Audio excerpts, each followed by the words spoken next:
Remember what I said. First, everything in the dream is fake. No matter how realistic it is, you must always distinguish between reality and falsehood.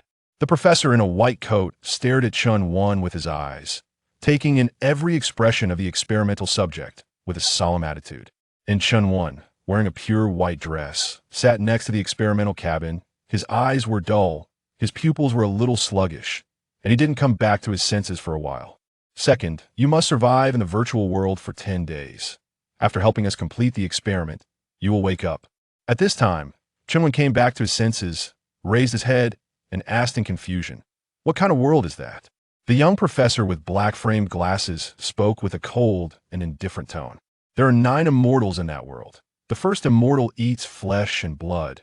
The second immortal makes elixirs for living people. The third immortal is greedy for blood sacrifices, and the fourth immortal lives in the spirits of living people. The fifth immortal contracts with all monsters, and the sixth immortal souls and ghosts. The seventh immortal controls insects, and the eighth immortal restrains human spirits. The ninth immortal sacrifices and refines corpses." After saying that, he stepped forward and handed a contract in front of him coldly. "You will know the details after you enter there. This is the final authorization link. After signing, our company will no longer be responsible for your mental and physical health and safety. And after the experiment is over, you will get a total of 1 million yuan in remuneration." When Chun-Won heard the 1 million yuan in remuneration, his unfocused eyes finally regained their spirits. Gradually, the thin face of his mother on the hospital bed appeared in his mind. At this moment, he no longer hesitated and answered with a firm look in his eyes, "Give me a pen. I must get this money." Seeing the terms written in black and white, the tone of the young professor softened a little. "Don't worry. This virtual reality technology has been extensively verified, and there is almost no problem. It only needs the final live experiment before it can be put on the market. Now lie down."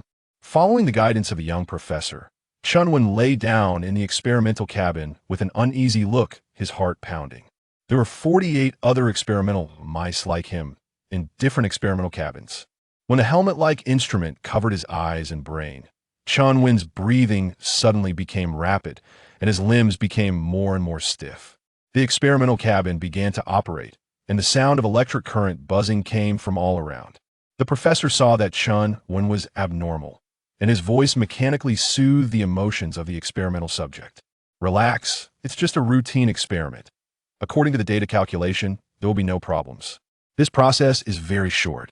Moreover, once your heart rate and brain waves are abnormal, the protection mechanism will be triggered immediately to help you return to the real world." Chun-Won's blood flow began to speed up. I don't know if it was because of the instrument, the blood vessels in his back even felt a burning sensation, and there was a severe pain like trauma. At the same time, his brain became chaotic and all kinds of messy images flashed by. These images were both familiar and unfamiliar, giving him a splitting headache, which was unbearable, and there were constant rustling whispers in his ears. "Why do I feel something is wrong? There are a lot of extra things in my head." The professor came to the computer next to him, scanned the data lightly, and said disapprovingly, "The system is implanting some memories into you to facilitate your survival in the game world, and it will not have any impact on you." He followed the documents in his hand and continued to remind him of the precautions. "In addition, remember what I said before, in order to pursue user experience. The virtual environment we developed is very simulated, and the degree of restoration of the 5 senses is very high. But no matter how real the world over there is, you have to distinguish that what is over there is fake, and this side is reality." The whispers in his ears became louder and louder. At first, it was as thin as a gossamer. As time went by, it was like a Huangzhong Delu hitting Chun-Won's eardrum heavily, making his head dizzy and swelling, and it was about to cover the professor's voice. Chun-Won's consciousness was already very vague, his brain was blocked, and it was difficult to think. But he still listened to the professor's words. Just before entering the virtual world, he asked with difficulty, "How can I tell the difference?" The professor's response and murmur overlapped, forming some incomprehensible words. "Huh, didn't I explain it to you before? The way to distinguish is very simple. Just at this moment, Chun-Won's consciousness completely disappeared, and he could no longer hear the professor's voice. Accompanied by it, those unreal words gradually became clearer, As if getting closer and closer to him, in the dark void, Chinwen concentrated his mind and listened carefully, and the vague human voice floated into his ears. This voice is so familiar. I clearly recognize it, but why can't I remember it? Who is this person?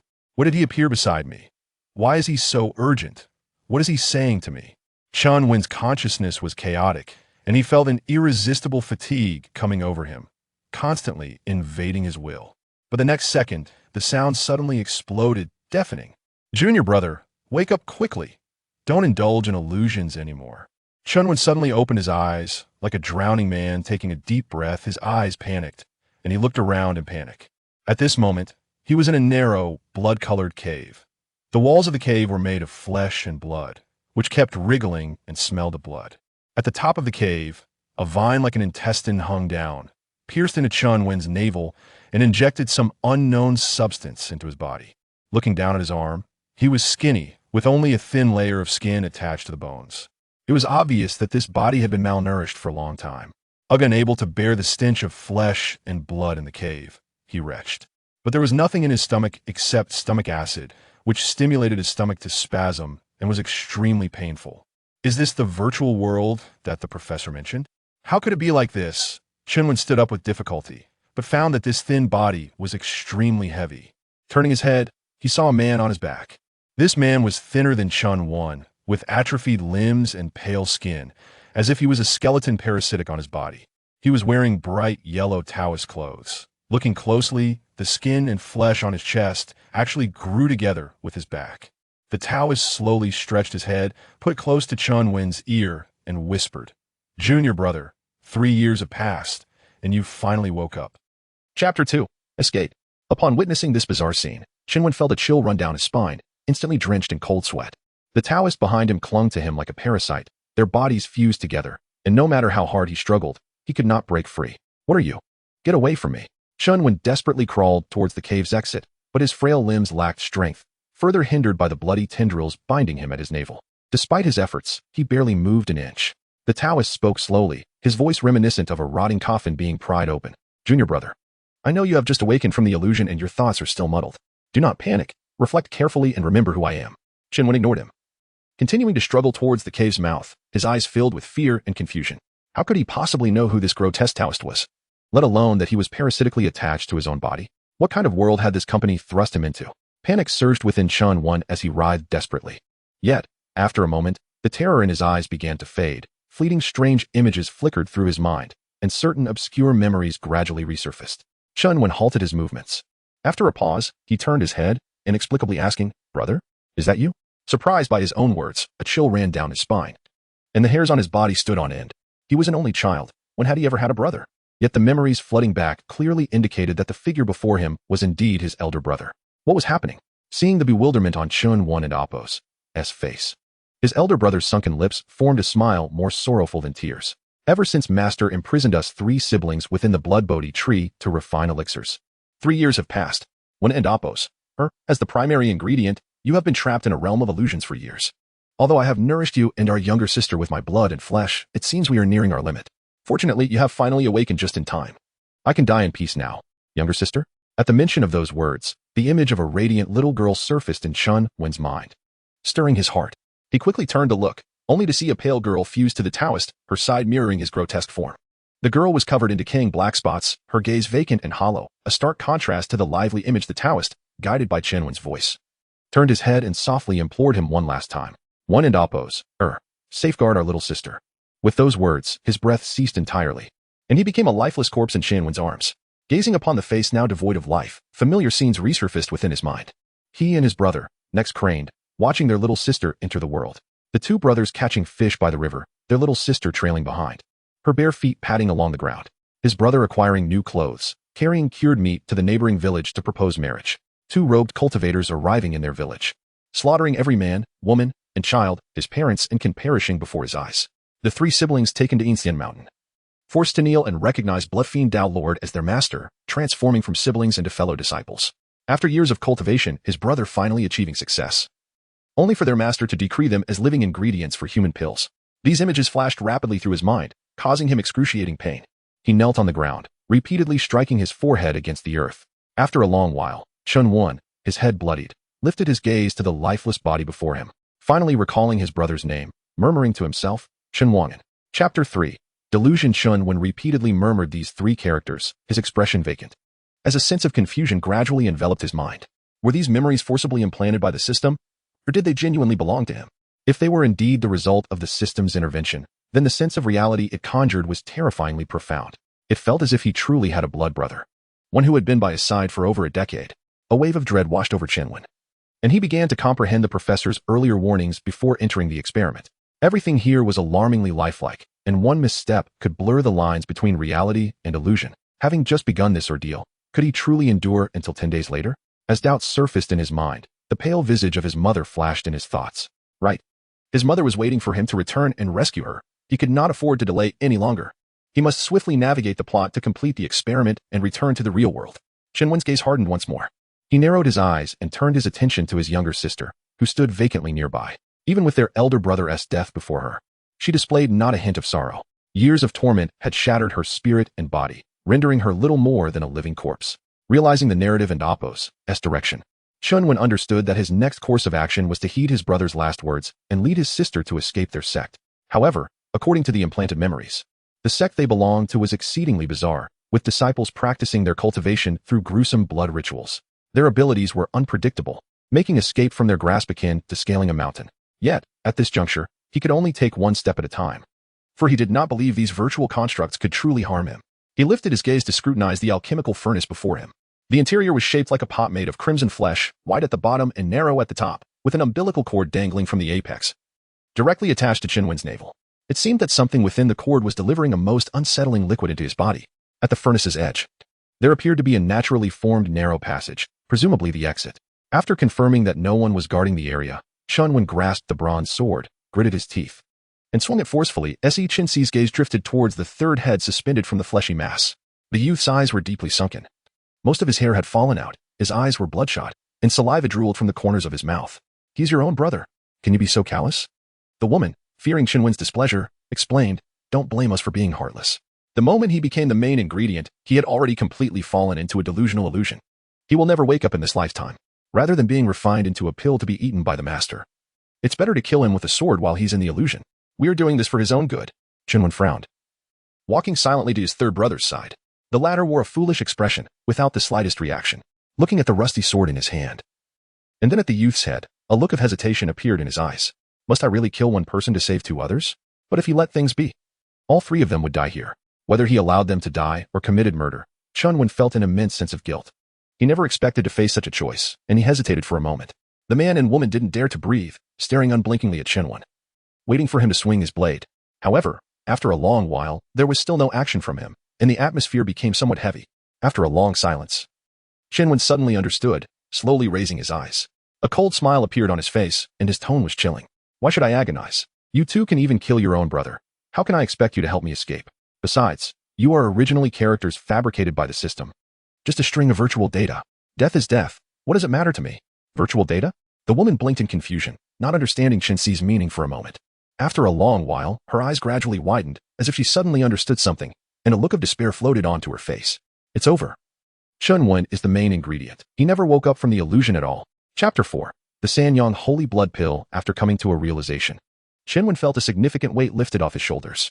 He strolled to the side and picked up two tattered Taoist robes from the ground.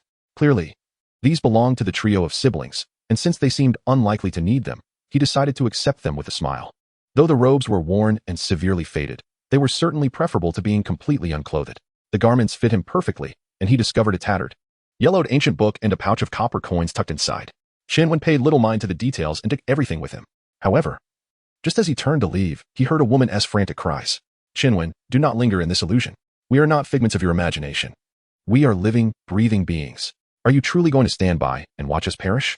With a scoff, Chenwen retorted, can I not discern reality from illusion? Must you belabor the point? Nonetheless, before departing, he severed the umbilical cords binding them. The massive, fleshy forms plummeted to the ground, rolling several times before coming to a halt. Having done what he could, their escape now depended on their own abilities. Chenwen grasped his sister's hand and left without a backward glance, disregarding the pleas echoing from the cave. Upon emerging once more, the moon had risen to its zenith, casting bright beams of light through the thick fog, illuminating the otherwise indistinct forest. It was then that Shinwen noticed a looming shadow in the direction he had come from. The silhouette was immense, towering over 100 meters high, instilling a profound sense of dread. Obscured from view, he could not discern its true nature but felt an unsettling awareness that it was not an inanimate object. It seemed to watch him silently through the night. The Bodhi trees in the forest grew in a circular formation around the shadow. Shinwen estimated that there were precisely 48 or 49 of them, sending a chill down his spine. "Let us go quickly," he urged, and in haste. He and his sister hurried out of the woods, soon vanishing into the fog. As darkness enveloped the night, shortly after the siblings left, two figures entered the Bodhi forest with measured steps. The duo was tall and slender, clad in identical bright yellow Taoist robes, exuding an ethereal quality amidst the swirling mist. "Ah, Brother Linyu, our descent from the celestial mountain to observe the alchemy furnace is indeed a splendid task. This place is replete with energy and abundant spiritual herbs. Surely, even the slightest gathering will yield immense benefits," one of them remarked. The Taoist known as Linyu maintained a serene and solemn demeanor, exuding an air of authority without needing to display anger. He did not respond directly to his companion's words, but instead cautioned, "Ming Hui, I implore you to exercise caution in your speech and actions. These herbs are carefully selected by our master from various regions and are crucial ingredients for the Sanyang Holy Blood Pill. Should you dare to tamper with them, our master will undoubtedly not let it go unpunished." Upon hearing the mention of their master, Su Minghui's expression faltered momentarily, but he quickly regained composure and chuckled softly, lowering his voice. "Brother, there is no need to be so rigid. The Sanyang Holy Blood Pill is exceedingly difficult to refine. Our master has wasted over 100 furnaces without success. If we dare not touch the promising ingredients, does that not render the discarded materials a waste?" Lin Yu snorted in disapproval, his expression darkening. "Enough. I would be ashamed to engage in such petty thievery. I advise you to suppress such thoughts. Since our master has entrusted you with guarding the Bodhi forest, he undoubtedly possesses means to monitor your every move. We have come this far in our cultivation. Do not let such trivial gains cost us our lives." Su Minghui hesitated, glancing at his brother and Apos' stern countenance, and ultimately decided to relent. At that moment, a blood Bodhi tree in the distance caught his attention. Su Minghui furrowed his brow in confusion. This alchemy furnace exudes a crimson light, and the leaves of the tree appear withered. What could be causing this decline? Lin Yu turned to observe and noticed that the leaves atop the blood Bodhi tree were indeed turning yellow and falling, indicating a potential withering trend. The two hurried forward, slicing open a gash in the trunk with their swords, entering the cave within. Inside the cavern, the elixirs had vanished, leaving only an umbilical cord dangling from the ceiling, dripping fresh blood. On the ground lay the emaciated, deformed corpse of Chun Wang, completely devoid of life. Upon seeing this grim scene, both men broke into a cold sweat, rendered speechless. After a prolonged silence, Lin Yu spoke first, his voice trembling slightly, betraying his inner fear. "I recall this batch of elixirs was refined by the Chen siblings. Born on the same day in the same year, their bond is profound, making them ideal materials for the Sanyang Holy Blood Pill. They have been in the furnace for a full 3 years, cherished by our master. How could they simply vanish?" Su Minghui's complexion turned pale, his lips devoid of color. He was well aware of the significance of this batch of elixirs. The Sanyang Holy Blood Pill had yet to be completed. Lacking the since Chapter 5, the true art of Taoist breathing, Chinwen tightened the tattered burlap covering his body to prevent the cold night wind from seeping in through the collar. The night breeze was biting, penetrating deeply into his bones, causing him to break out in goosebumps. After waking up once during the night, he found himself unable to fall asleep again. Rising to his feet, he noticed that the campfire had long extinguished, leaving behind only a few faint embers. It was nearing dawn, and Chunwen decided to rise completely, adding some firewood to the pile to rekindle the flames. He and his younger sister had been fleeing without rest for an entire day and night. The surrounding bamboo forest had grown sparser, yet they still had not encountered any signs of civilization. Both siblings were immensely weakened and could hardly withstand further exertion. Just then, a fierce storm broke. And fearing that their frail bodies would not endure it, Chinwen resolved to take shelter in a decrepit temple. This temple, long neglected, had no doors, and a significant portion of the roof was caved in. The environment was exceedingly crude, leaving them no choice but to tear down some burlap from the windows to curl up in a corner of the small temple and shield themselves from the wind while they rested. Noticing that the firewood he had gathered was insufficient, Chunwen searched the temple for some flammable materials. Suddenly, his peripheral vision caught sight of offerings on the altar, and his eyes brightened. Upon the high platform lay a large roasted goose on a wooden tray, accompanied by a small bowl of rice and several fruits. The sight of this feast instantly rendered Chunwen immobile, as he had not eaten sufficiently for an entire day. Upon closer inspection, he discovered that the roast goose and fruits had not yet spoiled, indicating they had likely been offered quite recently. This realization led him to believe that they were not far from a populated area. This discovery filled Chunwen with exhilaration, as it suggested they had not strayed from the right path. In the remote wilderness, human presence was scarce. Only by reaching a town could they hope to evade the pursuit of their sect and find true safety for himself and his sister. His stomach suddenly growled audibly, and Chun Wen swallowed hard, lifting the offerings with the intention of sharing them with his sister. He did not concern himself with whether the food was meant for the deities, for replenishing their strength was paramount if they were to continue their journey. However, as he looked up at the imposing statue of the deity in the center of the dilapidated temple, a chill ran down his spine, and he involuntarily shivered. A flicker of apprehension crept into his heart. Though he did not believe in supernatural forces in the real world, this was a game world, where such entities could very well exist. The deity enshrined there might very well be a powerful being, and to consume offerings in front of it would be a grave disrespect. Approaching the statue, Chen Wen bowed respectfully. "Oh, great deity, please do not take offense. We are disciples of the Tao, and in our time of distress, we humbly borrow your offerings to satisfy our hunger. We promise to repay you doubly in the future." After bowing 3 times, he finally took the offerings away. "Mama, wake up. There is food." During this time, Chen Wen had recalled his sister's name, Chen Mama. Memories of their shared childhood gradually resurfaced in his mind. The pale-skinned girl, with an almost sickly complexion, emerged from the pile of burlap, her nostrils twitching slightly before she followed the scent to him. Chen Wen tore off a goose leg and placed it in her hands, and he himself began to feast. Having been so ravenously hungry for so long, he had never tasted anything so delectable. The rich, oily meat filled his mouth, and the tender goose flesh was quickly devoured, replenishing his depleted energy. It is said that those who have been starving should not eat hastily, yet when one is on the brink of starvation, such concerns are easily cast aside. Chen Wen stuffed his cheeks, even crunching the bones. However, as he ate, he noticed that Mama seemed off. Leaning in closer, he saw her tearfully gnawing on the goose leg, sobs escaping her lips, tears streaming down her face. For days, she had appeared dazed, able to comprehend words, but seemingly devoid of spirit. This was the first time Chen Wen had seen a look of sorrow on her face, and he quickly inquired, "What's wrong? Is the roast goose not to your liking? It may be a bit stale since it's been out for a few days. Once we are out of this forest, I'll take you to eat a fresh roasted goose." Mama shook he Chapter 6. Qi infusion upon a cursory examination. Chen Wen swiftly discerned that the Dao Xian breathing technique was, in fact, the foundational practice employed by Taoists for cultivation. Through this technique, they would assimilate the yin energy pervading the cosmos, concentrating it within their bodies. This energy would then be channeled through the meridians to the dantian, where it would be condensed into celestial qi. Consequently, this qi could be harnessed to refine the physical form, enabling cultivators to transcend their mortal coil and ascend to immortality. Chen Wen was elated. Should he master this method, he, too, could potentially advance as a cultivator. The yin energy was abundant within this forest, and he could no longer restrain himself. Following the instructions in the text, he bit his finger, using his blood to draw a peculiar pattern on his face. Subsequently, he retrieved a meditation cushion and sat cross-legged upon the ground. In a low voice, he began to chant the incantation, "Heavenly Yang manifests, yin finds no solace. Misfortune arises within and without. Earthly obscurity reverses time." Initially, after reciting it repeatedly over a dozen times, Chen Wen perceived no response whatsoever.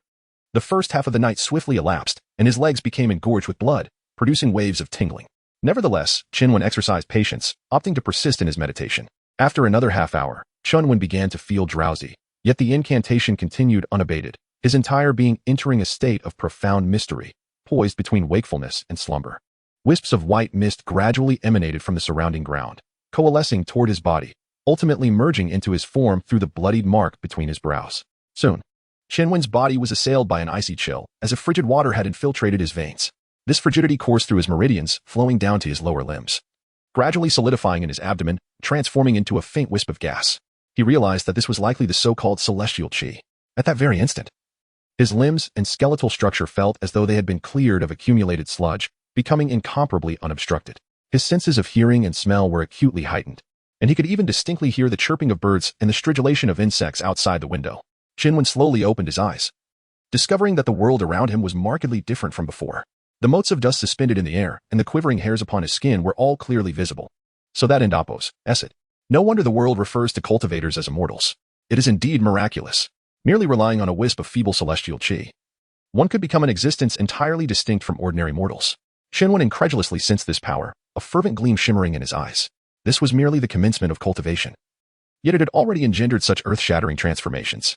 If he were to continue cultivating, to what heights could he possibly ascend? Suppressing the agitation within his heart, Chen Wen resumed his meditative practice.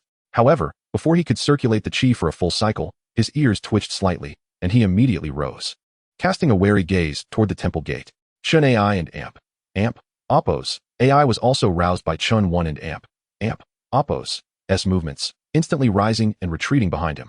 In the pitch-black bamboo forest, a mellifluous voice, as warm as jade, drifted from afar. "Ha ha ha, Junior brother, you have been running and hiding, making it difficult for me to find you.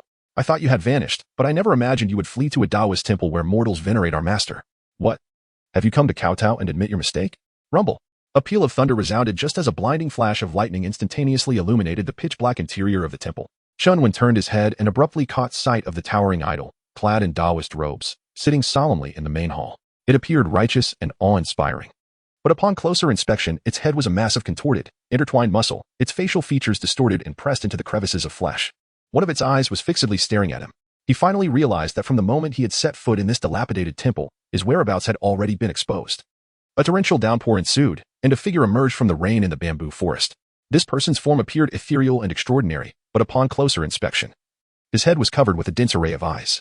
Merely glancing at him was profoundly unsettling. It was unknown what methods he had employed, but not a single drop of rainwater clung to his person as he leisurely strode into the temple. Chunwen took a deep breath, composed himself, and snorted coldly. His eyes filled with disdain. Admit my mistake? What mistake have I made? It is you, the dog Taoist who concoct elixirs from living people, who should be kneeling and apologizing to my brother and me. Su Minghui and Apos S 24 eyes blinked in unison, somewhat astonished. He had anticipated that the other party would immediately prostrate himself and beg for mercy upon being overtaken, but this junior brother appeared quite resolute. Su Minghui assumed a playful expression, curiously inquiring, "Are you not afraid of me?" The corners of Chinwen's mouth curved upward, his expression mocking. "You are but a minor lackey. Why should I fear you? As for the immortal mountain and the so-called immortals, I will tell you frankly, I have never taken any of you seriously." Upon hearing these words, the expression on Su Minghui's face instantly froze, and he hastily cupped his hands toward the idol in the center of the dilapidated temple. "Master, please do not be angered. This rebellious disciple of our sect lacks discipline, which is why he has uttered such blasphemous words. I shall immediately capture him and bring him back for your esteemed self to deal with." The flesh on the idol's head writhed slightly, but there was no response. Su Minghui turned to face Chinwen, his tone abruptly becoming indifferent. "Junior brother, although I am on good terms with your elder brother, your audacity in disrespecting our master pains me greatly. Do not blame me, your senior brother, for being merciless. Behave and become nourishment for our master's path to immortality." With that, he exerted force in his legs, launching a lightning-fast assault toward Chunwen, leaving an afterimage in the air. His longsword was unsheathed, its shadow flashing past in an instant. In the nick of time, Chinwen also drew his sword, hastily parrying the attack. The blades collided, sending sparks flying. The force of this strike was immense, nearly shattering Chinwen's frame, causing him to stagger backwards several steps. Su Minghui's initial strike failed, and he swiftly altered his sword's trajectory, once again slashing toward Chinwen's waist and abdomen. Fortunately, Chunwen's senses had been refined by the celestial qi, becoming exceptionally acute. He instantly reacted, barely managing to deflect the attack once more. Su Minghui's seemingly light blows were, in fact, exceptionally powerful. These two strikes caused Chinwen's tiger's mouth to split open, and the small bones in his right arm throbbed faintly. The failure of these two sword strikes to injure Chinwen caused Su Minghui some surprise. He had already cultivated for several years, and even though he had not exerted his full strength, how could he possibly be unable to subdue such a callow youth? After pondering for a moment, Su Minghui soon understood. "It seems that your 3 years in the Bodhi furnace were not entirely without gain. You have absorbed most of your brother's flesh and blood into your own body, and you have even managed to steal the cultivation methods. No wonder you can exchange a few blows with me. However, since you are so resilient, I need not hold back any longer, hee." Before his words had faded, Su Minghui mobilized the celestial qi within his body, heavily cleaving toward the top of Chunwen's head. The surrounding air surged, as if with the momentum of a raging storm. Chinwen gripped his sword with both hands, gritting his teeth to resist. The immense force pressed down upon him, causing his eyes to become bloodshot, and the bones throughout his body emitted a series of cracking sounds, as if they would be crushed to pieces in the next moment. Su Minghui's sword gradually descended, cutting into Chunwen's left shoulder inch by inch. The blade sliced through his flesh, revealing the pale bone beneath. Chapter 7. Maniac. Seeing that Chunwen's entire arm was about to be severed, Chenai, who was hiding to the side, could no longer restrain herself. She emitted strange noises and rushed towards Su Minghui with a stone in her hand. The girl was ruthless, knowing her own strength was small. She aimed the stone directly at the opponent's eyes. Su Minghui merely glanced at her indifferently, and with a wave of his sleeve, sent Chenai flying. Had his master not found these two human specimens still useful, he would have ended the girl's life on the spot. But when he turned back to look at Chunwen, he noticed a sinister smile on the latter and Apos' face. Taking advantage of his momentary distraction, Chunwen barely managed to deflect the force of the sword, allowing the blade to cut open a large piece of flesh from his shoulder, and lunged at him. Chunwen knew that this Taoist had cultivated for many years, and his swordsmanship and Taoist skills were far superior to his own. If he wanted to survive, he had to fight to the death. Using the force of his pounce, Chunwen knocked Su Minghui off balance, then wrapped his arms tightly around his body and bit down on the other's neck. His teeth sank deeply into the artery, and a large amount of viscous blood gushed out, spraying into his mouth. The indescribable stench made him want to vomit. Su Minghui was horrified and quickly activated his immortal energy, exerting force with his arms to try to break free. But Shenwen, like a rabid dog, held on tightly, even though the tendons in his arms were about to snap. Feeling the rapid loss of blood, Su Minghui's strength was quickly waning. He used his immortal energy to block the meridians in his neck, slowing the flow of blood, while twisting his wrist to adjust the angle and thrust the sword into Shenwen's abdomen. Excruciating pain caused Shenwen's mind to go blank for a moment, and large beads of sweat instantly soaked his clothes. But at the same time, Shenwen and Apos' bite became even fiercer. He tore off a large piece of flesh from Su Minghui's neck, chewed it, and bit down again. "Release me, you madman. Are you insane? Let go." Su Minghui desperately stirred the long sword in Shenwen and Apos' body, lacerating his internal organs. But the other party seemed to feel no pain and had no intention of letting go. Even though his body had been tempered by immortal energy and was no longer mortal, Su Minghui's face paled visibly. If this continued, he might actually lose his life to this young man. "I am a dignified immortal from Yinxian Mountain, a disciple of true Lord Qingyuan. My life is invaluable. How can I trade it for the life of this lowly being?" Enraged by this thought, Su Minghui and Apos' eyes widened, turning blood red. With a popping sound, one of his eyes suddenly burst, splattering blood all over his face. Then, one eyeball after another burst open, and Su Minghui's aura rapidly increased. He wrinkled his nose, tensed his muscles, and broke free from Chunwen's grasp, kicking him 5 or 6 meters away in the abdomen. Chunwen writhed in pain. His body arched like a bow, unable to move for a long time. Su Minghui, having suffered a setback, did not dare to approach rashly again. This kid is not that difficult to deal with, but his elder brother's cultivation is not low. This kid has a strong physical body after consuming his brother's flesh and blood, and he dares to fight to the death. I must not be careless again. After hastily stopping the bleeding, Su Minghui used his fingers to pluck 7 eyes from his forehead and pierce them with his longsword. These eyeballs quickly grew blood vessels, covering the entire surface of the sword. The blood vessels pulsed with the flow of blood. Su Minghui sneered. "Shin, taste my 7-star sword technique." With a flash, he closed in on Chunwen and slashed down with his sword. Chunwen endured the pain and quickly rolled to dodge, but was still grazed, leaving a wound. The blood vessels on the surface of the sword smelled blood and quickly spread out, burrowing into the wound, frantically sucking blood. Chunwen quickly propped himself up and tore off the dense blood vessels. But they were like barbs, tearing off a large piece of flesh, causing Shenwen to gasp. Before he could recover, Su Minghui's sword struck again from a tricky angle. Shenwen had no time to pick up his sword and could only grab the blade directly to prevent it from piercing his chest. As his palm was cut open by the blade, the 7 eyes on the 7-star sword turned together, staring straight at Shenwen, their eyes full of greedy smiles. A large number of blood vessels extended out, inserting into the muscles in his arm, and blood gurgled out. The muscles withered at an alarming rate. Shenwen mobilized the last bit of immortal energy to barely support himself, but as his muscles atrophied, his strength gradually dissipated, and the 7-star sword was slowly sinking into his chest. Just as his heart was about to be pierced, Chunwen's abdomen suddenly felt a strange tingling sensation. He immediately realized that the creature parasitizing his body in the blood banyan tree had been disturbed, and it was wriggling between his organs. After a moment, a white, soft worm slowly poked its head out from the pierced wound. It was only the size of a finger, shaped like a leech, with only a mouth and no other organs. The worm, just awakened, was still a little uncomfortable, simply licking Shenwen's blood according to its instinct. Shenwen saw it for the first time and did not know what it was. However, when Su Minghui saw its appearance, he broke out in a cold sweat and took several steps back. "Turbid serpent, you actually carry such an evil thing with you. This kind of parasitic monster specializes in absorbing the host's essence. Cultivators avoid it, yet you dare to keep it in your body. Are you courting death?" At the moment the turbid serpent sucked blood, Chunwen felt a faint connection with it. He did not understand why Su Minghui was so afraid of this small worm. But since the other party was afraid, he had a means to deal with him. As for the worm taking his life, Chunwen did not care at all. "If I don't kill this person, I will die immediately, so why care about the side effects?" Chunwen's mind flickered slightly, and the turbid serpent instantly understood its host's thoughts. It darted out at an extreme speed, rushing towards Su Minghui's sleeve like lightning. But Su Minghui was no ordinary person.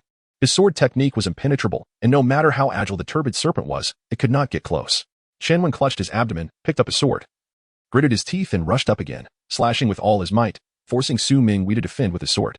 Taking advantage of this gap, the turbid serpent immediately burrowed into his Taoist robe and entered through the wound on Su Minghui's neck. Soon, bulges appeared on the surface of his skin, and the marks were spreading towards his face. Su Minghui was terrified, feeling a throbbing in his head, and blood flowed from his orifices. His brain marrow was being devoured by the beast. In this life-or-death crisis, he abandoned his defense, allowing Chun Wen's long sword to pierce his body, while his own seven-star sword pierced the other's chest. A large amount of blood was devoured by the seven-star sword, nourishing Su Minghui's body. But Chen Wen smiled coldly, not panicking at all, because he saw Su Minghui's eyes gradually becoming dull, and his brain was obviously about to be emptied. The first to die would be him. What a maniac. Are you really willing to die with me? Chen Wen's consciousness began to blur. But watching his enemy slowly die, a trace of madness flashed in his eyes. You were deceived by me. I won't die. Do you know, I actually won't die? Ha ha ha. I will soon wake up and return to the real world. The only one who will die is you. Ha ha ha ha. Su Minghui's expression was dazed, and a dozen eyes simultaneously revealed horror. Crazy. Crazy. After saying these words, Su Minghui finally died completely, and the seven-star sword fell from his hand. Unable to endure any longer, Chen Wen collapsed heavily onto the ground. His lungs had been completely pierced, causing a profuse outflow of blood, and his respiration grew increasingly labored, signaling his impending demise. His head became unbearably heavy, and his thoughts muddled and sluggish. Summoning his last vestige of strength, Chun Wen turned his gaze towards his younger sister. She had roused from her unconscious state and was staggering toward him. She wept inconsolably, her mouth moving as if to speak. Straining to hear, Chun Wen faintly discerned her calling his name. Chen Wen, the experiment has been halted. Awaken. Please awaken. Chapter 8. Awakening. As blurred vision gradually refocused, the scene within the dilapidated temple slowly faded, revealing the pristine laboratory. After lying in the experimental pod for a quarter of an hour, Chen Wenkai finally recalled that he had merely been participating in an experiment. Indeed, it was merely an experiment. Suddenly, he jolted up, as if awakened from a dream. I am alive. I truly am alive. I knew those were all illusions. Chun Wenkai gazed incredulously at his own hands, inhaling the faint scent of disinfectant in the laboratory, feeling an unprecedented sense of reassurance. Of course, it was all fake. You performed remarkably well. We collected a significant amount of data that will undoubtedly aid subsequent research. Looking up, he saw a young professor wearing black-framed glasses. The progress in research had evidently improved his demeanor, making him appear much more amiable. Upon seeing the professor, Chun Wenkai finally extricated himself from the influence of the virtual world.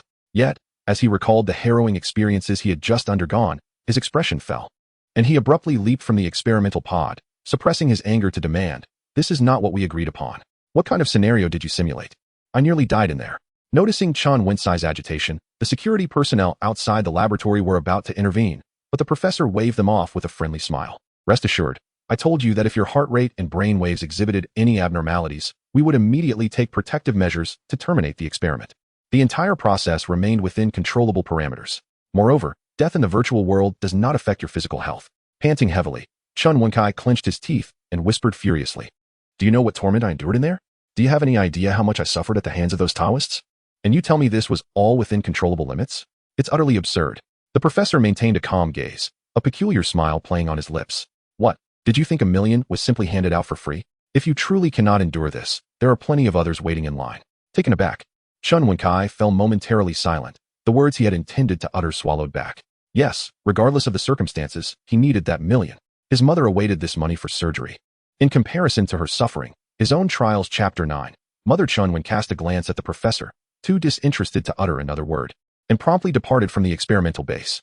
His words seemed casual, yet he alone understood the brutality of the world beyond. The alchemy of the living and the cultivation through flesh and blood. Such esoteric practices were beyond comprehension, rather than ascension. They resembled the wicked arts of the malevolent. Having merely entered the virtual realm for a day, he was certain that what he had witnessed was merely the tip of the iceberg. The true nature of that world was likely 100-fold more savage and ruthless. If he were to linger any longer, Chun Wen feared he might be driven to madness by the torment. After Chun Wen's departure, the professor remained silent for an extended period. His eyes narrowed as they fell upon the 5 deep claw marks etched into the arm of his bodyguard. He was well aware of the caliber of his security personnel. Chun Wen was merely a high school student, and the disparity in their physiques rendered it improbable for him to pose a threat. Yet, how had he managed to injure that formidable man? According to prior investigations, he lacked any martial arts experience. The professor summoned the surveillance footage for further examination, but after a thorough review, he found nothing amiss. He then called for his female secretary, his expression grave as he instructed, "It seems our previous investigator lacked diligence. You must go personally and uncover his background." Understood. The female secretary adjusted her gold-rimmed glasses, her gaze laden with meaning as she watched Chen Wen's retreating figure. As Chen Wen emerged from the laboratory, the sunlight pierced his eyes painfully. He raised a hand to shield himself and turned to gaze up at the towering building, the glaring sign of the TVR Communications Research Company at its summit standing out prominently. This was an internationally renowned multinational corporation with substantial capital and cutting-edge virtual reality technology. Yet, Chen Wen's feelings towards the company were rather complex. Although the experts within treated him as a mere guinea pig, indifferent to the fate of their subjects. It was these very individuals who had afforded him the opportunity to raise funds for his mother's surgery. Without them, he would have had to watch her perish helplessly. He was torn between gratitude and resentment as he silently made his way to the hospital where his mother, Huang Yunlan, was being treated. For reasons unknown. Ever since awakening from the experimental pod, a sense of agitation had lingered within him. He could not comprehend the source of this unrest. Only feeling an overwhelming urge to see his beloved family, convinced that only their presence could truly calm his spirit. Upon arriving at the hospital, this emotion intensified. His pace quickened, and disregarding the nurse's objections, he dashed towards the ward, bursting through the door. The brightly lit room was immaculate, suffused with a delicate fragrance, indicative of frequent cleaning. By the window sat a middle-aged woman, her features gaunt. Despite being in her 40s, streaks of gray martyr hair and years of illness had hollowed her cheeks and imbued her gaze with fatigue. Upon hearing the door open, she turned her head, and upon seeing Chen Wen, a tender smile broke through her weary countenance. Xiaowen, didn't you just leave? Why are you back so soon? Just left? Chen Wen paused, quickly realizing that time flowed differently in the virtual realm. Although he felt as if several days had passed, perhaps only a few hours had elapsed in her perception. Gently closing the door, he said nothing and sat beside his mother. The sight of his family brought a sense of calm to his restless heart, and a smile finally graced his face. It's nothing, Mom. I just wanted to see you. Huang Yulan, who had watched Chen Wen grow, soon sensed that something was amiss with his emotions. She refrained from directly addressing it, instead gazing at her son with concern, gently stroking his hair as she softly spoke. Xiaowen, don't put too much pressure on yourself. The doctor has prescribed new medication, and I feel much better now. I and Amp, Oppos, V been eating more, and perhaps soon I can be discharged. In the past, their family had enjoyed a stable life, and Xiaowen had grown up without hardships. However, the sudden turn of events over the past 2 years had placed an unbearable burden on him. Deep down, she understood that her son was intelligent and diligent, and had it not been for her illness, he would have navigated life with far greater ease. This thought brought a flicker of sadness to her eyes. Chen Wen, unaware of his mother and Oppos, as underlying concerns, felt a wave of joy upon hearing of her improvement. Turning his gaze, he noticed a bouquet of carnations on the bedside, perplexed. Ever since his father passed away, their relatives had distanced themselves. Why would anyone visit his mother? Did someone come by today? He inquired hesitantly. After a brief pause, Huang Yunlan replied, it was Yao Yao. She stopped by for a visit. Chen Wen's expression momentarily froze as the image of a girl surfaced in his mind. She was of similar age, with a high ponytail and almond-shaped eyes, her skin porcelain-like and strikingly beautiful. Yao Yao is a good girl, Huang Yunlan remarked. You two have been neighbors since childhood. Her feelings are evident, are they not? I know. Chen Wen chuckled helplessly. But this is my life. I cannot burden her. Huang Yunlan parted her lips, as if to say something, but the words remained unspoken. She understood her son's sentiment and chose not to press the matter, letting out a long sigh. Observing his demeanor brought her a pang of heartache.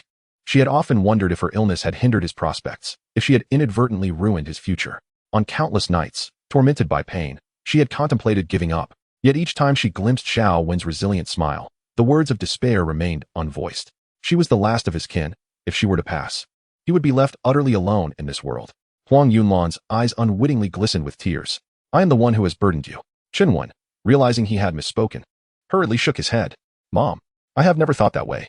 Doctor, you has informed me that the hospital has found a matching kidney source and will soon arrange your surgery. Once you recover, we can return to our previous life. Please, do not say such things. Huang Yunlan's pale lips trembled, her tone tinged with bitterness. It's all right. The cost of surgery is exorbitant, and we can hardly afford it. I am aware of my condition. Perhaps it is best to continue with medication and not worry about it. Do not concern yourself with finances. I will find a way. You must focus on your treatment. The doctor has assured me that the chances of recovery post-surgery are promising. At that moment, Chen Wen recalled the experiments. As long as he continued participating, he could gather enough funds for his mother's surgery, and she would survive. In that instant, the torments of the virtual world faded from his mind, and a singular thought consumed him. He could not bear to watch his mother die. I must earn enough money to heal her.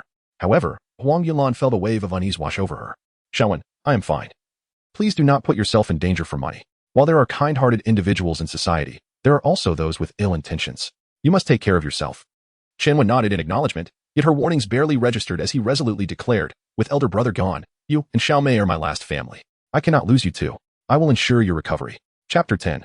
Re-entering the illusion big brother? Little sister? Huang Yunlan questioned, perplexed. Where did you get siblings from? Chen Wen looked up, momentarily lost in thought. Indeed, when had he ever had siblings? After a while, he suddenly realized that he seemed to have confused his memories. He was an only child, having been one since birth.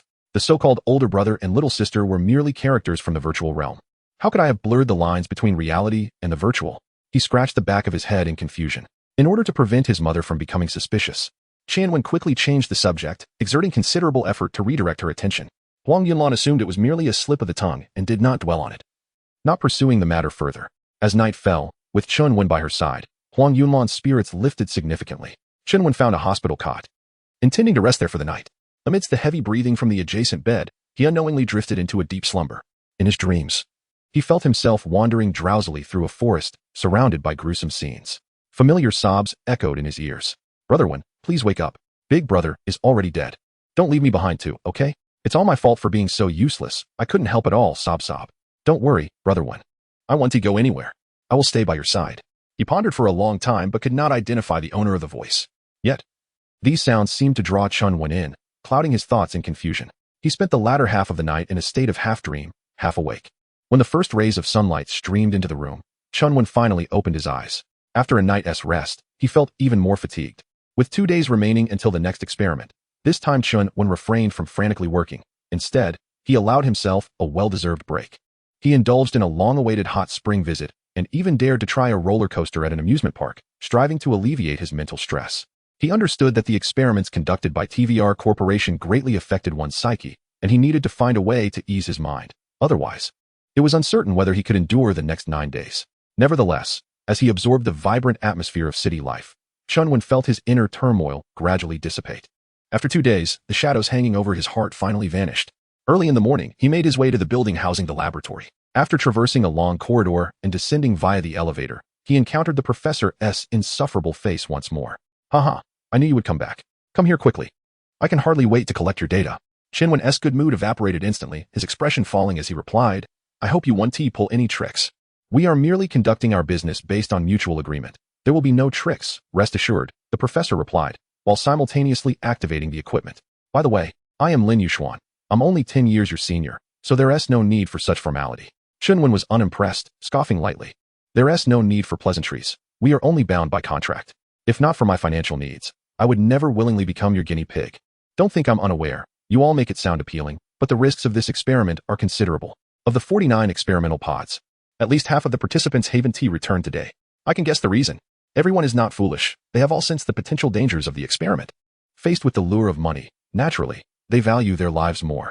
However, the man beside him, who was to undergo sexual stimulation, lay in the experimental pod with a lively demeanor. Professor Lin did not deny Qianwen and Appo's assertions, a smile lingering on his lips as he remarked, Isn't that only to be expected? Otherwise, how could the compensation be so generous? He then shifted his tone. However, I am well aware of your family circumstances. Regardless of the risks, you wouldn't refuse, would you? You. Qianwen's face flushed with anger as he regarded the professor's smug expression. Yet, his words rang true.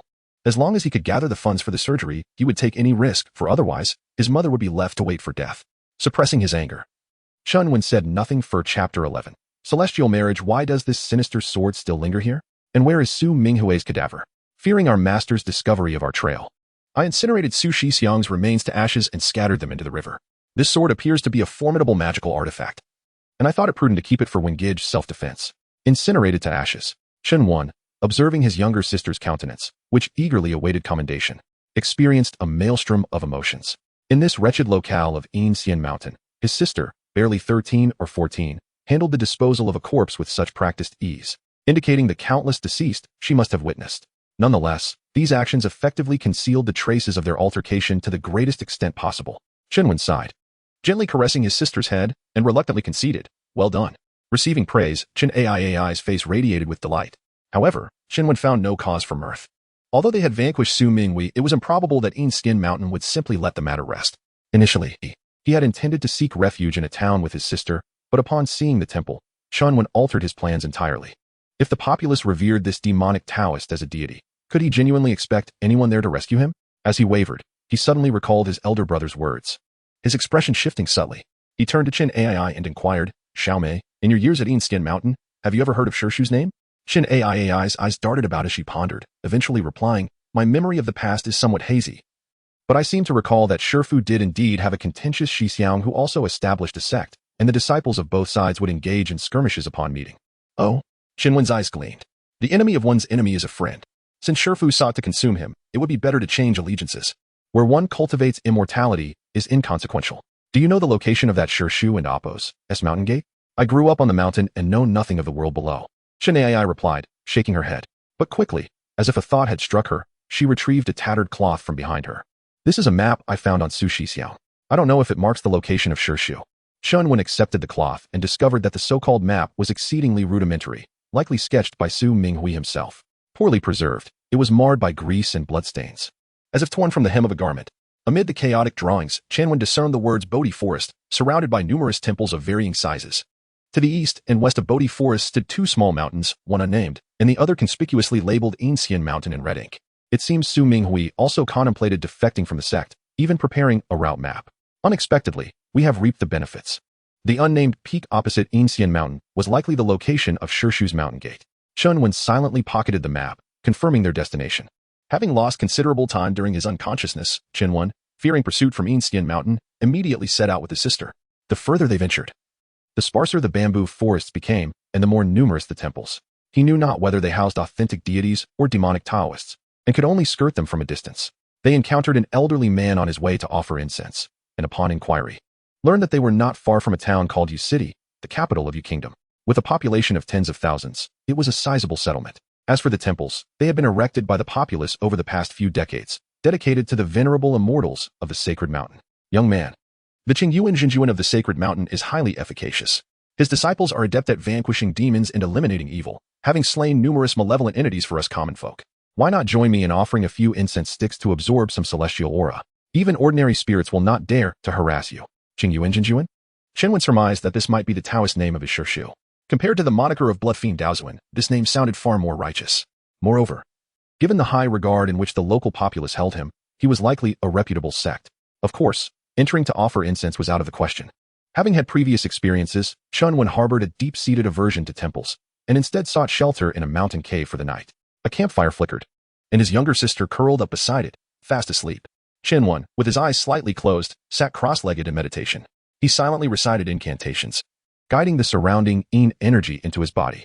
His eyelids trembled, and his eyelashes were adorned with a touch of frost.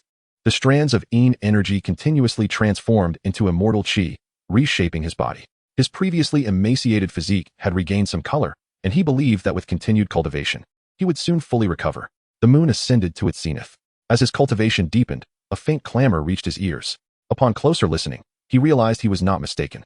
In the dead of night, there was the sound of gongs and drums. The sound grew louder, accompanied by the shouts of men. The auspicious hour arrives. The bride burns incense. Immortals wed, let the living make way. Shunwen opened his eyes aslit and saw a procession of servants clad in white, carrying red lanterns, and bearing a crimson bridal sedan through the forest. The servants' faces were painted with thick layers of powder, appearing deathly pale in the moonlight. Yet, their expressions were filled with glee, and their feet moved in a bizarre, contorted manner as they advanced into the depths of the mountain. Qinai was also awakened by the sound. Rubbing her sleepy eyes, she initially failed to discern anything amiss. But soon, her eyes widened in horror, and she retreated several steps. When Gij, Shifu is taking another bride. Shunwen's face darkened ominously. He could clearly see that the servants' feet were not touching the ground. Their limbs moved in an exceedingly peculiar manner, contorting into positions that humans could not possibly achieve. Is he not a Taoist? Why does he need to marry? Don't you remember? 2 older sisters from our village married up the mountain before. The same procession came to greet them, and the sisters never returned after ascending the mountain. The elders in the village said they went to enjoy blessings with the immortals. Upon hearing this, Chunwen's heart tightened. This was hardly enjoying blessings. Those 2 had likely been reincarnated and grown to waist height by now. He stared intently at the wedding procession, his expression wavering. Qinwen could not determine whether they had encountered them by chance or whether Shifu had already discovered their whereabouts. As he hesitated whether to act, the servants noticed their gaze and abruptly halted. Their smiles were unsettling, and their rows of white teeth gleamed with a chilling light. Chapter 12. The woman Qinai trembled involuntarily, her teeth chattering. What do we do? They seem to have noticed us. Qinwen gritted his teeth, drew the 7-star sword, and plunged it into the earth before him, resuming his seated meditation. Ignore them. Pretend we don't see them, though frightened. Qinai and Apos. Ai inexplicably trusted her brother and Apos' words. Acting as if she hadn't and Apos, T noticed the attendants and quietly sat back down. Whether it was Chunwen's method or the 7-star sword's deterrent, the attendants, after a moment of confrontation with Chunwen, eventually turned their heads and continued their procession, beating drums and gongs deeper into the mountains. The silent mountain forest echoed with the cacophony of gongs and drums. The auspicious hour arrives. The bride offers incense. Immortals marry. The living retreat.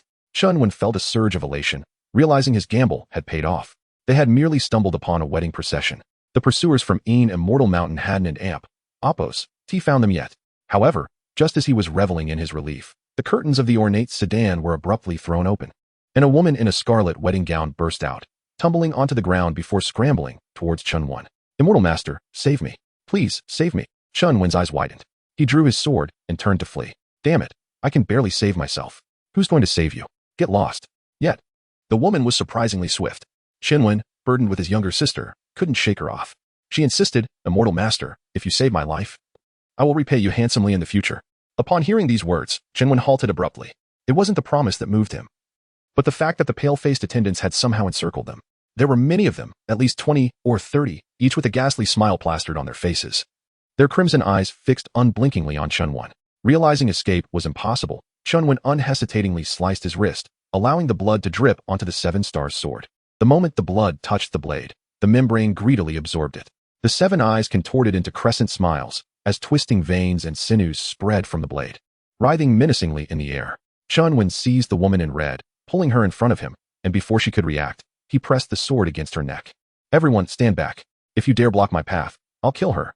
You won't be able to explain it when you return, and none of you will survive. At these words, the attendants froze in place, glancing at each other, and indeed dared not approach. The woman hardly dared to breathe, her body drenched in cold sweat. She tentatively probed, Immortal Master, surely this is just to frighten them? I will cooperate, but please, be careful with your sword. Chunwen's expression turned icy, pressing the blade closer to her alabaster neck. Do I know you? Why should I save you? Don't try to play the victim. If you weren't useful, I would have killed you already. The attendants obediently cleared a path, and Chunwen gestured for his sister to stay behind him, using the woman in red as a shield as he slowly moved out of the encirclement. As they drew nearer, he noticed the attendants and Oppos, bizarre features. Their skin lacked pores, as smooth as if coated in lard, and their faces weren't painted with cosmetics, but rather naturally pallid, almost inhuman. Chunwen's gaze shifted downwards, noting their slender, elongated feet, more akin to chopsticks than legs, explaining why they seemed to hover in the air from a distance. However, this also reassured Chunwen. At least it proved these creatures weren't ghosts or specters, but merely deformed humans. As they neared the edge of the crowd, Chunwen was about to breathe a sigh of relief when an attendant lunged from his side, its jaw unhinging grotesquely, revealing a writhing, crimson tongue and a mouthful of fangs, biting down on Chunwen's sword-wielding wrist. Chunwen cried out in pain, his grip loosening slightly. The surrounding attendants swarmed him, tearing at his flesh like ravenous beasts. At the same time, one of the attendants snatched the woman from his grasp. Chunwen clenched his jaw, enduring the pain as he channeled his spiritual energy, gathering it in his left fist, and slammed it into the head of the attendant latched onto his right arm. The attendant's head caved in instantly, yet it refused to release its grip, tearing a chunk of flesh from Chunwen's right arm, chewing and swallowing it. You beast! Dare to eat my flesh? Chunwen continued to pummel the attendant until its head was shattered, its eyeballs bursting out. Freeing his right hand, he thrust his sword behind him, impaling two attendants tearing at his back. The veins and sinews rapidly extended, growing from their chests into their organs, and within moments, they had overtaken the attendants' bodies, their flesh decaying at an alarming rate. Chunwen withdrew his sword, and the two attendants slumped off his back, writhing on the ground like dying shrimp, unable to stand. However, as soon as he dealt with these, the remaining attendants surged forward, approaching swiftly on all fours. Their crimson eyes filled with ravenous bestiality. The blood flowing from Chunwen seemed to possess an irresistible allure, driving them to attack him without regard for their own lives. Fueled by sheer tenacity, Chunwen managed to hold his ground initially, but as the wounds on his body multiplied and the blood loss increased, he felt his strength rapidly waning. Despite having eliminated 8 or 9, the remaining attendants showed no fear, continuing to tear at his flesh. The attendants who managed to feast on his blood underwent noticeable transformations, their pallid skin gaining a hint of crimson, but their eyes also grew more feral. At that moment, Chunwen caught sight of one of them approaching his sister, though she managed to stab its eyes with her copper sword. The creature still bit down on her left shoulder, its sharp fangs threatening to pierce through. Chunwen's hair stood on end, and he roared. Freeing himself from the attendants clinging to him, he lunged towards Chen Ai, plunging his hand into the creature's mouth and tearing out its tongue. Blood spurted out, and the attendant howled in agony, instinctively releasing Chun Ai and Oppos Ai. Chunwen swung his sword, decapitating the attendant, its head rolling lifelessly on the ground. How are you? Are you all right? I'm fine. Don't worry about me. Be careful. Kneeling to examine his sister's injury, he was relieved to find it wasn't as severe as he had feared, with no damage to her bones. Chunwen breathed a sigh of relief. However, as he turned back, his eyes burned with fury. He retrieved the last lifeblood pill from the vial and swallowed it. Chapter 13. Chu Chen ran swiftly. Under the dissolution of the celestial essence, the potency of the lifeblood pill coursed through Chun Wen's frame, mending his ravaged flesh. He distinctly felt the wounds knitting themselves together, his vital energy gradually returning. A glance backward revealed a dozen corpses strewn across the ground. Only then did a glimmer of awareness dawn in the eyes of the remaining lackeys, who hesitated before Chen, a veritable deity of carnage. But Chen, consumed by bloodlust, surged into their midst before his injuries had fully healed, cleaving his blade toward one of the lackeys. The lackey, with a nimble twist, narrowly evaded the blow, though two of his fingers were severed in the process. He collapsed to the ground, gazing up at the blood-soaked figure of the youth, finding himself trembling uncontrollably. For the first time since his birth, the lackey experienced the emotion of fear. Driven by intense terror, he emitted a guttural shriek and fled into the night, disappearing swiftly. Chen wiped the blood from his face, his eyes narrowed as he surveyed the surroundings. The lackey shrank back, no longer daring to approach. Bah! Cowardly curs, bullying the weak and fearing the strong. Come on then, Chen roared, his voice echoing through the silent woods. A cool breeze swept through, causing the lackeys to shudder involuntarily, their steps faltering backward. As if on cue, they turned and bolted, each vying to outpace the others, desperate to escape Chen. The forest, once a scene of brutal combat, was now deserted save for Chen and his two companions. Chen disregarded the fleeing lackeys, instead tearing off a piece of his Taoist robe to carefully bandage his little sister and Appo's wounds, temporarily staunching the flow of blood. Throughout this, the woman in red remained silently by, not daring to move. In the nation of Yu, it was common knowledge that Taoists in blue robes were adept at slaying demons, while those in yellow robes were skilled at killing men. Having dragged the young Taoist into danger, she knew her only chance was to beg for mercy and await his judgment. Attempting to flee would surely cost her more than 10 lives. Once his little sister was attended to, Chen finally approached the woman, scrutinizing her. Sensing the hostility in his gaze, the woman hastily spoke. I am eternally grateful for the immortal master and Appo's life-saving grace. Upon returning to my village, I will erect a statue in your honor, burning incense and prostrating myself day and night. Chen gaze grew colder, and he seized her slender neck, his fingers digging into her skin, drawing beads of blood. Still feigning ignorance? I saw through your disguise at first glance. Tell me, were you sent by my master to spy on me? Though the woman was tall and possessed handsome features, Chen had immediately noticed the broadness of her knuckles and the prominence of her Adam's apple, signs that betrayed her true gender. The figure struggled in his grasp, but Chen hand gripped her throat like a vice, allowing no escape. I'll speak. Immortal master, spare my life. But Chen stood coldly, showing no sign of relenting. As she convulsed, foaming at the mouth, on the verge of suffocation, he finally flung her to the ground. The fact that she had Appo's used celestial energy to resist suggested she was indeed an ordinary person. The red-clad man, upon hitting the ground, kowtowed 3 times, hastily explaining, Immortal master and Appo's eyes are like torches. My name is Chu Chenran. I am indeed a man. Originally an actor from Qinghe Town, usually playing the role of a xiaodan, hence the feminine appearance. I had no intention of approaching the immortal master to harm you. He then poured out his life story, fearing that any delay would arouse Chen suspicion and lead to his immediate demise. According to Chu Chenran, he had grown up with the opera troupe since childhood. Due to his delicate features and graceful demeanor, he had gained some renown for playing female roles. The troupe's elderly leader, seeing him as dutiful, had intended to betroth his only daughter to him, effectively passing on the opera troupe to Chu Chenran. Marrying his beloved junior sister and becoming the successor of the opera troupe was a dream come true for the actor, who had been orphaned since childhood. He dared not ask for more, content to manage the opera troupe well, ensuring that the old leader's craft would not be disgraced under his care. Alas, just as everything was progressing smoothly, ill tidings reached the town. The old deity of the mountain was to take a bride, specifically requesting his betrothed junior sister. Everyone knew that those who went up the mountain, regardless of gender, never returned alive. To call it a wedding was merely a euphemism for being devoured by the deity. Chu Chenran and his junior sister had grown up together, sharing a deep bond. How could he bear to watch her die? His master had taken him in as a child, providing him with food and teaching him his craft, treating him with immense kindness. He was betrothed to his junior sister. He was obligated to protect her. Though he had played female roles since childhood, he still possessed some backbone. After much deliberation, he made his decision to take his junior sister's place and ascend the mountain as the bride. After all, those who were sacrificed on the mountain were treated as human livestock. The old deity would likely not care whether the offering was male or female. Chu Chenran was without parents, his life expendable. Had the opera troupe not taken him in, he would have frozen to death in some alleyway long ago. It was the opera troupe that had raised him. It was time to repay their kindness. He had not planned to return alive, but he encountered 2 immortals dressed as Taoists on the road. On a whim, he jumped out of the wedding sedan and begged for help. Alas, he had escaped one den of wolves only to enter another. The ruthlessness of the Een Mountain Taoists was well known. Whether he lived or died now depended on the whim of this immortal. After recounting his story, Chu Chenran lowered his head, anxiously awaiting Chun Wen's response. After a long pause, Chun Wen finally spoke. You said your family runs an opera troupe. Does that mean you're wealthy? Chu Chenran was taken aback, stunned for a moment. Upon regaining his senses, he realized that the immortal master might have some misunderstanding about opera troupes, as it was hardly a lucrative profession. He was about to explain when he abruptly changed his mind. Yes, we're rich, very rich. I can return to Qinghe Town right now and fetch silver for the immortal master. If the immortal was willing to take money, it meant there was still a chance for survival. No matter how much silver the immortal wanted, he would scrape it together. This was money to buy his life. What was the point of earning money from performing if not to spend it at a time like this? Chun Wen's eyes lit up, and his tone softened slightly. Money was a good thing in any world. Having experienced the taste of poverty, he understood this especially well. He only had a dozen copper coins on him. So earning something from this man would be a good outcome. How much silver do you have on you now?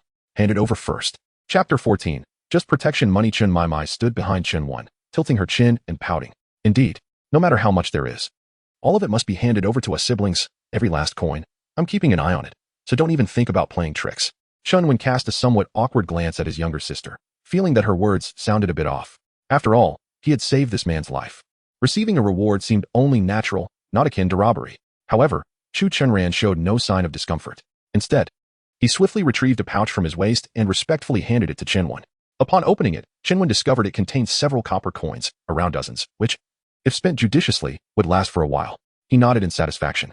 Only then did Chu Chenran let out a sigh of relief. Which direction is your town? And how far is it from the western Xianshan? Chu Chenran looked up in surprise, scrutinizing Chun Wen with a peculiar expression. Yet, he quickly resumed his compliant demeanor. Answering honestly, the master must be referring to the western Xianshan. In our Yu Kingdom, no one is unaware of it. Our Qinghe town is not far, merely a day's journey on foot.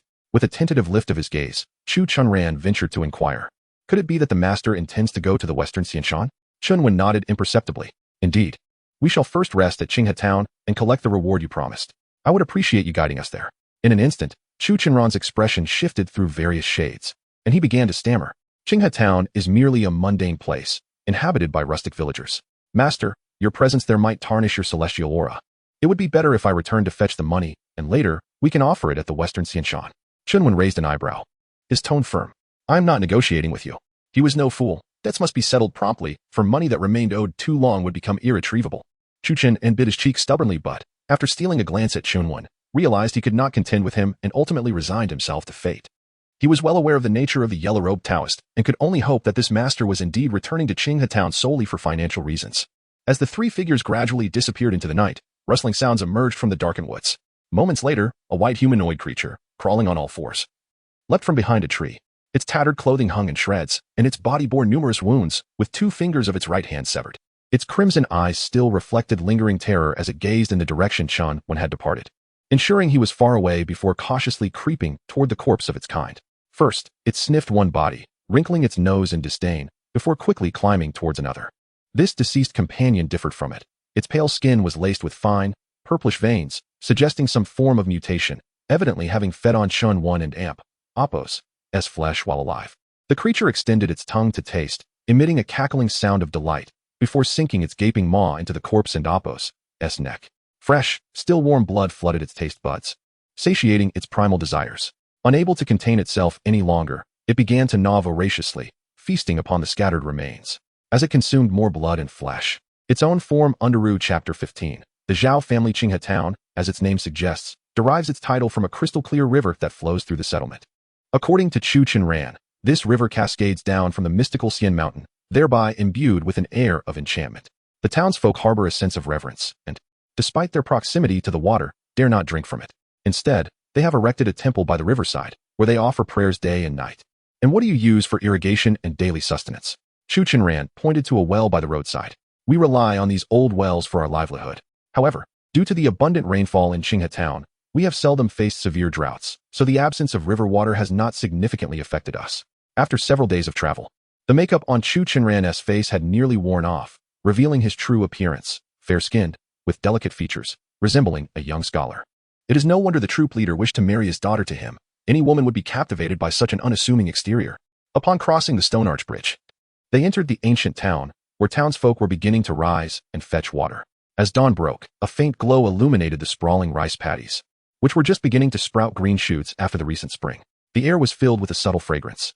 As they passed the arch bridge, Shinwen cast a glance at the river below. The water sparkled under the sunlight, crystal clear and untainted, revealing the green aquatic plants swaying gently beneath the surface. Yet, despite Shinwen's scrutiny, he could not sense the presence of any ethereal essence. It seemed that what Chu Chenran described was merely a local custom without any substantial basis, and thus he chose not to delve deeper. The path of the town was paved with bluestone slabs, worn smooth by the passage of carriages and pedestrians over the years. The group followed the stone road, turning into a narrow alley, winding their way for quite some distance until they finally halted in front of a small courtyard. This courtyard was not as he had imagined. The gate was adorned with chipped vermilion paint, and the roof, covered in green tiles, was overrun with moss, presenting a rather desolate appearance, unbefitting a family of wealth. At this moment, the courtyard door stood ajar, and white silk hung from the walls, mingled with the sounds of several women weeping within. Chu Erwa, you poor orphan. I have watched you grow since childhood, treating you as my own son. We, the Zhao family, had hoped you would carry on our legacy, so how could you leave us so abruptly? Erwa, sob. I'm so sorry. It was supposed to be me going to the mountains. Forgive me, I am the one who has harmed you, sob. Not long after, a middle-aged man's reprimanding voice interrupted. Are you two out of your minds? Marrying off to a celestial being is a joyous occasion. We are already committing a taboo by holding a funeral for Chu Erwa privately, and you cry so loudly. Do you wish for the whole world to hear? With that, the wailing gradually subsided. Chu Chenran trembled as he stood before the door, hesitating to push it open. Shunwen stepped forward and noticed that tears brimmed in his eyes. I knew it. My master and mistress must be thinking of me. Shunwen frowned in thought, realizing he had come to collect a debt. Yet here was Chu Chenran putting on a performance. He gave him a gentle shove, and Chu Chenran stumbled into the courtyard, nearly falling flat on his face. A group of women rushed out, the foremost being a slender girl of 17 or 18, dressed in plain attire. She had delicate features. Had it not been for the faint freckles on her cheeks, she would have been deemed a beauty. Such looks were rare in the palm-sized Qinga town, especially in a theater troupe where the influence of literature was prevalent, making her stand out even more compared to the daughters of farmers. Upon seeing Chu Chenran, her pupils dilated slightly, casting a glance at her father before swiftly hiding behind her mother. Today marks the 7th day Chu Shixiang has returned from the dead. Chu Chenran quickly straightened, stepping forward with urgency. I am not a ghost. Shinner, I encountered a benefactor who saved me. Master, mistress, I have returned to life. The troop leader's expression turned stern, his sharp gaze scanning Chu Chenran before inadvertently landing on Shunwen, after which he discreetly averted his gaze. Erwa, if you were taken by a celestial being, how could you possibly return? Our Zhao family has treated you well. Are you now regretting your marriage to Shinner and plotting to take her away with your celestial master? Realizing the misunderstanding due to the Taoist robes Chenwen wore, Chu Chenran hastily recounted his recent experiences. After a thorough explanation, the doubts in their hearts were finally quelled, and their attitudes softened considerably. The mistress beamed with joy as she approached Chu Chenran, inspecting him closely, squeezing his shoulders and arms. Thank goodness, thank goodness. Erwa is safe and sound. As long as you're well, I am at ease. The girl named Zhao Xian quickly took Chu Chenran's hand and led him inside, eagerly pouring him tea. I am so relieved you have returned. Otherwise, I would carry this guilt for the rest of my life. Brother, you have returned from the dead, so you must live well and accompany me. Ah, of course, Chu Chenran replied, basking in the warmth of his family, a simple smile gracing his face. He felt as though all that had transpired before was but a nightmare, and now he had finally awoken. The troop leader gestured for Qinwen to take a seat at the head of the hall, inviting him and Qinwen on to sit.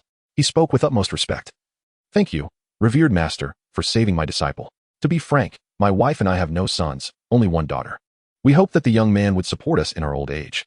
Your benevolent act is a tremendous merit for our Zhao family. Qinwen shifted in his seat, uncomfortable on the rickety chair. His gaze swept over the still grinning Chu Chenran, and he internally shook his head. Although the mother and daughter were delighted by his return, the troop leader's demeanor was rather intriguing. He had no intention of deciphering any hidden motives. After all, his acquaintance with Chu Chenran was merely a chance encounter, and his visit to the Zhao family was solely to collect a debt. There's no need for flowery words. I rescued your son-in-law, and he promised me a sum of silver. Surely, you won't renege on that, will you? The troop leader was momentarily taken aback. He had not anticipated that the other party would bypass the niceties and directly demand payment. Is this a request for money or outright extortion? Yet, the decades of experience on stage allowed him to maintain his composure, and he clasped his hands together, saying, Please, esteemed master, your act of saving my disciple deserves gratitude.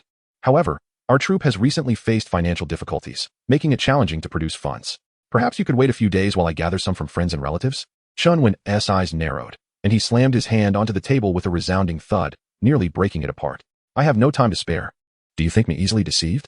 I will stay here for one night, and by tomorrow, I expect the silver. Otherwise, your troop shall face dire consequences. Chapter 16. The bonds of landlords Chun Won and Amp.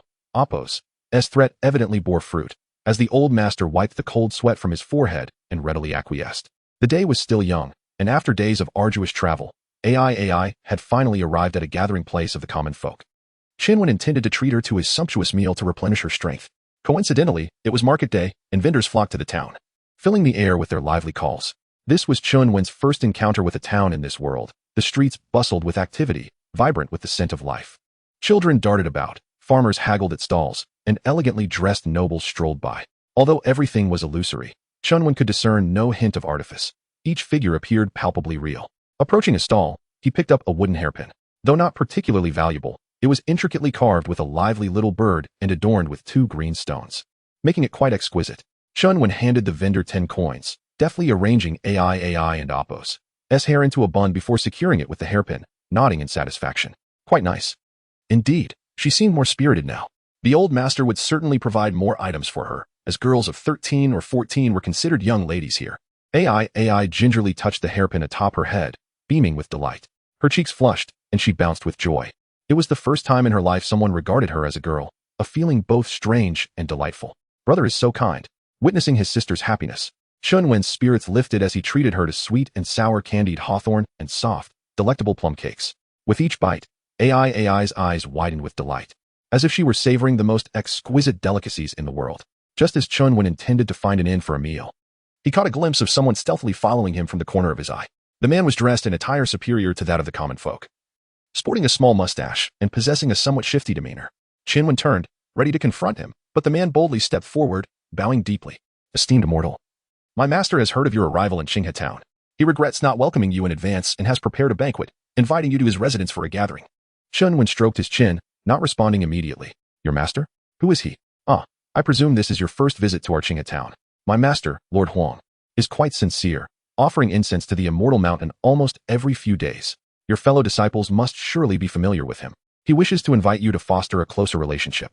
Chunwen furrowed his brow, pondering whether Lord Huang had mistaken him for a disciple from Zixianshan. However, it made sense, as his master and the masters at Zixianshan were from the same lineage, resulting in similar attire among the disciples. Since he intended to seek guidance from his master's senior, he could gather some information from Lord Huang in advance. Chunwen nodded slightly, prompting the steward to promptly lead the way. The Huang residence was not far off, featuring black tiles and red walls, with stone lions standing guard, far more impressive than the modest courtyard of the Zhao family troop. However, it was peculiar that across from the estate, a small temple had been erected by the riverside, bustling with worshippers. As the sun set, its rays illuminated the temple's eaves, casting elongated shadows. Chunwen's gaze swept over the temple, which appeared dark and indistinct, yet something within made him uneasy. It felt as if, while he scrutinized the temple, unseen eyes were observing him in return. Furrowing his brow, he was about to investigate when the steward opened the estate and Appos' door. Esteemed immortal, this way please. Chunwen cast a final glance at the temple, hesitating for a moment before stepping through the threshold. Compared to the exterior, the interior of the estate was even more opulent. After navigating past an expansive rock garden and lotus pond, he finally encountered the so-called Lord Huang. His demeanor was markedly more respectful than that of the steward. Upon seeing Chunwen, he hurriedly waddled forward, his ample frame shaking, and bowed deeply, ushering them to the head of the dining table. Esteemed immortal, I am truly delighted to have you here. I was unaware of your arrival in Qinghe town and beg your forgiveness for my inadequate hospitality. With that, he poured himself 3 cups of wine and gulped them down. AI, gazing hungrily at the array of dishes on the table, had swallowed her saliva countless times, looking expectantly at Chunwen. Brother, when can we eat? Ignoring Lord Huang's flattery, Chunwen gently ruffled AI's hair. Eat. Without hesitation, the siblings began to devour their meal, completely disregarding any semblance of immortality.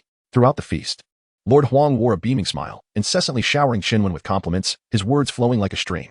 However, the siblings had gone several days without a proper meal, their eyes solely fixed on the abundant food before them, paying little attention to the corpulent man and Appos' chatter. An hour passed before Chunwen finally felt satiated, and by that time, the moon had risen outside. Lord Huang, having exhausted his flattery, beamed at Chunwen as he finished his meal.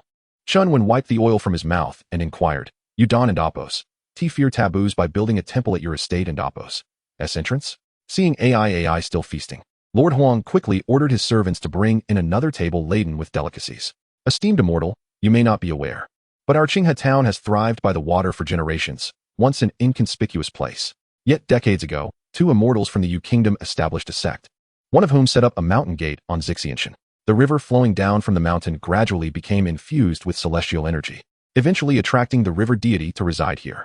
We built this temple to honor the river god, seeking blessings for favorable weather in Qinghe town. The river god, Chunwen murmured, uncertain of the veracity of this deity. However, regardless of its nature, he had no intention of provoking it. He did not wish to linger here. I hear you frequently offer incense to Xixianshan. It seems you are quite familiar with the immortals there? Lord Huang's plump face radiated a jovial smile, appearing almost endearing after prolonged observation. Previously, other esteemed immortals would visit Qinghe town, and I had the pleasure of interacting with them, so I am naturally acquainted. Rest assured, now that you have graced our humble town, I shall extend every courtesy to ensure your satisfaction. As he spoke, he pushed a beautifully crafted wooden box toward Chunwen. Upon opening it, Chunwen discovered 2 ingots of pure snowflake silver nestled within. Raising an eyebrow, he discreetly pocketed the silver, indifferent to any potential misunderstandings. He cherished wealth, and the benefits were right before him. He had no intention of refusing. Chapter 17. The human head incense. Chunwen's actions amplified the mirth in Master Huang's countenance, his corpulent face crinkling with folds. In truth, the invitation extended to the esteemed immortal master to grace my humble abode serves another purpose. Speak, Chunwen responded. He had anticipated a request. While a mere 2 silver taels couldn't fully sway him, he was willing to listen. I confess with shame that I approach the age of 50, yet remain without progeny. Thus, I have long considered taking a concubine to perpetuate the family line. Some time ago, the Zhao troop and I reached an understanding regarding marriage. The matriarch and her daughter have both consented, making them practically kin. I implore the immortal master to consider my position and cease any further harassment towards them. A flicker of surprise danced in Chunwen's eyes. This version of events differed from what he had gleaned from Chu Chenran. If I recall correctly, the Zhao family has but 1 daughter. Had not Zhao Xian already pledged herself to Chu Chenran? Chu Chenran. Master Huang paused, recognizing the formal name of Chu Erhua, a name rarely uttered in town save by Chu Erhua himself. He then scoffed derisively. A mere vagrant who cross-dresses harbors delusions of grandeur. Utter nonsense. When his family perished, leaving him the sole survivor, were it not for the Zhao troop's charity, he would have starved long ago. Now, he dares to covet the Zhao family's estate. A veritable ingrate, undeserving of their kindness. Chunwen remained silent, calmly sipping his tea. He hadn't anticipated such hidden intricacies and was unsure how to respond. Master Huang, noticing his silence, narrowed his eyes, a cunning glint appearing. He continued, esteemed immortal master. The offering of human sacrifices to the mountain deity has been an inviolable tradition for 70 years. Previous immortal masters who visited Qinghe town had already agreed to substitute Chu Erhua for the Zhao family's daughter. I am perplexed by this sudden change of heart. The return of Zhao Erhua. Chunwen set down his teacup, his gaze piercing Master Huang's beady eyes. So, the Zhao family is aware of this. Assuredly. After securing a substitute for their daughter, Zhao Xian would become my concubine. This was the prearranged agreement. Chunwen paused, then emitted a sardonic chuckle. He envisioned Chu Chenran's foolish demeanor and found the situation absurdly comical. A complete simpleton, willingly led to slaughter. A wave of memories washed over him, recalling the period following his father's demise. The so-called relatives, indifferent or opportunistic, eager to exploit their misfortune. Kinship, it seemed, was rendered worthless by the allure of personal gain. Damn it, he muttered. Must I witness such detestable affairs even in this world? Disgusting. He grasped his younger sister and Amp, Appo's hand, his voice laced with coldness. We and Amp, Appo's, relieving. Oh, but I haven't finished eating, Chenai protested, tearing off a goose leg and stuffing it into her mouth before hastily following Chunwen. Master Huang's smile vanished, replaced by a stern expression, his former buffoonery gone. His tone turned icy and rigid. Immortal Master, your refusal to deliver Chu Erhua for the mountain offering defies the customs of Qinghe town. Chunwen slowly turned his gaze back to Master Huang, his voice a low growl. Are you threatening me? I am merely a humble mortal, unworthy of threatening you. However, fair exchange is the law of the land. Without my Huang family's governance, would the people willingly provide human sacrifices to your esteemed sect year after year? Chunwen let out a chilling laugh. Before Master Huang could react, he delivered a resounding slap to his fleshy face. Touching his cheek, the burning sensation registered belatedly, and a flicker of anger ignited within Master Huang. You. Slap. Another blow landed, 2 crimson palm prints rapidly swelling on his face. As if jolted back to his senses, Master Huang's eyes cleared, his anger replaced by an obsequious smile. A misunderstanding. I misspoke. I am grateful for the immortal master's lesson and shall restrain my loose tongue in the future. I beseech your forgiveness. Wiping his hands, Chunwen turned to leave. A mere mortal dares to instruct me? Remember this lesson. Next time, you may not be so fortunate. Master Huang prostrated himself, repeatedly striking his head against the ground, concealing his seething hatred. Only after Chun Wen had departed did he rise, gritting his teeth as he instructed his steward, if this man disregards the rules, then I shall dispense with courtesy. Proceed with the arrangements I previously instructed. The steward hesitated. Master, the river god and damp. Apos. S influence has grown in recent years, and we have burned much human head incense for him. If we were to request his presence, I fear. Master Huang's eyes widened in fury, his mustache bristling. Fear what? I shall bear the responsibility. He is but a fledgling from the mountain, yet he dares to bully my Huang family. He must be taught a lesson. The steward opened his mouth, but ultimately swallowed his words. Yes, master. Following this commotion, night had fully descended. The moon, veiled by wispy clouds, cast an ethereal glow upon the deserted streets, the lively market now desolate and devoid of life. A sense of unease gnawed at Chun Wen. He intended to return to the Zhao residence for the night, collecting his silver and departing Qinghe town in the morning. Chen Ai, sensing his displeasure, tugged at his sleeve. Her eyes wide with curiosity. Brother Wen, did that fat man make you unhappy? Why didn't you just kill him? Chen Wen was taken aback by the question.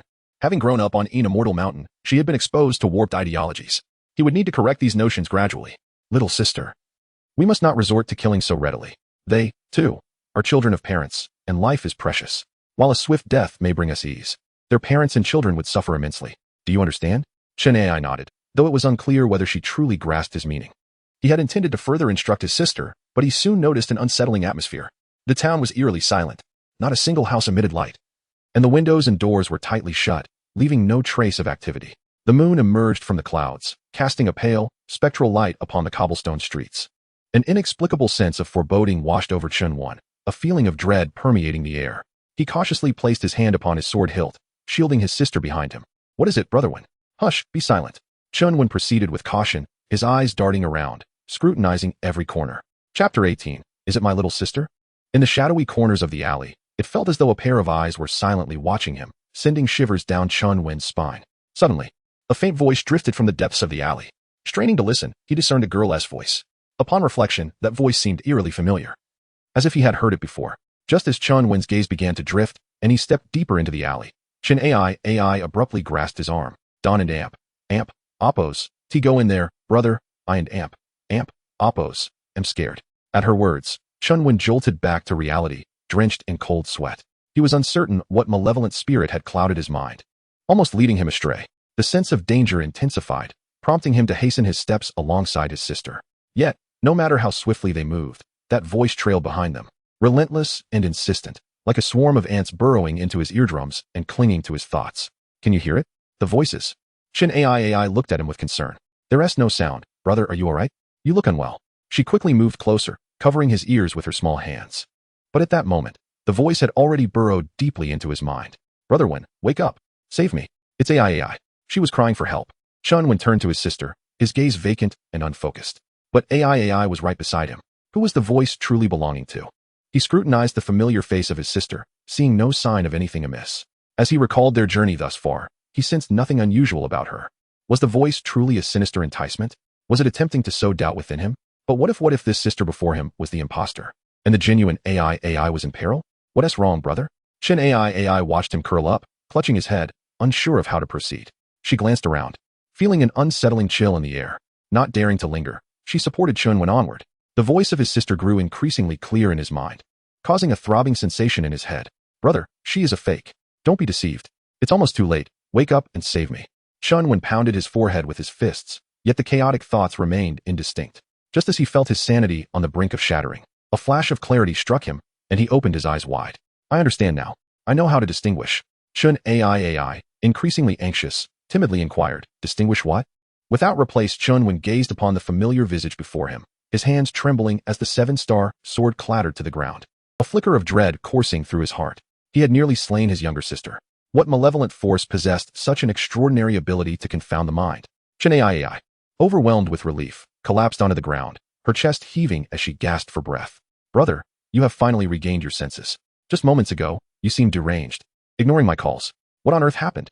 Chen Wen, in a state of bewilderment, shook his head. He could not fathom the nature of the entity capable of such powers.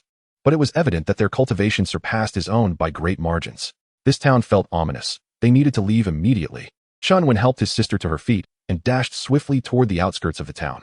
Arin and Oppos, We supposed to collect money from the male performer? What use is money when life itself is at stake?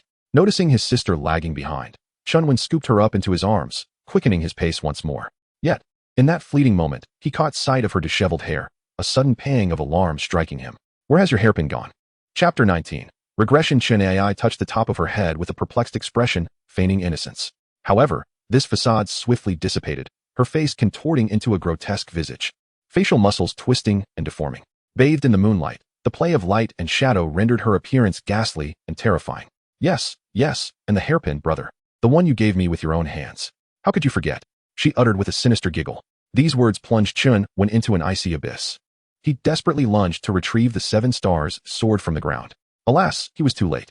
His little sister's features rapidly melted away, replaced by a putrid, peeling face, revealing a triumphant grin.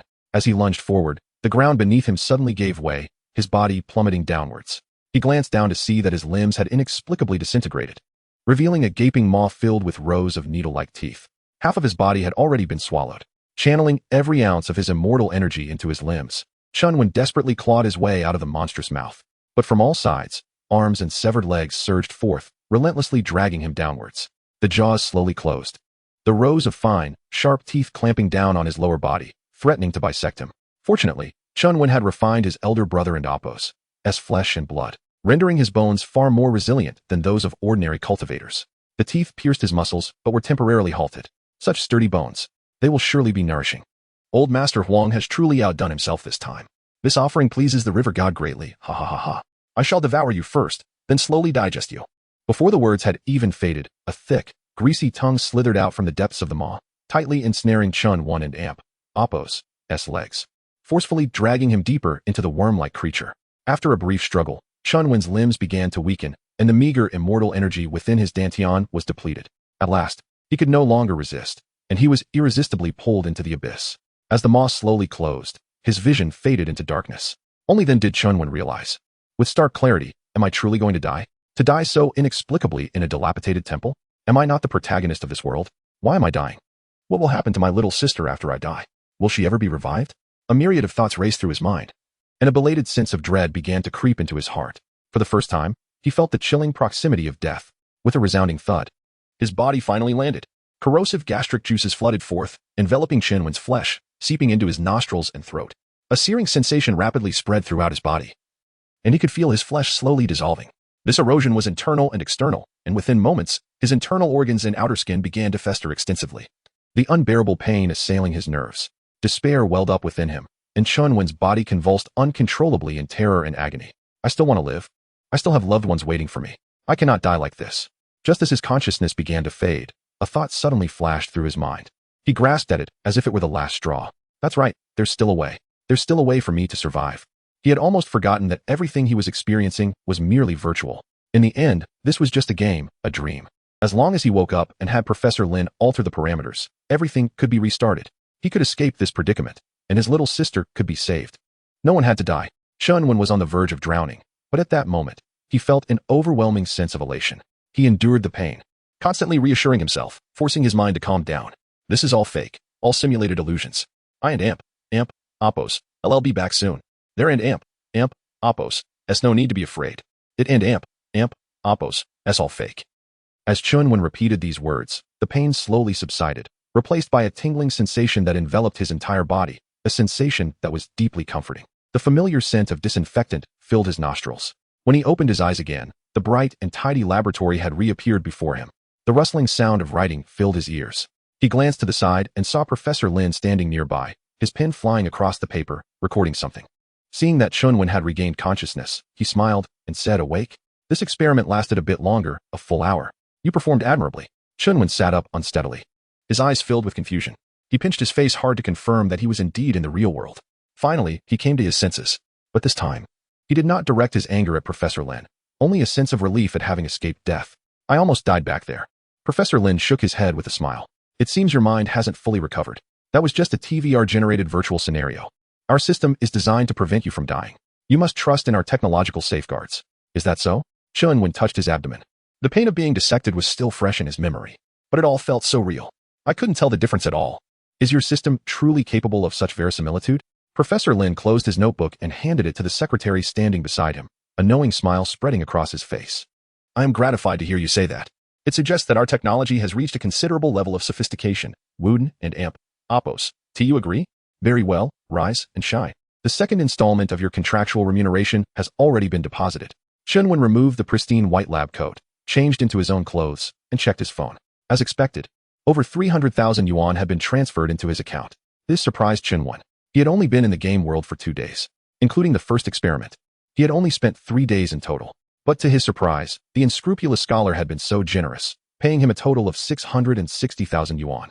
As if sensing Chunwen's doubts, Professor Lin explained, I am paying you based on the progress of the experiment in the real world. Although you still need to spend 7 days in the other world, 2 hours have already passed in reality, which is precisely half of the entire experimental plan. Chunwen's expression remained blank, still reeling from the impact of the flesh monster. Professor Lin did not seem to mind, and simply asked, the third phase of the experiment is scheduled for the day after tomorrow. Will you be participating? Chunwen lowered his head and remained silent for a moment. The image of his little sister gradually appearing before his eyes. His unfocused eyes gradually sharpened, and when he looked up again, his tone was resolute. No, I want to continue the experiment now. Professor Lin scrutinized Chunwen for a long moment, confirming that the young man was not joking. The smile on his face gradually faded, and for the first time, he revealed a serious expression. If memory serves, you were quite reluctant to participate in the experiment before today. What has prompted this sudden surge in enthusiasm? Chapter 20. Indistinguishable Chunwen found himself at a loss for words. His heart ached with the urgency to return and save his little sister. The fear that he might arrive too late, and that she might truly be devoured by that monstrous entity, consumed him. If only he could persuade Professor Lin to alter the data right now, surely his sister would be spared. Yet, deep down, Chunwen understood that his sister was merely a character within a virtual realm, her fate but a string of code running through a computer. Was it truly meaningful to endeavor to save her? He grappled with the notion that no matter how realistic the TVR technology might be, everything within it was ultimately a simulation. What transpired there bore no relation to his real life. He did not wish to conflate reality with the virtual. His mind raced with conflicting images, overwhelmed by uncertainty. Ultimately, he clenched his teeth and nodded in agreement, acutely aware that he was increasingly unable to discern the boundary between reality and illusion. Even now, he could not ascertain whether he was still within the belly of the worm, whether he was being slowly dissolved as he spoke. Would he truly lose his sanity if this continued? It was only the 3rd day. Would he still be himself when he emerged 7 days later? Suddenly, Professor Lin placed a comforting hand on Chunwen's shoulder, pulling him from his chaotic reverie. While I am primarily concerned with the experimental data, I do not wish to witness any mental distress among the participants, as it could adversely affect the risk assessment of the TVR system. Use the remaining time to relax, and return the day after tomorrow. Though Chunwen despised Professor Lin and Oppos' pretentious demeanor, he could not deny the truth in his words. A break was indeed necessary. As he exited the laboratory, the midday sun blazed down upon him, forcing him to shield his eyes. Through his fingers, he beheld the searing rays gradually dissipate, transforming into the cool, luminous glow of the moon. He recognized it as the moon of Qinghe Town. Despite the summer heat enveloping him, a chill penetrated his bones. The city was eerily silent. As he stepped onto the asphalt, he felt the texture of cobblestones beneath his feet. A faint, putrid odor pervaded the air, reminiscent of decaying flesh. Chunwen wandered aimlessly through the streets, feeling an unprecedented sense of alienation. Had he truly emerged from the virtual world? Was he genuinely back in reality? Yet everything over there felt so real. How could he prove it? How could he ascertain the truth? As doubts began to cloud his mind, the cacophony of vehicles, blaring advertisements, and the shouts of vendors erupted around him, striking his brain like a bomb and jolting him awake. He noticed the once desolate streets bustling with life. Passers-by wore indifferent expressions, hastening past him. An overwhelming sense of unreality flooded over Chunwen. Were these truly living, breathing humans? Why did it feel so akin to the world of the game? Suddenly, he recalled the look in his sister's eyes just before her demise. She was on the brink of being consumed, facing the specter of death. Yet in that moment of separation from the illusion, her eyes sparkled with a sense of relief. Could such genuine emotion be simulated? He repeatedly struck his head, trying to regain clarity, but the more he tried, the more chaotic his thoughts became. The indifferent crowd began to distance themselves from Chunwen, creating a space around him. In a sudden burst, Chunwen stood up, his eyes bloodshot, and seized the collar of a passerby, demanding, "Tell me who you are. Are you real or just a figment?"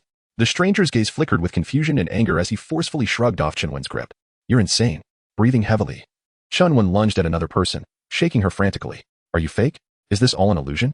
Tell me." The woman rolled her eyes, delivering a swift kick to his groin before striding away, her long hair trailing behind her. "Dude, you haven't even grown up yet, trying to hit on me?" Doubling over in pain, Chunwen crouched down, yet the terror within him continued to spread uncontrollably. If all of this were merely a dying fantasy, then he and his sister were perishing. No one would be able to save her. His last remaining family member would perish. He had promised his older brother to take care of her.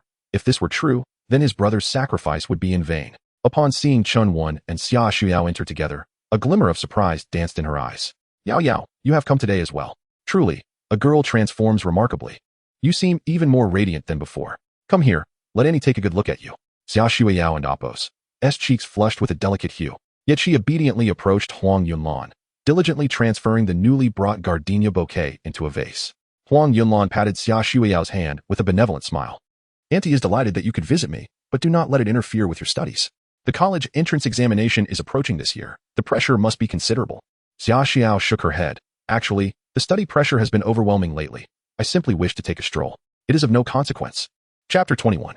I wait for your return. The two soon began to engage in light conversation, appearing from a distance like a mother and daughter, while Chun Wen stood awkwardly aside like a wooden post. However, witnessing this scene brought Chun Wen a sense of ease, and a subtle smile crept onto his lips. In the past, Xia Shuyao frequently visited his home, and his mother would often pull Yao Yao into conversations about trivial matters. Having lost his mother at a young age, Chun Wen found comfort in the seemingly mundane chatter that he once considered tiresome. Over time, they grew increasingly familiar with one another. Reflecting on those once ordinary moments, Chun Wen felt a warm glow in his heart, as a long-forgotten sense of happiness welled up within him. Hey, you little rascal, why are you just standing there? Yao Yao has come all this way. Why don't you prepare her some fruit?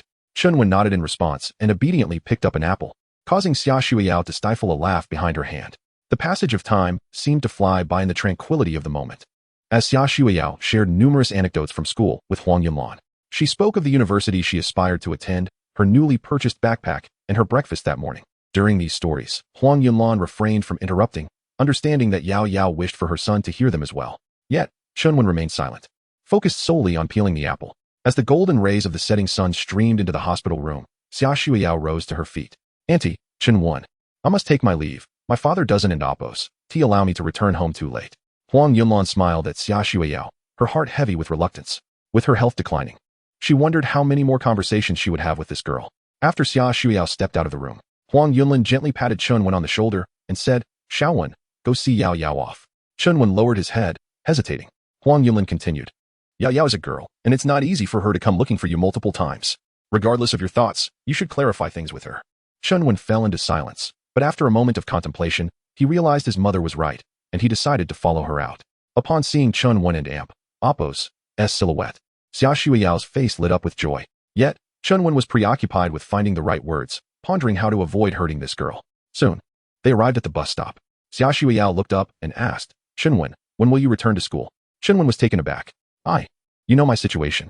I probably won't and Appo's be able to go back to school. He spoke the truth. He had no time for studies or romance. In the face of his mother's illness, such matters seemed trivial.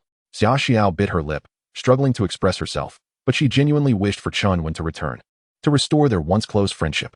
But if you don't come back, I won't have any friends left. With a faint sigh, Chun Wen resolved to speak earnestly, placing a hand on her shoulder and gazing into her eyes. Yao Yao, you are beautiful and intelligent. Many classmates will want to befriend you at school. Even without me, you will find happiness. What you shared about college life today might seem ordinary to you, but to me, it feels like a luxury. Do you understand? Our paths are destined to diverge more and more. I will be struggling to make ends meet for my mother's medical expenses, while you will become an outstanding social elite, attending events I could never dream of. We are destined to be different, and I don't want to be a burden to you. After speaking these words, Chun Wen felt a weight lift from his heart, yet simultaneously, a sense of emptiness enveloped him. But perhaps this was for the best. He was merely a guinea pig in the TVR experimental project, risking his life for money. After the final experiment in 2 days, he might be left in a state he could not imagine. Ending his connection with her now seemed the wisest choice. He encouraged Xia Shuyao, while also trying to convince himself. However, just as Chun Wen turned to leave, he felt Xia Shuyao still gripping the hem of his shirt, refusing to let go. In the bustling street filled with hurried passers-by, she suddenly hugged him from behind, her arms clinging tightly as if she would never release him. Moments later, her voice trembled as she spoke. I don't believe what you said. Auntie's illness will get better, and you will definitely return to school. I will wait for you to come back. I will wait for you to come back. These seemingly simple 5 words possessed a magical quality, echoing in Chun Wen's mind and rendering him frozen in place, as if he were a child lost in confusion. It felt as though, from that moment on, his connection to the world had expanded beyond his mother, stirring the depths of his numbed heart. On the morning of the 3rd day, Chun Wen arrived early at the laboratory. The staff remained busy, each clad in white lab coats, either calibrating instruments or verifying data, exuding an air of tension. Clearly, the imminent release of the TVR had the developers worried about potential flaws in the project. From a distance, Professor Lin approached him with a broad smile, arms outstretched. Xiaowen, I am delighted that you continue to participate in our experiment. You seem much better today. It appears you had a good rest yesterday. Shenwen indeed felt lighter, as his encounter with Xia Xueyao seemed to infuse him with renewed motivation for life. Today marked the final experiment, and he hoped for a smooth process, for there were still people he cared about waiting for his return. Of course. Professor Lin ushered Chun Wen into the laboratory, his demeanor noticeably warmer than before. After all, following the first 2 experiments, fewer than a third of the participants remained, as most had opted out under the extreme psychological pressures of the experimental environment. Each person who remained could provide invaluable data. You must believe in science and technology. This innovation is a groundbreaking advancement for humanity, and being among the first beneficiaries is something to be proud of. Shenwen couldn't help but roll his eyes. If it's so commendable, why don't you take a seat yourself? Yet, recalling that after today, he would have no further ties to this company. Shenwen suppressed his discontent and re-entered the experimental pod. However, he still felt a twinge of unease, furrowing his brow as he asked, "Are you sure I won't die in that world? Last time I woke up, my sister and I had already been swallowed by a monster. It seemed impossible to survive." Professor Lin confidently smiled, adjusting Chun Wen's position as he lay back. "You need not worry about that at all. You will be perfectly fine. The system has been thoroughly configured, and there is no doubt about it." With this reassurance, Chun Wen felt a measure of relief as he donned the helmet-like device. Yet, even before the apparatus was activated, a chilling breeze enveloped him, sending shivers down his spine. From nearby, an indistinct voice echoed, "Hee, fellow traveler. Do not pretend to be asleep. I know you have already awakened." Chapter 22. Disaster approaches when Shinwen regained his senses. He found himself tightly bound and gagged with a tattered burlap cloth, lying on the ground like a lifeless dog. Not far away, a Taoist priest clad in a robe and wearing a mask sat idly on a stone pier of an arch bridge, cradling a sword. The river flowed gently, shimmering under the moonlight, casting reflections that danced upon the priest and Apos' mask, complemented by his slightly disheveled long hair, exuding an air of carefree abandon. Before Chun Wen could ponder the identity of this priest, he struggled to glance around, finally catching sight of his younger sister, also bound. A mere 7 or 8 meters away, her skin bore signs of burns, yet her chest still rose and fell, indicating she was not in grave danger. Chun Wen let out a sigh of relief. Noticing that Chun Wen had opened his eyes, the long-haired priest approached him, crouching down to examine him closely, shaking his head with a bemused expression. "It appears your skills are rather shallow, yet you dare provoke a malevolent spirit. Even I would tread carefully around such a beast. Your audacity is commendable." In stark contrast to his external demeanor, the priest and Apos' voice was as warm as jade, exuding a friendly charm that inexplicably endeared him to Chen Wen. Spitting out the burlap from his mouth, Chen Wen cursed, "It must be that scoundrel Huang's treachery that has led me to fall into the hands of a mere mortal. Once I escape, I shall ensure he suffers a most wretched fate." After a moment and Apos' reflection, Chen Wen glanced at the Taoist and reconsidered his harsh words. "I thank you, esteemed friend, for your timely rescue. May I inquire if you are a disciple of the Western Immortal Mountain? I have ventured here with the intention of seeking your esteemed guidance." The long-haired priest's eyes flickered with interest as he scrutinized Chun Wen's robe, yet he remained silent. Understanding the implication, Chun Wen quickly clarified, "Please do not misunderstand. My sister and I were indeed disciples of Inxian Mountain, but the Taoists there practiced dark arts and sought our lives, making them our mortal enemies. I have heard of the virtuous and upright Qingyuan Jinjuan of Western Immortal Mountain, and thus I have traveled here in hopes of joining your esteemed sect." The priest and Apos' demeanor remained grave as he leaned closer to Chen Wen, his eyes beneath the mask burning with intensity, as if seeking to penetrate Chun Wen and Apos' very soul. After a prolonged silence, he suddenly erupted into laughter, finding Chun Wen's claims absurd. He laughed until tears streamed down his face. Chen Wen, bewildered by the priest's reaction, felt a flicker of anger rise within him. "Do you truly think I jest?" "And no." The priest managed to gasp between chuckles. "It has long been known that our sects are at odds, and encounters are often fraught with conflict. In all my years within the sect, this is the first time I have encountered someone so brazenly justifying their defection." Chen Wen scoffed. "What is so absurd about it? That vile Taoist sought our lives. Why should we continue to serve him?" The long-haired priest stroked his chin, contemplating for a moment before nodding. With a swift motion, he severed the ropes binding Chun Wen. "I initially mistook you for a lackey of that sect. I apologize for any offense. If you wish to join us at Western Immortal Mountain, I can facilitate an introduction. However, whether you gain the favor of our master depends upon your own abilities." Chen Wen clasped his fists in gratitude. "I am immensely grateful for your assistance, and I promise to repay your kindness in due time."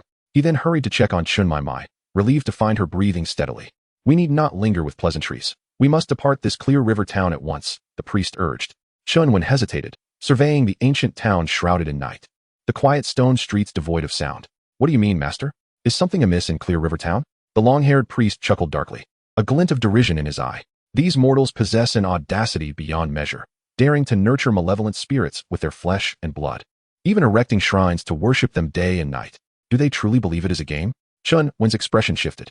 Are you referring to the river god of Clear River Town? The priest spat dismissively.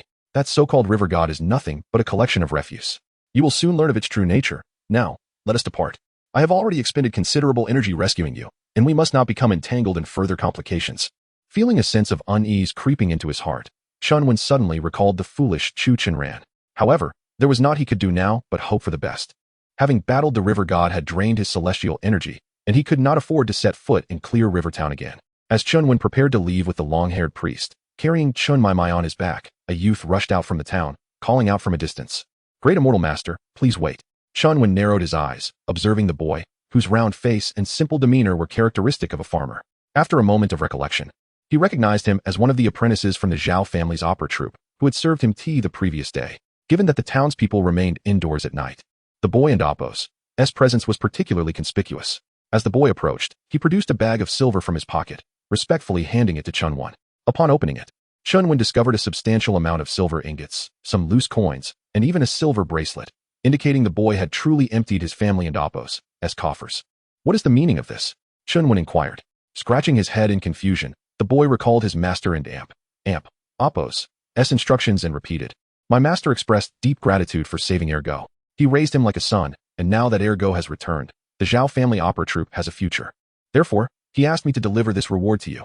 Chunwen gazed at the silver, bewildered by Master Zhao's intentions. Wasn't Appo's the engagement between Zhao Xian and Chu Chenran a mere farce? It seemed they awaited Chu Chenran and Appo's demise so that Zhao Xian could ascend to the Huang family and Appo's ranks. The simple-minded boy shook his head vigorously, stammering in his confusion. Master, I don't know anything about that. I only know my master values Ergo greatly. When their eyes met, the boy trembled under Chunwen and Appo's gaze, stuttering, Perhaps it is not my master's idea to seek the Huang family, but maybe it is Miss Zhao and my master's wife? I saw them enter the Huang family estate twice. Understanding dawned upon Chunwen as he chuckled softly. The memory of that mother and daughter duo fawning over Chu Chen in the previous day struck him as amusing, despite being an immortal. He found his own thoughts to be rather naive in the face of human complexities. Perhaps, for Chu Chenran, it would be a blessing to remain oblivious to the truth and perish alongside the Zhao family. Chunwen extracted a piece of silver and tossed it to the boy. Stay outside the town tonight. Do not return. The boy instinctively caught the silver, his eyes wide with disbelief. Yet, recalling Master Zhao and Appo's instructions, he felt compelled to refuse the generous sum, insisting on delivering the entire amount to his benefactor. However, when he looked up again, the arch bridge was empty, and Chunwen was nowhere to be found. Chapter 23. The gate of the mountain. Not long after departing from Qinghe town, Chen Anan regained consciousness. However, being a mere mortal, her recovery was naturally slower than that of Chunwen, and at this moment, she still lacked the ability to walk, thus relying on Chunwen to carry her. After traveling for half a day, Chunwen engaged in casual conversation with the long-haired Taoist, which revealed a wealth of information, including the clandestine affairs of two ancient immortals from the Yu Kingdom. It is said that these two immortals possessed extraordinary powers. The exact duration of their existence is lost to time, and their levels of cultivation remain unknown. Strangely, both arrived in the Yu Kingdom over 70 years ago, each selecting a mountain rich in yin energy to establish their sections. Subsequently, it became known through their direct disciples that the Qingyuan Jinjuan and the Shuyin Daozuan had once trained under the same master.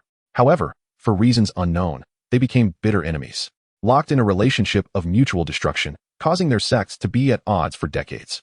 Due to the unique nature of their respective teachings, which comprised the upper and lower sections of the same text, their powers were remarkably similar. Even though both sought to annihilate each other's sects, they found themselves unable to prevail, engaging in a subtle yet prolonged struggle for dominance over the years.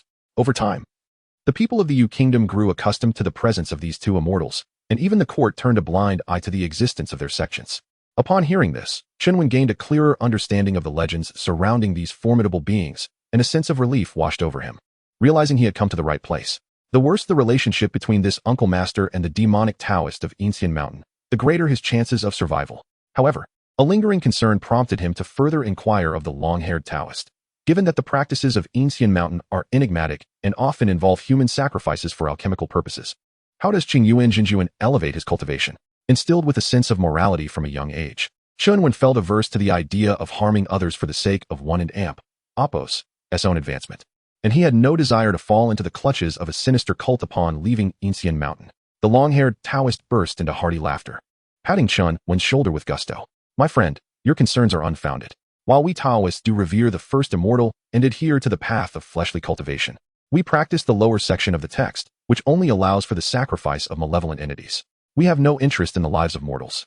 Our disciples not only refrain from harming others, but also frequently descend the mountain to slay demons and eradicate evil, thereby benefiting the local populace. Upon hearing this, Chunwen felt a little more at ease.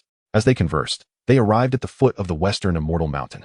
Compared to the surrounding peaks, this mountain towered higher and steeper, shrouded in thick clouds and mist from halfway up, rendering the summit invisible from below. Contrary to Chunwen's expectations, this so-called immortal mountain lacked any grandiose entrance. The path upward was a winding stone staircase, barely wide enough for two to walk side by side, and appeared to be long neglected. As Chunwen stepped onto the staircase, he found it alarmingly narrow, allowing only half of his foot to rest upon it. Carrying his younger sister made the ascent quite laborious. With each step upward, Chunwen and Apos' doubts grew. What kind of cultivation sect would reside in such squalor? Could it be that this Taoist was deceiving him? Reflecting on this, he cast a wary glance at the long-haired Taoist. Soon, they reached the mountainside, where mist swirled around them, the vapor breathing in and out with their own breaths. Despite Chunwen and Apos' remarkable eyesight, he could barely discern anything more than 5 or 6 meters ahead. The long-haired Taoist appeared as a shadow in the fog, his voice echoing in an uncertain manner. Instinctively, Chunwen placed his hand on the Qixing sword, silently following behind. After a quarter of an hour, they finally emerged from the clouds, and Chunwen was immediately enveloped by a surge of abundant earthly energy, continuously replenishing the depleted spiritual essence within his dantian. He marveled at the transformation within his body, astonished by the experience. This is the immortal mountain. It is indeed vastly different from the world below. This is natural, the long-haired Taoist explained, continuing to lead the way. The yin energy atop this mountain is at least tenfold that of the mundane realm, making cultivation significantly more effective. For us practitioners, this is a veritable paradise. The chilling yin energy infiltrated his meridians like a tangible substance, causing Chunwen and Apos' body to tremble with excitement, frost quickly forming upon his brows. Just as he was reveling in this sensation, they had unknowingly arrived at their destination. Upon looking up, he was met with the sight of a dark cave, from which gusts of chilling wind howled. This is. Chunwen hesitated, pondering which legitimate sect would reside within a cave. The long-haired Taoist seemed to sense Chunwen's unease and explained, yin energy is the foundation of our cultivation, and it naturally grows denser the closer one is to the mountains.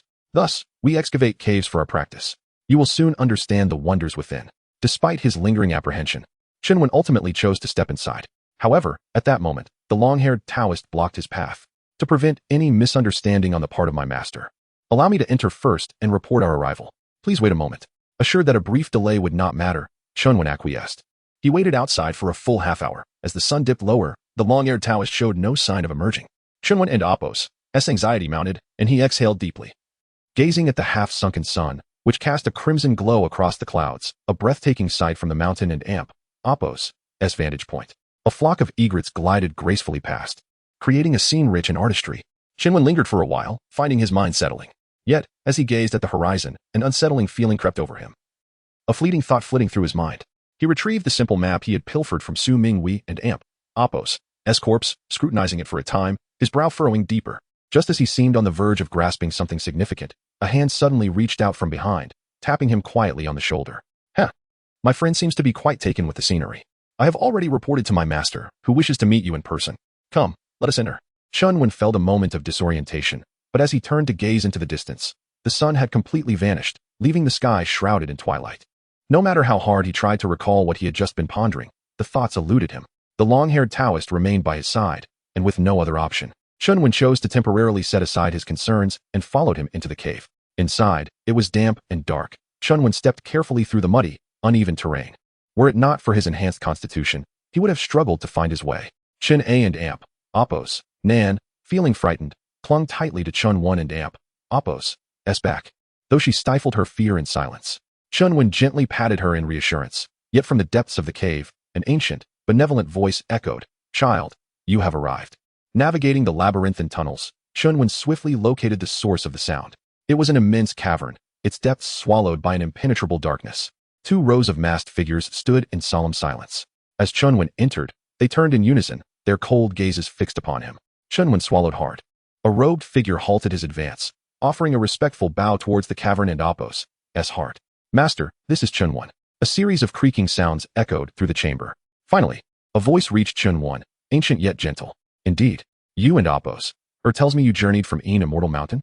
Chunwen felt an unseen presence scrutinizing him. He suppressed his unease, set his sister down, and bowed deeply. "My sister and I have indeed come from immortal mountain. The demonic Taoist there is bloodthirsty, preying even on his own disciples. We could no longer abide such wickedness.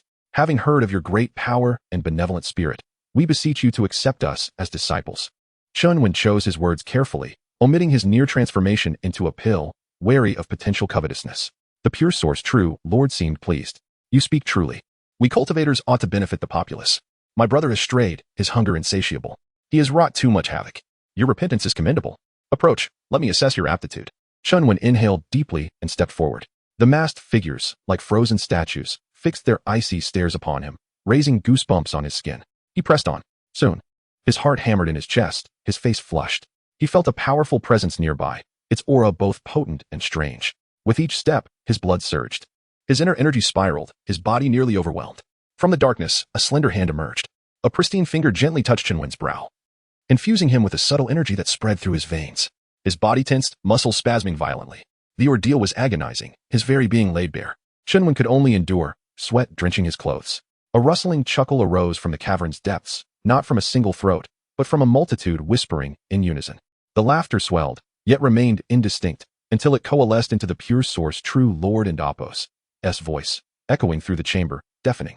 The delicate hand caressed Chunwen and Apos' cheek with tenderness, as if cherishing a precious artifact. At last, the laughter ceased. "Excellent, truly excellent. Born in the year, month, and day of and bound by blood to your sister. You are a natural for cultivation. My lineage shall continue." "Ha ha ha." The hand withdrew. Chunwen, recovering, wiped his brow and gazed into the darkness, noting the arm and Apos' extraordinary length. He wondered at the true Lord's true form. How did he know about my sister? He wondered. The masked figures bowed in unison. "Congratulations, immortal venerable. The great Tao's inheritance shall continue." The robed figure hurried forward and nudged Chunwen. To earn the master's favor is a rare blessing. Quickly, beseech him for a Taoist technique. Chunwen realized his oversight. Overjoyed, he bowed. "Thank you, master, for your recognition. I shall dedicate myself to cultivation, serve the sect with unwavering loyalty, and help you vanquish the demonic Taoist on immortal mountain to spread our sect's true teachings. I beg you, grant me a technique." The pure source, true Lord chuckled. "Your zeal is commendable. You and your sister share similar constitutions and a deep connection. I have a technique perfect for both of you to cultivate together in harmony." A masked figure presented a lacquered tray bearing an ancient tome. Chunwen accepted it, noting the title, Bloom Immortal Tempering Art. He was overjoyed, embracing the book and flattering the pure source true Lord. The inclusion of his sister was an unexpected boon. In this perilous world, any skill she learned could prove invaluable. See to their accommodations. I must continue to expound the Tao for your senior brothers." The robed figure assented and led Chunwen and his sister to a sparse stone chamber with 2 cots and a few lamps. Chunwen had no complaints about the living conditions. It was a haven compared to their previous hardships. Yet, as they parted, he sensed the robed figure and Apos' distraction, his eyes glinting strangely in the shadows. That evening, Chunwen eagerly began to study the Hua Chui Xian technique. Submitting to Qingyuan was merely a temporary measure. To safeguard his little sister in the evil cultivator-ridden Yu country, his immediate priority was to seize every opportunity to enhance his strength. Upon careful examination, Chunwen swiftly discerned that this Hua Chui Xian technique and the Xian record he had previously seized from Su Minghui shared a common origin. Even possessing nearly identical basic cultivation techniques in the Dao Xian breathing true formula. However, in contrast to the Xian record, this book contained more complete cultivation methods, capable of absorbing potent terrestrial energy. Previously, circulating a complete cycle required 3 to 4 hours, whereas now it only took about 1 hour, significantly boosting efficiency. It seemed Qingyuan was not holding back, providing an excellent technique right from the start, saving him many detours in future cultivation. In the latter part of the Hua Chui Xian technique, the method of blood and flesh co-cultivation was also documented. This method was extremely arduous and demanded stringent requirements. Firstly, it necessitated the assistance of siblings born in the month and at the hour to cultivate. Only in this way could the energy open up the blood vessels between the two, reshape their physical bodies. and achieve twice the result with half the effort in cultivation. Secondly, the primary cultivator had to possess unwavering resolve. The blood and flesh co-cultivation method would encounter numerous karmic obstacles during cultivation. If one and Oppos S will was not firm, they would easily suffer a powerful backlash of Yin energy, leading to the decay and degeneration of the physical body. After much deliberation, Chunwen gritted his teeth and decided to cultivate this technique with his little sister. He and his sister couldn't hide in this cave forever. As long as it enhanced their strength, he would bear any risk. Chen Ai showed no resistance to this, becoming excited at the prospect of cultivating immortality. I've always wanted to become an immortal like Brother One. I can finally help you when you fight those evil beings. Chunwen contentedly stroked her head. The scene of her being devoured by the river god was still vivid in his mind. In any case, it was reassuring that she would have the power to protect herself. Next, following the text in the book, he cut a slit on the inner forearm of both himself and Chun Ai and Oppos Ai, gathering their blood in a ceramic bowl and gently mixing it. Once the bowl of blood was completely blended, he used a brush to apply the blood, drawing dense, intricate characters on the ground. These characters bore a resemblance to Taoist talismans, yet interspersed with a more sinister and concealed pattern. As Chunwen traced them, they gradually spread across the floor of the stone chamber, sending shivers down one and Oppos' spine. This was a cultivation array, and every detail of each character had to be flawless. Otherwise, significant problems could arise during the circulation of energy. After verifying everything meticulously, Chunwen quickly roused Chen Ai and Oppos Ai, who was dozing off. Little sister, sit down quickly and recite the incantation as I told you. Chen Ai and Oppos Ai rubbed her eyes and, imitating Chunwen, sat cross-legged at one of the key points in the array, murmuring the incantation. In the beginning of primordial antiquity, at the dawn of heaven and earth, existence and non-existence arose together, fullness and emptiness harmonized, turbid origins remained rooted, transforming into the three pure ones, the profound and mysterious gateway of the Tao, continuous and ever-present. Before long, Chunwen sensed that the rich energy contained within the mountains was being drawn out by the array, transforming into a faint white mist that pervaded the surroundings. Through the patterns on the ground, it continuously circulated and refined between Chunwen and Chen Ai and Oppos Ai, eventually converting into immortal energy that directly infused their meridians. At that moment, a faint connection was established between Chunwen and his little sister. He seemed to sense her excitement about cultivating immortality and her surprise at experiencing immortal energy for the first time. Chun Ai and Oppos Ai also seemed to glimpse a portion of Chunwen and Oppos' emotions, and she curiously opened her eyes, staring at Chunwen in disbelief. So this is cultivation. I love cultivating. Very good. Just like that, let's continue cultivating. Chunwen discovered that the terrestrial energy of West Immortal Mountain far exceeded that of the foot of the mountain. After being refined by the array, this energy poured into their bodies like a substantial stream, making their cultivation speed far surpass what it had been before. The daily progress in their cultivation was so captivating that Chunwen couldn't and Oppos stop.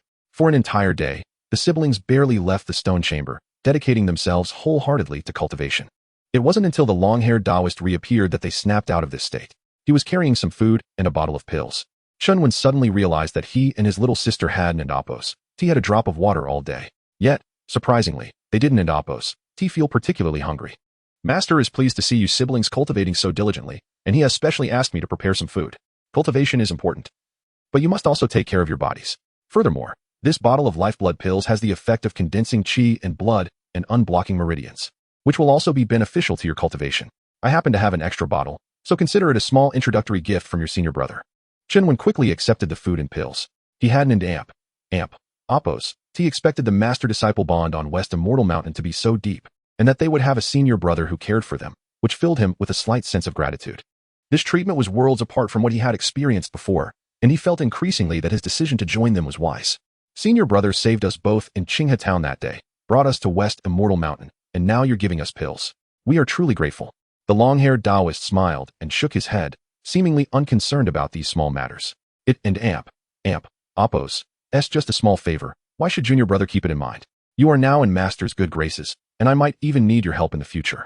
Chunwen felt that the senior brother was very different from the other cold Taoists on the mountain, and he was very kind to get along with. So he couldn't help but feel a little more affection in his heart. A drop of kindness should be repaid with a spring. May I ask what senior brother's name is? The long-haired Taoist stood up and said as he walked out, My name is Lingyu. There will be many opportunities to deal with junior brother in the future. Master has also assigned other tasks, so I will leave for today. The world of cultivation respects strength, so I hope junior brother will not slack off on the path of cultivation. With that, he disappeared around the corner of the cave. Lin Yu, Why does this name sound so familiar? Chunwen recalled silently for a moment, but without a clue. He had to shake his head and give up. At this time, his little sister was already feasting. The candlelight flickered, and under the dim light, Chunwen carefully saw her face, clearly for the first time in the past few days. With the replenishment of immortal energy, her originally thin face, like a dried corpse, finally grew some flesh. Her pale skin became more rosy, and her body visibly improved. Chunwen was overjoyed. He had originally worried that the experience of being a human medicine for 3 years would leave his little sister with a root of illness. But now it seemed that he didn't, and Appos, he need to worry about it. If they continued to cultivate, his little sister would probably soon return to the lively appearance he remembered. Chapter 26. Exorcising demons. As Chunwen swallowed the potent blood pill, he was momentarily choked by the overwhelming metallic scent, coughing violently before finally managing to gulp it down. Nevertheless, both he and his younger sister quickly regained their vitality. Without hesitation, Chunwen made another incision in his flesh, filling a bowl with warm blood, and proceeded to redraw the somewhat dimmed magical array on the ground. However, during the process, he observed that the original blood patterns were not merely fading but rather expanding outward. When he reached out to touch them, he sensed that the spreading bloodstains resembled capillaries, pulsating with a faint rhythm. How peculiar. Could it be that this formation is alive? Chunwen pondered, intending to inquire about this anomaly the next time senior brother Lin visited. Yet, he did not dwell on the minor irregularity of the formation and continued his cultivation. As another day passed, a towering figure suddenly appeared at the entrance of the stone chamber. The Taoist, nearly 2 meters tall, was muscular to the point that even his robes could not conceal his robust physique. Adorned with a bronze mask, he looked particularly out of place at the narrow cave entrance. Your master summons you. Follow me, he coldly stated, turning on his heel without waiting to see if Chunwen and his sister had heard him. Confused, Chunwen nonetheless followed closely behind his sister. Inside the vast stone hall, the venerable Qingyuan Jinjuan was still imparting the teachings of Taoist scriptures to his disciples. They refrained from interrupting, standing silently to the side as they awaited the conclusion of their master's lecture. Chunwen strained to listen, but the teachings seemed convoluted and esoteric, leaving him perplexed. In contrast, Chen seemed entranced, her eyes sparkling with comprehension, absorbing every word with rapt attention. After half an hour, the tedious sermon finally concluded, and Qingyuan Jinjuan's voice resonated through the hall. You have arrived. Step forward, let me assess your progress. Chunwen and his sister cautiously approached, heads bowed in a pretense of obedience. A palpable pressure enveloped them, and Chunwen inhaled deeply, steadying his nerves, unwilling to take another step forward. Moments later, a delicate hand emerged from the shadows, its fair and refined skin brushing against Chunwen and Appos' face. The familiar feeling of scrutiny washed over him, and he gritted his teeth, enduring the discomfort without flinching. After examining him thoroughly, the hand finally retreated. Deep within the cave, a thunderous laughter erupted, shaking the stone hall. Your progress is remarkable. Truly, you are a rare talent in the realm of cultivation. I expect you will soon step into the Huangxian realm and genuinely embark upon the path of immortality. Huangxian? Chunwen inquired curiously. What exactly is the Huangxian realm? Am I not considered an immortal yet? In good spirits, Qingyuan Jinjuan patiently explained, in our Taoist practice, we emphasize the natural way of the Tao. The cultivation of qi must align with the forces of heaven and earth. Thus, we categorize the levels of cultivation into 4 realms: Tianxian, Dixian, Xianxian, and Huangxian. At present, you have merely crossed the threshold of cultivation, and to reach the Huangxian realm, you must continue your diligent practice. Chunwen's expression shifted, his brow furrowing.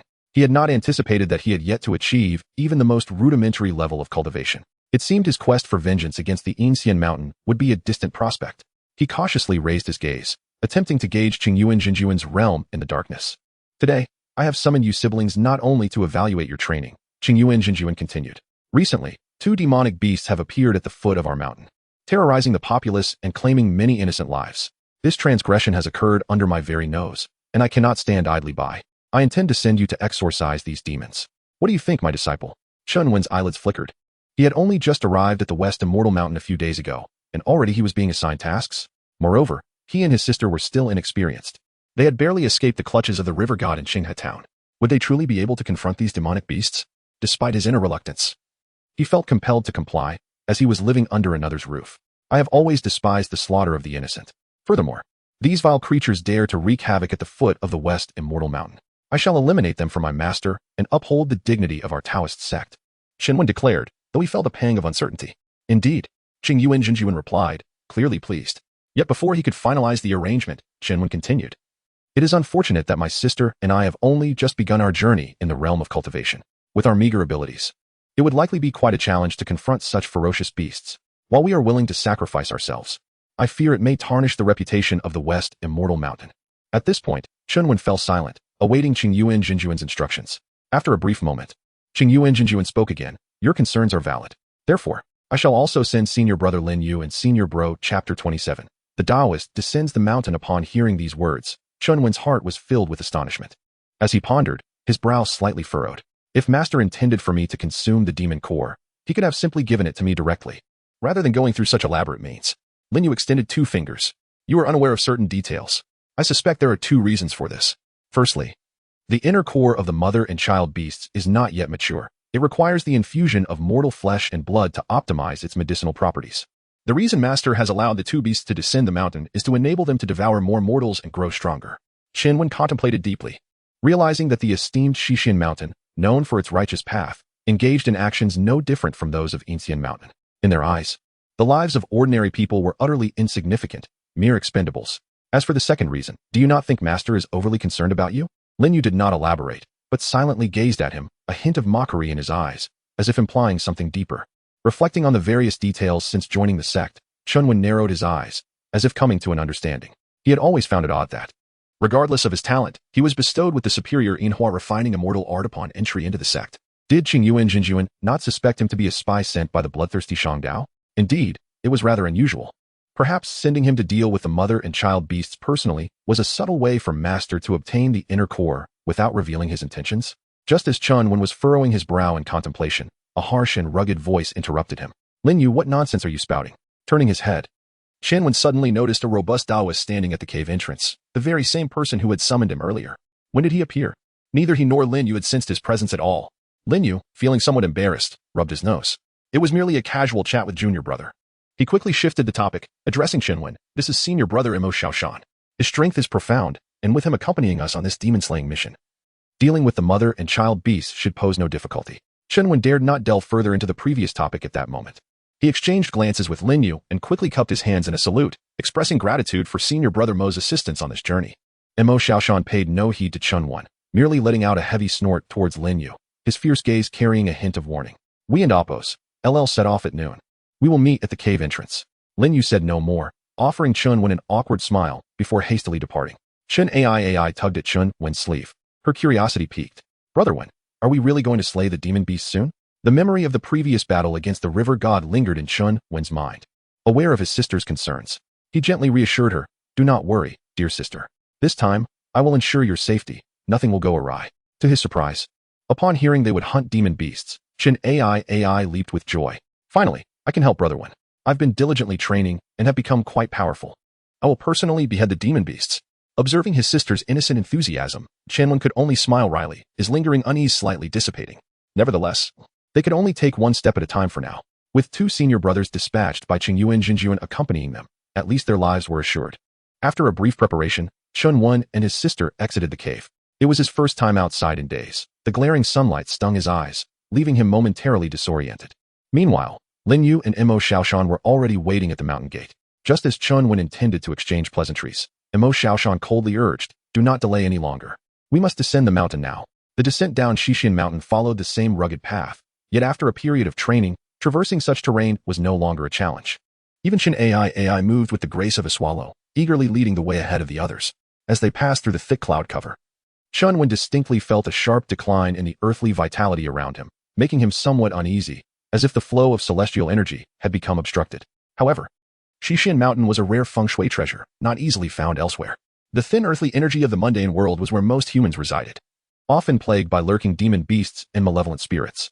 The mother and child beasts had been terrorizing a village known as Yaku Village. When the beasts first arrived, they were cautious, daring only to stealthily snatch away a few children. Yet, upon realizing that these 2-legged beings posed no threat to them, they grew increasingly brazen, relentlessly harming the villagers, and, even in broad daylight, charging into the village to feast upon the living.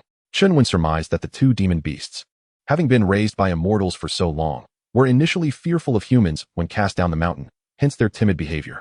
Yet, how could ordinary people withstand such beasts? As long as Xixin Mountain did not send someone to eradicate them, their ferocity would only escalate. Presently, it was merely eco-village. Who could predict how many mortals would suffer once they had consumed more flesh and blood? To cultivate the demon beast's inner cores, these Taoists showed utter disregard for human lives. They truly were a vile lot. Shinwen even suspected that the demon beasts previously exterminated by Shixian Mountain were intentionally released to wreak havoc upon the populace. Clearly, once he mastered the art, he could not remain here any longer. As this thought crossed his mind, Shinwen abruptly halted, momentarily dazed. In the treacherous world of cultivation, filled with deceit, he could return to the real world once his experiments concluded. But what about his sister? He could not possibly leave her alone in this den of dragons and tigers. His elder brother had risked everything to save them, and he had promised to take good care of his sister. He could not allow her to come to harm. Yet, once he exited this world with Chapter 28, the matriarchal beast prior to my ascent into the celestial path, I was but a humble peasant, possessing a rudimentary understanding of agriculture. Lin Yu nodded, enlightened, and proceeded to elaborate. The land where the Yu Kingdom was founded is fraught with peril. In earlier times, demonic beasts roamed freely, and mortals, being frail, were vulnerable even to ordinary beasts. Consequently, the established villages and towns were situated close to Yu City. It is only in recent decades, with the arrival of two immortal venerables who established sects and eradicated numerous demonic beasts, that the nearby villages have found a foothold. No wonder the Yu Kingdom and Apos' court tolerates these two heretical cultivators wreaking havoc in the region. From this perspective, the Yu Kingdom has benefited significantly from the two immortal mountains. Shinwen pondered for a moment. Then, sensing something amiss, inquired further, then why does the court still offer tributes to our sect? Could it be that the royal family here is also subject to the Western Immortal Mountain and Apos' constraints? Well, Lin Yu smirked, about to speak when Mo Xiaoshan abruptly silenced him. Silence. A cultivator should not be so loquacious. Upon these words, Lin Yu obediently closed his mouth, a look of embarrassment on his face. However, Shenwen noticed that when Lin Shixiang glanced at Mo Xiaoshan and Apos' back, the embarrassment vanished, replaced by a chilling glint in his eyes. Shenwen remained silent, feigning ignorance of the discord between the two Shixiangs. Although he was closer to Lin Yu Shixiang, he was merely there to complete a mission. Once the demonic beast was slain, he would return to the sect to continue his cultivation. He had no concern for their personal grievances. However, it seemed that Mo Shixiang did not want him to know too much. As dusk approached, Shenwen and Apos' group finally arrived at Crowmouth Village. Even before reaching the village, they could see fresh graves and paper money scattered everywhere. A group of villagers dressed in mourning clothes gathered at the village entrance under the guidance of the old village chief, their eyes darting nervously at the four immortals before them. The old village chief stepped forward and cautiously bowed, saying, "This old man is Jin Zuno. In recent days, demonic beasts have run rampant near the village, devouring dozens of villagers. Even my little grandson was swallowed whole by that beast. We have been waiting day and night. And finally, we have the honor of welcoming the immortal masters." His voice trembled as he spoke, and despite his age, tears and mucus streamed down his face. Mo Xiaoshan abruptly interrupted the village chief, stating indifferently, "Spare me the platitudes. When was the last time the demonic beast appeared and devoured someone?" The old village chief, hearing this, forcefully suppressed his sobs, fearing he would displease the immortal master. "The last time it devoured someone was the day before yesterday. My husband was bitten in two by that beast." Shenwen turned to see a woman of ordinary appearance. Her eyes were filled with fear of the immortals, but even more so with a deep-seated hatred for the demonic beast. The village woman mustered her courage and stood up straight from the crowd of villagers. Her expression twisted and terrifying, as if she were about to grind her teeth to dust. "That beast broke into the village under the cover of darkness. I was pregnant, and it wanted to devour me, but my husband wouldn't let it. It swallowed my husband in one gulp, leaving us not even his bones. Please, immortal master, avenge us." With that, she knelt on the ground and kowtowed heavily to Qinwen and the others, leaving a large patch of blood on her forehead. Mo Xiaoshan strode over to the village woman, his expression apathetic and unmoved. "Where did the demonic beast last appear? Take us there." Crowmouth village was not large, and it did not take long for the group to reach the village woman and Apos' home. The house, built of loess, was now reduced to ruins, with conspicuous bloodstains splattered across the walls, painting a grim picture of the man and Apos' gruesome demise. Mo Xiaoshan sifted through the rubble on the ground, carefully examining the footprints left by the matriarchal beast in the mud, his brows furrowing deeper and deeper. Just how many people has this beast devoured? How has it grown so fast? Shenwen stepped forward and glanced at the footprints, noting that they resembled human footprints, but were far too large, measuring a full half-meter in length. Even Mo Shixiang seemed troubled, indicating that they were dealing with no ordinary foe. Mo Xiaoshan followed the trail, discovering that the demonic beast had vanished into the mountains at the edge of the village, beyond which there was no human habitation. His expression was grave as he turned to Chunwen and the others, saying, "I will scout ahead to ascertain the matriarchal beast and Apos' whereabouts. You three remain in the village. We will slay the demon together tomorrow morning." With that, he removed his upper robe, revealing his well-built muscles underneath. He then produced a talisman, and with a puff of blood mist, the patterns on the talisman rapidly changed. He affixed the talisman to his chest, and the patterns quickly spread along his skin, eventually covering his entire body, as if he were being entangled by a malevolent spirit. During this process, Chunwen noticed that his body was swelling, and his aura was rising steadily. The bronze mask on his head was forced open, revealing a grotesque face with 6 eyes and 3 mouths. He resembled a demonic beast more than a cultivator. Mo Xiaoshan strode into the mountains with heavy steps, and with a flick of his arm, a towering tree over 10 meters high crashed to the ground. Watching the figure disappear into the night, Chunwen could not help but exclaim, Mo Xixiang's cultivation is truly astonishing. Naturally, Lin Yu replied, staring at the gigantic form, his eyes narrowed, seemingly lost in thought. Mo Xixiang and Shifu were the earliest disciples. His body has been tempered countless times. Sending him alone to eliminate this demon would have been more than sufficient. Chunwen nodded. Although Mo Xixiang and Appo's personality was not particularly endearing, having such a powerful figure to complete the mission with was reassuring. Let and Appo's rest first. We and Appo's LL have a busy day tomorrow. With the village chief and Appo's arrangements, the village vacated 2 houses. Chunwen and Qin Shanqian shared one room, while Lin Yu occupied the other. The houses were close to each other, so any disturbances could be heard. However, under these circumstances, the villagers were unlikely to sleep. The men had already organized patrol teams, carrying hoes and rakes, wary of a sudden attack by the demonic beast. Although these mortals had little resistance, early detection of the demonic beast could save lives. Chunwen's hearing was now exceptionally acute, and he could hear the sobs of the women and children huddled in their homes. No one knew who would be the next victim. They could only pray that the newly arrived immortal master would eliminate the demonic beast. It was destined to be a sleepless night. Chunwen felt the fear of these mortals acutely. He lay quietly in bed, unable to fall asleep until late at night. The ordinary people of this world were simply too powerless. Before returning to the real world, he must raise his sister and Appo's cultivation. Only then would she have the means to survive in this world. Just as Chunwen was thinking this, he overheard a low conversation between a mother and child. The child's breathing was weak, and his voice sounded pitiful. Mother, I'm so hungry, and I'm so scared. The mother's tone was filled with helplessness as she sighed and consoled. It and Appo's, all right, mother is here. I and Appo's, I'll go find you something to eat. But the child persisted, Mother, I and Appo's, am not full. I want to eat more meat. All right. Mother will feed you, my child. Chapter 29. Retreat. Sensing an unsettling anomaly, Chunwen discreetly approached the wooden window, intent on eavesdropping. However, before he could fully press his ear against it, a piercing sound of something hurtling through the air heralded the arrival of a sizable, spherical object. With a resounding crash, the projectile shattered the wall, bouncing and rolling within the confines of the room before finally coming to a halt. A gust of wind whipped through the air, narrowly missing Chunwen and Appo's head by a mere inch. Startled, he swiftly roused the slumbering Qin AI and Appo's AI. Quick, we must depart. Mo Xiaoshan may have fallen prey to a faint. The brood beast has infiltrated the village. Qin AI and Appo's AI, still groggy with sleep, was hastily dragged from her bed, her feet bare. Rubbing her eyes, she sniffed the air. There and Appo's scent of blood. Her words prompted Chunwen to realize the overpowering stench of blood permeating the room. Tracing the odor, he discovered its source, the spherical object that had crashed through the wall. Cautiously, Chunwen advanced, his senses on high alert. The object, roughly the size of a melon, was coated in a thick layer of blood and mud, obscuring its true nature. He nudged it with his foot, causing it to roll slightly, but it remained inert. Assured that it was lifeless, Chunwen began to carefully clear away the encrusted blood and mud. He had barely made progress when he froze, petrified by what lay before him. It was, to his utter disbelief, the severed head of senior brother Mo. A jolt of intense shock coursed through Chunwen and Appo's body, rendering his mind blank. How could Mo Xiaoshan and Appo's head be here? Could he truly be dead? Reality crashed down upon him. Mo Xiaoshan wasn't Appo's just possibly dead. He was certainly deceased. The brood beast was far more formidable than they had anticipated, proving too much even for Mo Xiaoshan. We must leave immediately. Flee Crowmouth village under the cover of night.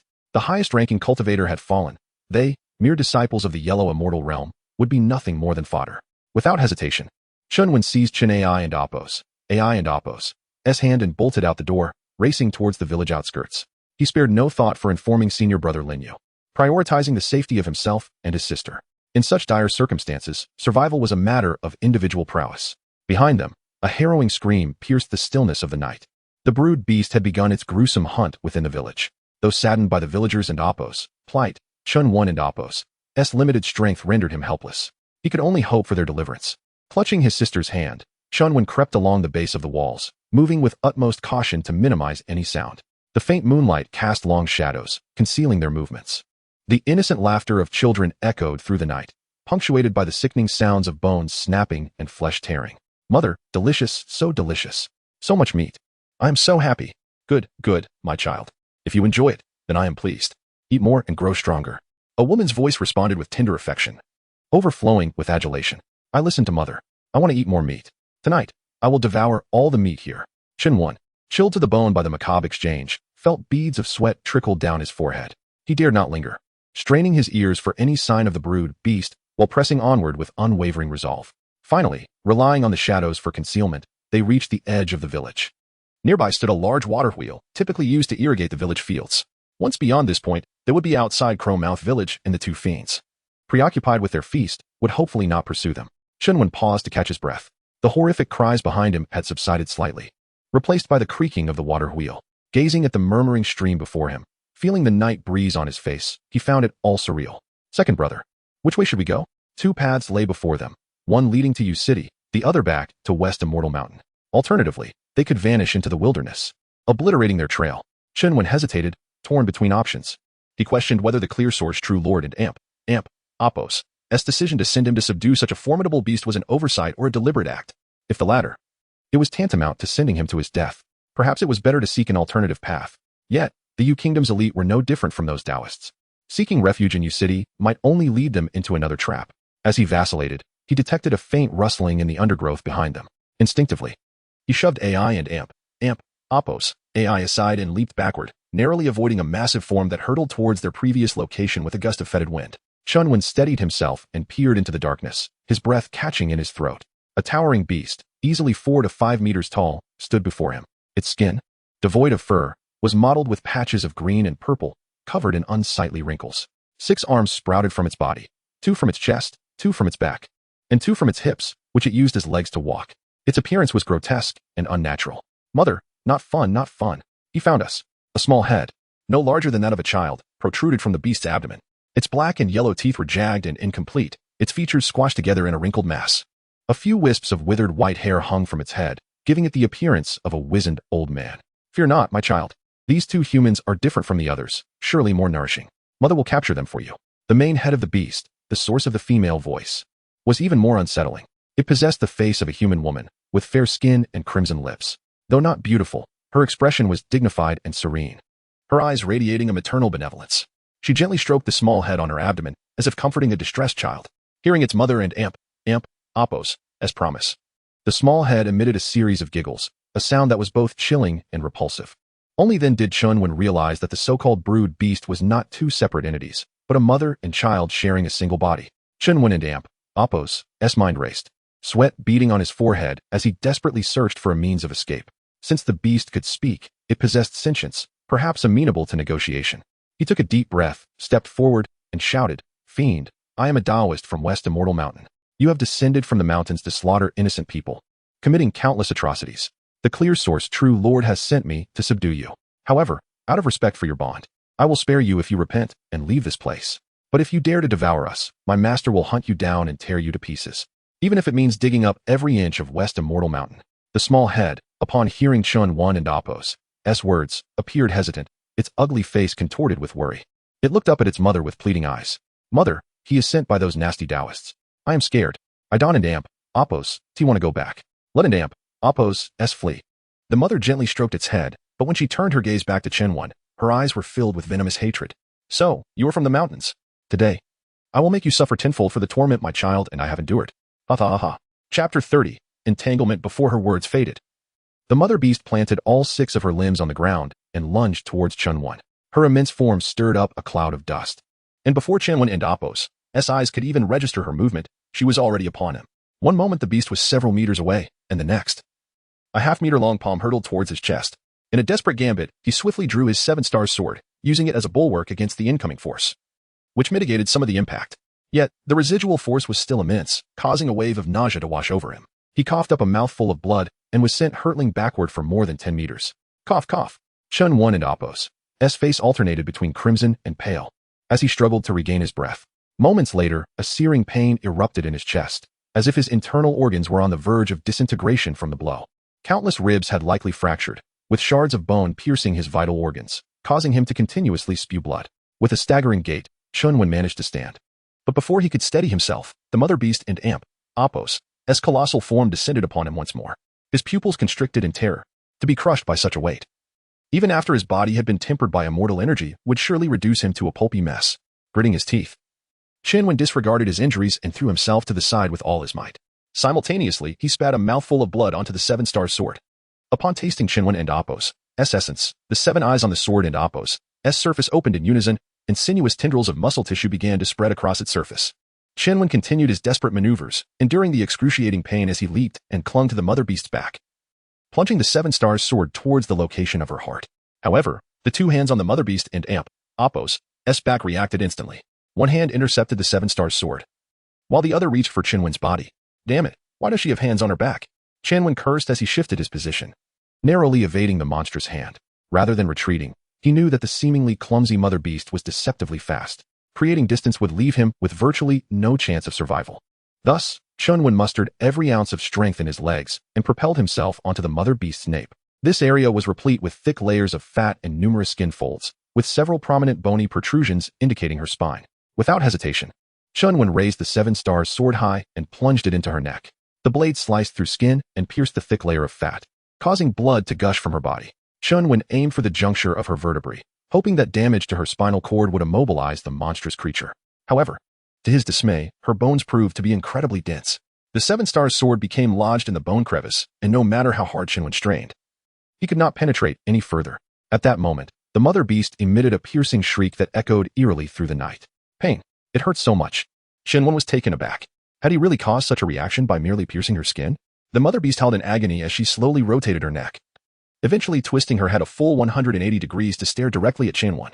Her pallid face was contorted with pain, and her crimson lips revealed rows of gleaming white teeth that reflected an unsettling light. Overwhelmed by her terrifying aura, Chinwen dared not linger. He attempted to withdraw the seven-star sword, but it remained firmly lodged. He struggled several times to dislodge it, but to no avail. In that brief moment of hesitation, a monstrous hand descended like a thunderclap, striking Chinwen squarely like a swatting a fly. Before Chinwen could comprehend what had happened, an immense force slammed into his back, and he was violently compressed against the creature's flesh. When he regained his senses, he was slumped against the mother beast's back, his body slowly sliding downward. The mother beast gazed down at him, her eyes brimming with loathing and mockery. She raised her foot, preparing to crush Chinwen the moment he slipped to the ground.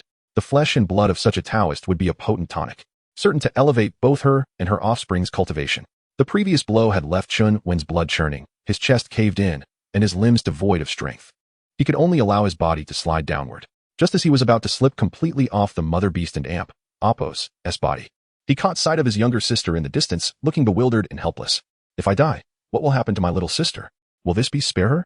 In the next instant, Chinwen and Appos' eyes widened, and he emitted a guttural, garbled cry, his voice echoing through the village like the wails of a demon. Clenching his teeth, he summoned every last ounce of immortal energy within him. At the critical moment, he seized the mother beast's dangling hair, and his body swung with the momentum, launching him into the air.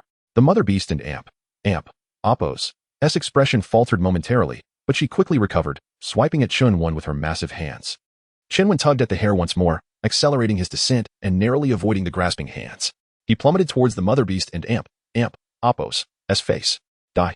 Chinwen clenched his fists, focusing all his strength into a single point, and smashed his fists into the mother beast and Appos' eye sockets. Although the mother beast managed to close her eyes at the last moment, it was too late. Half of Chinwen and Appos' arm plunged into the eye socket, and a spray of blood erupted as the mother beast shrieked in agony. Chinwen and Appos' cheeks were stained crimson with blood, but he paid no heed. He continued to probe and churn his arm within the eye socket, doing everything in his power to amplify the damage inflicted upon the mother beast. It hurts so much. You damn Taoist, I'll devour you alive. I'll make you suffer as I have suffered. Before the words could fully escape her lips, her two massive hands slammed shut. Chinwen and Appos' counterattack had exhausted his last reserves of strength. Although he sensed the mother beast and Appos' attack, his battered body was unable to react in the slightest. He was trapped in her grasp. The mother beast's hands began to exert their force, twisting Chinwen's body in opposite directions as if wringing a rag. A series of cracking sounds reverberated through the air as an agony 100 times more intense than before washed over Chinwen. Chinwen struggled desperately, but the disparity in strength was too great. No matter how hard he strained, his hands and legs remained firmly ensnared, rendering him utterly immobile. His muscles began to contort, his limbs twisting and coiling like pretzels, and his head swelled with blood until it was a purplish mass, his eyes nearly bursting from their sockets. The excruciating pain robbed Chun-Won and Appo's mind of its ability to think. He could only sense that in a matter of moments, he would be torn asunder. API call failed with status code 500. Doc type HTML. If LT IE7, HTML class Node.js IE6 oldie lang ENUS. Indif. If IE7, HTML class Node.js IE7 oldie lang ENUS. Indif. If IE8, HTML class Node.js IE8 oldie lang ENUS. Indif. If GT IE8, HTML class Node.js lang ENUS. Indif. Head title worker through exception morning, snow, E90D. YouTube 717594021. Workers. Dev Cloudflare title meta charset UTF. 8 meta HTTP equiv content type, content text HTML. Charset UTF. 8 meta HTTP equiv XUA compatible content, i.e., edge meta name robots content noindex. No follow meta name viewport content with device width. Initial scale 1 link rel style sheet ID CF style CSS ref cdns GI style CF errors. CSS. If LTIE9, link rel style sheet ID and Appo's, CF styles IE CSS and Appo's, ref cdns GI style CF errors. ICSS. Indif, style body margin, 0, padding, 0 style. If GTE IE10. Scriptif. Navigator. Cookie enabled, window.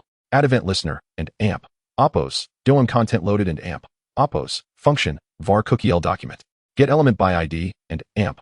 Appo's, cookie alert and AMP. Appo's winky face, cookie L. Style. Display and AMP. Appo's, block and AMP. Appo's. Script.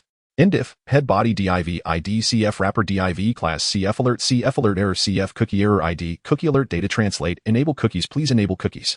Div ID CF error details class CF error details wrapper div class CF wrapper CF header CF error overview H1 span class CF error type data translate error span class CF error code 1101 span. Small class heading ray ID 931697 Keki 55 E826 bull. April 16th, 2025. 2057. 10 UTC small H1 H2 class CF subheadline data translate error desk worker through exception H2 div. Header section. Spacer div class CF section CF wrapper div class CF columns 2 div class CF column H2 data translate what happened H2 PU and AMP. Appo's VE requested a page on a website. Morning snow E90D. YouTube 717594021. Workers. Dev. That is on the ref https www.cloudflare.com5xx. Error. Landing target blank Cloudflare network. An unknown error occurred while rendering the page. PDIV div class CF column H2 data translate what can I do? H2P strong if you are the owner of this website. Strong BR you should a ref https www.cloudflare.com login. UTM source error 100x target blank login to Cloudflare A and check the error logs for morning snow E90D. YouTube 717594021. Workers. Dev P div. Section. Div class CF error footer CF wrapper W240 LG. W full PY 10 SM. PY for SM. PX 8 MX auto text center SM. Text left border solid border. 0 border T border. Gray. 300p class text. 13 span class CF footer item SM. Block SM. MB. 1 Cloudflare Ray ID. Strong class font semibold 931697 Keki 55 E826 strong span class CF footer separator SM. Hidden bull. Span ID CF footer item IP class CF footer item hidden SM. Block SM. MB. 1 your IP. Button type button ID CF footer IP reveal. Class CF footer IP reveal BTN. Click to reveal button span. Class hidden ID CF footer IP 43. 164. 133. 114 span class CF footer separator SM. Hidden bull. Span class CF footer item SM. Block SM. MB. 1 span performance amp. Security by span arel nupener norfura ref https www.cloudflare.com5xx. Error. Landing ID brand link target blank Cloudflare span p script. Function D. var ba. Get element by ID. CF footer item IP. CA. Get element by ID. CF footer IP reveal. B class list and B. Class list. Remove. Hidden. C. Add event listener. Click. Function. C. Class list. Add. Hidden. A. Get element by ID. CF footer IP. Class list. Remove. Hidden. var document. Add event listener. A. Add event listener. DOM content loaded. D. Script div. Error footer. Div. CF error details. Div. CF wrapper. Script window. CF translation. Script body HTML chapter 32. United we stand amidst the venomous curses of the mother and child beast. A gust of wind rushed ominously from behind. Despite Qin Mianmian exerting all her strength to flee, she was as immobile as a statue before the beast. In the blink of an eye, the monstrous creature, once 100 meters away, had closed the distance to mere meters. Shenwen could even hear the sound of its teeth grinding. A cloud of dust billowed as the beast and Appos' colossal 4-meter frame crashed down before them, causing the ground to tremble violently. The once benevolent visage had morphed into a grotesque mask of hatred, twisted and terrifying from below. The beast's blind eyes, now crusted over, continued to bleed tears of crimson. It gazed at one of its hands, cradling the pitiful little head that had already lost its vitality. A flicker of sorrow passed through the beast and Appos' eyes, quickly igniting into a tempest of rage as it roared. I had promised to let you both go. Why do you still seek to kill my child? Why do you lack integrity? I have no trust in you, you hideous creature. Qin Mian retorted, wrinkling her nose dismissively at its words. Shenwen echoed her sentiment with a sardonic smile, affectionately ruffling her hair and declaring, well said. Even if we perish today, we shall take one with us. Enough. You shall die. The mother and child beast trembled with rage, its voice faltering as multiple massive hands descended, blocking all avenues of escape. Shenwen closed his eyes, resigned to his fate. Yet, a thunderous sound erupted, and when he reopened his eyes, he found himself unscathed. Before him stood a towering figure of a Taoist priest, one hand gesturing an incantation, his long hair billowing with the wind, his robe half floating in the air, firmly holding back the beast and Appos' assault. Shenwen stared dumbfounded at the figure, his mouth agape, before exclaiming, Brother Lin, how did you come to be here? I searched for you in the village for ages without a trace, and yet you arrived just in time. As Lin Yu quickly assessed Shenwen's injuries, he breathed a sigh of relief upon realizing his life was not in peril. Do not worry, Lin Yu replied gravely. This beast has lost an eye and a head. Its strength is greatly diminished. I have my methods to deal with it. Shenwen fell silent, watching as Lin Yu chanted incantations, producing a stack of talismans from his robes and scattering them into the air, where they filled the sky with vibrant yellow paper. Lin Yu bit his tongue, spraying a mist of blood into the air. Upon contact, the talismans glowed with a seductive red light, as if awakened to life, quickly adhering to the beast's arm. The intricate patterns on the talismans elongated like tendrils, rapidly enveloping the entire arm. The talismans fluctuated in size, causing the beast and Appos' muscles to spasm violently, eliciting a cacophony of anguished howls. You wretched Taoist, what have you done to me? It hurts. Lin Yu remained impassive, continuously chanting as more talismans adhered to the beast's arm, intensifying the spasms into grotesque contortions. Finally, with a resounding crack, the arm shattered into several segments. The severed limb twitched on the ground, as though still possessed by the talismans. The beast, with a low threshold for pain, screamed piercingly at the loss of its arm, awakening its primal fury. Remaining limbs lashed out like a tempest, striking ferociously at Lin Yu. With each powerful assault, the protective chapter 33, homecoming the instant Shenwen grasped the sword and Appos' hilt, he channeled a copious amount of his lifeblood into it, imbued with Shenwen and Appos' essence. The 7 stars sword and Appos' orb spun wildly like brazen bells, its sinews spreading and burgeoning within the submother beast and Appos' form like a rapidly expanding web, wherever the sinews encroached. The skin and adipose tissue withered with astonishing celerity, the once corpulent and wrinkled neck of the submother beast desiccated before their very eyes, a testament to the 7 stars sword and Appos' ravenous consumption. Shenwen could distinctly perceive the widening fissures between the bones. He promptly exerted his entire body weight upon the 7 stars sword, heedless of his own blood-soaked state, and with every ounce of strength he possessed, he incrementally plunged the blade into the submother beast's neck. The submother beast's eyes betrayed a maelstrom of fury and trepidation as she felt death inexorably drawing near. Embodied by the encroaching blade, she convulsed her head with frenzied abandon, attempting to dislodge Shenwen from her person. Yet, Shenwen remained steadfastly affixed to the 7 stars sword, refusing to relinquish his grip despite the violent oscillations of his body. The blade continued its inexorable descent. Even as one of the submother beast's arms gradually wrested itself free from the talismans, its distinct musculature bulging, poised to regain its autonomy. Hurry! I cannot sustain this much longer. Lin Yu, clutched within his palm, urgently exclaimed, channeling every iota of his ethereal energy into the manipulation of the talismans, yet finding it increasingly arduous to restrain the submother beast's colossal frame. Allow me to assist you, Brother One. Mimicking Shenwen's actions, Ai and Appos' cleaved a substantial gash into her palm, grasping the 7 stars sword and joining Shenwen in his exertion, while simultaneously infusing the blade with a continuous stream of her own vital essence. Nourished by the fresh ichor, the 7 stars sword's potency intensified. Its sinews grew more robust, voraciously expanding into the skeletal interstices, forcibly cleaving asunder the submother beast and Appos' robust articulations, until her neck was reduced to a parched husk, scarcely distinguishable from a skinned skeleton. Witnessing this, Chunwen mustered every vestige of his strength and pressed the sword downward. Crack, crack, the blade rapidly descended, finally plunging completely into the spine. No, I do not wish to perish. My husband awaits me at home, and my children require sustenance. I cannot die here. The submother beast sensed her life ebbing away. As if the sword in her neck were dragging her into an abyssal chasm. Her respiration grew labored, her fingers clawing desperately at the earth, leaving deep furrows in their wake. For reasons unknown, the swarthy visage of a man suddenly materialized in her mind. The details of his countenance had faded from memory, save for his guileless smile and the habitual gesture of smoothing her hair before departing for the fields, accompanied by the words, "I shall return." A guttural roar emanated from the submother beast and Appo's throat, akin to the death knell of a wounded beast, its timbre hoarse and fragmented. "I must return.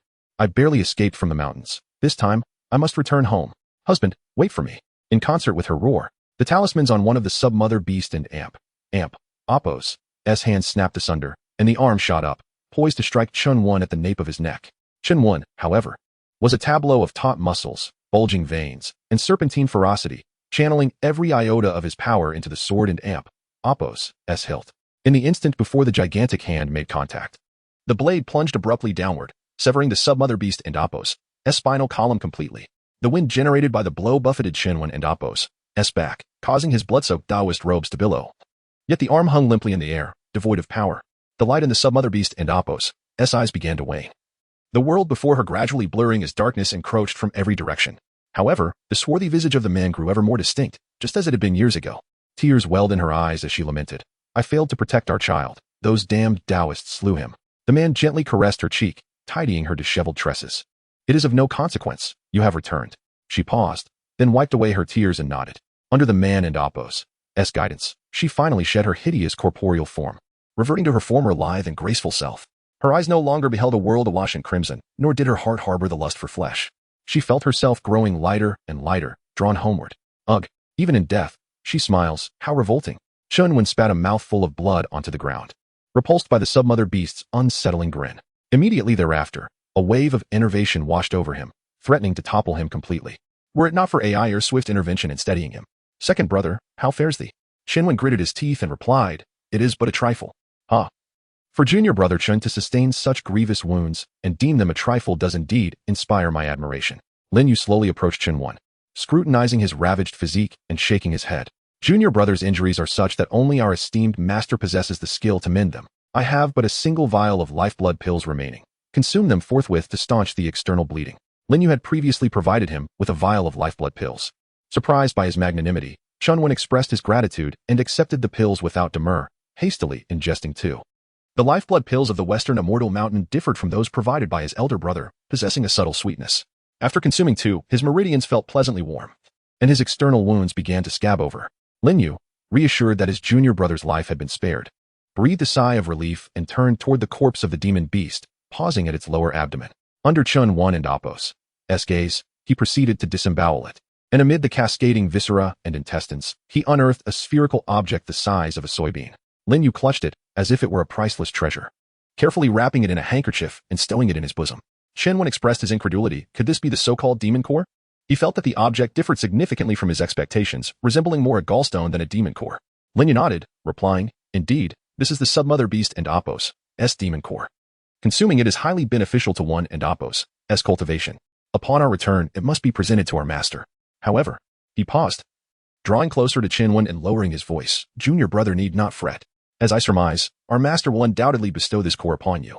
At that juncture, with diligent cultivation, your realm shall assuredly ascend to new heights." Lin Yu had previously alluded to this matter, and Chunwen sensed a hidden meaning in his words. In the absence of any other witnesses, Chunwen furrowed his brow and inquired, "Why do you presume that our master will grant me this core?"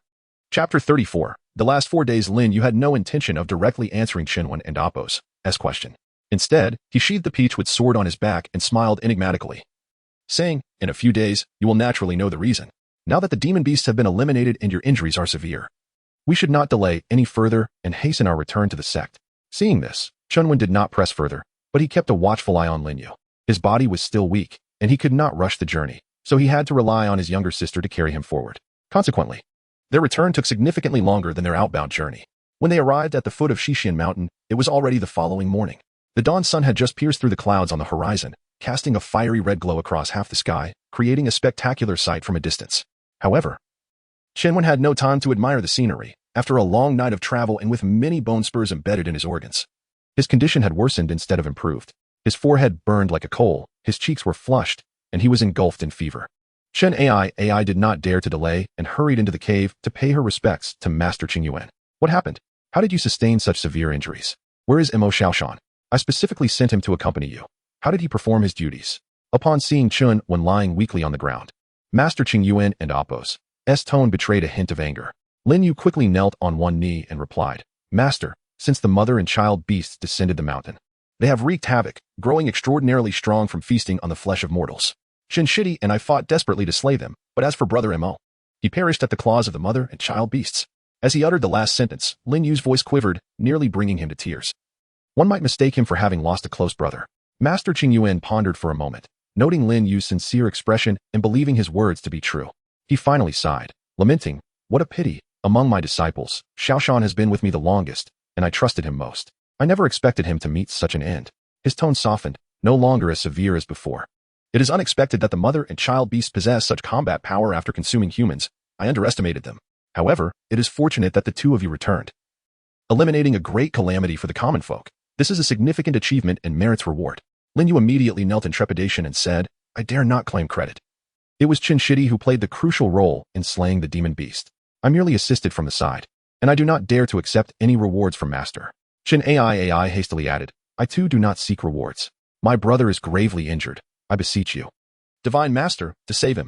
Do not worry. When Appo's is my disciple, and I will certainly intervene to save him. However, before that, what about the demon core? Without a moment Appo's hesitation, Lin Yu swiftly took out a handkerchief from his bosom and unfolded it, revealing a demon core the size of a soybean from the mother and child beast. Master Qingyuan's jade hand reached from the depths of the cave, delicately pinching the core between his middle and index fingers.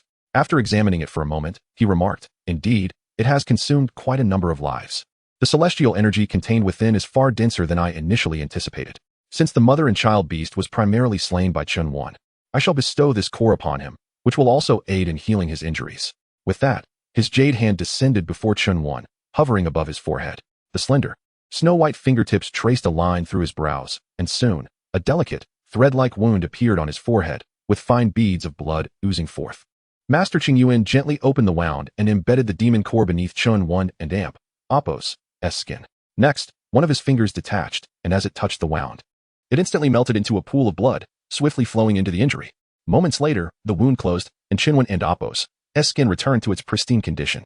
The blood that had transformed from the severed finger fully integrated with Chun Wen's body, causing the excruciating pain to gradually dissipate, and the gaping wound began to twitch, showing signs of Chapter 35. Observing from the sidelines, Chun Wan, shifting his thoughts, realized that although the western immortal mountain inflicted harm upon the common folk, it nonetheless served as a commendable refuge in this perilous world. Who decrees that one must venture into the fray at all costs? With merely 4 days remaining, it would be far more prudent to remain in this meditation chamber during this tumultuous period. At last, a glimmer of hope for completing the game appeared before him, and Chun Wan felt an exhilarating surge of joy, convinced he had devised a foolproof plan. He quickly beckoned his younger sister to resume her cultivation.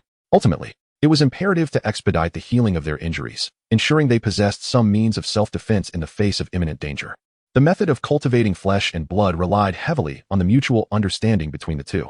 Being siblings, Chun Wan and AI shared an unreserved trust with one another, rendering this technique practically tailor-made for them.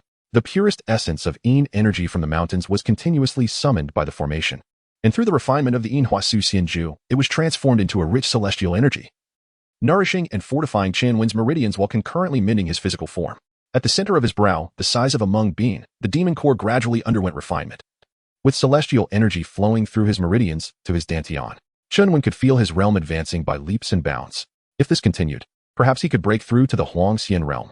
Another day and night passed, and his injuries had healed considerably. The celestial energy within him had become significantly denser, altering his entire demeanor. At this juncture, he was able to rise to his feet. Surveying his surroundings, he noticed that the patterns of the Yin energy refining formation had begun to fade. He took a bowl of blood from himself and his sister, mixing it together, planning to redraw the formation. However, as he crouched down to begin his work, his hands trembled violently, nearly causing the bowl to slip from his grasp. To his astonishment, Black tentacles began to sprout from the edges of the formation, writhing and flailing in the air like an octopus. Shinwen was genuinely taken aback and hurriedly inspected the rest of the formation, discovering that every inch where the formation and Oppos, S patterns existed was infested with these. Chapter 36, an eerie formation at present. Shinwen and Oppos' mind was solely occupied with getting through the next few days uneventfully, avoiding trouble at all costs, and ensuring that no complications arose at this critical juncture. He resolved to remain within the grotto, dedicating himself to cultivation alongside his younger sister. As time ebbed away, Shinwen began to contemplate whether he had previously misconstrued the method for completing the game. The rules merely stipulated staying for 10 days, without explicitly requiring him to engage in life-or-death struggles outside. A sense of self-satisfaction welled up within Shinwen as he believed he had discovered a loophole. The hours devoted to cultivation passed with remarkable speed, and soon another night had elapsed. He had already entered a meditative state, his perception of the outside world significantly dulled, when suddenly an icy, viscous sensation adhered to his face, jolting Shinwen awake. Next to his cheek, a broad, fleshy black tentacle gently caressed his skin, coiling around his neck like a serpent. Startled, Shinwen scrambled to his feet, hastily wiping the slime from his face. Turning towards AI's direction, he discovered an even more astonishing sight. A dense cluster of tentacles, 5 or 6 in number, encircled her, swaying and writhing with exuberant animation akin to plants. Upon noticing Shinwen and Oppos' awakening, Shin AI also opened her eyes, her face beaming with delight. "Brother, look," she exclaimed. "So many big black worms have appeared around me, and they're so well behaved." As she spoke, she extended a hand, and one of the tentacles, seemingly aware of her intention, reached out, gently stroking the back of her hand. Shinwen and Oppos' scalp tingled with unease. Unable to endure it any longer, he drew his sword and severed the tentacles with a single stroke. The thick, black flesh writhed on the ground, contorting like snakes, their appearance utterly repulsive. "Why did you kill them? They were so docile." Shin AI hurriedly gathered the severed tentacles from the ground, but these remnants, deprived of the formation and Oppos' support, quickly became still, appearing lifeless. Shinwen glanced at his younger sister with a sense of helplessness, sighed, and surveyed the grotto. Along the edges of the crimson formation patterns, more and more writhing black tentacles were sprouting, some reaching lengths of 2 or 3 meters, while others were only a few centimeters long. Despite Shinwen and Oppos' slaying of their kin, they showed no signs of aggression, swaying gently as if harmless and devoid of consciousness. Shinwen remained uncertain about the nature of these entities, but a sense of unease lingered in his mind. Could they be byproducts of cultivating the Hua-in tempering immortal art? Were they alive or dead, and did they pose any danger? The immortal tome bestowed by his master contained no similar records. Had the formation patterns deviated? After pondering for some time, Shinwen remained perplexed. After a moment of contemplation, Shinwen, in order to leave no hidden dangers, drew his sword and killed these creatures one by one, without leaving any roots. Having completed this task, the small stone cave was piled up with more than half a meter high tentacles corpses. Shinwen felt more and more that these corpses were terrifying. Unwilling to share a room with them, he planned to clean them out, and said to AI, "I and Oppos, LL throw these minced meat away, you stay here, Don and Oppos, T walk around." Shin AI nodded obediently, and Shinwen left the cave dragging these tentacles. Within the mountain caves of West Immortal Mountain, a labyrinth of passages interconnected countless grottos of varying sizes, some serving as meditation chambers, others as storage rooms, but many remained unused. Shinwen intended to find such a grotto to dispose of the tentacles. After several twists and turns, Shinwen finally located a vacant cave devoid of any signs of habitation, its remote location suggesting that it was rarely visited. He casually tossed the tentacle remnants into an inconspicuous corner. As he dusted off his hands and prepared to return, he heard the faint sound of a woman's weeping emanating from the depths of the cave. Shinwen's brow furrowed slightly. Isn't this a Taoist temple? How could there be a woman? He quickened his pace, cautiously advancing deeper into the cave. However, the path appeared to be a dead end, the space becoming increasingly constricted as he progressed. After the time it takes to burn an incense stick, he could only move forward sideways, contracting his abdomen. Yet, the faint sobbing grew ever closer. Suddenly, Shinwen noticed a faint candlelight in the distance, the source of the weeping. He compressed his body, groping forward with great difficulty. Through persistent effort, Shinwen finally approached the candlelight, only to discover that the source of light was merely a narrow crack in a stone wall. The dim glow of the candle shone through the crevice, suggesting something existed on the other side. Intrigued, he pressed his face against the wall, peering through the crack into the space beyond. At that moment, a clangorous sound of gongs reverberated in his ears. The auspicious hour has arrived for the bridal procession. The bride offers incense. Immortals are wed. Let the living depart. Shinwen and Oppos' pupils constricted to pinpoints. Before him, a procession of servants carrying large red lanterns marched into the depths of the cave. Each servant was pale-skinned, their faces adorned with eerie smiles. The corners of their mouths stretched to the backs of their ears. In the center of the procession, a large red sedan chair was carried aloft, from within which emanated the heart-rending sobs of a woman. He instantly realized it was the wedding procession of Immortal Mountain. But how could the people of Immortal Mountain appear in the caves of West Immortal Mountain? Chunwen and Appo's heart was filled with shock, and a great sense of unease arose within him. However, he dared not make the slightest sound. Beside the wedding procession stood 3 Taoists wearing bronze masks. 2 of them, one stout and one lean, were conversing in hushed tones, while the third stood silently to the side, his expression wary as he surveyed the surroundings. Chunwen, situated on the other side of the wall, was merely peering through the crack, so the Taoist seemed unaware of his presence. Shun and Appo's, do there be 2 brides returning this time? Why hasn't the other wedding procession returned to the mountain gate yet? If they don't send back the human sacrifices, how am I supposed to explain it to Master? One of the gaunt Taoists appeared somewhat displeased, his suppressed voice betraying his anger. Upon hearing this, the other Taoist offered words of consolation. A malevolent presence plagued Qinghe Town a few days ago, and most of the townspeople perished. The object of that wedding procession was the bride from Qinghe Town. So it's uncertain whether she's alive or dead. A delay is to be expected, and Master will likely not hold it against us. Upon hearing this, the Taoist and Appo's anger subsided somewhat, but his tone remained harsh. Even so, it and Appo's their incompetence.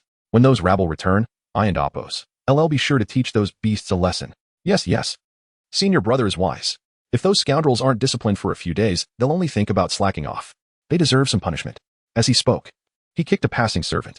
The servant stumbled and fell headfirst to the ground, but upon rising, he showed no sign of anger, instead maintaining a smile and silently walking away. The 2 Taoists burst into laughter. Suddenly, one of them and Appo's eyes flashed, and he suddenly turned his gaze towards Chunwen and Appo's direction. Chunwen and Appo's heart skipped a beat, and his breathing became rapid. The gaunt Taoist narrowed his eyes and turned towards him, preparing to approach. At that moment, the third Taoist, who had been silent all along, took the lead and drew a sword. Instantly, the atmosphere within the cave became extremely tense. Chunwen's body stiffened like a stone, and fine beads of sweat formed on his palms. He tried several times to retreat silently, but the narrow space trapped him, preventing him from moving even an inch. The Taoist was getting closer and closer, and Chunwen and Appo's throat was too dry to speak. He silently prayed that the other party would not discover him. API call failed with status code 429. Error. Code. For 29. Message. Resource has been exhausted. E.g. check quota. Status. Resource exhausted. Chapter 37. Alchemy. Chunwen's heart raced suddenly, as if he had stumbled upon something he ought not to have seen. The realization that he might be in grave danger set in. He swallowed hard. The Taoist before him did not divert his gaze. His eyes, concealed beneath a mask, bore into Chunwen's with a chilling intensity in the darkness. Chunwen understood escape was futile, and he quietly placed his hand on the hilt of his sword, prepared to fight for his life. However, the Taoist remained motionless, lingering before him for an uncomfortably long moment. As a few seconds passed, Chunwen's attention sharpened. The figure before him appeared strangely familiar. Upon discerning the flowing locks of hair, he finally recognized the individual. It was Lin Yu. Surprisingly, Lin Yu seemed to acknowledge Chunwen's identity, yet refrained from revealing it. After feigning hesitation for a moment, he shook his head and turned back. Rest assured, brothers. It may just be a mouse, nothing serious, one of the other 2 Taoists remarked, their serious expressions dissipating into laughter. Indeed. What outsiders could possibly wander into our West Immortal Mountain? I was merely overthinking. The trio resumed their discussion on cultivation insights, their attention shifting away from Chunwen. As the wedding procession moved further away, disappearing into the opposite passage, Chunwen seized the opportunity to stealthily retreat, careful not to make a sound. Upon exiting the narrow cave, he felt a wave of perspiration dampening his back. His mind was in turmoil. Yet he could not fathom why the bloody Taoist wedding procession would appear at West Immortal Mountain. Wasn't it said that the Taoists here had no interest in human flesh? Why then were they resorting to kidnapping? A foreboding sense gripped him. Something felt amiss at West Immortal Mountain, as if misfortune were looming. Suddenly, thoughts of his younger sister surged into his mind, and panic gripped him. He hurried towards the meditation room, fervently hoping nothing had befallen her. Upon reaching the meditation chamber, he was relieved to find his sister, AI, sitting peacefully on the stone bed. Before he could speak, he sensed a presence behind him. Turning, he saw Lin Yu leaning against the stone wall, arms crossed. His unblinking eyes fixed intently upon Chunwen. Instinctively, Chunwen distanced himself, his expression turning wary. He could not discern Lin Yu's intentions. Was he here to warn or to threaten? Had he truly been discovered in the cave? Lin Yu had recently provided them with life-saving blood pills, and the siblings had yet to consume them. What could his visit signify? Lin Yu remained silent, merely observing him. After a pause, he let out a derisive laugh, his demeanor starkly contrasting his usual gentle and humble disposition. You certainly have remarkable composure. No need to feign ignorance. You witnessed the scene earlier, did you not? Chunwen fell silent, his hand discreetly resting on his sword hilt. Lin Yu, noticing this, raised an eyebrow and calmly stated, "Do not worry, I harbor no ill will towards you. As long as you continue your cultivation diligently, treating this as though nothing occurred. I shall keep this matter to myself." Skeptical, Qinwen scrutinized Lin Yu, doubting his words. After a moment's contemplation, he spoke. "The attendants from the wedding procession, I have seen them before. They are laborers used by the blood-eaten Taoists to capture humans. How could they appear here?" "Oh." Lin Yu stepped closer, his interest piqued as he scrutinized Qinwen from head to toe. Unable to contain himself, he burst into laughter. Tears of mirth streaming down his cheeks. Qinwen observed silently, his expression indifferent. After a considerable time, Lin Yu finally regained his composure, wiping away the tears of laughter. It has long been said that those who are used as the primary ingredients for the three-yang sacred blood pill are forever haunted by delusions, their minds muddled. Today, it seems the rumors hold true. Qinwen and Appo's eyelids twitched. He had never disclosed to anyone that he had been refined into a pill. How could Lin Yu possibly know? Before he could voice his inquiry, Lin Yu continued, "Junior brother, have you forgotten? After 3 years in the blood bodhi, has your mind become befuddled, to the point of forgetting where your own sect is?" With those words, Qinwen and Appo's brow furrowed in confusion. Yet, in an instant, a shocking realization struck him, as if he had been struck by lightning. His face turned pale, his body trembling, his hands and feet icy cold. Could it be? In that moment, a dreadful suspicion surfaced in his mind, leaving him utterly disoriented. No, it cannot be. How could this be happening? Qinwen, in a frenzy, retrieved the tattered map from his possession. At its center was inscribed Bodhi Forest, with 2 mountains marked to the east and west. The eastern peak bore the words Immortal Mountain. A low, derisive laugh escaped Qinwen and Appo's lips as he held the map aloft for Lin Yu to see. His eyes bloodshot. "Look, Immortal Mountain is to the east. The map is clear. I did not take a wrong turn." However, Lin Yu merely chuckled coldly. Stepping closer to whisper in Qinwen's ear, "Have you forgotten, junior brother? There are originally 2 Immortal Mountains, one to the east and one to the west, both claiming to be orthodox. Since you and your siblings stepped into the world of cultivation years ago, you have never left the confines of our West Immortal Mountain. On the day you became a disciple, even our master could not stifle his laughter." Qinwen opened his mouth in shock, but no sound emerged, as if his throat had been constricted. His gaze turned vacant, and he weakly leaned against the stone wall.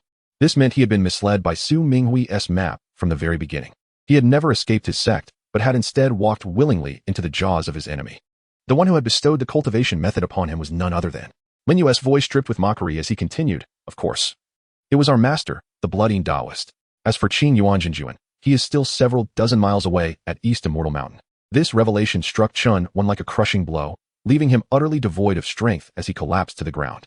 After enduring countless near-death trials, he had finally sought to escape this world, only to discover he had unwittingly delivered himself right into the hands of his adversaries.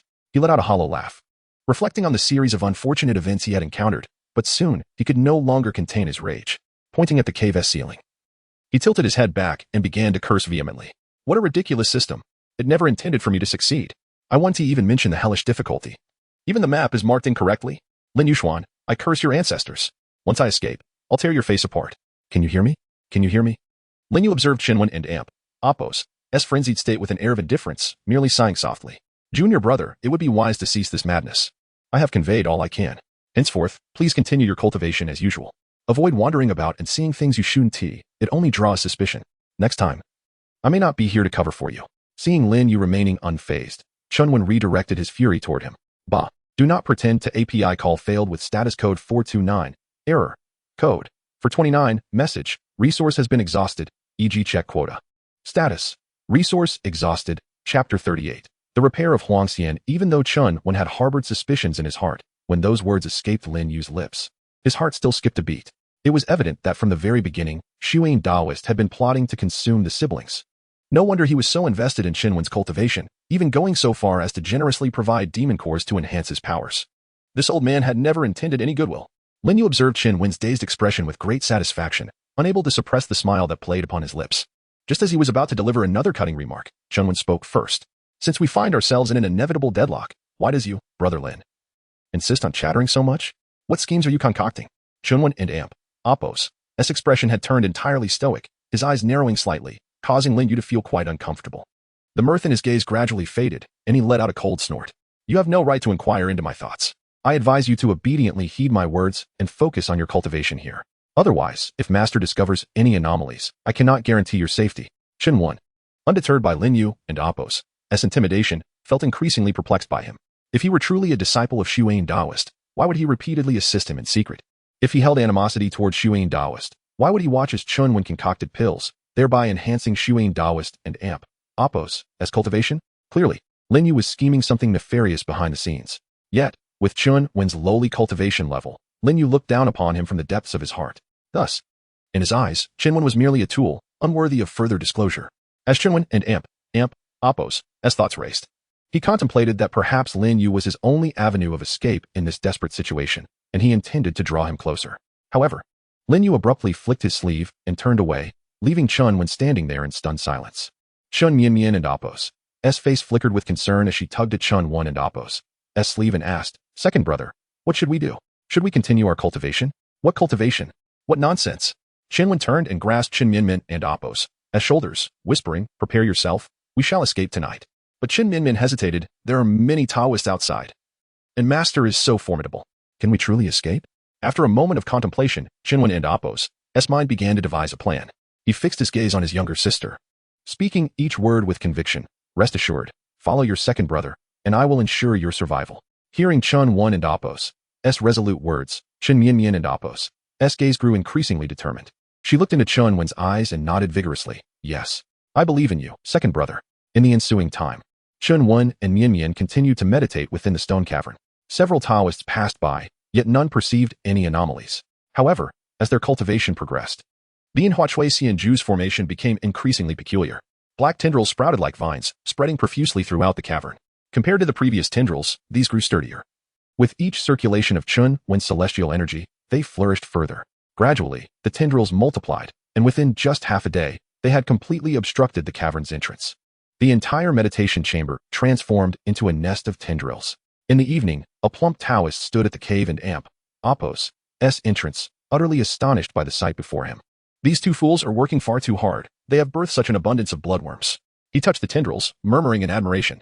"But well, the sooner they attain the Huangxian realm, the sooner they can refine pills. The day after tomorrow is an auspicious day for pill consumption. Perhaps they might just make it in time, haha." Given the plump Taoist and Oppos' stature, it was impossible for him to squeeze into the cave. He approached the entrance and called out loudly.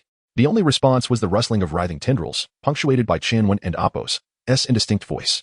They appeared engrossed in their cultivation, paying him little mind. The plump Taoist dared not disrupt the siblings and Amp Oppos' training and decided against entering to investigate. Upon returning to the stone hall, he approached reverently and bowed towards the depths of the cave where Shuin Daoist resided, his expression filled with joy. "Congratulations, Master.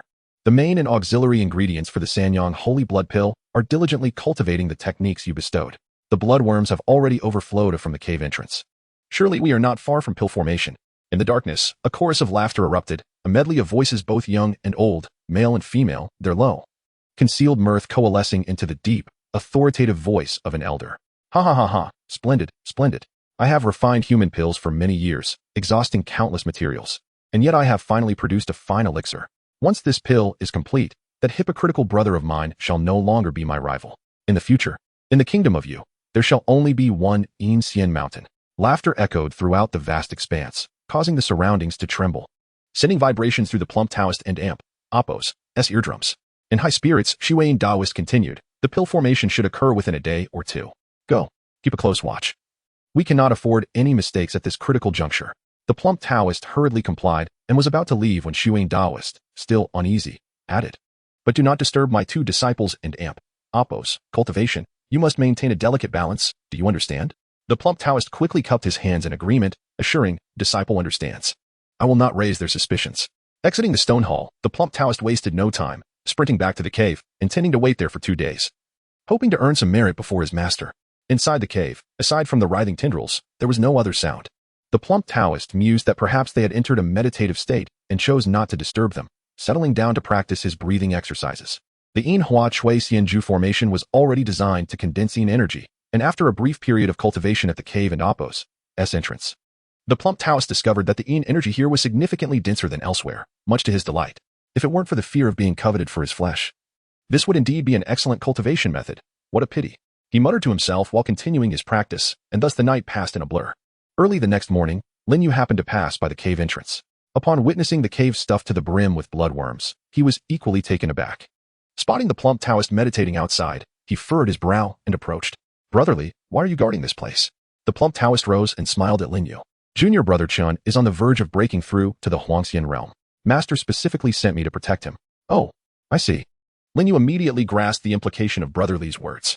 A breakthrough to Huangxian meant that the bloodlines of the siblings would be wholly connected, and their medicinal properties would no longer be at odds, signifying the near completion of the pill. However, Lin Yu couldn't and oppose to shake the feeling that something was amiss.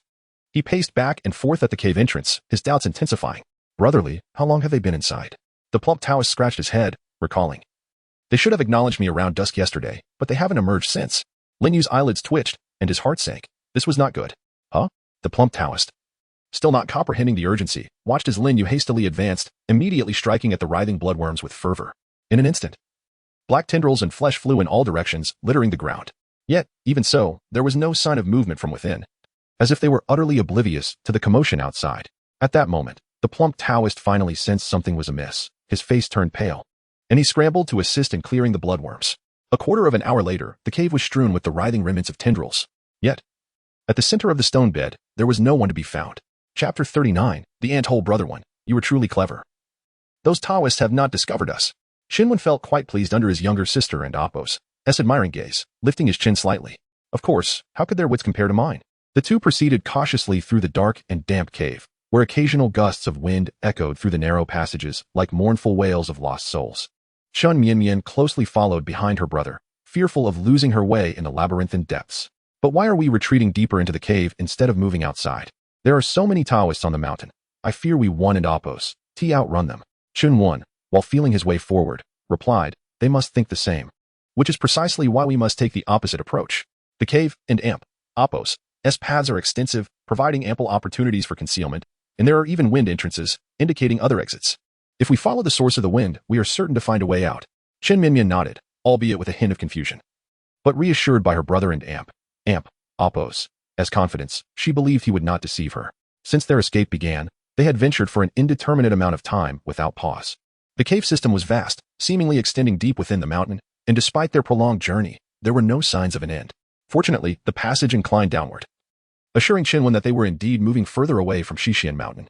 After walking for a while longer, they arrived at a sizable grotto where several passages branched out, each emanating a chilling wind. Chunwen paused at each entrance, only to discern that the familiar sounds of drums and gongs accompanied the wind. A shiver ran down his spine. Could the pursuers be upon them so quickly? But a bow drawn cannot be unstrung. Once the decision to flee was made, there could be no turning back. Ultimately, he chose the passage with the strongest wind, having noted that the sound of the gongs was faintest here. As they ventured deeper, the cave grew increasingly constricted, reducing the space that had once allowed them to walk side by side to a single file line. The rocky walls pressed close against them, and the dampness of the cave clung to Qinwen's robe, creating a stifling atmosphere. Each breath was laced with the earthy, musty scent of the surroundings. He treaded cautiously, the occasional crunch of gravel underfoot reverberating sharply in the stillness of the cave. Time blurred as they continued onward until, at last, Qinwen felt the wind and Oppos' intensity increasing, prompting him to quicken his pace. Yet, a mere quarter of an hour later, he was brought to a halt. Before him loomed not an exit, but a solid black stone wall. How could this be? Qinwen hastily examined his surroundings, only to discover he had reached the end of the path. With no other routes ahead, a realization dawned upon him. Perhaps he had chosen the wrong passage. Yet, having already lost considerable time, he wondered if returning would lead him directly into the arms of his pursuers. Moreover, he found it peculiar that although the wind was strong, it abruptly ceased here. With this thought, Qinwen stepped closer, meticulously exploring the stone wall for some time. Meanwhile, Chen Mianmian anxiously awaited, occasionally glancing back over her shoulder. She couldn't shake the feeling that something was trailing them, a faint rustling sound that vanished whenever she turned to look. Unsure if it was merely her imagination, she dared not urge her brother. Instead, she remained rooted in place, fidgeting with anxiety. After a prolonged silence, Chunwen and Oppos' eyes suddenly brightened, and he murmured, I found it. High on the slanted rock face, a narrow crack was emitting a steady stream of cold air, undoubtedly leading to another space. Without hesitation, he seized the bronze sword taken from Senior Sisterly and began to pry at the layers of rock with utmost care. In the darkness, the sharp clang of metal against stone echoed ominously, the sound likely traveling far along the cavernous passage. Chunwen endeavored to minimize his movements, tension coiling tightly within him, fearful of disturbing anything lurking within the shadows. Time seemed to stand still as he trembled with anxiety, even able to hear the rapid beat of his heart. Fortunately, the bronze sword was sufficiently sharp, and after a quarter of an hour of relentless effort, the crack widened significantly, as the wind from the depths of the cave intensified. Qinwen's spirit soared, prompting him to hasten his efforts. Soon, the fissure was sufficiently enlarged to allow a single person to pass through. He returned the bronze sword to his sister and bent low to peer through. To his astonishment, he discovered that beyond the stone wall lay another passage, far larger than the narrow confines they had traversed before, with a much more even floor. Qin Minmin followed closely behind, immediately using nearby rubble to fill the opening they had just created. "What are you doing?" Chunwen inquired, puzzled. Without pausing, Chun Minmin replied earnestly. "I sensed something foul in the previous cave. I am sealing the exit to prevent it from following us." "Well, that and Appos, as prudent as it would spare us from being discovered by the Taoists." He joined her in covering the entrance with stones. However, just as they had filled the opening halfway, a loud gong reverberated in Shanwen's ears. At the auspicious hour, the bride is welcomed. The immortal comes to marry, let the living retreat. A chill coursed through Qin as he immediately grasped his sister and Appos' hand and fled. How could they be here? Has Master already sent someone after us? As he swiftly assessed the situation, he bolted forward with renewed vigor. Yet, the pursuers were not far behind, no matter how fast Qin ran. The chaotic sounds of drums and gongs echoed ominously behind them, growing ever closer. Before he could devise an escape plan, the path ahead suddenly vanished. Chunwen skidded to a halt, one foot hovering precariously in the air. Peering over the edge, he saw only an unfathomable abyss. Even with his keen eyesight, he could not discern how deep the chasm was. Before them lay a massive chain, one end linked to the cave and Appos' exit, the other to a colossal stone pillar. The pillar, at least several meters in diameter, had a flat top, seemingly polished by human hands, adorned with intricate carvings. Atop the pillar stood several smaller columns, varying in size, each between half a meter and a meter tall. These columns were bound with what appeared to be grotesque, humanoid forms, their anguish cries echoing throughout the vast underground space. Shenwen glanced to either side, only to realize that the cave's entrance was situated against a gigantic stone wall, riddled with numerous openings, each connected by thick chains. It resembled an anthill. Chapter 40. The furnace. The sound behind Shenwen grew increasingly closer, leaving him no time to contemplate. He swiftly leaped up the rocky wall with his sister, reaching a cave's opening above, where he lay flat against the ground, scarcely daring to breathe. Moments later, the sounds became clearer, melodies from a swana, shouts, drumbeats, and mournful tunes intertwined. Soon, over 20 emaciated attendants clad in white long gowns emerged from the cave below. The first two carried large red lanterns, illuminating the dark space with a chilling glow. The others moved with an eerie, exaggerated gait, resembling a peculiar dance, their shadows stretching long against the cave walls and the lantern's flickering light. In the midst of the procession, a large red bridal palanquin was hoisted high, from which the sound of a woman's weeping incessantly emanated. The attendants swayed as they carried the palanquin across a swaying chain, heading towards a colossal stone pillar on the opposite side. The chain clinked ominously beneath their feet, appearing precarious, yet none of the attendants faltered, delivering the palanquin safely to the other side. Chunwen noticed a tall, thin Taoist at the rear of the procession, someone he recognized from the previous day when he had encountered a few individuals dealing with severed tentacles. The Taoist appeared displeased, incessantly berating the attendants, who, trembling with fear, bore the scolding and kicks without a hint of rebellion. Once the palanquin was set down, they obediently assisted the bride in alighting, covered by a red veil. Her face remained obscured, yet from afar, her figure suggested she was a beauty. Under the Taoist's direction, the bride discarded her garments and was driven into a large cauldron, akin to a beast being herded. As Chinwen squinted to observe, he was horrified to discover other women within the cauldron. Their forms were grotesquely deformed. Some had 6 arms, others contorted like shrimp, their ribs protruding, and some were fused together, sharing a single body with 2 heads. The women writhed in anguish, their expressions reflecting profound despair. At the instant the bride entered the cauldron, the deformed women surged towards her, incessantly pressing their bodies against her seemingly normal form. The attendants then lifted a wooden bucket, pouring a viscous, foul red liquid into the cauldron. The Taoist scrutinized the scene with an expression void of emotion. Entirely indifferent to the Chapter 41, you are no match. The sinewy tendrils infiltrated the acolytes and Appos' bodies, blossoming within them. Their diminutive frames were swiftly reduced to skin and bone by the 7-star sword and Appos' power. Meanwhile, Qin Ai and Appos' AI was embroiled in a fierce struggle. The 4 acolytes launched a relentless assault from all directions. Her cultivation being relatively weak, she could barely parry one with her bronze sword, leaving her vulnerable to the others, who inflicted several gashes upon her. Witnessing this, Chinwen's eyes blazed with fury, and he cleaved the acolytes into pieces with a few swift strokes. Blood gushed from his numerous wounds, and he desperately channeled his inner energy to temporarily staunch the bleeding by altering his meridian pathways. He then glared menacingly at the gaunt Taoist. In stark contrast to Chun Wen's disheveled state, the Taoist remained composed, calmly observing Chun Wen's desperate struggle. I never imagined, junior brother, that you would seize Su and Appos' 7-star sword. It was his prized possession, never easily parted with. Since it and Appos' in your possession, I presume he has perished. Chun Wen spat out a mouthful of blood-tinged saliva and retorted, What? Do you intend to avenge him? The gaunt Taoist chuckled and shook his head. He was no match for you, a testament to his inferior skills. I merely lament his demise, the loss of a significant opportunity. Chunwen furrowed his brow, perplexed by the Taoist's words. The gaunt Taoist grinned, slowly removing his iron mask, revealing a grotesque face with 3 mouths and 6 tongues. Although you, junior brother, are the primary ingredient for the 3-yang sacred blood pill, and thus should be savored by the master himself, you will undoubtedly resist capture. Should you lose an arm or leg in the process, no one would question whether you ended up as my meal. Wouldn't you agree? His eyes gleamed with avarice, and his 3 mouths opened in a cacophony of shrill laughter. Chunwen and Apos' face darkened, and his lips twitched. You wish to devour me? Let and Apos' see if you have the ability. With a flourish of his sword, he unleashed several sinewy vines towards the gaunt Taoist. However, his attacks proved futile. The moment the tendrils touched the Taoist's skin, they were repelled by an enigmatic force. After several unsuccessful attempts, the Taoist seized a few tendrils, and with a mighty tug, he yanked Chunwen towards him, delivering a crushing blow to his face. A sharp crack echoed as Chunwen's nasal bone shattered, a metallic taste filling his mouth, followed by a gush of blood. The gaunt Taoist pressed his advantage, seizing Chunwen and Apos' collar and slamming an elbow into his chest. Chunwen desperately crossed his arms to protect himself, but the seemingly weightless blow carried immense force, causing a slight deformation in his arm bones. The gaunt Taoist grinned fiendishly, his tongues darting out to lick his lips. He then grabbed Chunwen's wrist, stomped on his abdomen, and attempted to tear off Chunwen's arm. A searing pain shot through his shoulder as Chunwen felt his left arm rendered immobile, muscles and tendons rapidly separating.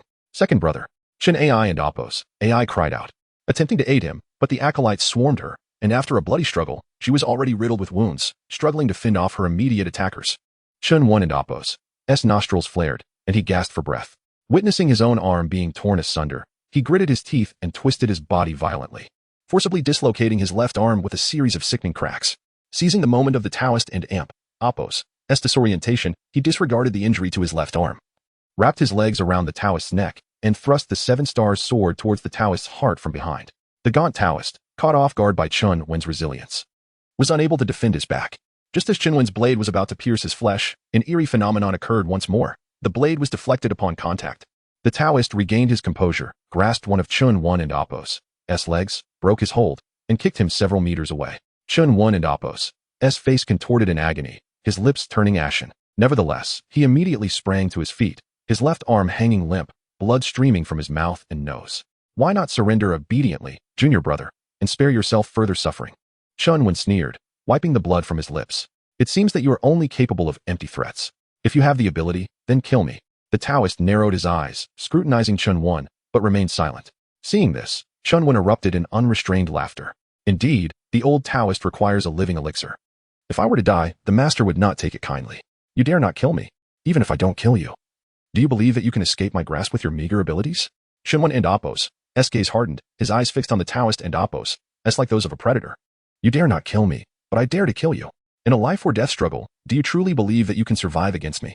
Before his words had even faded, Chunwen lunged forward. Although his movements were swift, the gaunt Taoist perceived them as if he were standing still. With a backhand, he attempted to seize Chunwen, but Chunwen abruptly shifted, thrusting the 7 stars sword towards the Taoist and Apos' face. The Taoist remained unperturbed, catching the blade with his bare hand. His body blurred, and in an instant, he was before Chunwen, his right hand clamped firmly around his neck. The Taoist's arm rose slowly, and Chunwen's feet gradually left the ground, his face turning purple from lack of air. However, his face betrayed no sign of pain. Instead, a faint smile played on his lips. The gaunt Taoist frowned. Suddenly, as if realizing something, he flung Chunwen aside and began digging at his ear. What have you done? The Taoist frantically slapped his ear, blood seeping from the ear canal. Chunwen, kneeling on the ground, coughed violently as he approached the Taoist. During their brief exchange, Chunwen had used the 7 stars sword's tendrils to insert the turbid snake into the Taoist's ear. It was likely feasting on his brain. Now, tell me, whose life is it that will be ended? Before the Taoist could react, Chunwen charged forward, each strike aimed at a vital point. The Taoist's face contorted in agony as he desperately resisted the gnawing of the creature within his skull, while simultaneously attempting to fend off Chunwen's attacks. He was soon forced into a desperate retreat. Under relentless assaults from Chunwen, the Taoist's robe became increasingly tattered. Chunwen then noticed that the Taoist's entire body was covered in a dense array of human teeth, which were embedded in his skin, forming a layer of armor. No matter how the 7 stars sword slashed, it couldn't and Apos' penetrate this armor and Apos' defenses. However, with the turbid serpent having infiltrated his head, Chunwen was not in a hurry. He only needed to prolong the fight, and the Taoist would eventually perish. Sure enough, in less than a quarter of an hour, the Taoist and Apos' body began to convulse uncontrollably. and white foam spewed from his three mouths. Chanwen seized this opportunity to launch a more ferocious offensive, targeting his limbs and inflicting cumulative damage.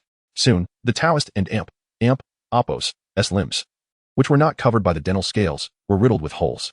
Under the sustained attack, he finally collapsed, his body twitching a couple of times before becoming still. Shunwen poked him with his sword, but the Taoist remained unresponsive, like a corpse. Only then did he feel relieved. As a precaution, Shunwen aimed a sword at his neck, but with a clang, his sword was once again deflected by the scales. Shunwen frowned, lamenting how troublesome this fellow was, to the point that he remained impervious even in death. Had it not been for the assistance of the turbid serpent, he might not have been his match. Nevertheless, he would not feel at ease without severing his head. Shinwen stepped forward, aimed the blade at the uncovered forehead, and stabbed down with all his might. Just then, the Taoist suddenly opened his eyes and lunged at Shinwen, catching him off guard. The Taoist's eyes rolled back, his expression vacant, clearly at his last gasp. Acting almost solely on instinct, Shinwen was pinned to the ground, unable to move against the opponent and Appos' superior strength. The Taoist opened his mouth and bit down directly on Shinwen's neck.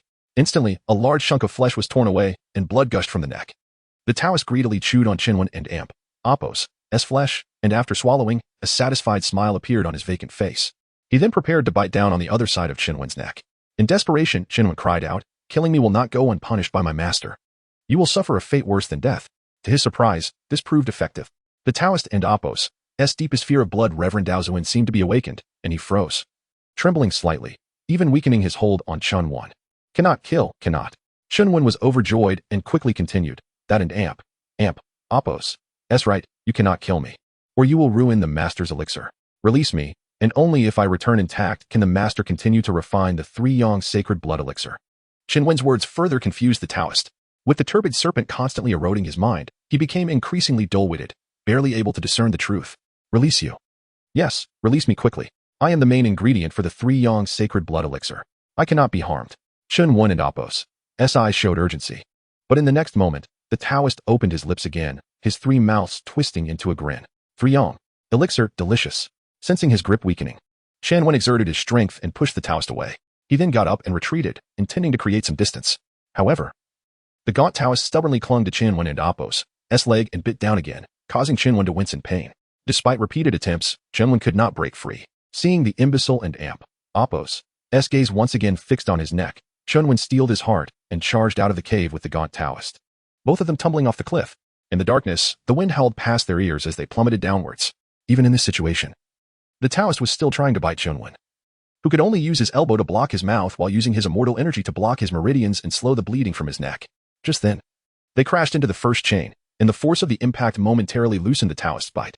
Shinwen tried to grab the chain to stop their fall, but his body was restrained by the Taoist, leaving him no free hand.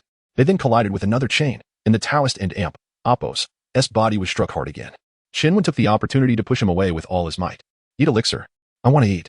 Shinwen and the Taoist continued to fall, repeatedly hitting the chains suspended in midair. The Taoist and Appos' injuries gradually worsened under the constant impacts, and his grip on Shinwen weakened. The wind became increasingly sharp and piercing, constantly tearing at Shinwen's eardrums. The scene before him spun rapidly, with various images flashing by. After falling for an unknown distance, Shinwen finally saw the ground and quickly adjusted his posture, placing the Taoist beneath him. His heart pounded in his chest like thunder. Finally, with a dull thud, the two of them crashed into the bottom of the abyss. Shinwen and Appos' internal organs shook violently, and he felt as if his bones were about to shatter. The Taoist beneath him fared even worse, his limbs limp, and a large hole in the back of his head. Surprisingly, even in this state, he was still alive, his chest rising and falling slightly. Shinwen could not help but marvel at the man and Appos' physical resilience, but he felt no sympathy, only the relief and pleasure of having avenged his enemy. He pierced the Taoist's head with his sword and began to curse. "Weren't you so capable? Eat, eat. I'm standing here, can you reach me? Do you even know what a protagonist's aura is? How dare a minor character like you try to compete?" After venting his anger, Chunwen looked up at the dark abyss above and began to worry. Getting down was easy, but how would he get back up? His younger sister was still above, and she was no match for those pale-faced beasts. He had to reunite with her, no matter what. With that in mind, he walked to the stone pillar and examined it. During the fight, he had fallen at least 1,000 meters. But the pillar was so huge that it connected to the bottom of the abyss. The pillar and Appos' surface was quite rough, and he should be able to climb it with his current physical condition. He could only hope that his younger sister could hold on long enough for him to return in time. Shanwen first took a lifeblood pill to stop the bleeding, and then grabbed the grooves on the stone pillar, climbing up using both his hands and feet. But before he could climb far, Shinwen suddenly felt something. He thought it was dead grass, but upon closer inspection, he realized it was human hair. And beneath the tangled hair, an ugly face slowly opened its eyes, and a hoarse, ancient voice emerged. Save me. Chapter 43. The demon locking pillar. Chun Wen's fingers quivered slightly, and he instinctively withdrew his hand. Upon closer inspection, he realized that the man was almost embedded in the rocky wall of the pillar. It was unclear how long he had been trapped in this unfathomable abyss. His face was encrusted with layers of dirt, rendering his original features unrecognizable. Nevertheless, his silhouette suggested that he was of a notably larger stature than an average person. Furthermore, his eyes were asymmetrically placed, one situated on his forehead and the other on his left cheek. Having been isolated for so long, he had lost the ability to communicate, and upon seeing Chun Wen, he could only utter the fragmented plea for help. Save me. Chun Wen was baffled by the man and Appo's presence and the manner in which he had survived underground. However, he had no time to concern himself with a stranger and Appo's plight, as he needed to rescue his younger sister. Ignoring the man, he resumed his ascent. Yet, it soon became apparent that something was amiss. The man and Appo's hoarse voice, though not loud, reverberated throughout the vast space, and in an instant, a cacophony of voices emerged from the surroundings, men, women, and children alike, many of whom sounded inhuman. Uttering only two words, save me. As Chun Wen surveyed his surroundings, he gasped in horror. The colossal rock wall of the pillar was riddled with grotesque humanoid figures. They exhibited various deformities, some with twisted limbs, others overwhelmingly large. What they all shared was the fact that their bodies were ensnared by the very rocks, enduring an untold number of years in this abyss. Suddenly, Chun Wen recalled the creatures locked at the top of the pillar, which bore a striking resemblance to these humans. Could it be that all the failed experiments bred in the furnace had been confined underground? Within his line of sight alone, there were dozens of these malformed humans. How many lives had Xishian Mountain claimed over the years? The visage of the mother beast flashed in his mind, and he finally understood her origins. A haunting chorus of voices echoed through the darkness, creating a low hum that disoriented Chun Wen. He was not the only one to notice this disturbance. The pursuing enemies were also alerted. Soon, figures clad in yellow robes emerged from the cave on the opposite cliff. The main drug is at the base of the demon-locking pillar. Capture him. As one of the Taoists shouted, more and more turned their attention to Chun Wen, who was scrambling up the rocky wall. They rushed towards him, trampling the chains in their haste. Faced with this scene, even Chun Wen felt a surge of trepidation. If one three-headed Taoist proved to be such a challenge, how could he possibly contend with a dozen? He looked up, only to be met with an impenetrable darkness that obscured the top of the pillar. At this rate, he had no idea how long it would take to reach the summit. With the Taoists closing in from all directions, escape seemed impossible.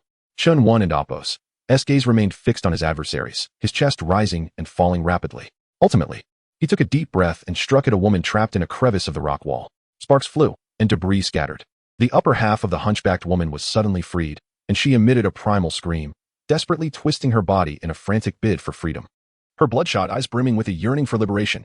Without pausing, Chun Wen dealt Chapter 44. The flower of the cliff. The fury of the furnace was unleashed upon the Taoists without reservation. Under the relentless assault, one by one, the Taoists met their untimely demise, their anguish cries echoing in the air. Chun Wen felt no compassion. Rather, he found the wails particularly melodious, a source of immense satisfaction. Observing that no one was paying him any heed, he resumed his ascent. Before long, the cacophony below began to diminish, and no new Taoists emerged in the vicinity. It appeared that the majority of the pursuers had become entangled. With the forces within Xishian Mountain now depleted, it was the perfect opportunity to flee. His younger sister was a vital ingredient for the Sanyang sacred blood pill. Undoubtedly, the lackeys would hesitate to jeopardize her life. All he needed to do was reunite with her, and they could escape the cave. As he contemplated this, Chun Wen quickened his pace.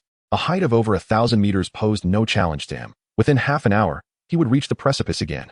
Through the trials of recent days, a tenuous connection had formed between him and his sister, allowing him to vaguely sense her whereabouts. Guided by the sixth sense, he felt the distance between him and Chun Ai gradually closing. As he neared total escape from this den of malevolence, Chun Wen's heart surged with excitement. This would undoubtedly shake the very foundations of Xishian Mountain. Once they fled, the enemy would lack the energy to pursue them, and he and his sister would finally be free from their grasp. Yet, as he began to formulate his plans for after their escape, an unsettling chill crept down his spine, prompting an instinctive glance back. To his dismay, darkness enveloped him, save for the cold winds that swept through, leaving nothing else in sight. Since entering this world, Chun Wen had placed great trust in his instincts, so he did not dismiss this unusual sensation. Cautiously, he halted his ascent to observe his surroundings. After scanning for a considerable time, he still perceived nothing amiss, compelling him to turn and continue climbing. However, just as he pivoted, that haunting feeling returned. Chun Wen could distinctly sense that something was drawing near in the shadows. It was alarmingly close, yet he could not discern its form. The hairs on the back of Chun Wen and Appo's neck bristled with dread. He refrained from making any rash movements. instead leaning against a stone pillar, poised on an iron chain, his gaze warily probing the abyss of darkness before him. Suddenly, he recalled his sister and Apos' earlier words. Since their escape from the meditative chamber, she had frequently glanced back, even mentioning that something had been following them. At the time, Shinwen had investigated but found no one behind them, so he dismissed her concerns. Now, however, reflecting on it sent shivers down his spine. Had something sinister been trailing them from the very beginning? His heavy breaths resonated in the stillness, intermingled with a faint rustling sound that eluded identification. Growing increasingly anxious, beads of sweat dripped down his face. He swallowed nervously, attempting to calm the goosebumps that prickled his arms, and discreetly unsheathed the seven-star sword. At that moment, a delicate scent of powder wafted into his nostrils. Shinwen paused, recognizing the fragrance as familiar, a scent he had encountered before. It was. Suddenly, he lifted his head sharply, his eyes wide with shock as realization struck him. It was the scent of blood Daozuan. It was his master and Apos' fragrance. In the instant he connected the dots, a delicate, jade-like arm emerged from the rocky wall behind him, gently wrapping around his neck. Shinwen's heart raced violently, his body trembling uncontrollably, each nerve screaming in terror. Before he could turn to look, another frail hand pressed down on the crown of his head. Though it seemed a casual touch, no matter how he struggled, he could not move an inch. In an instant, his complexion turned ghostly pale, blood draining from his face. He felt another head inching closer, resting against his cheek. The world around him blurred, leaving only the echo of tender words in his ears. Disciple, you have caused a great calamity. I can no longer indulge you. Shinwen's throat tightened, nearly choking out a sound, his body paralyzed by fear. More arms coiled around him, constricting his flesh. Taking a deep breath, he cried out, finally breaking free from his terror, thrusting the seven-star sword behind him without a second thought. Alas, though the sword pierced, he felt no resistance. It was as if it had entered cotton, drawn in by an irresistible force. Why struggle? Become part of me. Join our flesh. Would that not be delightful? Another head emerged, whispering sweetly against his other cheek. Unlike the previous head, this one was adorned with makeup, beautiful in its allure. Shinwen and Apos' head could not turn, but his eyes desperately sought to glance aside. He watched in horror as the heads elongated, their necks stretching over a meter, twisting like serpents around him. Become our sustenance. Hasten to ascend with us. From behind, countless voices echoed in unison. He, ascend, ascend. Shinwen and Apos' scalp tingled in terror as he fought to wriggle free from this monstrous embrace. Yet, more and more arms emerged from behind, gradually enveloping his entire body. His vision darkened, feeling as though he was Chapter 45. Open your eyes. At this moment, Shinwen's mind was a blank slate. He stared vacantly at his little sister, who was on the verge of becoming a skeleton, her mouth moving silently, unable to produce even a whisper. Had she truly passed away? How could this be? No. Shinwen clutched her lifeless body, a desperate wail escaping his lips. You cannot die. What will I do if you leave me alone in this world? Tears of blood streamed from his eyes as he held on tightly to her corpse, refusing to let go. Moments later, he felt himself deflate like a punctured balloon. With the last of his kin gone, the final pillar supporting his existence crumbled. Living in this world had become unbearably exhausting. If so, why continue to struggle alone? In that instant, he felt an overwhelming fatigue, his eyelids heavy as lead. Reflecting on his experiences since birth, he contemplated that perhaps dying would be a form of release. Shinwen and Apos' body began to dissolve more rapidly, layers of muscle enveloping him, intertwining with his form until they melded into one. Just as his eyes began to close, on the brink of eternal slumber, a voice suddenly pierced through the haze, his little sister's voice. It was urgent yet strangely indistinct. Brother one, I am not dead. Do not close your eyes. You must live. Shinwen's eyes shot open, frantically shaking the body in his arms. His voice cracking with emotion. Little sister, you're alive. Where are you? The voice did not emanate from her corpse, but resonated directly within his mind. Ha. My disciple, your sister has already been refined by me. Her consciousness is now part of my being. Why not surrender and reunite with her? At that moment, Shinwen grasped the truth. He was gradually becoming part of the blood Daozuan, which allowed him to hear his sister and Apos' voice. This realization ignited a spark of hope within him. If her consciousness still lingered, it meant she had not been completely consumed. There was still a chance to save her. Clinging to this last lifeline, he reignited his desire for survival. With all his might, he tore at the muscles that had fused with him, battling against the encroaching drowsiness. Though his body was linked to the blood Daozuan, damaging its tissues sent waves of excruciating pain coursing through him. Yet, he paid it no mind. No matter what he became, he must ensure his sister lived. It was a promise made to his brother. In a frenzy, he tore at himself. Blood Gushin Chapter 46, Disclaimer. Fortunately, at that moment, a group of formidable bodyguards burst into the room. Sensing the precarious situation, they immediately rushed forward to restrain Shinwen. However, Shinwen merely snorted coldly, delivering swift kicks to the two who had approached him first, sending them sprawling 2 to 3 meters away. The burly men behind him were momentarily taken aback, but soon they too ceased to hold back, converging upon him until, after considerable effort, they finally managed to subdue Shinwen. Lin, release me at once. Time is of the essence. Chun Wen shouted in fury, desperately struggling against the grips of several men. Lin, the professor, remained unperturbed, adjusting his collar and fixing an intense gaze upon Chun Wen, his expression gravely serious. You must understand that everything occurring over there is merely a product of virtual creation. That so-called younger sister is nothing but a string of character data. Tell me, what significance does your return truly hold? Chun Wen, however, paid no heed to these words. His eyes, bloodshot and wild, locked onto Lin's. I have watched AI grow up since childhood. She is my kin. Every moment we shared etched in my mind. How can you prove to me that all of this is false? What evidence do you possess? Lin narrowed his eyes and took a step closer to Chun Wen, replying, Are you suggesting that this world is the illusion? What of your mother? She lies in her hospital bed awaiting funds for her surgery. If treatment is not administered, she will succumb to uremia within 3 months. Do you truly believe she is also an illusion and that you can abandon her? At that moment, Chun Wen recalled the haggard visage of Huang Yulan from a photograph, and the myriad details of his life in this world flooded back to him. 2 conflicting memories twisted within his mind, leaving him increasingly bewildered. But why did I awaken precisely during the period when my master merged with me? Such a coincidence. Could it be that bloody Taoist fabricated this illusion for me? Indeed. It must be so. Only this explanation makes sense. Chun Wen, regain your senses. Lin delivered a punch to Chun Wen's face. This is the genuine world. You have fulfilled the obligations of the agreement. Now you should take this money to save your mother, to mend your fractured life, rather than remain entranced in a virtual realm. Do you understand? Feeling the fiery pain in his cheek, Chun Wen's expression grew vacant. But what of AI? If I do not rescue her, no one in that world will care about her fate any longer. Lin spoke slowly and firmly, without Chun AI. Without the younger sister, everything is an illusion. An illusion. At last, Chun Wen ceased his resistance, deflating like a punctured balloon.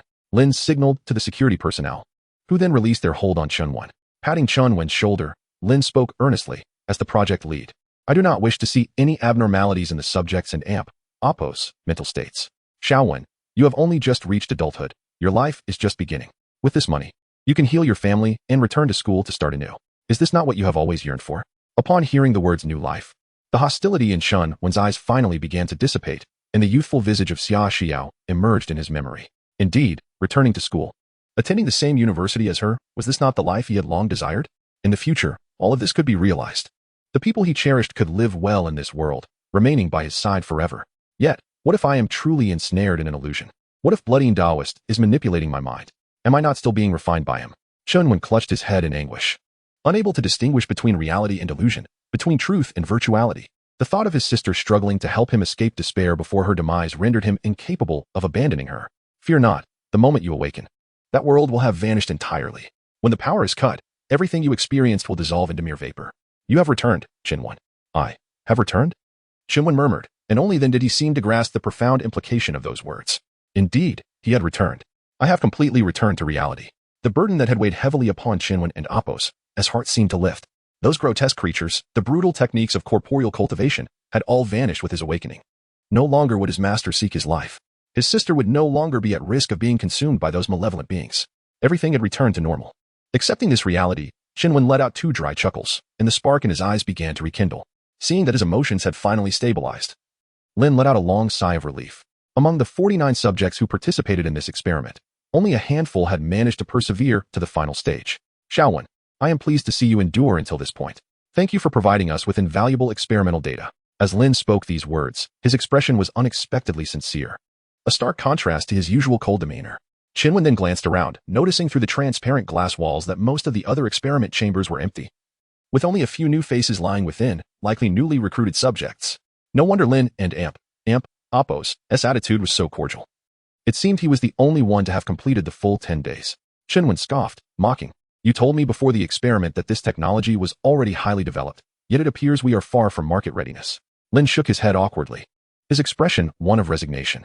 This is a groundbreaking technology. However, the more monumental the innovation, the more it requires the passage of time to mature. I believe that before long, brain-computer interfaces will truly come to fruition, and you will undoubtedly have played a part in that. I have no interest in such contributions. Chun Wen retorted without hesitation. You know I came here merely for the money. Lin was not surprised by Chun Wen and Oppo's response. In fact, seeing him revert to his former self brought him some comfort. Of course, our group has always honored its commitments. With a few swift gestures on the tablet, Lin and Oppo's secretary soon signaled Chun Wen and Oppo's phone with a vibration. The remaining balance of over 300,000 had been credited. In total, it amounted to precisely 1 million. Not a cent more, not a cent less. Gazing at this string of numbers, Chinwen was enveloped by a sense of unreality. Such a sum of money had truly been handed over to him without reservation? This million truly belonged to him? Seeing Chinwen's astonished expression, Lin chuckled. What is the matter? Is something amiss? Chinwen shook his head slightly, replying honestly, No, I just didn't oppose. Expect you to transfer the funds so promptly. Lin burst into laughter and then retrieved a contract from his secretary. What is due to you will naturally be given, but our employment relationship ends here. By signing this agreement, we at TVR Group will bear no responsibility for any anomalies in your physical or mental state in the future. Chapter 47. Treatment. Chinwen was acutely aware that once he affixed his signature to the agreement, should any complications arise from the experimental side effects, he would have no recourse against them. However, refraining from signing the contract would likely result in the forfeiture of the 1 million yuan. Chinwen did not hesitate long and promptly inscribed his name upon the document. After all, he yearned to sever ties with these capitalists as swiftly as possible. Securing his remuneration was paramount. Professor Lin, observing Chinwen's compliance, nodded in satisfaction. Despite his youth, he was unexpectedly the most stable among the other test subjects. Should similar experiments arise in the future, I shall reach out to you again, hoping our collaboration can continue. Enough of this. Earning money is futile if one cannot enjoy it. I dare not entangle myself further with your company. Professor Lin, unfazed by Chinwen's words, smiled warmly as he opened the laboratory door and personally escorted him out of the corporate building, a stark contrast to his previous demeanor. After seeing Chinwen off, he returned to the underground laboratory, though his expression gradually turned somber as he fixated on the flickering data on the computer screen, lost in thought. The secretary, noticing the bruise on Professor Lin's neck, stepped forward, furrowing her brow. I have investigated this young man. He once hailed from a well-off family. But after his father passed away 2 years ago and his mother developed uremia, requiring long-term hospitalization, their circumstances have deteriorated significantly. He juggles multiple part-time jobs, with his earnings primarily directed toward his mother's medical expenses, and he has no prior experience in physical combat training. His abilities are rather extraordinary. Rubbing his neck, Professor Lin turned and remarked, This vivisection experiment cannot be deemed successful. Chinwen, as a subject who managed to endure an entire experimental cycle, is invaluable to us. We must remain vigilant regarding any anomalies that may manifest in him. Assign personnel for continued observation, ensuring not to raise his suspicions. The secretary nodded and silently withdrew. As security personnel gradually departed, the laboratory soon became silent, leaving Professor Lin alone. The only sound was the hum of electricity coursing through the facility, while the computer screen blinked incessantly, green bytes flowing rapidly before his eyes. Suddenly, he appeared to discern something unusual and pressed the pause button. His brow furrowed as he stared intently at 2 specific bytes. Curious, he approached Chinwen's experimental chamber. On the apparatus rested the helmet that Chinwen had used to enter the virtual world. He silently pressed the power button, and the helmet shimmered with a flash of white light, soon revealing the data documenting Chinwen and Appo's experimental state, including his blood pressure, heart rate, and EEG fluctuations. Everything was accounted for. Yet, at the top of the progress bar, the experiment and Appo's advancement was stuck at 99%, completely immobile. Professor Lin felt an unsettling silence envelop the laboratory, beads of cold sweat forming on his forehead. However, the helmet screen suddenly flickered, and the progress bar advanced another notch, finally reaching 100%. Only then did Professor Lin exhale in relief. It seemed the experimental equipment had a flaw. A thorough inspection was necessary. Shaowen, I am aware of your family and Appo's situation, but hospitals are places for treatment.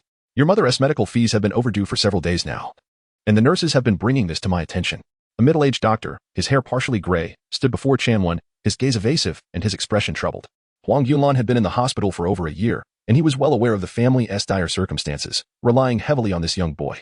He had no desire to become the villain, but it was only natural that medical services required payment. The daily costs of hospitalization and treatment were substantial. Without authorization from above, he dared not allow Huang Yunlan to remain in the hospital for free. The nurses were sympathetic to the child's plight, but ultimately, the burden fell upon him, the attending physician. Sighing internally, the middle-aged doctor thought it better to face the pain now than prolong it. Without funds for surgery, the mother would inevitably succumb. Uremia was a torturous affliction, and passing sooner might be a relief. Yet, before he could continue, Chinwen urgently interjected, Dr. Gao, I will settle the outstanding fee shortly. I came today to inquire if the matched kidney source is still available. Dr. Gao, uncertain why the child was asking, hesitated before nodding. Yes, it is still available, but the surgical costs are not insignificant. Altogether, it would amount to over 700,000 yuan. Upon hearing that the kidney source was still available, Chinwen was overwhelmed with joy and hastily responded, The surgical fee is not a problem. I wish to arrange the surgery as soon as possible. How soon could it be scheduled? Dr. Gao was taken aback. This child was all alone, and he couldn't fathom how Chinwen could possibly raise such an amount. He replied, It depends on the patient's condition and the hospital's surgical schedule. How soon? Shinwen interrupted, fully aware of the urgency surrounding the kidney source. Every passing moment increased the risk of others jumping the queue. Without power or influence, he could not compete with those who were more privileged. Seemingly intimidated by Chun-Wen's fervor, Dr. Gao instinctively replied, the soonest would be within a week. Excellent. Chun-Wen immediately agreed, setting a tentative date with Dr. Gao before hastily making his way to his mother's hospital room. After enduring 2 years of suffering, her condition was finally on the verge of resolution. He could hardly contain his excitement to share this wonderful news with her. With a resounding bang, he burst through the door. Huang Yunlan, emaciated and frail, lay weakly upon the bed. Child, why are you so restless? Don't you usually work in the afternoons? Why do you have time to come today? Huang Yunlan gazed at Chun-Wen with kindness, softly saying, it's all right to take fewer jobs. There's no need to exhaust yourself. I've been feeling much better lately. I can continue treatment just as well at home. Chun-Wen grasped Huang Yunlan's frail hand, his body trembling slightly, tears of excitement glistening in his eyes. Mother, I've earned enough for the surgery. The doctor said they will schedule it in a few days. And you can finally leave this hospital bed. Chapter 48. The cherry blossom tree. Huang Yunlan and Appo's mouth slightly parted, momentarily unable to comprehend what Chun-Wen was saying. Xiaowen, what are you talking about? Where would we find the money for the surgery? Chun-Wen's gaze was earnest as he locked eyes with his mother. It's true. I've earned enough money, Mom. After a prolonged moment of confusion, Huang Yunlan gradually realized her son was not lying. Yet, the expression on her face was not one of joy, but rather deep concern. I've inquired with the doctor. The surgery costs at least hundreds of thousands. Xiaowen, you must honestly tell me, where did this money come from? Shinwen had anticipated his mother's worries and had prepared his explanation beforehand. Don't worry. I recently joined a large company and earned this money after completing my tasks for them. The contract and receipts are all here. However, Huang Yunlan remained skeptical. Her face clouded with doubt. What company could possibly pay you so much, Xiaowen? I must tell you. Under no circumstances should you harm yourself for my illness or engage in anything immoral. Do you understand? What are you talking about? My source of income is entirely legitimate. There is absolutely nothing illegal about it, and I certainly haven't sold any organs. You can rest assured. With Chun-Wen's heartfelt assurances and lengthy explanations, Huang Yunlan finally began to ease her suspicions.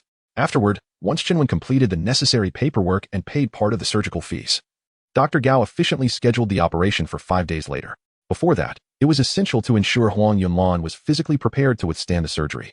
Chun-Wen chose to stay by her side each day, following the doctor's dietary recommendations to help her recuperate. Since he had started working instead of studying, it had been a long time since he had spent such quality time with his mother. Although life remained arduous compared to the harsh realities of the virtual world, simply being with family brought Chun-Wen immense happiness. As long as his mother recovered, there was a chance he could return to school and restore his previous life. 2 days before the surgery, Xia Shuiyao appeared at the hospital door, holding a bouquet of carnations. With exams approaching, why do you keep coming here? Chun-Wen remarked. Yet he quickly got up to welcome her. I heard Auntie is about to have surgery, so I came to see her. How did you know? Chun-Wen inquired. Somewhat puzzled, Huang Yunlan, observing her son and Yao Yao standing together, smiled broadly, her eyes crescent-shaped. I told Yao Yao, silly boy, you should reach out more often. Chun-Wen's cheeks flushed as he turned to take the flowers from Xia Shuiyao, placing them on the bedside.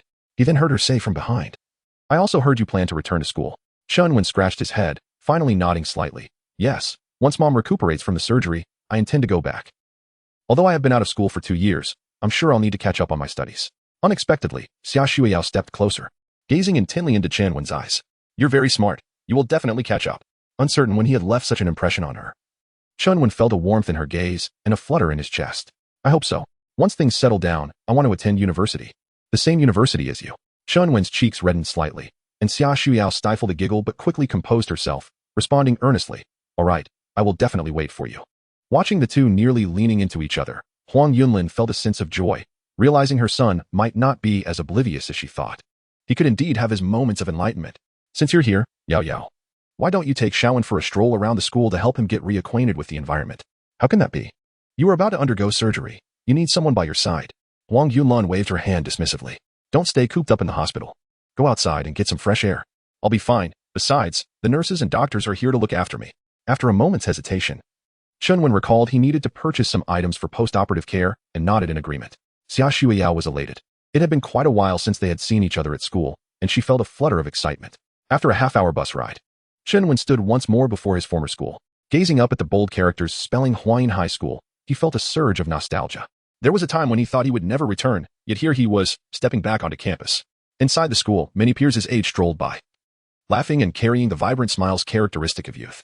Chun-Wen, too, felt a wave of enthusiasm, inhaling deeply and rubbing his cheeks to muster a somewhat awkward smile.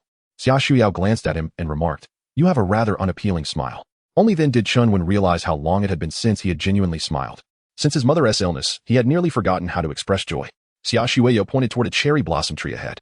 The principal had it transplanted 2 years ago, and it has blossomed beautifully this spring. Following her gaze, Chinwen beheld a tree in full bloom, its flowers resembling a pink cloud. The principal has quite the romantic flair. It's lovely. Look at the cards on the tree. He asked us to write our college entrance examination goals and hang them up. Chinwen's vision had improved significantly. He could not only see the many cards hanging on the tree, but also discern the tiny writing upon them. Yet, most of the notes were not about exam goals, but rather sweet nothings exchanged between couples. Phrases like, "You're my guiding star. Without you, my life would be lost," made Chinwen shake his head with a wry smile. Just then, a gust of wind swept through, rustling the cards and sending pink petals swirling through the air. Xia Shuiao brushed her tousled hair aside, her floral dress rippling in the breeze. She retrieved a card tied with red string and a pin from her bag, offering them to Chinwen. "Here, let us write something too." Huh. Chinwen glanced at the sweet sentiments on the tree, momentarily at a loss. What should we write? Xia Shuiao tilted her head, puzzled. "Our examination goals, of course." "Oh. Right. Yes." Slightly embarrassed, Chinwen took the paper and pen, then lowered his gaze to the blank card, furrowing his brow in thought. However, he did not ponder for long before resolutely writing, "May we both be admitted to university and remain together forever." Chapter 49. The Promise. Xia Shuiao carefully examined the words on the card. Initially, a smile graced her lips, but it quickly faded. With a countenance as cold as ice, she pointed at the signature and questioned, "Why are your name and Chinen and Apo's name here? Who is she?" Chinwen had never seen such a serious expression on her face before. He replied honestly, "She is my little sister," but his voice trailed off, and he fell into a daze. This was wrong. His sister did not exist in this world. What was happening? "I am sorry. I wrote it incorrectly. May I rewrite it?" Chinwen hurriedly admitted his mistake. Xia Shuiao remained upset, but still handed Chinwen another card. After he meticulously checked the signature, he finally returned the card to her. Upon reading the words inscribed, Xia Shuiao's almond-shaped eyes sparkled with joy. She quickly dismissed the earlier incident and joyfully tiptoed to tie the card to the tree trunk. The red card dangled beneath the cherry blossom tree, gently swaying in the breeze. A smile crept onto Chinwen's face. At that moment, as Xia Shuiao secured her wish, he felt a flicker of hope for the future. From that day forth, he would break free from a life of aimlessness and embrace a new existence.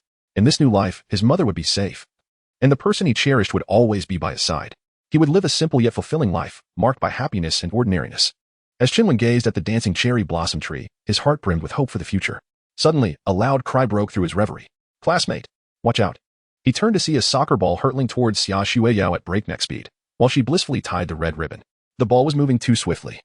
Xia Shuiao had not yet reacted before it was upon her. Chinwen and Apo's mind buzzed. In an instant, adrenaline surged through him, and he moved instinctively. By the time he regained awareness, he was standing protectively in front of Xia Shuiao. A resounding thud echoed as the soccer ball struck Chinwen squarely in the face, causing him to wince in pain. As he reached up to cover his nose, blood began to flow. "Chinwen, are you all right?" Xia Shuiao rushed forward, offering him a tissue. A boy in sports attire hurried over, his face filled with remorse. "I'm terribly sorry, classmate. I slipped earlier. Would you like me to take you to the infirmary?" Chinwen's head throbbed from the impact, leaving him somewhat dazed, unable to fully comprehend the boy's words. He shook his head to regain clarity, then waved dismissively, saying, "It's nothing serious. Just a little nosebleed. A blood-replenishing pill will suffice. No need for a doctor." Yet the boy remained hesitant, eyeing the blood streaming from Chinwen's nose. "Are you sure you're okay? It looks like you're bleeding quite a bit. Perhaps you should see a doctor after all." Chinwen waved his hands again, and after much insistence, the boy finally departed, still unconvinced. However, Xia Shuiao's concern did not wane. She insisted on taking him to see a doctor for a bleeding treatment. "You fool. If you get knocked on the head and fail your exams, what will happen?" She gently stroked Chinwen's swollen nose, her voice laced with worry. Chinwen chuckled. "As long as you and Apo's refine that and Apo's, that's what matters. I and Apo's am tough. A little hit 1T hurt me." Upon hearing his words, she bashfully lowered her head, but soon raised her gaze again to ensure his nose had stopped bleeding before relaxing. She fetched a cup of water from the infirmary and carefully handed it to Chinwen. He smiled as he accepted the cup and drank it all in one go. However, when he glanced at the few drops of crimson on his palm, his brow furrowed slightly. Bringing his hand closer, he noticed the blood rapidly spreading, soon overflowing and dripping onto the floor. Drip, drop, it dawned on Chinwen that not only his palm, but various parts of his body were oozing blood. The vibrant red pooled together, forming a puddle on the floor. Looking down, he saw a shadow reflected in the blood. The figure appeared as though its skin had been corroded by acid, every inch marred by festering wounds, with many areas completely decayed, exposing muscle fibers beneath. It was emaciated, racked with pain, and clearly on the brink of death. Shinwen could hardly fathom how someone could still be alive in such a state.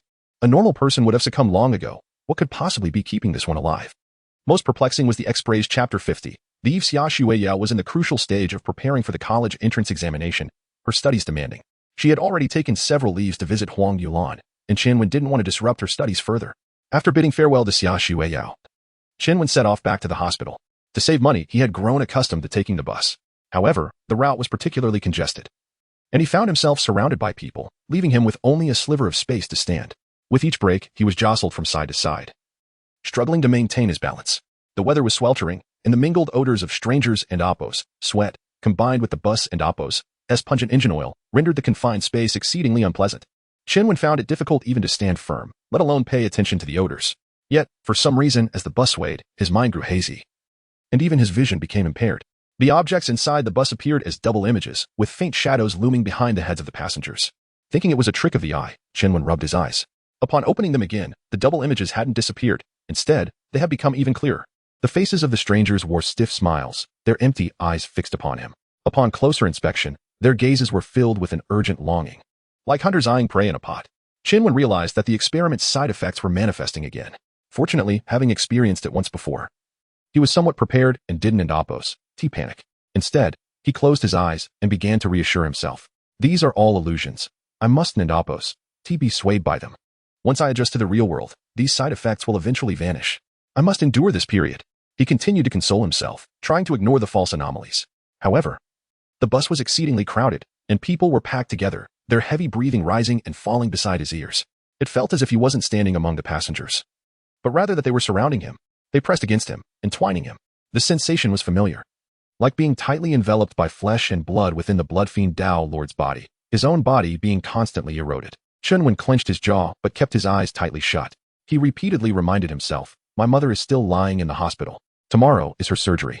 I can't let anything go wrong at this moment. Images of his life with his mother flashed through his mind, strengthening his resolve to save her. Finally, the bus announced its stop, and the crowd began to disembark, leaving him with a sudden sense of emptiness. The suffocating sensation dissipated, and Shinwen let out a long sigh of relief.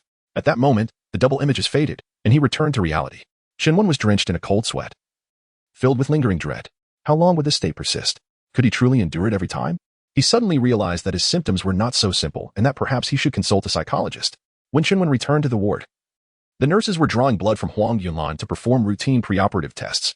Having stayed in the hospital for over a year, he was acquainted with most of the nurses on the floor. The nurse drawing blood from Huang Yunlan was named Luna, a woman in her mid-20s with her hair tied up in a bun under her nurse and Oppo's cap. Her movements were efficient and practiced. Having worked at the hospital for 5 years, she was skilled in her profession.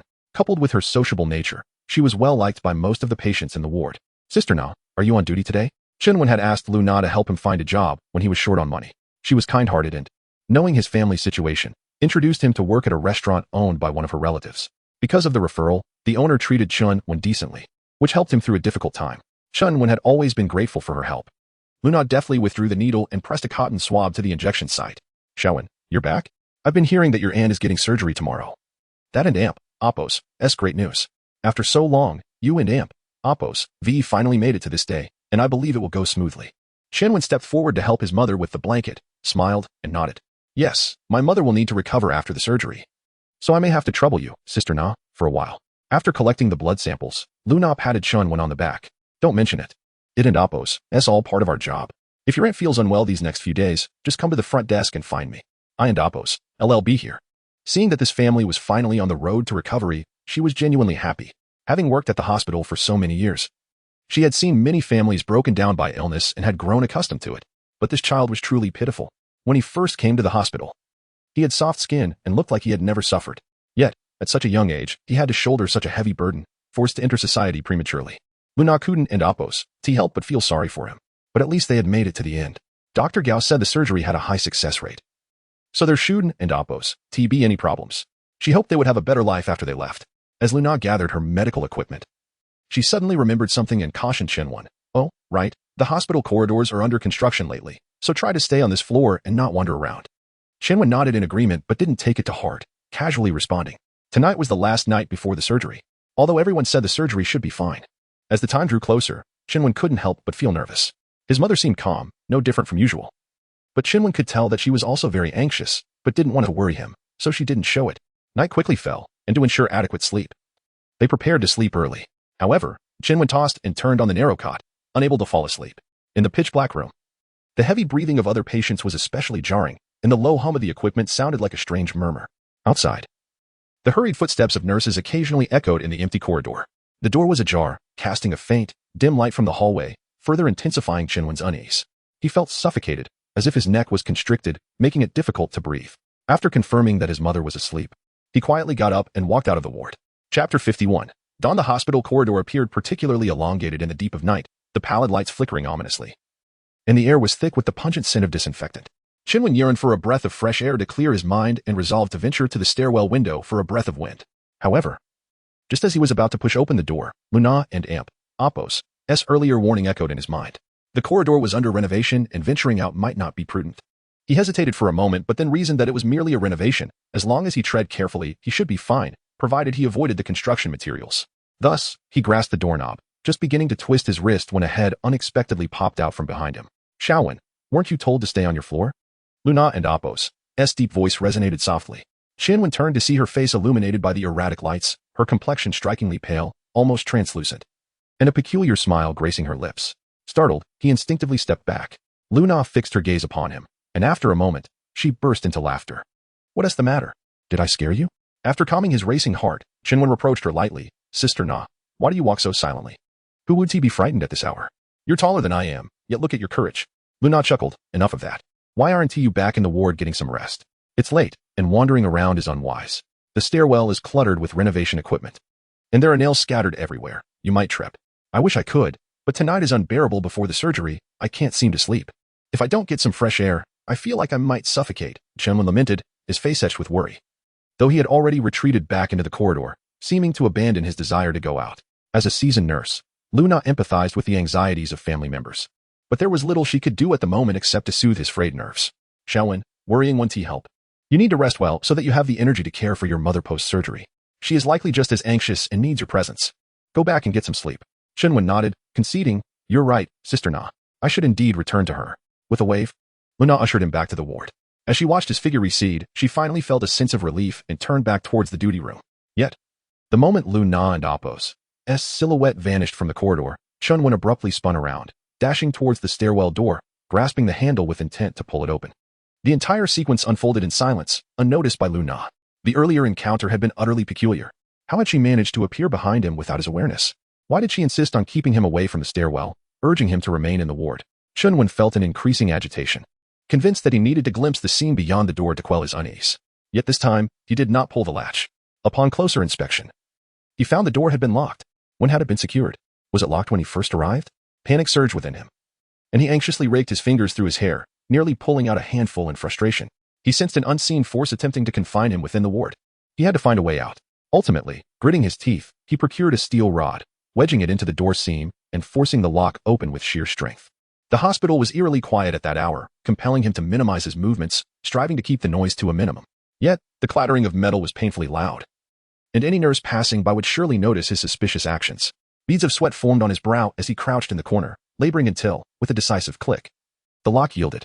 The rusted hinges protested with a creak as he pushed the door open, and a wave of formaldehyde hit him.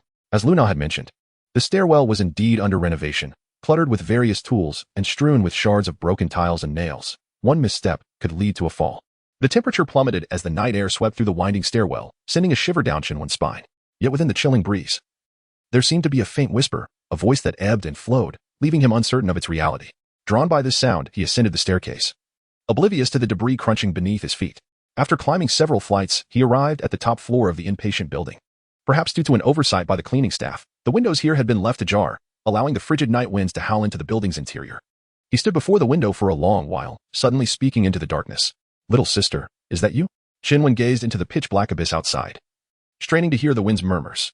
The stairwell was eerily silent, devoid of any reply. Yet, gradually, his eyes brightened, a smile inexplicably appearing on his face. Nodding enthusiastically to the void, he exclaimed, I knew you weren't dead. That vile Taoist couldn't kill you. However, moments later, his elation vanished, replaced by a look of sheer panic. No, I never thought that. I would never abandon you. It's just that tomorrow is Mother's surgery day. I cannot leave her side now. His voice echoed through the desolate corridor, empty and forlorn. The night wind seemed to intensify, swirling around him, tousling his hair. Qinwen hurriedly reassured, "You must believe me, little sister. Everything I am experiencing is real, not an illusion conjured by that bloodthirsty Taoist. Everything here is genuine. I am not trapped in a dream. I am simply." At that moment, he halted. Indeed, if he was not in a dream, then where was he? Could it be that the voice of his sister was the true illusion? Yet, the clarity of her voice felt undeniable. How could he mishear it? A prolonged silence ensued as confusion clouded Chunwen and Apos' mind. He repeatedly struck his head, striving to awaken from this daze. I can distinguish reality. I must. Yet, the more he pondered, the more indistinct his awareness became, as if a veil had been placed over his consciousness, impenetrable no matter his efforts. In a fit of desperation, Chunwen slammed his forehead against the ground, the sound resonating throughout the corridor. Soon, his forehead swelled, blood trickling down. He collapsed onto the floor, his expression a tumult of agony and complexity. I understand. I had sensed it long ago. Yet, I cannot awaken. I do not wish to awaken. As the wind and Apos, as howling diminished, Chunwen wearily lowered his head, unaware of how long he had remained seated in the corridor. It was only when Luna rushed up from below, alarmed, that she discovered him, pale and bloodied. She stared at his forehead. Where the BL Chapter 52 come out upon returning to the ward, Chunwen found himself surrounded by a throng of anxious faces gathered around his mother's bed. As soon as Dr. Gao spotted Chunwen's return, he hurriedly thrust a stack of papers into his hands. The surgery time is imminent. Where have you been? This is the consent form for the operation. Quickly sign it. We must transfer the patient at once. Gazing down at the densely packed text, Chunwen felt a sense of disorientation, as if the words were entirely foreign to him. Instinctively, he followed the surrounding murmurs and scrawled his name at the bottom, pressing his thumbprint beside it. Almost immediately, the nurses sprang into action, transferring the frail body of Huang Yunlan to another bed and swiftly wheeling her away from the ward. Chunwen stumbled after them, his eyes never leaving his mother. The entire sequence felt surreal, his mind a blank slate, utterly incapable of coherent thought. It was not until the moment before entering the operating room that he jolted awake, his mouth moving desperately to force out a single word. Mom, in an instant. He lunged towards her, collapsing over her frail form and weeping like a child. You must get better. Huang Yunlan lifted her hand, tenderly stroking her son's hair. Each caress slow and deliberate, as if she wished to etch his visage into her heart. Wait outside patiently, do not worry. I will be out shortly. As the door closed behind her, Chunwen's heart plummeted into an abyss of emptiness. He leaned against the wall, lost and helpless, waiting for the surgery to conclude. Yet, time dragged on interminably, each second an agonizing ordeal. Luna brought him a box meal, but Chunwen absently shook his head, forgetting how to respond. He had no notion of how long he had been there. His thoughts grew increasingly obscure, and beads of cold sweat began to trickle down his body. When he wiped his forehead, his palm felt sticky. Looking down, he realized it was not sweat, but blood. Strangely, this revelation did not invoke panic. Instead, a profound calmness enveloped him. The cacophony around him faded, and his younger sister squatted beside him. Brotherwin, it's time to wake up. Chunwen surveyed his battered body, blood dripping steadily, and the pain he had long suppressed began to resurface. Qin Minmin approached him, cradling his face in her hands, her gaze unwavering. Those sorcerers killed our elder brother. We have yet to avenge him. Do however. His countenance abruptly froze as his gaze swept across the visage of one individual. Yao, what brings you here? Xia Shuyao beheld the scene before her with incredulity. Her eyes welling with tears, her voice trembling slightly. What's amiss, Chunwen? Chunwen opened his mouth, yet found himself incapable of uttering a single syllable. Gazing upon Xia Shuyao and Apos, as familiar features, he knew it was an illusion, yet his heart was once again beset by wavering. At that moment, Qin Ai's voice echoed from beyond the window. Brotherwin, hasten. Master is intensifying your fusion. Chunwen turned his head to peer outside, discerning nothing in the air. Yet he was cognizant of the dire urgency of the situation in reality. Chunwen, you pledged to me that we would both gain admission to university, that we would remain together always. I forbid you from leaping. Xia Shuiyao's eyes were crimson, tears streaming forth copiously. She fixed her gaze steadfastly upon Chunwen's eyes, refusing to yield an inch. A flicker of hesitation danced within Chunwen's eyes, his teeth clenched tightly upon his cheek, a maelstrom of thoughts swirling within his mind, threatening to overwhelm him. Second brother, hasten. Qin Ai's urgent voice resounded once more. Chunwen, return quickly. Xia Shuyao cried out with all her might. Chunwen cast his gaze inward, then outward, the countenances of his younger sister and Yao flashing alternately before him. Second brother, Chunwen. Ultimately, he emitted a roar, turning and leaping from the lofty heights of the 20-odd-story building. Behind him, Xia Shuiyao's despairing cry echoed, having pierced the pulpy flesh. Chunwen emerged, as if newborn, covered in blood. He was slick with gore, emanating a potent, metallic scent. He glanced back to find the building's interior vanished, replaced by a grotesque mass of decaying meat and human limbs stitched together. It was from a fissure in this abomination that Chunwen had crawled free. Indeed, it had all been an illusion. I chose correctly. Chunwen muttered, a manic gleam in his eyes. He reached behind his back, extracting the spinal bone embedded in his neck, tearing sinew with each agonizing inch. As it finally dislodged, clarity flooded his mind, the previous haze instantly dispelled. Just then, a soft murmur of surprise echoed from above. Awake at this juncture? Chunwen looked up to see a colossal figure stooping low, a mountain of corpses, limbs, and heads grotesquely fused together, resembling a gigantic, undulating worm. Each head drooled, eyes filled with anticipation, grinning fixedly at Chunwen, emitting soft, cooing sounds. Severed limbs swayed in the air, quivering with excitement like tentacles. From the apex of this writhing mass extended a slender, elongated neck, topped with the diminutive head of an aged man, like a lantern. The elder and Apos' face, with its silver hair and youthful countenance, possessed an ethereal quality. Yet its connection to the fleshy worm rendered it incongruous and bizarre.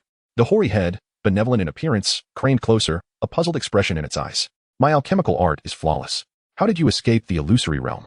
Strange indeed, no matter. I shall simply redouble my efforts. This time, disciple, do not resist. Your master is benevolent and seeks to minimize your suffering.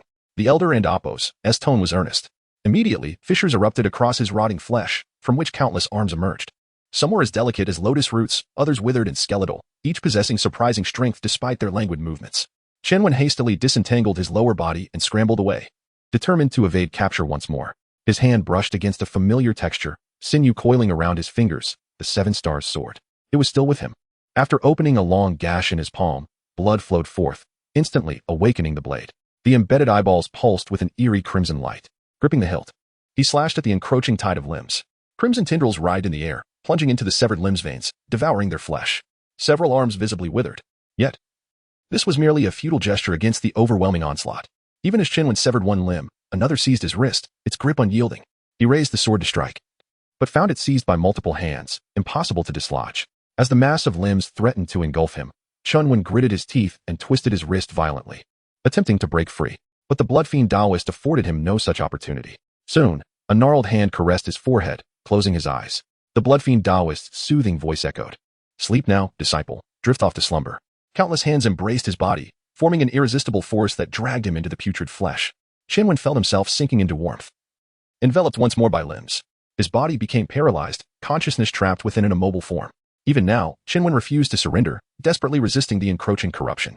The blood-fiend Taoist sighed, and then, veins pierced Chunwen's body.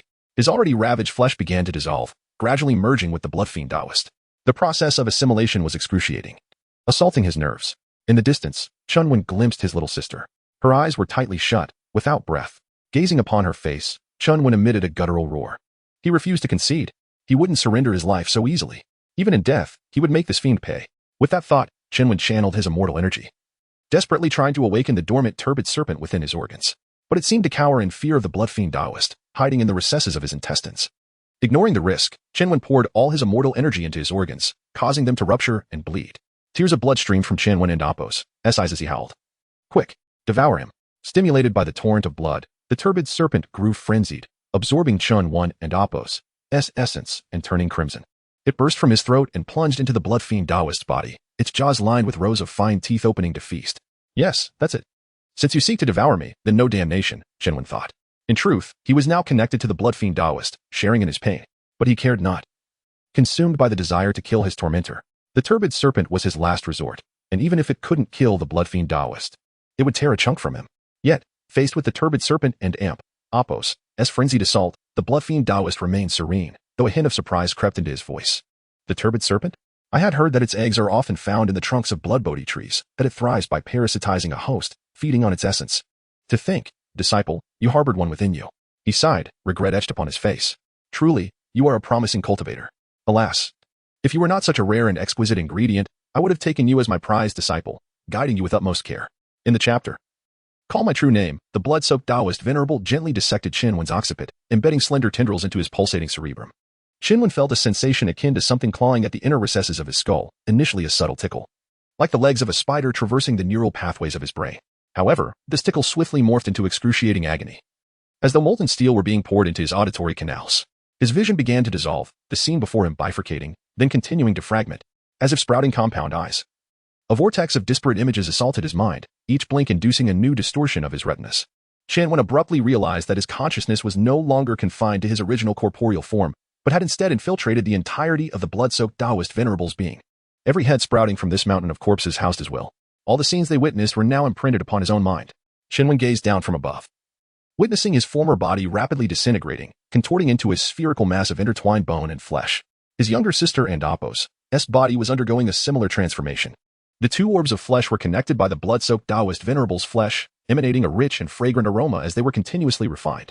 Initially, Shinwen harbored immense resentment, desperately seeking to escape the grotesque shell of the blood-soaked Taoist venerable. But gradually, his resistance waned, and he began to question the necessity of escape. Within this body, his younger sister's consciousness coexisted with his own. They were no longer burdened by external threats or the constant struggle for survival. Why couldn't they simply remain within this body indefinitely? Shinwen's taut nerves gradually relaxed, and he experienced a warm, comforting sensation. Gazing upon the two orbs of flesh, now shrinking and dissolving within him, Shinwen found them strangely appetizing, his mouth involuntarily salivating. The elixir was nearing completion, and today was the auspicious day for its consumption. Excitement flickered within Shinwen's eyes. The three-yang sacred blood pill, refined over decades, was finally about to merge completely with him. This was a metamorphosis. He was evolving into an entirely new existence. Within the cavernous stone hall, a multitude of yellow-robed Taoists bowed in congratulation. We congratulate our master on the great success of his cultivation, taking another step closer to attaining immortality. A strange giggle emanated from Shinwen's mouth, and the hundreds of heads on the mountain of flesh began to tremble in unison, suppressing their laughter. The entire stone hall vibrated, and fragments of rock tumbled from the ceiling. The elixir's potency rapidly coursed through every part of his body, and he felt every inch of his skin, every cell, imbued with an abundance of pure celestial energy. This energy coalesced, becoming increasingly refined and nourishing his cultivation. Shinwen had never experienced such rapid advancement in his cultivation. His heads and limbs intertwined and surged, poised to evolve into an entirely new form. It's coming, it's coming. Ha ha ha. A ringing filled his ears, interspersed with ancient murmurs that reverberated within his skull like resounding bells. Shinwen raised countless eyes in terror, gazing into a void of darkness. His flesh was undergoing accelerated distortion, the boundary between skin and bone dissolving, and his internal organs slowly collapsing into sludge. The sound grew closer, like the grinding of 1,000 teeth. The air began to possess weight. No, not weight, density. It was the sensation of viscous liquid penetrating his pores. Flesh buds sprouted from every corner of his body, growing rapidly, blossoming, and transforming into minuscule arthropods that parasitized his body. Stalactite-shaped intestines hung from the cave ceiling. The dripping blood inscribed symbols upon the ground, writhing like skinned earthworms, seemingly attempting to convey a message. Unintelligible syllables escaped Shinwen and Apos' throat, forming an unknown language. As if summoning some secret, majestic entity, his eyes darted wildly, all fixating on a single point in the void. The disciples within the cave sensed something as well. Raising their heads, their eyes filled with fervent longing, staring fixedly into the darkness. Then, their heads began to deform, swelling, their eyeballs bulging, and they erupted in manic laughter. Chanting in unison, flesh, flesh. With a series of popping sounds, the heads of the Taoists exploded one by one. Blood and brains splattered across the ground. Like vibrant flowers blooming within the cave, Shinwen, far from being terrified, revealed an expression of excitement, his vocal cords vibrating uncontrollably, emitting inhuman sounds. These sounds caused the disciples and Apos' blood to boil, evaporating into the air, staining the entire space crimson. His pupils contracted, and he approached the darkness with a foolish grin. The vast and majestic spirit was gradually entering his mind. Shinwen glimpsed an entity from beyond this dimension, silently observing him from a hidden corner. The first immortal, overseer of flesh, his boundless will was descending. Shinwen and Apos' spirit was taut, his flesh constantly budding and bursting, his soul and body trembling in unison.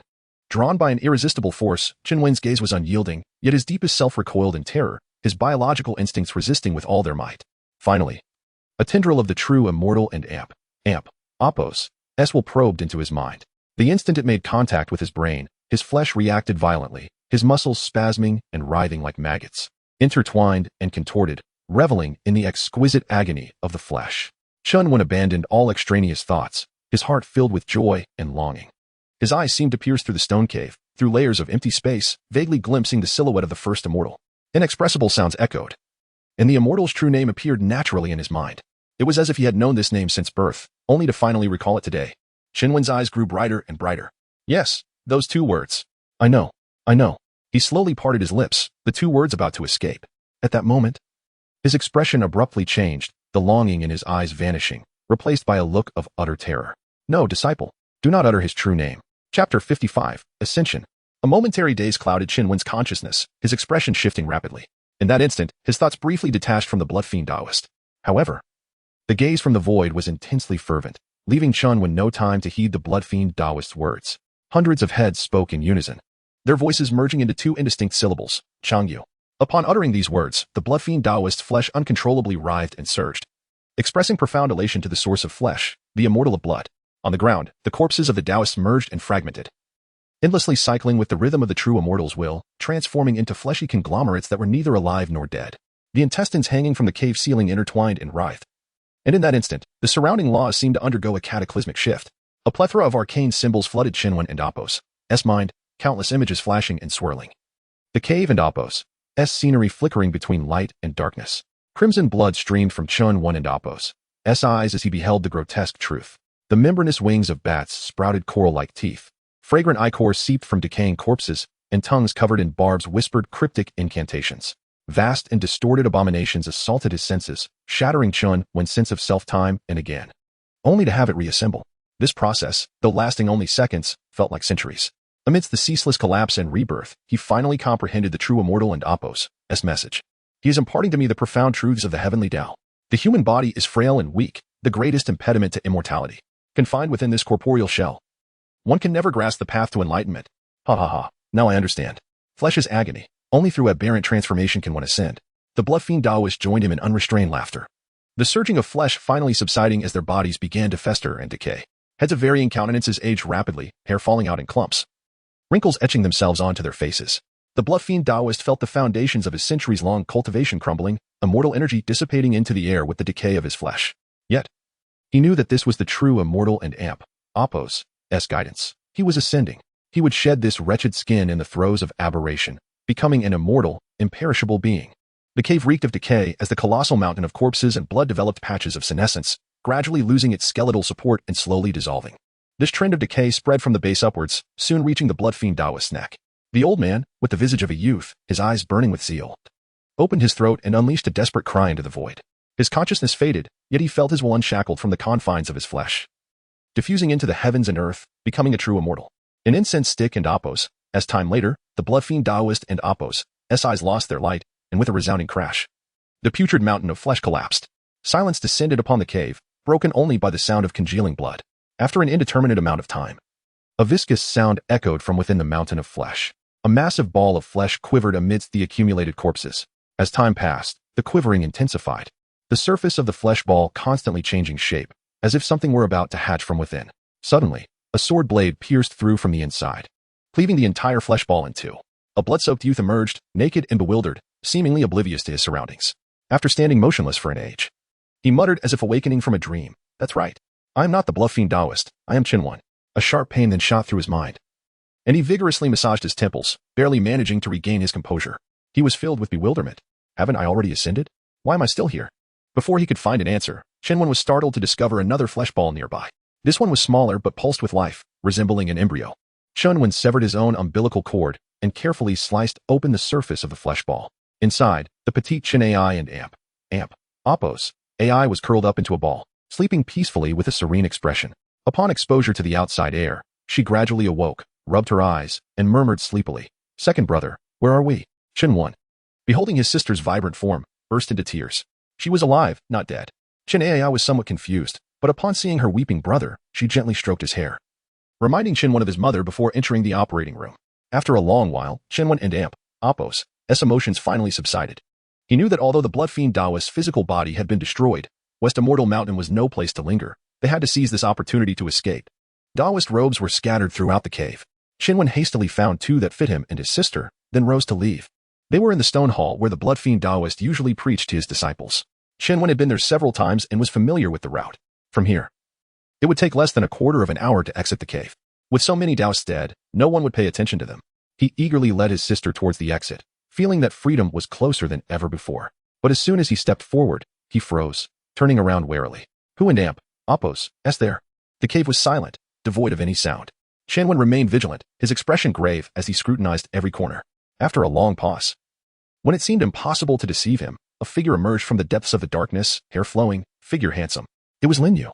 Chinwen frowned, regarding him with a cold voice. "What are you doing here?"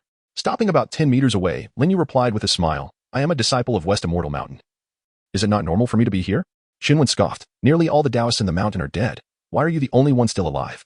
"Senior brother, please do not try to deceive me." Linyu and Apos' eyes narrowed beneath his mask as he scrutinized Chinwen for a long time before speaking. I was about to ask you why you did not ascend with the master. How did you manage to maintain your sense of self at the last moment? Shinwen looked taken aback, but he soon understood what Lin Yu was implying. As he met Lin Yu's gaze again, a chill ran down his spine. What have you done? Chapter 56. True Monarch Qing Yuan. Lin Yu approached the remains of Daoist Shuayin, a sardonic smile playing on his lips as he gazed down at the wizened head with its white hair and beard. Then, with a swift motion, he brought his foot down, crushing the head like a melon. Indeed, my junior brother is remarkably astute. I did employ a subtle stratagem, Lin Yu remarked. As fragments of Daoist Shuayin and Amp, Apos, S brain splattered, Chunwan, observing the gruesome scene, entertained a daring conjecture. Could it be that their master was truly deceased, never having ascended? Yet, the bizarre events surrounding Daoist Shuayin's ascension flooded his mind, and Chunwan hastily dismissed the notion. Impossible. Those anomalies could not have been fabricated. What machinations have you been employing? Shinwen inquired. Lin Yu chuckled, casting a profound glance at him. The lifeblood pill I personally delivered to you, did it prove efficacious? It contained a generous portion of our martial uncle's flesh. A wave of horror washed over Shinwen. Martial uncle, could it be true Monarch Qing Yuan? The realization that the pill contained his flesh induced a sense of revulsion, and he finally grasped the situation. Lin Yu had foreseen that he and his junior sister would be consumed by Daoist Shuayin, hence the incessant feeding of pills. No wonder Lin Yu had shown such concern since their arrival at the mountain gate. He had been plotting since then. The image of Mo Xiaoshan flashed through Chinwen's mind, and he stated coldly, it seems that senior brother Mo Xiaoshan was indeed dispatched by our master to monitor you, only to be slain by you instead. Lin Yu nodded approvingly, a smug expression on his face. Indeed, our master harbored suspicions towards me and attempted to uncover the identity of my benefactor, but to no avail. In the end, he met his demise at my hands. Ha ha ha. Chunwan, however, was uninterested in Lin Yu's gloating. His immediate concern was the effects of the lifeblood pill and its potential repercussions for him and his junior sister.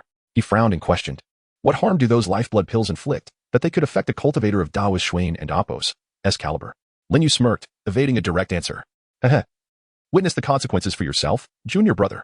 As he spoke, Daoist Shuayin and Amp, Apos, S putrid flesh began to writhe once more, and minuscule buds sprouted from the folds of his skin. These rapidly grew and blossomed, and from the fruit emerged countless tiny arthropods.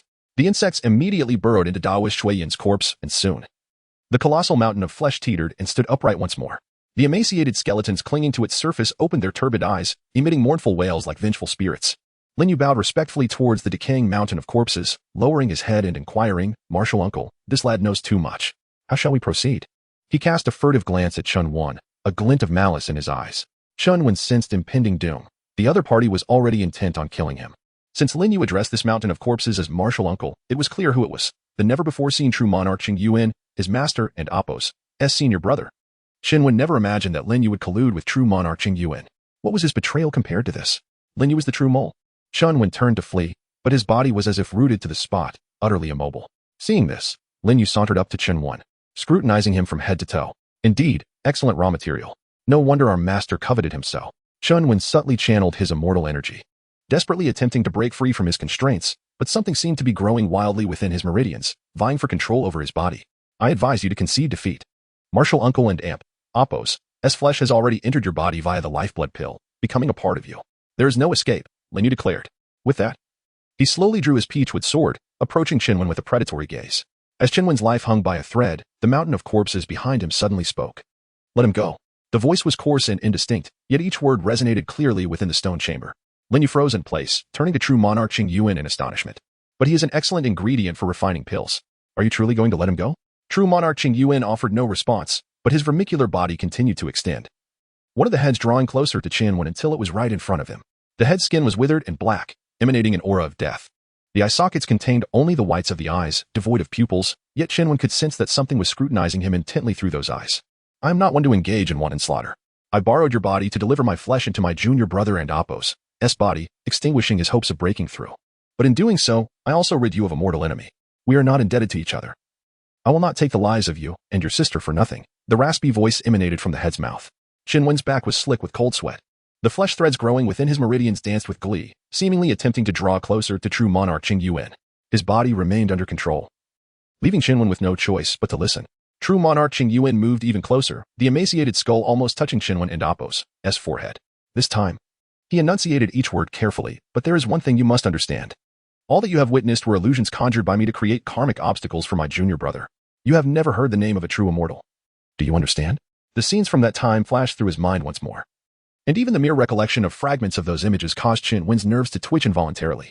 The emotions of fear and longing still lingered in his heart, vividly clear. Could these truly be illusions? Was true monarch Qing Yuan capable of such power? As if sensing Chun Wan and Amp, Appo's doubts, the skull turned its pale eyes towards Qin Wan, staring directly at him. Qin Wan was unable to close his eyes, forced to meet the skull and Appo's gaze. After a moment, the memories began to fade, and the images that had driven him to the brink of madness swiftly dissipated from his mind. The skull spoke again, asking, "Do you understand?"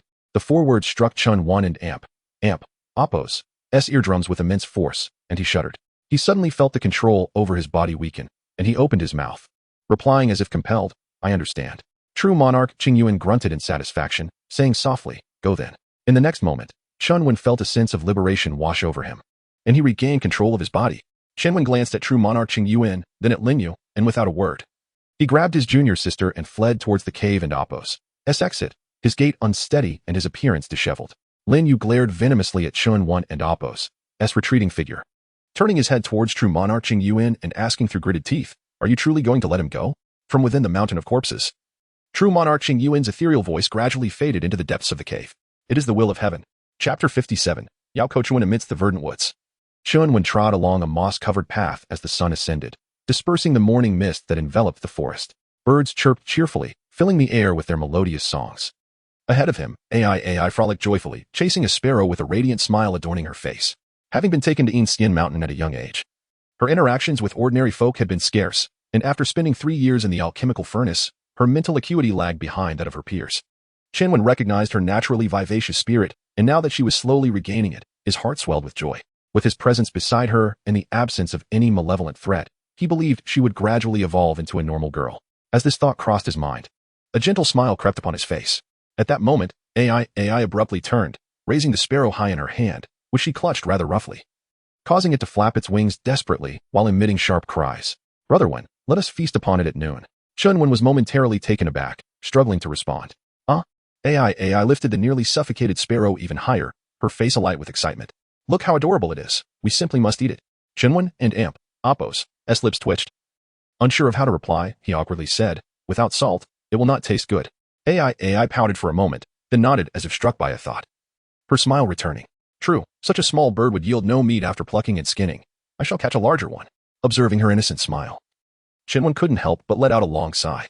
"It's all right, take your time. Under my careful guidance, her worldview will surely be reshaped." At this juncture, they had traversed a full day since leaving Shishian Mountain, encountering not a single Taoist along the way. Whether they had perished or aligned themselves with Qing Yuan remained a mystery. In any case, for the time being, no one coveted their physical forms. For the first time, Qin Wan felt liberated from the dread of being devoured, as if the weight of all his burdens had vanished, leaving him with an unprecedented sense of ease. Breathing in the fresh air of the forest and basking in the morning sunlight filtering through the mist, he reveled in the blissful moment. "Brother Wan, where shall we go next?" AI inquired, her pace slowing as she walked alongside him. Qin Wan had pondered this question himself. Yet having grown up in the countryside and subsequently ascended the mountain to cultivate, he had never ventured beyond the confines of Skin Mountain. His understanding of the world was painfully limited, leaving him uncertain about their next steps. However, one thing was clear, they could no longer remain in Yu country. Despite the demise of bloodthirsty Taoist, his fellow disciples still lingered on this land. Qin Wan had come to realize that those emerging from Skin Mountain were all of the same ilk. Qing Yuan was undoubtedly no paragon of virtue.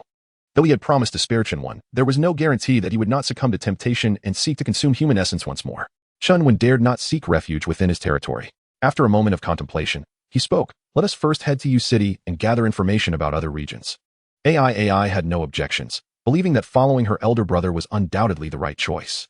With a carefree she began to observe her surroundings. "This place feels familiar. Have we been here before?" Just ahead lay Yao Kochuan, where the mother and child beast had perished at the village and Appo's entrance. Sure enough, after walking a few miles, the sound of rushing water filled the air, revealing a massive wooden water wheel. The area surrounding the village was draped in mourning attire, with many families clad in white, evidently grieving the loss of loved ones during the massacre by the mother and child beast. Qin Wan shook his head, a sigh escaping his lips. Under the oppression of celestial beings and the rampage of demonic beasts, the common folk found it exceedingly arduous to survive in this world. Yet, these matters were beyond his control, and he chose not to dwell on them, intending to leave. However, upon seeing the two individuals clad as Taoists, the villagers immediately knelt, bowing their heads deeply, their eyes darting nervously, fearful of incurring the wrath of the celestial beings. Qin Wan understood that Yao Kochuan was a crucial passage from Yu City to Shishian Mountain, and its proximity to the mountain meant it was heavily influenced by its presence. Countless Taoists had likely held sway here, instilling a deep-seated fear of them within the villagers' very bones. This display only served to further diminish Qin Wen's desire to linger. Yet, increasingly more villagers approached, kneeling before the brother and sister duo. Some of those in white garments began to weep softly. Soon, nearly the entire village had gathered. What is the meaning of this? Qin Wen frowned, suspecting they sought his assistance. To his surprise, a woman cried out in a choked voice, "Thank you, esteemed celestial master, for slaying the beast and avenging those who perished in our village. The gratitude of Yao Kochuan will be forever etched in our hearts." With that, she bowed deeply to Qin Wen. Noticing the woman's rounded abdomen, it was evident she was with child, and her face struck a chord of familiarity. Upon recollection, he realized she was the pregnant woman he had encountered on the night he arrived in Yao Kochuan. Her husband had perished at the hands of the mother and child beast while trying to save her, and she had been the only villager bold enough to speak in the face of Mo Xiaoshan's intimidation, leaving a lasting impression on Qin Wen. After her proclamation, the villagers began to bow to Qin Wen and AI, their voices filled with fragmented expressions of gratitude. Gradually, the kneeling crowd succumbed to tears, their quiet sobs escalating into wails that echoed through the air. Previously, Qin Wen had regarded them as mere NPCs in a virtual realm, never paying them much heed. Yet, witnessing the scene before him, he finally grasped that these were living, breathing individuals. Their loved ones had been brutally slain, and for each family, this was an unmitigated catastrophe. Those who survived might never escape the shadows of their grief. Qin Wen stood there, momentarily at a loss for words. Subsequently, the village chief extended an invitation for him to enter the village, preparing a sumptuous feast in his honor. The banquet featured fish and meat, while not extravagant. It was the best fare the village could muster amidst their ruins. They wished to express their gratitude to their benefactor in this simple yet heartfelt manner. Naturally, the villagers remained fearful of the Taoists, refusing to join Qin Wen at the table despite his reassurances, leaving only the siblings to consume the entirety of the meal. Once satiated, Qin Wen rose, preparing to take his leave. The villagers said little, silently seeing them off at the village entrance. At that moment, two figures suddenly pushed through the crowd, calling out loudly, "Esteemed celestial master, please wait, do not leave." Chapter 58. Reunion. Qin Wen followed the sound and discovered that the speaker was a young man. The man's features were strikingly handsome, with fair skin and a delicate frame. Had it not been for his voice, one might have mistaken him for a woman at first glance. Qin furrowed his brow, his tone tinged with surprise. "Chu Qinran, how is it that you are still alive?" Chu Qinran halted in his tracks, taken aback by the first words Qin Wen uttered after their long separation. The joyful expression on his face abruptly froze. Realizing he had misspoken, Qin quickly amended, "Wasn't there a disturbance in Qinghe town? How did you survive?" At this, the tension in Chu Qinran's face dissipated, and his eyes brimmed with tears, leading him to burst into tears. "Master, they are all gone. My master and mistress, as well as my junior sister, all killed by the malevolent spirits." He sobbed like a child, his grief palpable. Behind him, a boy of about 11 or 12 hurried to support Chu Qinran, brushing off the dirt from his clothes and tenderly wiping away his tears and snot with a piece of cloth. The boy had a round face with small eyes and thick lips, exuding an innocent charm. Qin Wen recognized him. He was the very boy who had been tasked by the Zhao family to deliver a message the night Qin left Qinghe town. After a lengthy bout of weeping, Chu Qinran's emotional state began to stabilize, and he gradually recounted the events. After returning home that night, he had informed the Zhao family that Qin Wen had departed. While others felt a sense of relief, Chu Qinran sensed that something was amiss. After all, Qin Wen had saved his life, and he felt compelled to see him off in person. Traditionally, townsfolk were discouraged from venturing outside after sunset, yet he insisted that the boy lead him out of town, following the path to Shixian Mountain for an hour. However, their pace could not match that of cultivators, and after yielding no results, they were forced to return to Qinghe town, disheartened. Upon their return, everything had changed. The streets lay in eerie silence, the bluestone pavement stained with glaring crimson blood. Houses had collapsed, as if trampled by a colossal beast, yet not a single soul was in sight. As they ran through the town, they encountered numerous homes, but each displayed the same grim scene. Doors wide open, yet the inhabitants nowhere to be found, not even a corpse. A sense of dread enveloped them, and panic began to set in, leading them to dark conclusions. Indeed, upon arriving at the Zhao family's residence, they found it desolate. The family and all apprentices had vanished without a trace, and no matter how much he called out, there was no response, only walls smeared with blood. Chu Qinran dabbed his tears and exclaimed, "This is too sinister. Master, what malevolent spirit could erase an entire town and Oppos, as population in just a couple of hours?" Qinghe town was considered a large settlement, and Qin Wen was astonished that 700 or 800 people could be consumed in such a brief time. His wariness of the river god intensified. "You say there were no corpses, only bloodstains?" Chu Qinran nodded vigorously. "Yes, the town is drenched in blood. Under the moonlight, the river appears red." Upon hearing this, Qin Wen stroked his chin thoughtfully. This confirmed his suspicions. The river god was most adept at manipulating illusions. Under such divine powers, even Qin Wen struggled to discern reality, let alone ordinary citizens. They had undoubtedly been deceived by illusions, helplessly opening their doors to the river god. Which explained why not a single living soul remained in Qinghe town, not even a corpse. As he spoke, Chu Chenren raised his head with a flicker of hope and tentatively asked, "Master, where do you think those people went? Is it possible that my master and junior sister are still alive?" Chunwen shot him a disapproving glance. He was reluctant to offer unrealistic hope, coldly declaring, "Do not entertain such thoughts. They are all dead." Upon hearing this, Chuchen and Apos' face drained of color, nearly causing him to collapse. But the boy was quick to support him. Chinwen had no desire to console him. He pressed on with his inquiries. "Why did you come to Yaku village instead of seeking help in Yuqing?" Still engulfed in sorrow over his lost family, Chu Chenran's surroundings began to blur. Yet, with Chunwen and Apos' question, he was compelled to pull himself from his grief and respond, albeit reluctantly. What good would the court do? Those officials care little for the lives of us commoners in Yuqing. We must seek the old immortal on Shixian Mountain. We have offered sacrifices to him, and he would send Taoists to help us cleanse the malevolent spirits. So they were seeking the teachings of the esteemed Taoist. Chenwen understood. Qinghe town lay too far from Yuqing and too close to Shixian Mountain. Although they were subjects of the Yugua dynasty, the court had little influence over them. The orders of the mountain and Apos' Taoists held sway. However, their support had now crumbled. In that moment, Chenwen realized the significance of Shixian Mountain to the ordinary people of Yugua. Even though these malevolent cultivators harmed mortals, feasting on flesh and blood, and treating commoners as livestock, they would also assist in driving away beasts when they appeared. Objectively, they safeguarded the peace of the region. Now, with the fall of their great protector, the surrounding B Chapter 59, departing from Qinghe town upon leaving Yuku village, Chenwen and Apos' hurried towards the direction of Yuqing. This path was familiar to them, as they had traversed it just a few days prior. Chenwen estimated that they would reach the capital of the Yu kingdom within 3 to 4 days. "Brotherwen, they have been following us, and Apos," you remarked. Chenwen glanced back and noticed 2 figures, one tall and one short, awkwardly standing still, shifting their gazes between the sky and the ground. Since departing from Yaku village, Chu Chenran and a round-faced youth had been tailing them from a distance of about 200 steps, their demeanor suspicious and unclear in intent. Chenwen and Apos' expression darkened. He decided to halt their journey and fixate his gaze on the 2 followers. Sensing the weight of his stare, Chu Chenran initially attempted to feign nonchalance by kicking at the stones beneath his feet. However, the youth beside him tugged at his sleeve, prompting Chu Chenran to approach Chenwen with a forced bravado. "Master Skiensher, what a coincidence," he stammered, scratching his head sheepishly. Chenwen regarded him coolly and replied, "It is not as coincidental as you might think. You have trailed us for quite some time. Speak plainly, what is your intention? Let me make it clear. I have no jurisdiction over the river deity in your town, and if you seek to avenge the Zhao clan, I suggest you seek more capable assistance. Master Xianshur has already saved my life, a debt I dare not let you shoulder again." Chu Chenran hastily interjected, waving his hands in denial. He then sighed and continued, "In these times, human life is of little value. When death comes, one must merely accept their fate. The West Xian Mountain has fallen, and vengeance is no longer an option. I only wish to find a safe place for myself and Juzi, to live a simple and peaceful life." At this moment, Chenwen learned that the youth following him was named Juzi. The name sounded honest and simple, a fitting title.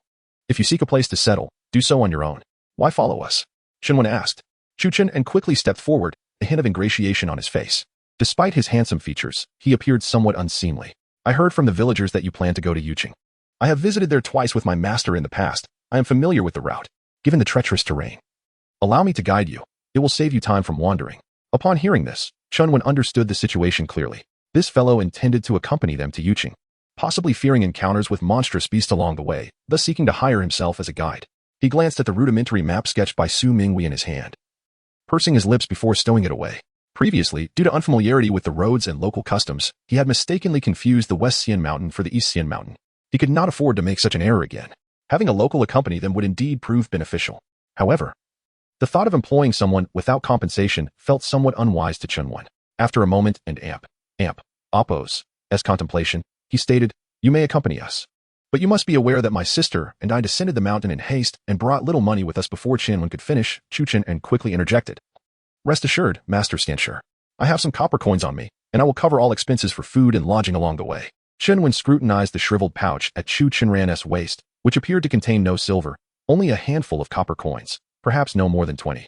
Chu Chenran smiled awkwardly and added, "I am an actor. I can sing and even practice fortune-telling. There are many ways for me to earn a living. I will surely gather enough funds." Chenwen regarded him with skepticism, feeling uncertain of his reliability. Just then, Juzi spoke up, nodding earnestly. What Brother Ergo said is true.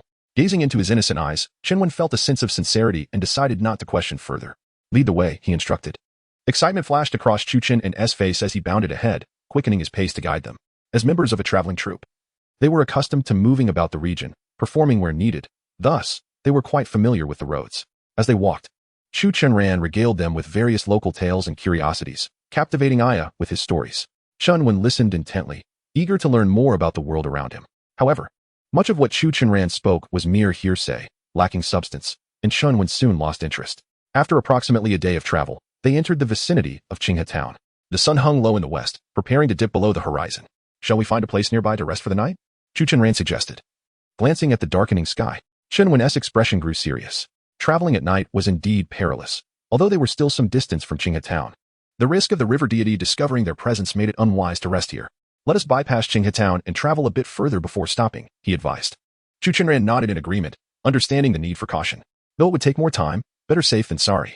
The group then sought a small path that would take them away from the town. After several more miles, they stumbled upon a dilapidated thatched hut by the roadside. The roof had partly collapsed, offering minimal shelter from the wind, and it appeared long abandoned. Chenwen inspected the structure and determined that the walls were still sturdy enough for the night's rest. He retrieved a brush and a ceramic bowl. Making a small incision on his and A and Amp, Apos, Ya and Amp, Apos, as arms to draw blood. Mixing their blood together, he inscribed a protective formation on the ground. After a quarter of an hour, the bloodstains solidified. He turned to Aya and instructed, do not sleep tonight. Sit and meditate. Be vigilant, and do not let your mind be clouded. He then addressed Chuchen and Juzi with solemnity. You too as well. Rest within the formation and do not venture outside. They nodded earnestly, understanding the gravity of his warning. Determined to hold their urges until morning. Soon, the moon rose high in the sky. The hut was drafty, and while Chun and A and Amp, Apos, Ya, with their cultivation, fared relatively well, Chuchen and Juzi could only gather some straw for warmth, trembling from the cold. Initially, the two men were anxious and found it difficult to sleep. Yet, perhaps due to the protection offered by their master, their apprehension gradually diminished, and before long, heavy breaths filled the air. Chunwen, however, remained tense. Haunted by the river deity's previous encounter, he dared not let down his guard. Through his experiences, he had come to speculate about the origins of this so-called river deity. It bore a resemblance to the blood-soaked Taoist, both being comprised of dismembered limbs and possessing the ability to manipulate illusions. There must be an intricate connection between the two. According to what Chu Chen had previously mentioned, the river that flowed through Qinghe town originated from West Xian Mountain, infused with celestial energy, prompting the villagers to drink well water instead of river water.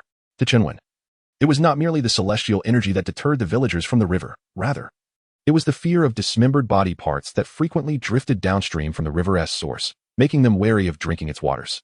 The villagers would fish these severed limbs from the river, stacking them together. Generation after generation, they continued this practice, eventually offering incense and prayers, culminating in the creation of that eerie river deity, neither human nor ghost. Chapter 60. The storyteller. It's no wonder that Lin Yu regarded the river deity as a scoundrel upon their initial encounter. Now, it seems there was indeed some justification for such disdain. As the formation commenced its operation, the surrounding Yin energy began to coalesce. Palpable tendrils of frigid white mist emanated from the earth, swirling in the air before cascading into Chen and Ai's bodies. Although the density of Yin energy paled in comparison to that of West Immortal Mountain, the condensation wrought by the Yin Hua tempering immortal technique shrouded the entire room in an impenetrable fog. They intoned the incantations of their cultivation methods in hushed tones, gradually entering a state of meditative trance. Outside, the mountain winds howled through the trees, their lamentations ceaseless. Chenwen felt the immortal chi solidifying within him. His body suffused with an unparalleled sense of fullness. The weariness of recent days dissipated after a single cycle of circulation. He seemed to have entered a profound state, his physical senses receding as his thoughts became preternaturally clear. The cultivation manual proclaimed, when divine consciousness is subtly linked, all laws flow smoothly. This indicated that the bond between the siblings' minds had grown even stronger, thereby amplifying their cultivation efficiency. If the Taoists of West Immortal Mountain were to be believed, he had already ascended to the realm of the yellow immortal the moment he was alchemized into a 3-yang sacred blood pill. Perhaps this was the consequence of such an elevation. Just as he reveled in the sensation of immortal chi coursing through him, he suddenly detected a cacophony of noises emanating from outside. Chunwen immediately heightened his vigilance, outwardly maintaining his composure while inwardly straining his ears to discern the sounds. The noises drifted from afar, gradually encroaching upon the house. They sounded like wind, yet also like the wails of phantoms. Before long, the sounds breached the courtyard walls, infiltrating the house and probing into Chenwen's ears like spectral tendrils. His eardrums seemed to be overlaid with a spider's web, and his cranial cavity trembled slightly as that familiar voice resurfaced. Shaowen, please wake up. How can your mother live without you? Chenwen's brow furrowed. Mother? Didn't her surgery fail? She's still alive. A flicker of elation crossed his mind, but it quickly subsided. Shinwen knew that the other world had been nothing more than an illusion from beginning to end. Now that he had finally awakened, he mustn't succumb again. In the primordial beginning, at the genesis of heaven and earth, existence and non-existence give rise to each other, fullness and emptiness, waxing and waning. He chanted the incantation in his heart, fortifying his Taoist resolve. However, Huang Yunlan's voice did not cease, her tone laced with grief. It's all my fault, Mom. If I hadn't and amp, Oppos, T contracted this illness, I wouldn't and amp, Oppos, T have driven you to this state. If I had known, I would have given up treatment from the start. I would rather be the one lying in the hospital bed. Shinwen and amp, Oppos, S eyes darted back and forth, his heart increasingly agitated. Turbid origin is the root. Transforming into the three purities, the wondrous gate of the mysterious Tao, continuous and enduring. Beads of sweat dotted his forehead, and his breathing grew increasingly labored. Auntie. Shaowen's heart rate is fluctuating. Please continue speaking to him, and make sure he gets through these next few days. Huang Yunlan's voice grew anxious, and Shinwen felt a gentle caress upon his forehead. Shaowen, I know you can hear me, can and amp, Oppos, to you? You and amp, Oppos, Rhea strong child. Dawn and amp, Oppos, T give up. You must persevere. Mom isn't going anywhere. I'll stay by your side. Shinwen bit his lip, refusing to respond at all costs. However, his mother's plaintive pleas continued to echo in his ears, persisting for an unknown duration. Finally, he relented. Had his mother's surgery truly been successful? Was she not dead after all? Even though he knew that everything on the other side was false. Still, just one glance shouldn't be a problem. Just one glance would be enough. Shinwen laboriously raised his eyelids, opening his eyes just a sliver. In the haze, a blindingly bright incandescent light pierced his vision. Along with the contours of Huang Yunlan's face, she was clad in a hospital gown, and 4 drip attached to her arm, as if she hadn't fully recovered from the surgery. Upon noticing Chun Wen's movement, a look of joyous surprise immediately spread across her face. He's awake. He's awake. In the next instant, Chun Wen's eyes snapped open, widening to their fullest extent. The scene within the hospital room vanished abruptly, replaced by the familiar sight of the thatched cottage. Instantly drawing the 7-star sword, Chun Wen roared at the presence outside the house. Begone. If you dare to harass me again, I'll make sure you die. Looking down, he saw tears glistening in his younger sister's eyes as she softly called out his name. As for Chu Chenran, he was tightly embracing a pillar, showering kisses upon its smooth surface. Little junior sister, let an Oppos, S get married tonight. I and amp, Oppos, LL treat you twice as well from now on. Shinwen couldn't and amp, Oppos, T bear to watch any longer. He kicked Chu Chen end in the backside, causing him to gaze at the pillar in his arms before leaping up in fright, spitting incessantly. Awakened by the commotion, AI also groggily opened her eyes. Outside, the sound of the wind gradually subsided. Something retreated quietly into the darkness. Only then did Shinwen exhale a long breath. The river deity's supernatural powers were far too uncanny, proving to be so elusive and difficult to guard against. Even though he had been on high alert, he had nearly fallen prey to its machinations. For the remainder of the night, the group dared not sleep. Their eyes wide like copper bells as they stubbornly endured until the first rays of dawn pierced through the thatched roof, illuminating the interior of the house. Shinwen rose and declared, let and Oppos, S go. The others, no longer willing to linger in this place, hastily packed their belongings and quickly departed. After trekking for more than 2 hours, they finally exited the boundaries of Clear River Town, at which point the group finally felt at ease. This evil spirit is far too malevolent. It infiltrated my dreams without my knowledge. In the dream, everything felt so real. I and Oppos, am not even sure if I and Oppos, am still dreaming. Shinwen smiled faintly and said, was it your little junior sister's lifelike touch? You were having quite the time in your dream last night. Chu Chenran's face flushed crimson, and he hastily changed the subject. From here, it and amp, Oppos, S at most a 3-day journey to U City. The closer we get to the capital, the fewer evil spirits there will be, and the stronger the aura of humanity will be. We can find some inns to rest in for the next few nights, and we won't have to sleep in the open air anymore. Oh? Shinwen's eyes still held a trace of suspicion. With the few coins you have, can you afford to stay in an inn? Although he had said that he could perform operas and tell fortunes, he had yet to witness it firsthand. However, upon hearing Chun Wen's question, Chu Chenran shed his usual timidity and confidently patted his chest, saying, Immortal master, set your mind at ease. I may not be good at anything else, but I and Oppos am a master at making money. Before long, an inn appeared at the fork in the road ahead, with a smattering of people seated inside, totaling more than a dozen. Chu Chenran first went to the counter and whispered something to the innkeeper, handing him some copper coins. Then, he found a table inside, straddled a wooden stool, and slammed his right hand heavily on the tabletop. With a resounding thud, the dozen or so people in the room turned their heads. Godan shouted loudly, Mr. Chu is telling stories. Folks, lend an ear and listen. If you like it, toss a copper coin. If you don and Oppos, tea, consider it a side dish to go with your drinks. Chapter 61. The night watch. The voice of the pillar was still somewhat juvenile, yet it resonated powerfully, compelling the patrons around to turn their heads and cast curious glances. Chu Chenran did not hasten to speak. Instead, he surveyed the assembly, absorbing the expressions of each individual before he proclaimed, esteemed audience. Allow me to share today and Apos, tale, the tale of King Yu, who single-handedly vanquished enemy generals, expanding our territory and securing great merit. This narrative delves into the antiquity of the Yu kingdom, igniting the interest of many. With a deft pivot, Chu Chenran's voice soared like the rippling of silk. Let me recount the story from a century ago, when this land, spanning 1,000 miles, was a realm of savagery. Referred to by the Central Plains as the Andapos, outer land. Andapos, at that time, the sovereign of Su was diligently striving, mustering an army of 1 million, embarking on a western expedition. Yet, the founding monarch of our Yu kingdom, then merely an inconspicuous grain transport soldier named Yu Qi, possessed a robust physique, fist as large as a bowl, and strength akin to that of a tiger. Shenwen and AI, donned in Taoist robes, chose to sit in a modest corner outside the inn, wary of scaring off potential listeners. To their surprise, Chu Chenran was a storyteller, captivating his audience with an adept balance of somber and elevated tones, swiftly immersing them in the narrative's emotional currents. It was Chenwen's first experience hearing a tale spun by an ancient voice, and he found it unexpectedly delightful. Drawn into the story, curiously, although Yu Qi was born of humble origins, he was blessed with rare eyes, and a celestial being once proclaimed, a kingly visage. Indeed, the king of Su, upon witnessing his imposing stature and striking features, recognized him as an extraordinary individual and appointed him as a personal guard, introducing him to the realm of warhorses. During a 3-year Western campaign, when they encountered the barbarians, the enemy cavalry surged forth like a tidal wave, intent on beheading the king of Su. Despite the presence of 1,000 soldiers, the scene appeared devoid of resistance. The barbarian chieftain, brandishing his blade, bellowed, "Drink human blood. Feast on human heads." The king of Su, heartbroken, braced for the inevitable. But what do you suppose happened next?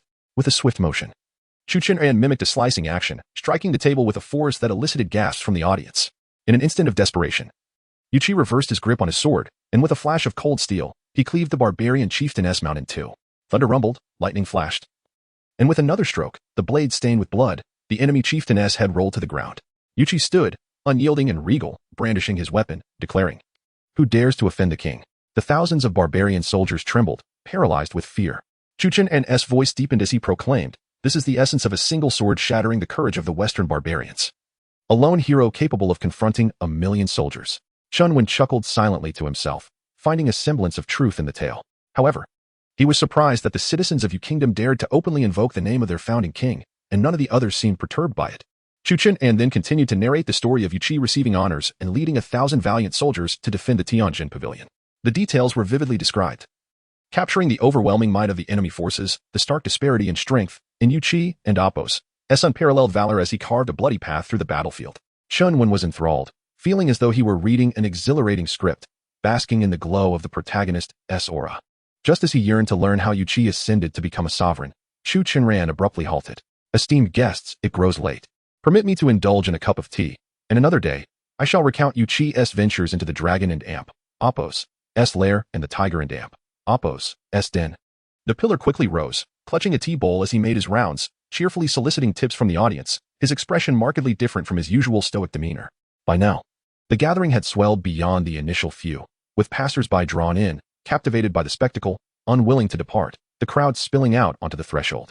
Indeed, in a world where entertainment is scarce, such storytelling is a rare treasure, proving to be a profitable endeavor. Before long, the sound of clinking coins filled the pillar's bowl, soon brimming with copper currency. Many lingered, reluctant to leave, and it took a quarter of an hour for the crowd to gradually disperse. Chu Chenran glanced at Shenwen, shaking his bulging purse with delight, exclaiming, "Master Xian, we have more than enough to cover our lodging and meals." Shenwen nodded, content. "I underestimated you. Who knew you possessed such a talent?" Chu Chenran chuckled. "Having grown up without parents, I learned various skills to survive." The pillar added, "Brother Ergu is sharp. We all hoped he would take over the Zhao family troop and lead us to better days." Shenwen privately acknowledged this revelation. It made sense why the troop leader entrusted the performance group to someone like him, an outsider raised in the family. The group later approached the innkeeper and requested 2 rooms.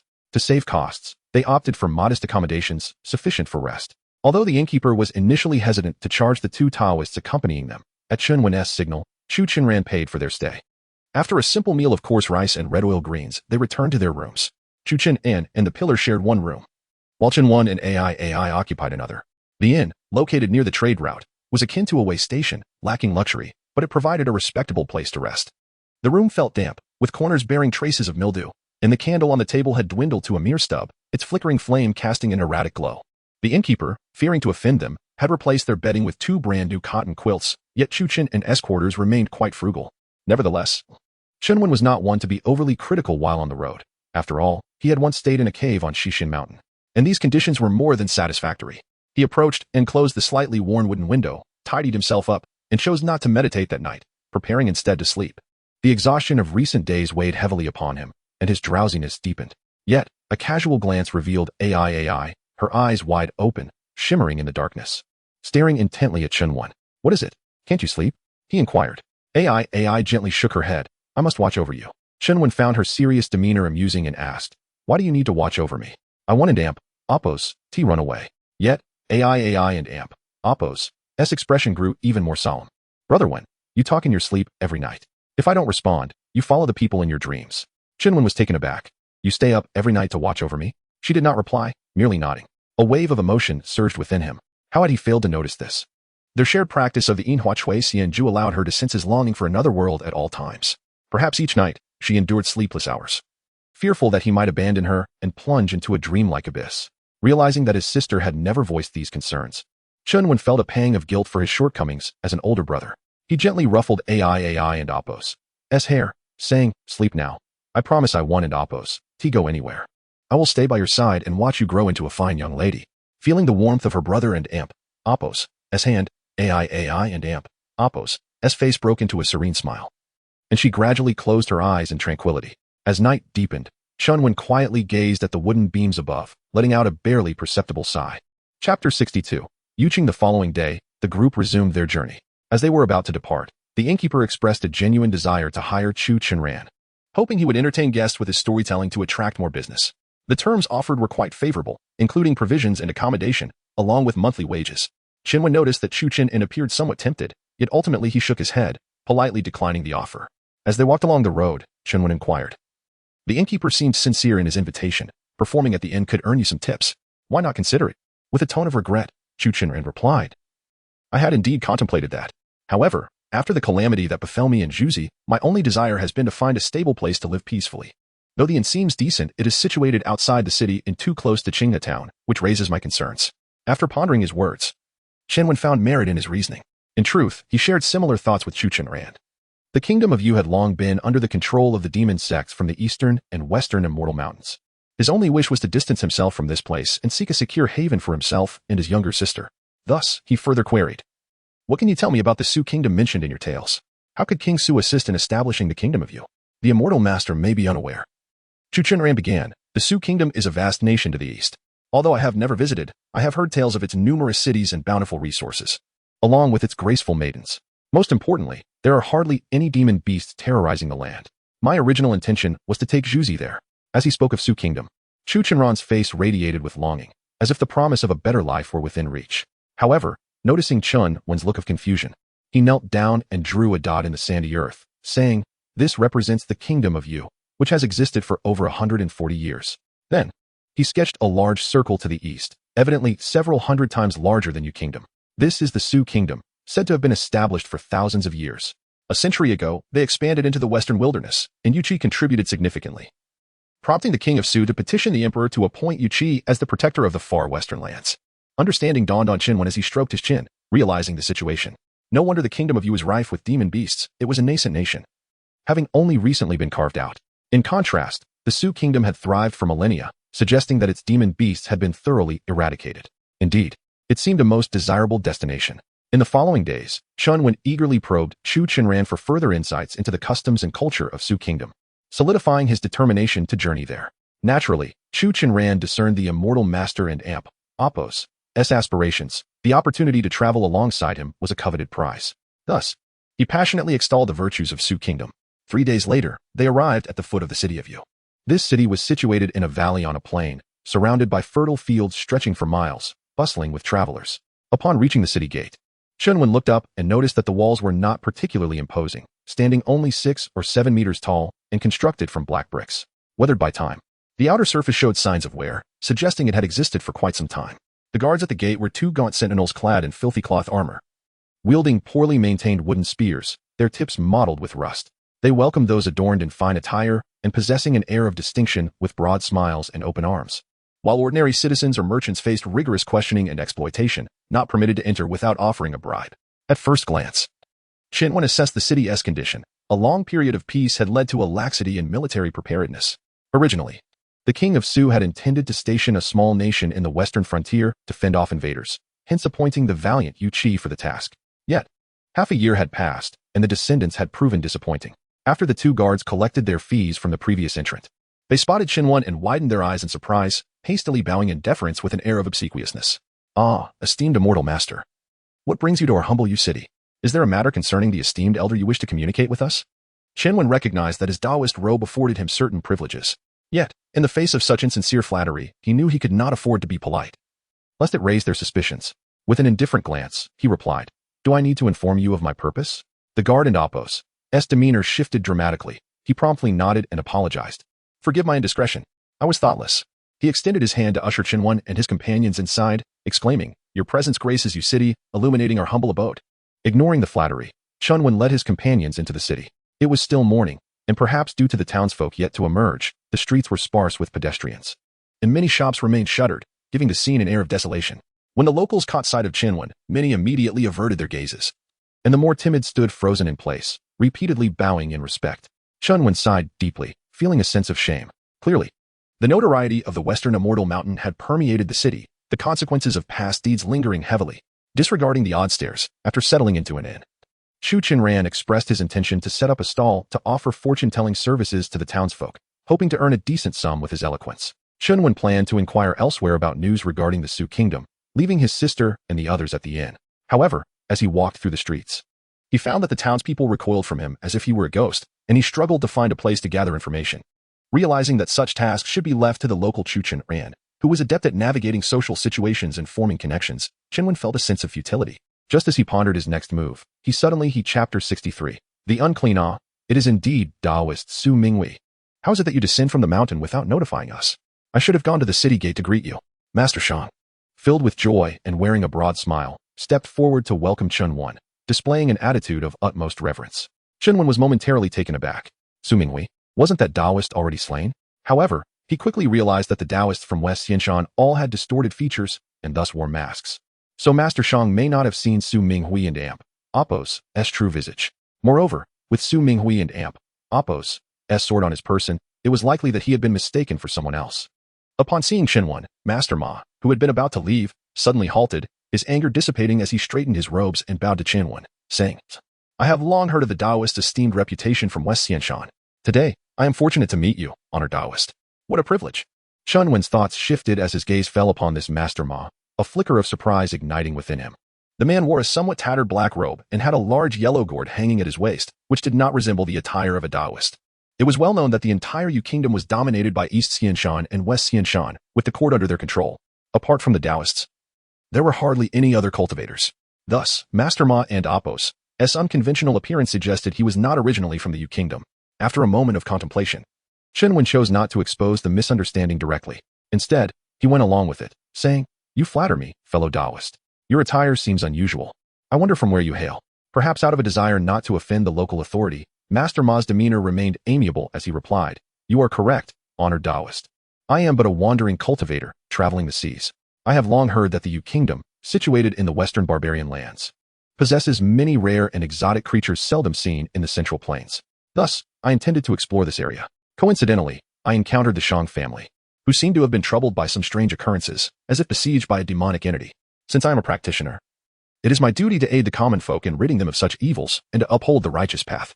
As he spoke, Master Shang respectfully ushered both men into the main hall to take their seats, signaling to a maid who promptly hurried off. Shortly thereafter, Master Shang and Apos' wife emerged with tea. She appeared to be around 28 or 29, with fair skin and an elegant demeanor. After serving the tea, she quietly stood behind her husband, her gaze towards him filled with warmth. Qinwen cast only a fleeting glance before redirecting his attention to Master Ma. Upon learning that this man hailed from afar, he recognized an opportunity to glean valuable information. "So you come from Su country?" he inquired. Master Ma stroked his sparse beard, took a couple of sips of tea, and then spat out the tea leaves. "Indeed, to travel from the central plains to the Yu kingdom, one must pass through Su country. Oh, I have long heard tales of Su country, but regrettably, I have been engrossed in my cultivation and have yet to visit. Might I be fortunate enough to hear you speak of the customs and culture of that land?" Master Ma, evidently a loquacious character, immediately brightened up. "Ah, you have asked the right person. I have spent a full 2 years in Su country, traversing over half of its 100 cities, and know its flora and fauna intimately. He began recounting the history of Sioux country, established over 3,500 years ago, under the reign of a remarkable emperor who led great military campaigns against foreign tribes.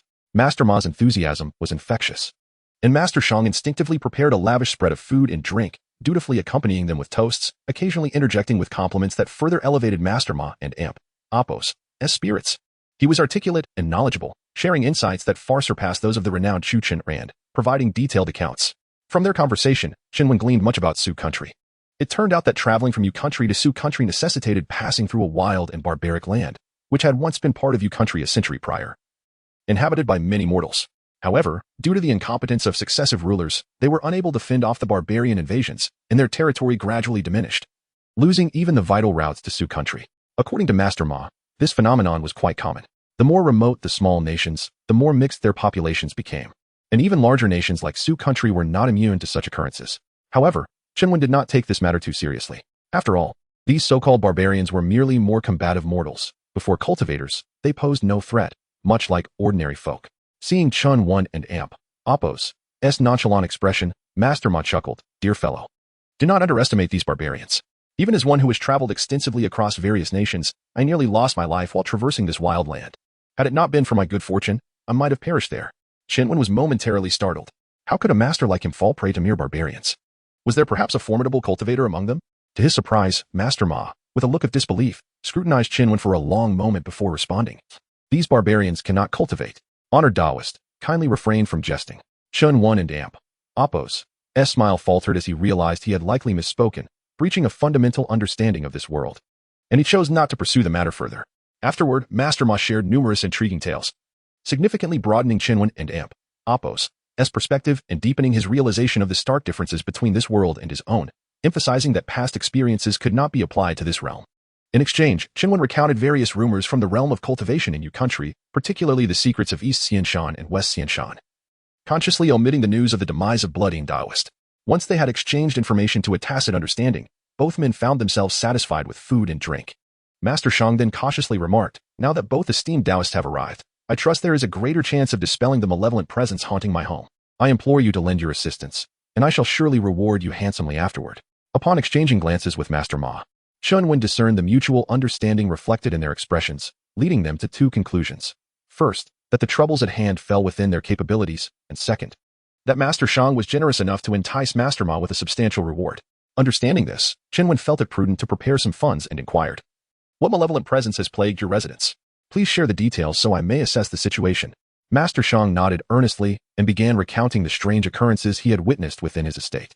It turned out that the residence had been built 20 years prior, with Taoists from Yin Xianshan consulted for feng shui, along with talismans affixed to the entrance to ward off evil spirits.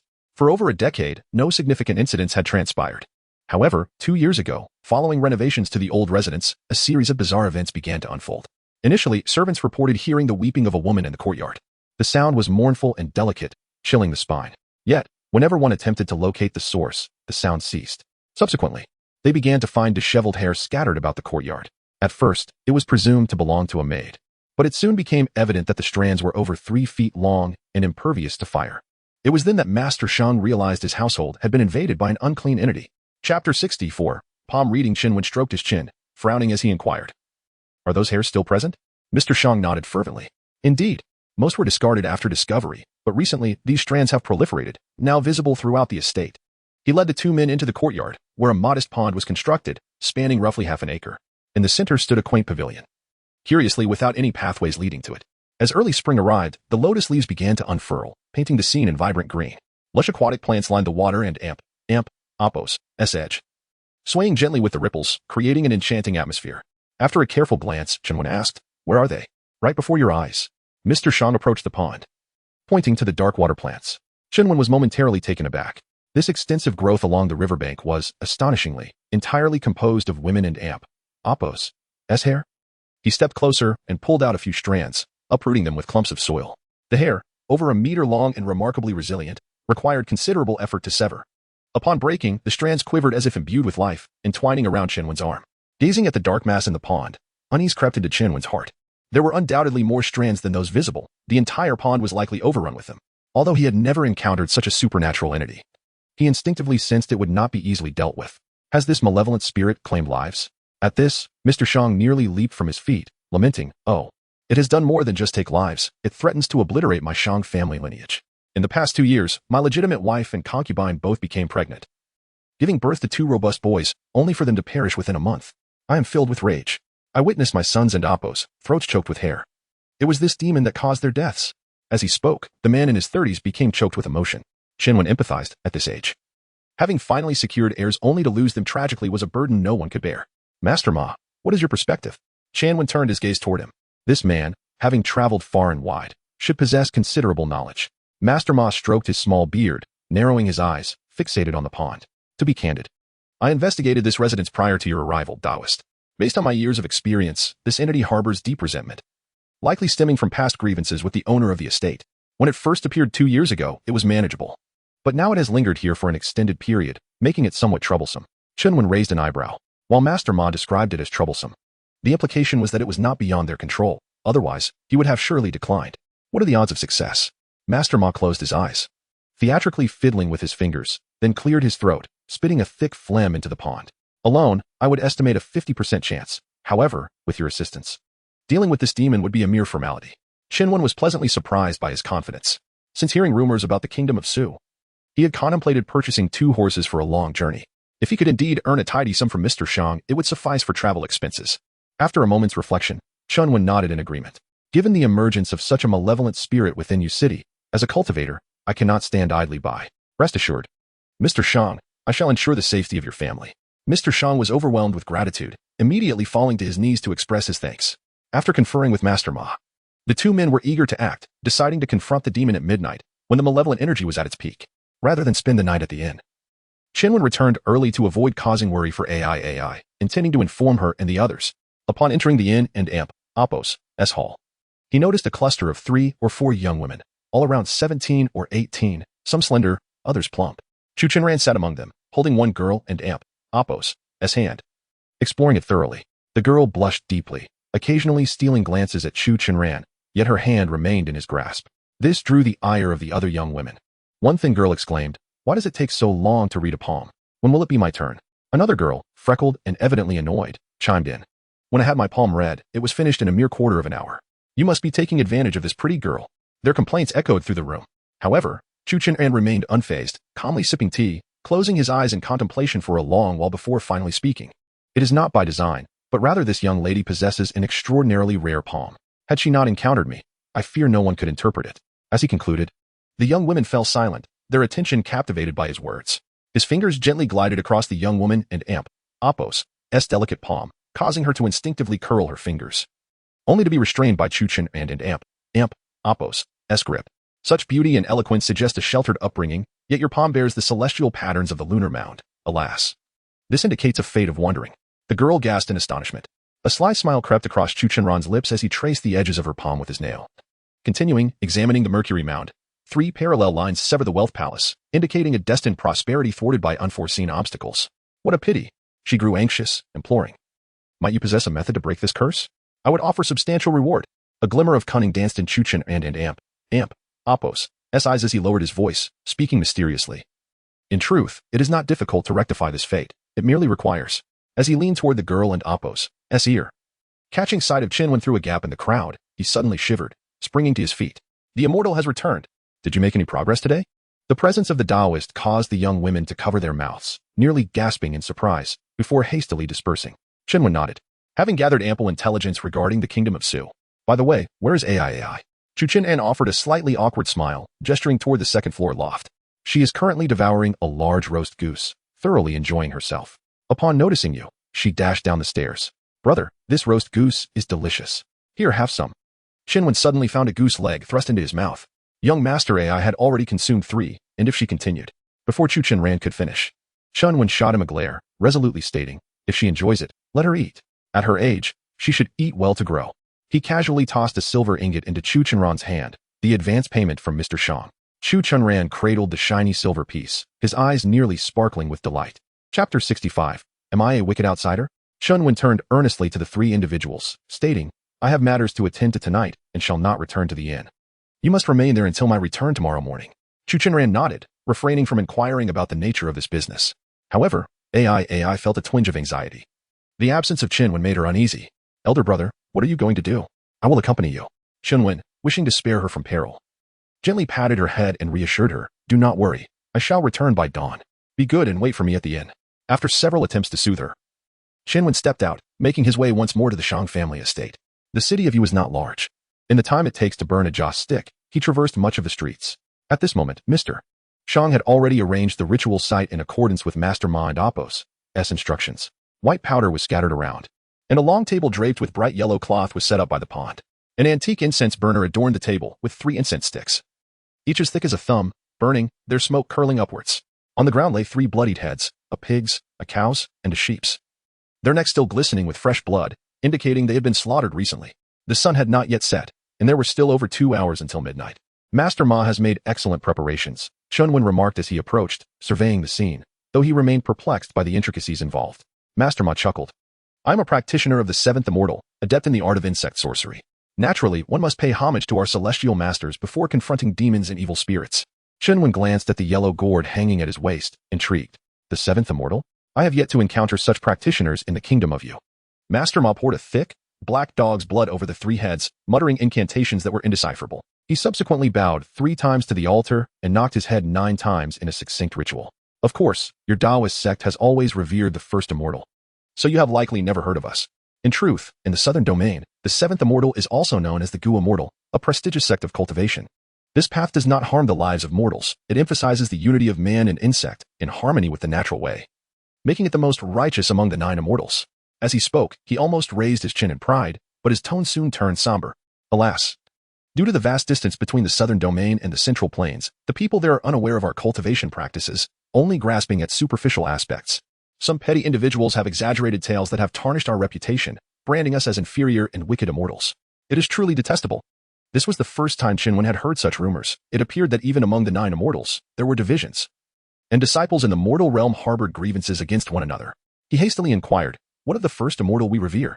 How is he regarded beyond the kingdom of Yu? The 1st immortal consumes flesh and blood, hence is often referred to as the flesh immortal. His methods are bloody and brutal, yet they yield immediate results in elevating one's realm. Many cultivators flock to him, leading to the flourishing of the Taoist sect. He then shifted his gaze to Chunwen, a peculiar glint in his eye. However, your sect, in my view, may have been expelled from the central plains and, out of necessity, took refuge in this remote nation. Oh, Chunwen and Appo's heart sank as he recalled the sudden appearance of Qing Yuan Jinjuan and Xuan Daozuan from another land decades ago, sensing a deeper understanding. What leads you to this conclusion? Master Ma smiled faintly, a hint of derision lurking within. It is evident to any discerning eye that your sect is indeed regarded as wicked and heretical. Upon uttering these words, he immediately realized his faux pas, glancing around before hastily silencing himself. Chunwen was taken aback by this revelation, pressing him for further details, yet Master Ma remained resolutely tight-lipped. With the conversation having lost its vigor, and seeing no further information could be gleaned, Chunwen sought a room to rest, awaiting the stroke of midnight. Seated in meditation, he endeavored to adjust his mindset. The enigma of this strange world of cultivation perplexed him. How could anyone practice wicked methods, and yet still be labeled as evil? How had Master Ma discerned his identity so swiftly? It seemed he had underestimated the complexities of this realm. Should he find himself in Su country, being mistaken for a wicked cultivator would spell disaster. Master Ma, fearing retribution from Insin Mountain, dared not speak freely, yet he needed to uncover the truth. Otherwise, he would lack a foothold anywhere. At that moment, Mr. Shang entered with a female companion, presenting Chunwen with tea. He recognized her as Mr. Shang's wife, whom he had seen earlier, her figure ample, her demeanor dignified, and her actions graceful. Mr. Shang spoke, "This is my lawful wife. I intended for her to stay with friends tonight, but Master Ma forbade it, stating that the malevolent spirit would not manifest if the Shang family was present." Chunwen sipped his tea, remaining noncommittal. Mr. Shang continued, "I do not wish to conceal anything from you, Taoist Su. Although I invited Master Ma, his origins are unclear, and I remain troubled. Therefore, I hope you might keep an eye on my family tonight. I have already lost one son, and I fear for my wife's safety."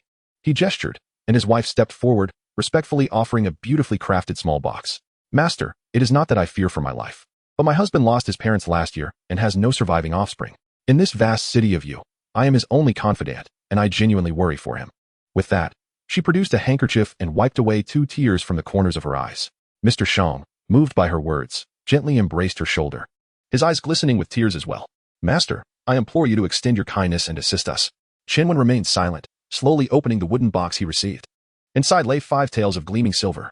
This is a token of my utmost respect for you. The remuneration for your services shall be settled later, Mr. Shang added. The seriousness of Qin Wen's expression vanished, replaced by a warm smile. Naturally, since you place your trust in me, I shall ensure that all malevolent beings are eradicated tonight, safeguarding your family. Upon hearing this, Mr. Shang's wife finally sighed in relief, though her tears flowed more freely. She knelt, wiping her tears as she addressed Qin Wen. You have bestowed a second life upon the Shang family, my husband, and I shall never forget. We shall surely erect a monument and offer incense in your honor. Ah, there is no need for that, Qin Wen replied, feeling quite well. Capable of living for another century, unworthy of such accolades. She exchanged a glance with Mr. Shang, who immediately knelt beside her in gratitude. No, this monument must be erected. Our family's lives depend entirely on you, Taoist. Once this matter is resolved, your miraculous deeds shall be renowned throughout Yu City. After a chapter 66, the insect charm in the dead of night, a profound silence enveloped the surroundings. Several houses flickered with candlelight, yet not a whisper escaped their confines. Qin Wen's complexion appeared somewhat pallid. The eerie stillness of the courtyard sent shivers down his spine, accompanied by a faint buzzing in his ears. However, after a brief moment, the buzzing transformed into a melodious and mournful tune, like a lamentation echoing through the air. The ethereal voice of a woman drifted in, singing a haunting refrain. Ah, dear Lord, up to the hall, my lady, over the flower sedan. Though Qin Wen could not comprehend the lyrics, he understood that a malevolent entity had manifested. Just as Mr. Shang had foretold, Qin Wen rose to seek out the source of this evil, only for the voice to abruptly vanish. The courtyard fell once more into an oppressive silence. Suddenly, the candlelight within extinguished. Outside the window, the moonlight cast a delicate silhouette of a woman against the paper screen. The operatic voice resounded again. Ah, dear husband, bow 3 times. Startled, Qin Wen sprang to his feet, his steps light as he approached the door, peering through a crack to gaze outside. Yet, the space beyond was empty, devoid of any presence. A sense of foreboding gripped Qin Wen and Amp, Appos, as hard as he gently closed the door and glanced back out the window. The woman and Amp, Appos, silhouette stood motionless outside, her profile evoking a flurry of thoughts, suggesting the visage of a strikingly beautiful young woman. Stealing his nerves. Qin Wen spoke in a low voice, cease your ghostly antics and reveal yourself. The singing ceased, replaced by a soft, mocking laughter that offered no reply. The atmosphere around him seemed to chill. This was the first time Qin Wen had encountered such a bizarre situation. Could it be that this was not a beast of the shadows, but something far more sinister that had intruded? As dark clouds slowly drifted across the sky, obscuring the moon, the shadow on the window vanished. Qin Wen discreetly drew his 7-star sword, channeling his inner energy, his gaze vigilant as he scanned the surroundings. Ah, what in the hall? Meet the parents. Covered with a red veil, await, dear husband. The piercing voice of the woman swirled around him, and Qin Wen turned frantically, yet found no one in sight. The copper bell, arranged by Master Ma to summon spirits, clanged incessantly, its metal tongue striking the bell and Appos' rim without pause. Qin Wen felt the floor beneath him become slick, water droplets seeping from the wood. A secretive sound emerged from outside the door, and dark tresses gradually crept into the room. The clouds parted, allowing a cold beam of moonlight to filter through, illuminating the ancient bronze mirror atop the wooden table. Suddenly, Qin Wen caught sight of a woman in red reflected in the mirror. She hovered in midair, her skin pallid, a grotesque smile stretching across her face as she advanced toward him. Startled, Qin Wen instinctively swung his sword in defense, but the floating figure effortlessly evaded his strike. The crimson garments billowed in the air, obscuring his vision entirely. Just as he prepared to thrust forward again, a frigid touch brushed against his cheek. Qin Wen turned to find a gaunt woman mere inches away, her painted lips enticing, almost brushing against his skin. Yet beneath her exquisite features lay a ghastly sight. Her skin was grotesquely decayed, maggots crawling from open. So chapter 67, Conspiracy. Qin Wen silently acknowledged his words. Guided by the goo worms, the two arrived at the edge of a pool. The night was deepening, and beneath the moonlight, strands of hair, growing to a height of 3 zhangf, danced joyfully toward the heavens. Qin Wen understood well. The hair flourished most abundantly in the pool, and he had surmised that its true essence must be hidden within. If he delved into the depths, he could eradicate this aberration. Master Ma tossed the gourd high into the air, shouting, Goo immortal, assist me. Black worms scattered everywhere, many plunging into the pool and submerging into the depths. Before long, the thrashing black hair, akin to demons, writhed in agony until it gradually fell silent. His face flushed crimson, as if controlling such numerous goo worms was exceedingly taxing. I have temporarily restrained the demon's limbs. Taoist Su. Hasten to the pool and Appos' bottom and slay this fiend. To his astonishment, these seemingly inconspicuous worms possessed such formidable power. Without hesitation, Qin Wen leaped into the water. The pool was not particularly deep, about 1 zhang, and he swiftly reached the bottom. In the murky depths, strands of hair coiled around him, obstructing his progress. Yet, under the goo worms and Appos' interference, the hair quickly became soft and feeble, easily shaken off with a little effort. Before long, he discerned something unusual in the sludge at the bottom. At the center, a mass of black hair swirled like a vortex, seemingly guarding something within. Chinwen pressed onward, wielding his sword to slash at the hair. One strand after another snapped, and the black vortex thinned. Through the gaps, he vaguely glimpsed a white object, resembling a corpse. His heart leaped with joy as he wielded the seven-star sword with vigor at the bottom of the pool, sensing the threat to its essence. The writhing hair became increasingly agitated, piercing into Chinwen and Appos, as flesh like needles. In an instant, tiny beads of blood oozed from beneath his skin. Though he wished to disregard the pain, the tips of the hair frantically stimulated his nerve endings, making his body tremble uncontrollably. Reluctantly, he reached out and yanked the strands from his body. They appeared smooth on the surface but bore barbs. Thus, with each pull, copious blood surged forth, staining the pool a deep crimson. As Chinwen grappled with the hair, Master Ma's strained voice echoed from above. Taoist, what are you waiting for? Chapter 68. Only one can survive. Master Ma, indifferent to the gravity of the situation, casually picked his nose and extracted a protruding nasal hair, casting it disdainfully to the ground. Humph, that meager sum of silver is nothing but a pittance in Sioux country. Do I even care for it? You pretend to be moral while engaging in despicable deeds. Your former lover has come to confront you. Let us see how this unfolds. Ha ha ha. Madame Shang wept inconsolably, her words barely coherent. My husband, what shall we do? Shang Yuanwei, witnessing his wife and Appos' distress, felt a pang of sorrow within. Turning towards the cascading hair that swirled around him, he implored, Chui, I know you have returned. I wronged you in the past. You may resent me, but I beg you to spare my wife. Tears streamed down his cheeks as he involuntarily leaned closer to the pond. Strands of hair drifted down gently from the air, caressing Shang Yuanwei's cheek tenderly. The voice of the female specter echoed softly, how could I resent you? In your youth, constrained by your parents, I understood your heart was with me. I have awaited you at the bottom of the pond, and today we finally reunite. Are you not joyful? Shang Yuanwei felt tears welling up, for there was no joy to be found. Yet, suppressing his fear, he ventured a hopeful inquiry, but what of my wife? The woman did not respond immediately. Instead, a haunting laughter filled the air, reminiscent of nostalgia. Do you remember when I sang? At the tender age of 16. You professed your love for me after the performance.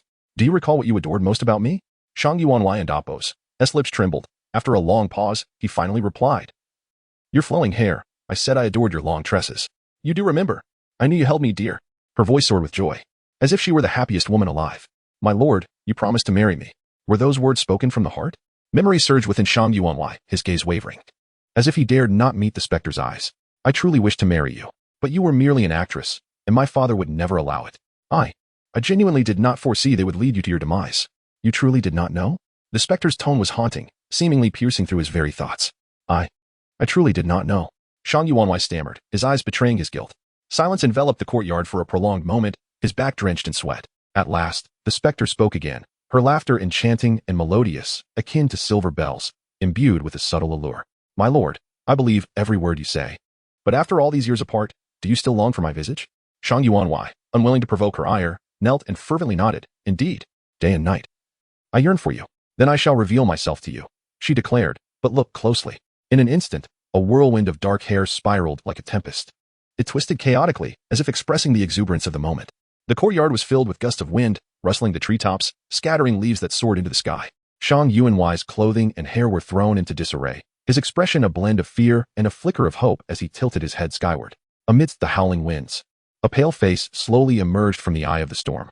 The countenance was ghastly, its pallor magnified, seemingly perpetually waterlogged, with swollen cheeks and decaying skin revealing the white muscle beneath.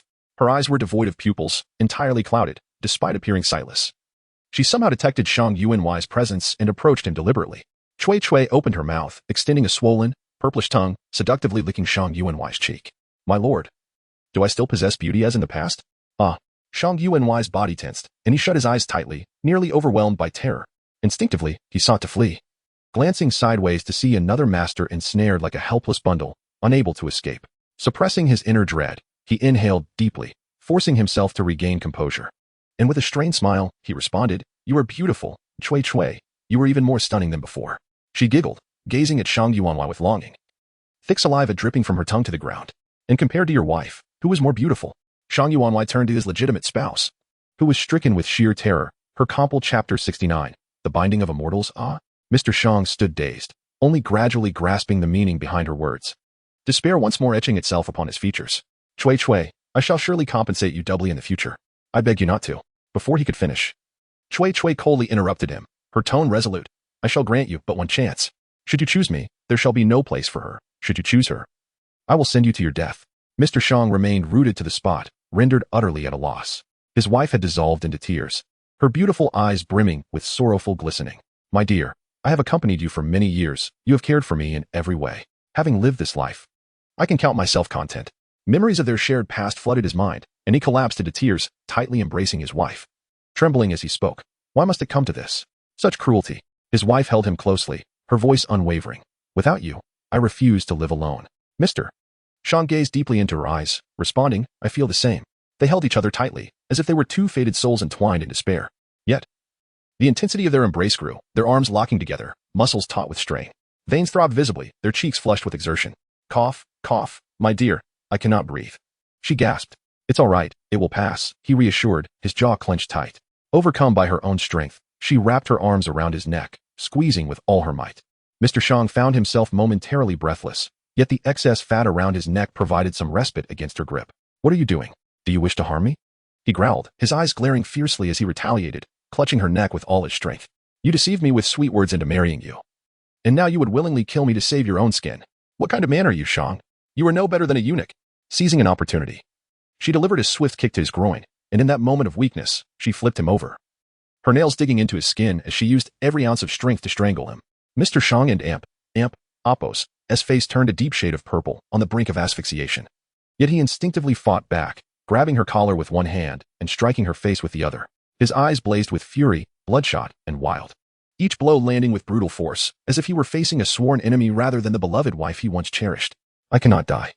I am the last hope of the Shang family. I must continue the lineage. Do not blame me.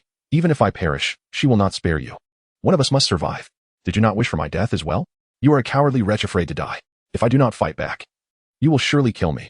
As he swung his fists, his voice echoed with rage, though it was unclear to whom he directed his words. Initially, his wife managed to retaliate a few times, but soon the disparity in strength began to show, and she fell silent. Her once lovely visage became increasingly contorted under his relentless blows, her skull fracturing, her features collapsing inwards, blood spurting forth with each strike. After an indeterminate amount of time, the night breeze stirred, and Mr. Shang shivered as if awakening from a trance, halting his actions. He stared blankly at his blood-soaked hands, his entire being seemingly devoid of sensation. It was then that Cui drew near. Chapter 70, Fatal Demise. Master Ma's face was a portrait of shock, the pain intensifying as a sense of dread crept into his heart. He questioned with urgency, what have you done?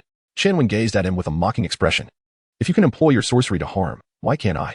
In a moment of horror, Master Ma and Appos' left eye popped out, and as he reached to catch it, he failed. Blood gushed from the socket, and he felt as if his brain was being crushed, an unbearable agony coursing through him. Hastily, he commanded the insect within him to crawl into his skull, only to discover a pristine white worm voraciously devouring his brain. This is impossible. I am a master of the insects. I cannot fall prey to you. You had no opportunity to cast your spell. At this juncture, Master Ma was utterly immobilized, disbelief filling his eyes.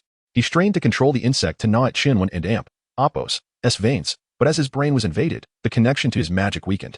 Now, Chen wore a sinister smile, enduring the pain of countless biting insects as he approached Master Ma step by step. Since entering the world of cultivation, I have come to grasp a singular truth. No one will treat you kindly without reason, unless they have ulterior motives. Why, upon our first meeting, did you treat me with such warmth, willingly elaborating on matters of the Su Kingdom to a stranger? If you wish me harm, I would deem it natural. Yet your kindness leaves me feeling uneasy. The other man, frothing at the mouth, could no longer articulate his thoughts. Yet his eyes, fixed on Chen, brimmed with resentment. Just because he had shown some warmth, this youth had harbored murderous intent. Where's the justice in that? Chen slowly knelt down, observing the struggling figure on the ground, and unsheathed his sword, calmly placing the blade against the man's throat. I know you wish to ask why I waited until now to strike. The answer is simple. The blade pressed deeper into the flesh, nearing the throat. As a practitioner of sorcery, your physical form must be frail. Striking you at close quarters will be effortless. A gleam of ferocity flashed in Chen and Appos' eyes. And with a swift motion, Master Ma and Appos' head was severed. Moments later, a worm the thickness of a thumb wriggled out from the severed head. Returning to Chen-Wen's body, he retrieved a yellow gourd from the corpse and, mimicking Master Ma and Appos' earlier actions, gently tapped on the gourd and Appos' surface. Before long, a swarm. Chapter 71. Threat. Chen hesitated for a mere moment before immediately dismissing this conjecture. As long as she possessed a corporeal form, she could certainly kill. However, this head was not her true body. Chen thoughts raced as he recalled Mr. Shang's earlier words. This female demon had been slain by the Shang family and Appos' as parents and sunk to the bottom of the pond. Her corpse must surely be resting beneath the water and Apo's surface. The dilemma lay in the fact that this pond spanned an expansive half-acre. Time was of the essence, and Chan Wen had no leisure for a thorough search. While the female demon busied herself with mending her ravaged face, he swiftly contemplated any clues regarding her true form. He extracted a handful of hair from within, each strand barbed and painfully drawn from his skin, causing his complexion to pale. Suddenly, the image of a pavilion at the center of the pond flashed in his mind. Why had they chosen to construct a pavilion there without building any paths, rather than for mere aesthetic purposes? It seemed more likely to serve as a means of suppressing something. The demon and Apo's true essence was undoubtedly trapped beneath that very pavilion. Narrowing his eyes, Chen Wen cast a sidelong glance toward the wooden door of the chamber. He had barely taken 2 steps when the female demon sensed something amiss and glared at him with fury. Still wish to flee? You wretched dog of a priest.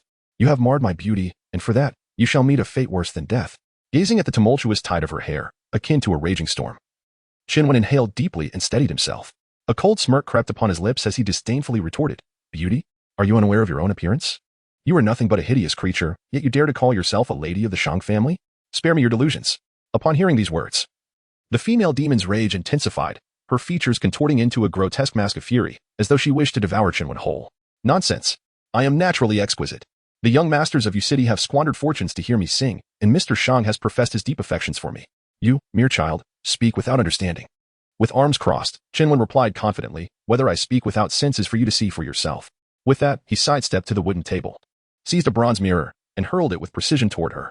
As the mirror spun through the air and Chapter 72, seeking the true self, the face of the female demon was so grotesque that it was nearly impossible to discern her current expression.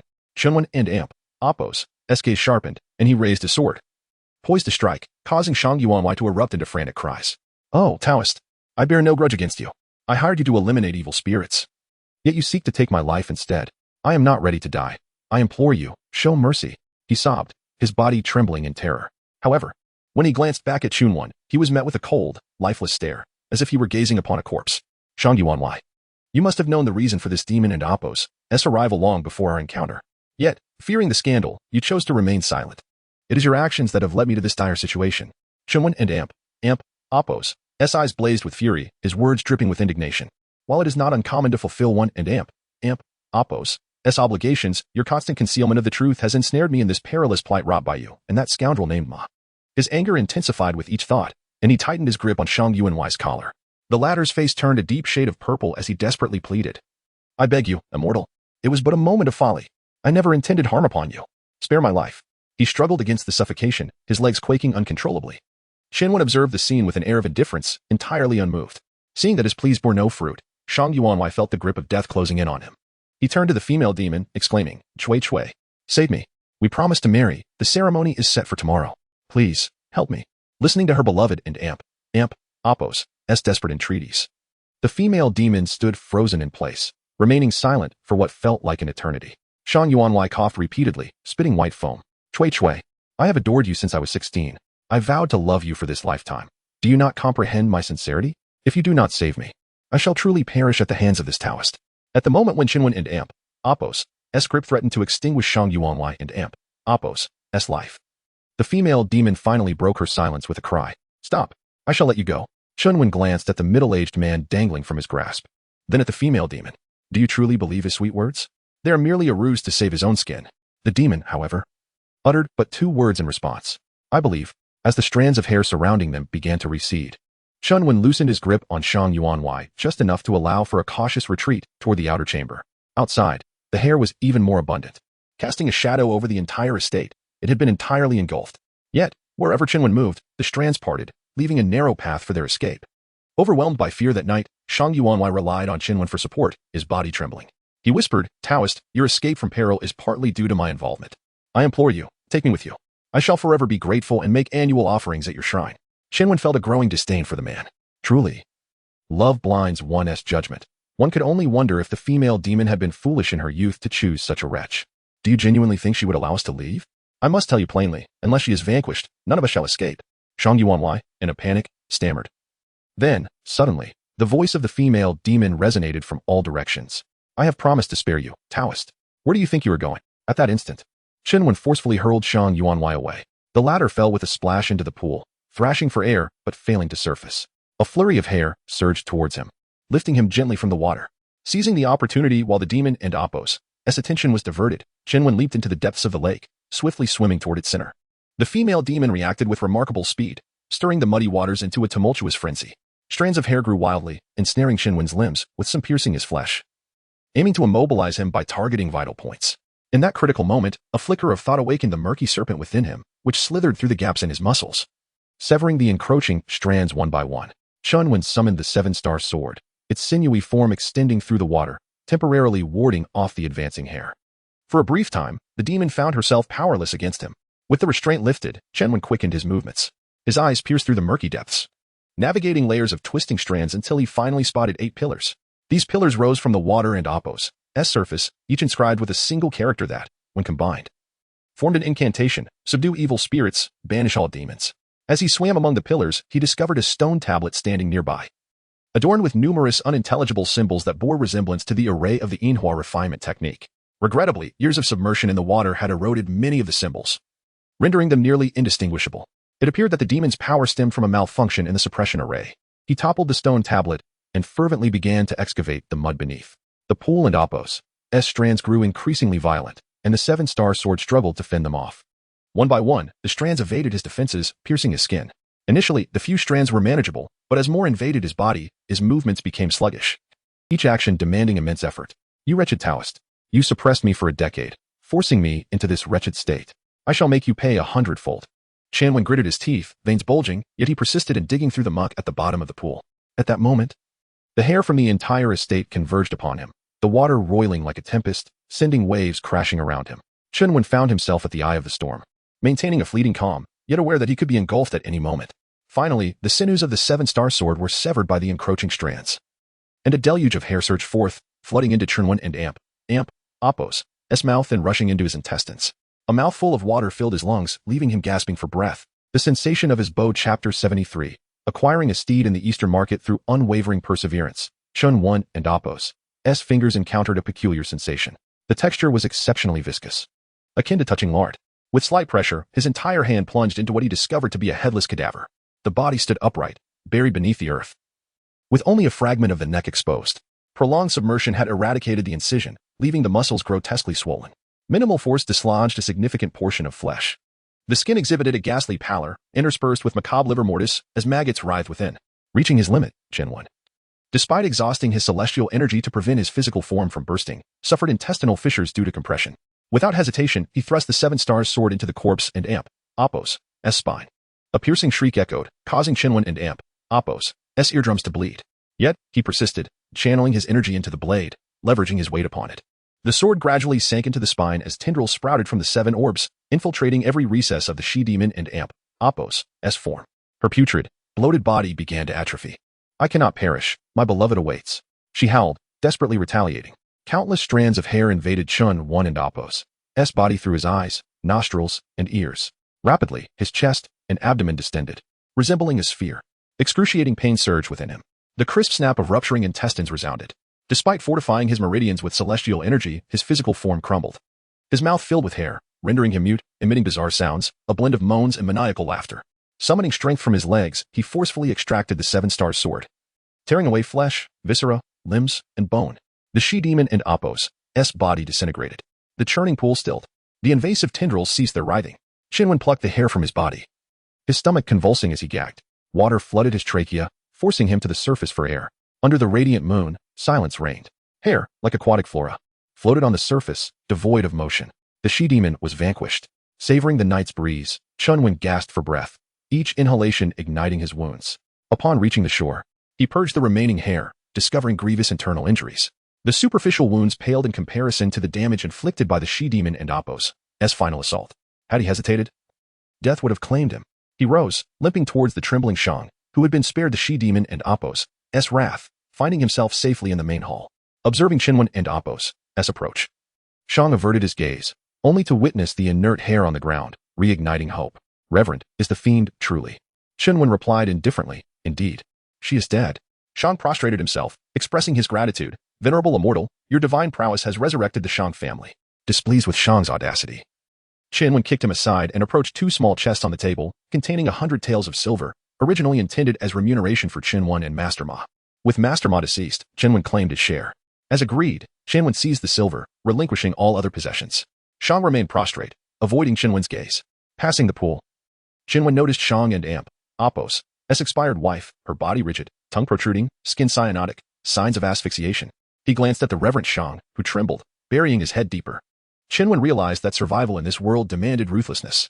The ruthless, like Shang, clung to life, while others, like his wife and Cui Cui, met tragic ends. Love was a charade. Survival reigned supreme. Chen Wen kicked open the imposing vermilion gates, carrying the chests, and erupted into laughter. Before dawn, Ai and Apos, who awoke to the familiar scent of blood and saw Chen Wen seated beside her. Overjoyed, she embraced him, exclaiming, "Brother Wen, you and Apos, back. I couldn't and Apos, sleep last night. Waiting for you." Her smile faltered upon seeing his blood-soaked state. What happened? Chen Wen reassured her. It and Amp, Apos, nothing, just superficial wounds. I and Amp, Apos, taken a blood vitality pill. I'll be walking in a few days. Ai regretted not accompanying him, lamenting his injuries. She fetched hot water and gently cleansed his wounds.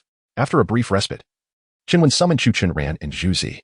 Renew our lodging. We'll recuperate in Yu City for 3 days. Procure a fine steed and carriage from the market, along with travel provisions. We depart for Su soon. Chu Chenran, initially delighted by the prospect of Su, grew apprehensive. Master, acquiring necessities is manageable, but horses are exorbitant here. Our funds may prove insufficient. Chen Wen gestured towards the chests, which Chu Chen opened. The sight of the silver stunned him, captivating him more than any woman. Heavens, I and Apos, never seen so much money. Chapter 74. Divination. In the following days, Chen Wen recuperated within the inn, meditating to mend his injuries. While Chu Chenran scoured the market for supplies, his eloquence and exceptional bargaining skills enabled him to extract significant savings from the merchants. Yet locating suitable horses proved to be a formidable challenge. The state of Yu, situated in the far west, was not traditionally known for its horse production. Horses transported from distant lands incurred exorbitant costs after countless transfers, and even then, the demand far exceeded the supply. Such strategic resources were often swiftly acquired by the court, leaving common folk to resort to the black market for purchase. Chen Wen had intended to hasten their journey with the aid of horses, allowing for a more comfortable transport of goods, but it now appeared increasingly difficult. Should it come to it, they would have to rely on mules or oxen, though this would inevitably slow their pace. During these days, Ai remained by Chen Wen's side, attending to his needs.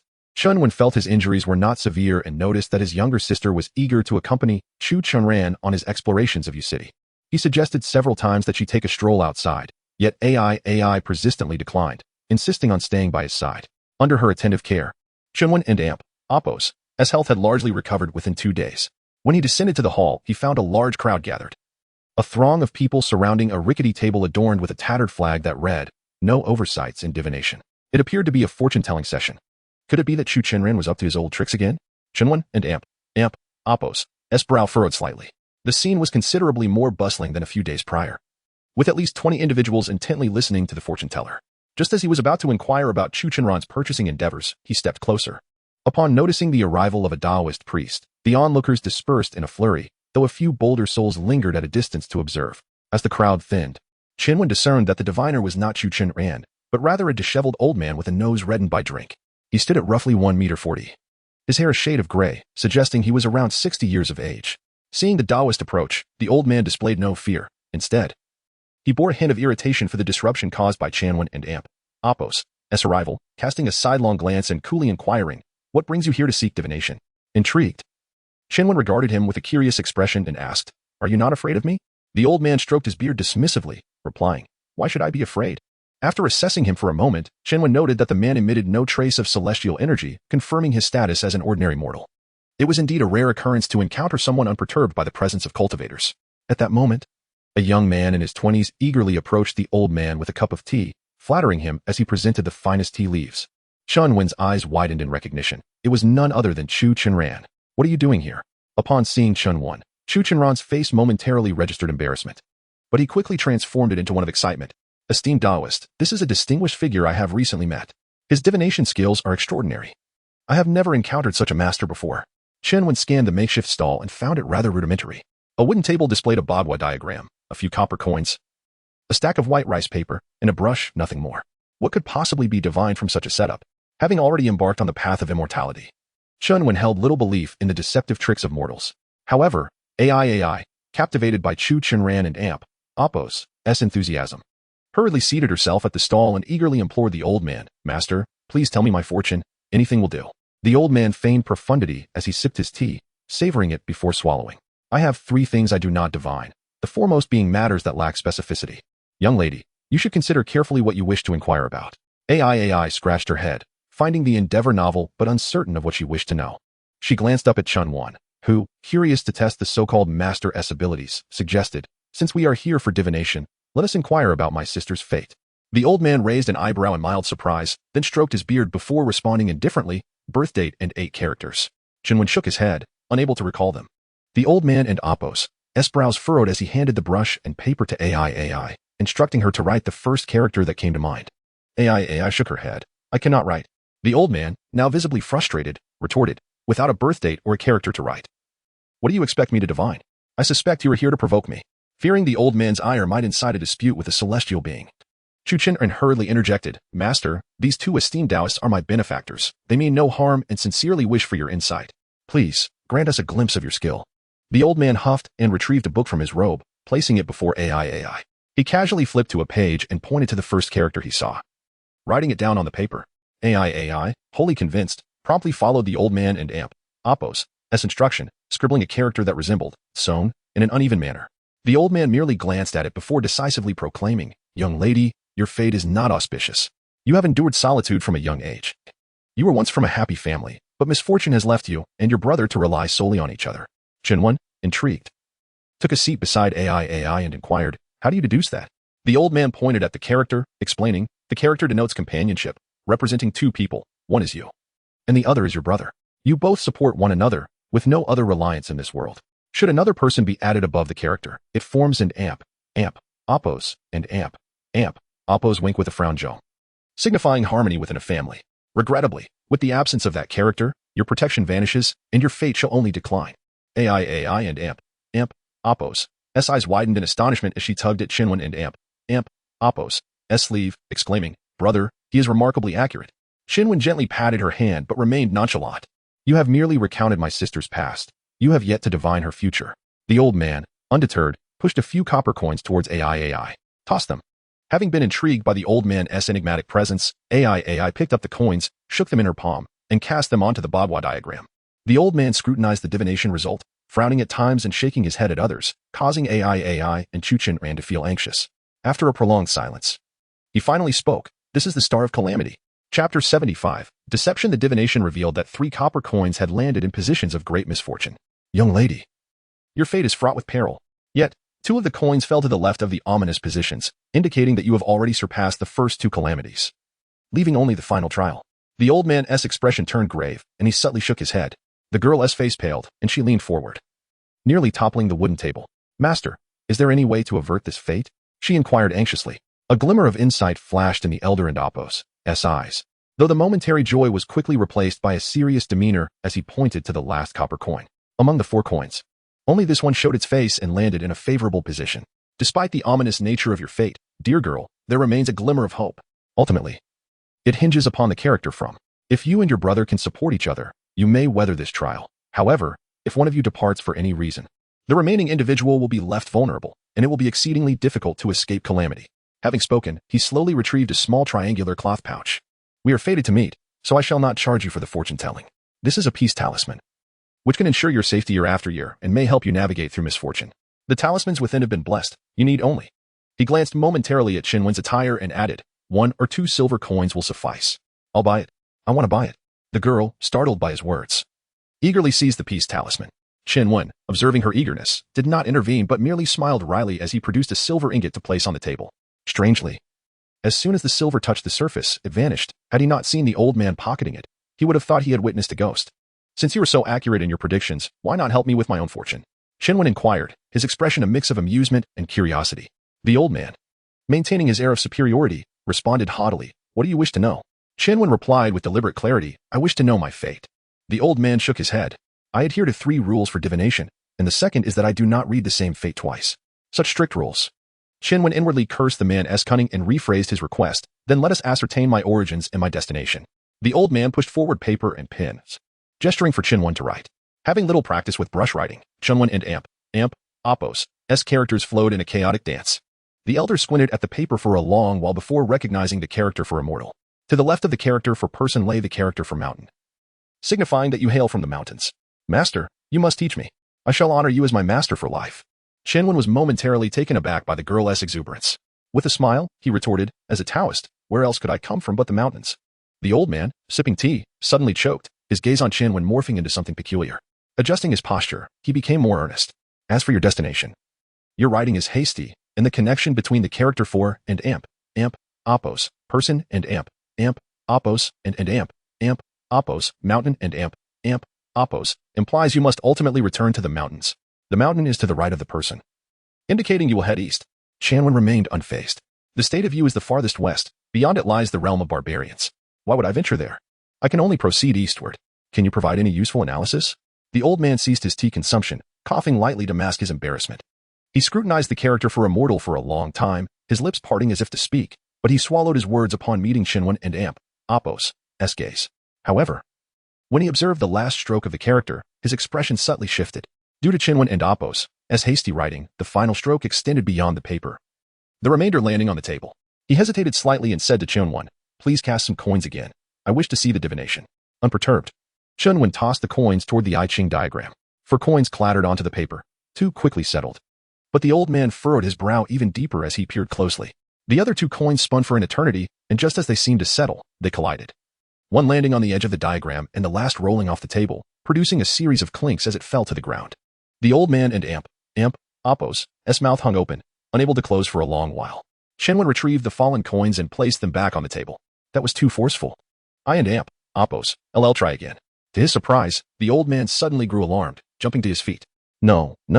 I mentioned that I do not read the same divination twice. It is my lack of skill. I shall not predict again. Before Chenwen could process the situation, the old man deftly rolled up the I Ching diagram and the writing materials, placing them into a bamboo basket, and hastily made his exit.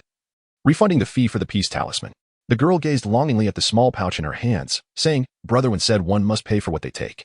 If you want and Amp, Oppos, to accept my money, then I shall return this talisman. The old man waved his hands in haste, having shouldered the bamboo basket. In our line of work, money is insignificant. Young lady, I perceive a connection between us. Consider this talisman a gift. Do not fret over it. With that, he vanished into the distance, pursued by a throng of individuals clamoring for their fortunes. Chunwen sighed in dismay. Master, why do you leave? You promised to teach me divination. He stomped his foot and joined the crowd in pursuit. The girl carefully tucked the peace talisman into her bosom, puzzled. Why did he suddenly refuse to read your fortune? I wanted to hear what he had to say. Chunwen ruffled her hair gently. He is merely a charlatan, spouting nonsense. It is best not to heed his words. The girl looked up, blinking in disbelief. But he was so accurate. He even spoke of my childhood. Chunwen chuckled softly. Silly girl. Any discerning person could see that a child under the care of their parents would not be as frail as you. It is evident to anyone with eyes your background requires no divination. Unconvinced, the girl insisted. He said, I have 3 calamities, and I have just passed 2. The first was when the Taoist came and harmed our parents, and the second when our master sought to use us for alchemy. Everything he said is true. That was merely a ruse to sell the peace talisman. He sought to extort money from you. Shinwen placed a hand on her shoulder, earnestly stating, even if he claimed you faced 4 or 5 calamities, you would find a way to connect with his words, for he has already captivated you, instilling unwavering belief in his predictions. The girl pouted, deep in thought. Chunwen gazed into her eyes, solemnly declaring, do you understand what this teaches us? She shook her head. He intended to enlighten his sister on the treachery of human nature, raising a finger. First, do not easily trust the words of others. They often wear fade, but may harbor ill intentions. Following that, he raised a second finger, pinching her cheek playfully. Second, dear sister, you are too thin. You must eat more. Come, let us indulge in some roast goose. Chapter 76, The Sovereignty of Kings Unyielding upon hearing the mention of roast goose. AI and Amp, Oppos, eyes sparkled with delight.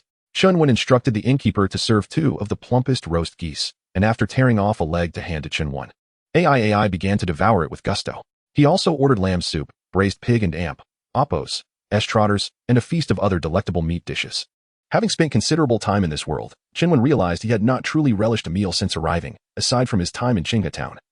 And thus he too indulged heartily. Juzi stood awkwardly to the side, unable to decide whether to stand or sit. Chinwen glanced at him and simply said, sit down and eat. Who knows when we'll have such a feast again? Juzi's face lit up with joy as he quickly settled down, joining Chinwen and AI in their ravenous consumption. Chinwen held a favorable impression of this boy. He was honest and simple-minded, having caused no trouble along their journey. Initially, in Chinatown, it was Zhao Banju who entrusted him with a considerable sum of silver. Despite the temptation to pocket the money, Juzi had dutifully delivered it to Qianwen, demonstrating his integrity. Juzi, what is your name? He asked. Wiping the grease from his mouth, Juzi hurriedly swallowed his bite and replied, I am Zhao Jinzhu. Are you related to Xiao Benchu? Qianwen inquired. Are you one of his kin? Juzi shook his head. I have been an orphan since childhood. My parents passed away. Zhao Banju took me in, and I adopted his surname. Qianwen recalled that Chu Chenran had a similar background. He had not perceived this during their first meeting. And though Zhao Banju had seemed stern, he was, in fact, kind-hearted. So, you and Chu Chenran are essentially like brothers? Ergoga has a talent for singing, while I am rather dull. Zhao Banju says I lack enlightenment, so we cannot be compared, Juzi replied candidly. Qianwen nodded, recognizing Juzi and Amp, Apos, S respect for his senior despite the boy and Amp, Apos, S lack of eloquence, as he spoke only good of Chu Chenran. Seeing that Qianwen had ceased his inquiries, Juzi returned to his meal, his speed rivaling that of AI. Before long, the three of them had polished off the entire table of dishes. After satisfying their appetites, Chu Chenran returned. Qianwen had presumed he had gone to learn skills from the old man, but to his surprise, he had not neglected his primary duties. Returning to the inn with a black horse in tow, Qianwen approached to inspect it closely. Although he was unfamiliar with distinguishing the quality of horses, he could tell from its broad frame, defined muscle lines, and steady breathing that it was no ordinary steed. Chu Chenran, visibly excited, began to elaborate. This horse is a hybrid of war steeds, quite rare in the markets of your country. I chanced upon it today and, after much persuasion, managed to purchase it. Look at the sheen of its coat and the strength in its legs. It and Apos, as clearly a prime specimen in its prime. It could run all day without tiring. Qianwen caressed the horse and Apos' head, which remained calm and docile. Chu Chenran had originally intended to pay 30 taels of silver, but through his persuasive skills, he negotiated it down to 23 taels, which included some fodder. Qianwen was quite pleased. It was a fair price for such a magnificent animal. The next day, they loaded their belongings onto the cart and secured the horse at the front. Juzi cracked the whip lightly, calling out giddy up, and the horse began to trot. AI was ecstatic. It was her first time riding in a horse-drawn cart. Several times she attempted to push Juzi aside to take the reins herself. But Qianwen restrained her, fearing their newly acquired horse might be harmed by her exuberance. Soon, they exited Yu City. The somewhat dilapidated town receded into the distance, until it finally disappeared from view. Qianwen felt a mix of nostalgia and unease. He had finally left Yu country and taken his first step into this world, uncertain of what awaited him ahead. If Professor Xiao and Apos' words held true, the 9 revered immortals worshipped in this realm were all profoundly enigmatic. What could the world of cultivation be like? The demeanor of the horse master provided a glimpse. Could he truly find a place where he and his sister could live peacefully? With a deep sigh, he dispelled his negative thoughts and turned to Chu Chenran, asking, Can you read and write? Chu Chenran replied respectfully, Indeed, I have been singing operas since childhood, so I naturally learned to understand the scripts. Do you have any instructions, master? Qianwen called AI over, saying, My little sister cannot read, and since we have time on our journey, please teach her. It is beneficial for a girl to learn to read. Chu Chenran and Apos' face turned pale with fear as he stepped back, colliding with the cart and Apos' canopy. Teach the little immortal to read? No, I am not worthy of such a task. In truth, he was more apprehensive of this peculiar little immortal than of Qianwen. The Qin master, while sometimes fierce, exhibited a degree of humanity and could be understood. However, this seemingly 12 or 13-year-old little immortal was capricious, and he feared incurring her wrath. Chu Chenran had always kept his distance from her and dared not teach her anything. Nevertheless, Qianwen firmly established this arrangement. What of being an immortal? Ignorance is still ignorance. At the very least, she should be able to discern right from wrong. Little sister, you must listen to Chu Chenran during this time and refrain from being mischievous. Strive to learn to read and write soon. Do you understand? AI obediently nodded, her big eyes sparkling as she gazed at Chu Chenran, sending a shiver down his spine. So, you really are a teacher. Chu Chenran felt as though he were on the verge of tears, but he could only acquiesce to the arrangement. Qianwen felt reassured. Although he could teach his sister himself, he feared inadvertently imparting knowledge that did not belong to this world and leading her astray. Chu Chenran had read many books and had broader exposure, thus it was most fitting for him to teach while Qianwen observed. At noon that day, the cart veered off the official road. Technically, this latter segment still belonged to the official road, but due to years of neglect, the once smooth path had become riddled with potholes, overgrown with weeds and shrubs, hardly deserving of the title official road, more akin to a mere dirt track. The inns alongside the road gradually disappeared from sight. It seemed the eastern regions had long been besieged by barbarians, leading to frequent disturbances. Common establishments could hardly survive. And for miles around, not a soul was in sight. To the west of Yu City, the western Immortal Mountain and eastern Immortal Mountain provided some protection. But the eastern expanse was little different from a ghost town. The king of Yu country was indeed in a pitiful state. This was what they meant by the sovereignty of kings unyielding and imperial edicts never leaving the city. Qianwen glanced at the sky. It was getting late. He surveyed the terrain around them and instructed Juzi, "Let us stop here for the night." Chapter 77. The Transforming Serpent Surrounding the Flickering Campfire. Chunwen opened the tattered book he had retrieved from the corpse of Master Huang. This tome was evidently a fragment, with its earlier sections missing, rendering many of the later incantations regarding the manipulation of goo insects somewhat perplexing. Chunwen had studied it in the past few days, but had yet to grasp its essence. It appeared that Master Huang had fortuitously acquired this book, which had led him into the path of immortality, dedicating extensive research to the arts of controlling goo creatures, with each line annotated in dense script. For instance, the text spoke of the proper offerings to goo spirits, indicating that sacrifices of 3 livestock were paramount, while offerings of poultry were deemed inferior. An annotation followed. Prior to commanding the goo, it is advisable to perform a sacrificial rite to appease the goo spirits, otherwise, the immortal may take offense, and the goo insects may not comply. This revelation clarified Chunwen and Appo's earlier efforts to honor the spirits within the Shang residence. However, he found the notion peculiar. Could it truly be that the goo insects would not heed their master without such rites? He silently noted this odd rule in his mind. As he continued to turn the pages, he discovered instructions on how to control the goo insects, including methods for establishing dominance over them. The procedure was rather straightforward. One must confine the goo insects within a vessel, refrain from feeding them for 3 days, and then daily chant incantations while nurturing them with one's essence. After 7 days, the goo insects would become subservient. Chunwen surmised that he had already spent 3 or 4 days nursing his injuries, during which he had not fed the Shuxianbo. Making it an opportune moment to commence the incantations, he placed the yellow gourd atop a stone pedestal, mimicking the gestures illustrated in the book, and began to perform an unusual dance while softly chanting the incantations. This bore a resemblance to shamanistic practices. Upon hearing the incantations, the insects within the gourd became agitated, their rustling filling the air. After a quarter of an hour, Chunwen halted, opened the gourd's mouth, pricked his fingertip, and allowed a drop of blood to fall within before swiftly sealing the gourd once more. Instantly, the gourd seemed to bubble with life as the ravenous goo insects surged toward the droplet of blood, causing the gourd to tremble violently. At that moment, an unusual sensation washed over Chunwen, as if he could faintly perceive the presence of the goo insects. With his eyes closed, snippets of their vision flickered in his mind, suggesting a shared perception that intrigued him greatly. On the very first day of feeding them his essence, he had formed such a remarkable bond. What transformations might occur after a week when they were completely his? A sense of anticipation blossomed within him. He flipped further into the book and discovered esoteric methods for nurturing and refining goo. He learned that combining different goo creatures could provoke them to devour one another, resulting in the creation of new species. The more often a goo consumed others, the more potent its venom became. However, the risk remained that the most toxic goo would likely annihilate each other, leading to total loss. Thus, the most lethal goo were exceedingly rare. In the southern regions, shamans often gauged an individual's prowess by the frequency of goo refinement. The text did not elaborate on discerning the strength of goo, leaving Chunwen uncertain about the classification of his Shuxianbo. Further along, he encountered a section penned by Master Ma, detailing the landscapes he had traversed. Chunwen turned directly to the page concerning the Yu Kingdom, which chronicled the Longqiu region, a desolate stretch from the Yu Kingdom to the Su Kingdom.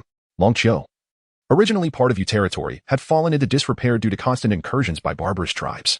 The following illustrations depicted bizarre creatures that resembled animals but appeared grotesque, including a towering being that was part human, part horse. The text noted this entity as the Lu Shu, adorned with tiger stripes, possessing no facial features, but rather a small slit on its abdomen for feeding, excretion, and reproduction, truly peculiar. As Chunwen continued to peruse, he stumbled upon an even more extraordinary beast known as the Transforming Serpent. The text warned against gazing upon it, stating it had existed for millennia and was to be avoided. However, as he read further, the words began to blur, and soon they vanished entirely, leaving the page blank. Puzzled, Chunwen scratched his head. Where had the words gone? He mused over the name of the creature, but the more he concentrated, the more elusive it became. Moments later, the text had entirely slipped from his memory. He gazed at the blank page in confusion, muttering to himself, why did Master Huang leave this page empty? How strange. Before long, a wave of drowsiness enveloped him, prompting Chunwen to heighten his vigilance. He had never experienced fatigue since embarking on his cultivation journey. He forced himself to remain alert, scanning his surroundings, only to find the scenery gradually fading into obscurity, the campfire and dark trees melting into a blur as the darkness slowly receded. Just as he suspected, he had fallen victim to some sorcery. He found himself lying in a pristine hospital room. Beside him, a young girl was vigilantly seated at his bedside, reciting strange tales from a classic text. Chunwen recognized the voice. It was Xia Shuiyao. How did I end up here? Why am I back? He attempted to raise his arm, only to discover he was encased in plaster, rendering him nearly immobile. Hearing the commotion, Xia Shuiyao put down her book, glancing up at him with a dazed expression. Their eyes locked, and she struggled to articulate her thoughts, eventually bursting into tears. Chunwen, I knew you would wake up. You would pull through. Chunwen was taken aback by her reaction, a flicker of confusion passing through his gaze. Had she truly stayed by his side throughout his hospitalization? Yet, clarity soon returned. No, it couldn't be. He had jumped from the 22nd floor. How could he possibly have survived? Xia Shueya wiped her tears. At that moment, there happened to be branches below, which caught you, preventing your body from hitting the ground directly. Otherwise, you would not have survived. Chenwen stared at her. Disbelief etched on his face as he shook his head in astonishment. What a coincidence that branches were there. How is that even possible? He surveyed his surroundings in a panic, wide-eyed, convinced that this was all an illusion. What enchantment have I fallen under? Wake up, wake up. Chapter 78. Do not gaze upon it. Xia Shueyao's eyes widened slightly. Upon realizing what Chenwen was saying, she hurriedly leaned closer to him. Her voice laced with urgency. What are you talking about? What is real and what is fake? You and Appos, V just awakened. Please dawn and Appos, T scare me. Seeing the worry etched on her face stirred a flicker of compassion within Chenwen, yet he steeled himself, took a deep breath, and closed his eyes. Wake up. Indeed. The distinct scent of antiseptic in the hospital room quickly dissipated, and a gentle breeze whispered past his ears. When Chenwen opened his eyes, he found himself once more in the realm of reality, one hand grasping a horse, the other holding a rope, walking alongside a vast lake. Confused, he stared at the white rope in his hand, glancing back to see AI, Chu Chenran, and Juzi, all tied together in a line. Their eyes and ears covered with cloth strips, being led by him as if he were escorting prisoners. Furrowing his brow in perplexity, Chenwen asked, AI. Why are all of you bound? AI responded, somewhat bewildered. Wasn't it you who insisted on this, brother one? You said this morning that we must proceed this way. Chenwen racked his brain, utterly clueless about what had possessed him, with no recollection of such a request. Nevertheless, it felt odd to forsake the cart and travel this way, so he approached them, intending to untie their bindings. To his astonishment, all three recoiled in unison. Shaking their heads vigorously, Chu Chenran quickly explained, Master, don't you remember? When you bound us, you repeatedly insisted that the cloth must not be removed. Not even at your personal request. Did I say that? He turned to the other two, who nodded in affirmation. You were quite fierce when you said it. We all heard you. Chenwen was utterly bewildered. What had transpired last night that he couldn't and Appos, to remember a single thing. He examined the white rope in his hand, contemplating for a while. Ultimately, he decided to trust his judgment. If he had instructed them to blindfold themselves, there must be a reason behind it. Thus, he continued down the path, leading the horse with one hand and the others with the other. To the left, a vast lake stretched endlessly, dotted with stone mountains, some towering over 10 meters high, while others soared to several hundred. Looking up, he felt an overwhelming sense of pressure. He noted that these stone mountains in the lake were narrow at the top and wide at the base, possibly shaped by years of rain erosion. Chu Chenran. Could you show me the map you bought at the market? Since their eyes were covered, Chenwen had to navigate himself. After receiving the map and unfolding it, he discovered he was at the boundary of the Longqiu region. Once he crossed the lake known as the Giant Chen Sea, he would officially step out of the borders of the Yu Kingdom. Further ahead lay a vast forest and a winding gorge before he could reach the Su Kingdom. Information about these areas was scarce among the common folk of the Yu Kingdom, and he dared not seek out the cultivators for acquaintance. He felt utterly in the dark. After pondering for a moment, Chenwen asked Chu Chenran, what can you tell me about the number of barbarians living here and their power? Have you heard anything? Chu Chenran shook his head in confusion. I've hardly been to Yu City, let alone outside of the Yu Kingdom. However, I recall hearing from the scholar that these barbarians resist royal authority and often engage in conflict, with several tribes possibly occupying the Longqiu region. Chenwen was not particularly concerned about the relationships between the barbarian tribes. However, considering they had a journey of at least 10 more days ahead, it would be prudent to reach a settlement of these common folk to procure some food. As they conversed, Chenwen's ears perked up. He heard rustling sounds in the grass about a kilometer ahead. Listening intently, he discerned that the noise was rather loud, either a wild beast or perhaps indigenous inhabitants. Yet, he paid it little mind. Regardless of what it was, as long as it did not seek trouble, he had no intention of provoking anything. By noon, feeling fatigued, they halted by the lake to prepare a meal. Chenwen used his sword to catch a few fish from the lake, tossing them to Chu Chenran, who generally handled the cooking. Master, it and Appos. It's rather inconvenient to remain blindfolded. Since we're not traveling, could we take them off? Chenwen scanned the surroundings with a serious expression, confirming that there were no anomalies in sight before nodding slightly. Finish your meal quickly, and once done, rebind the cloth. After being blindfolded for the entire morning, they were finally able to see again and eagerly removed the cloth strips. AI gazed at the giant Chen Sea, her eyes sparkling with wonder, exclaiming, wow, it's so beautiful. Chenwen, who had been tense all along, had not yet appreciated the scenery. Her words prompted him to observe that the sun shone brightly, and the lush green hills and waters were indeed delightful. AI pointed to the colossal stone mountains in the lake, saying, look, they're like the soldiers of Yu City, standing completely still. Chenwen looked from a distance, his eyelids twitching slightly. Those stone mountains did bear an uncanny resemblance to standing figures. However, compared to ordinary humans, they were excessively large, with proportions that seemed quite unusual small heads and short lower limbs. Chinwen stroked his chin, pondering this peculiar sight, yet couldn't fathom whether it was merely a coincidence or not. Just then, Chu Chinwen called them over for the fish, distracting him from his thoughts. The fish was perfectly cooked, its skin a delicate golden hue, crisp on the outside and tender within, exuding a tantalizing aroma. Although only a pinch of salt was sprinkled on it, it tasted extraordinarily delightful. Delicious. I want another. Seeing AI's joyful expression made Chinwen smile as well. Suddenly, however, his face contorted in pain, and a sharp cramp seized his abdomen. The agony felt as if his insides were being violently twisted, and within mere seconds. His complexion turned ashen as he doubled over on the ground, clutching his stomach. Chu Chin ran, nearly losing his wits, waved his hands in frantic explanation. It's not my fish. We're all fine after eating. Chinwen knew it wasn't the fish that was the problem. Yet when he reached for his abdomen, he found no wounds. Where could the pain be coming from? AI rushed over, crouching to inspect Chinwen's condition, but after a long while, she remained just as baffled. Brother, could it be that your injuries from City haven't healed properly? A cold sweat broke out on Chinwen's forehead as he contemplated the possibility. He decided to channel his spiritual energy, hastily circulating it for a brief moment. However, the flow of energy was smooth, and he found no trace of any issues. Writhing in agony on the ground, a peculiar phrase inexplicably surfaced in his mind. Do not gaze upon it. He urgently shouted to the three. Quick. Bind your eyes with the cloth strips. Chapter 79. The Dirshu Chuchin and the others were perplexed, unsure what relevance their blindfolding had to their current predicament.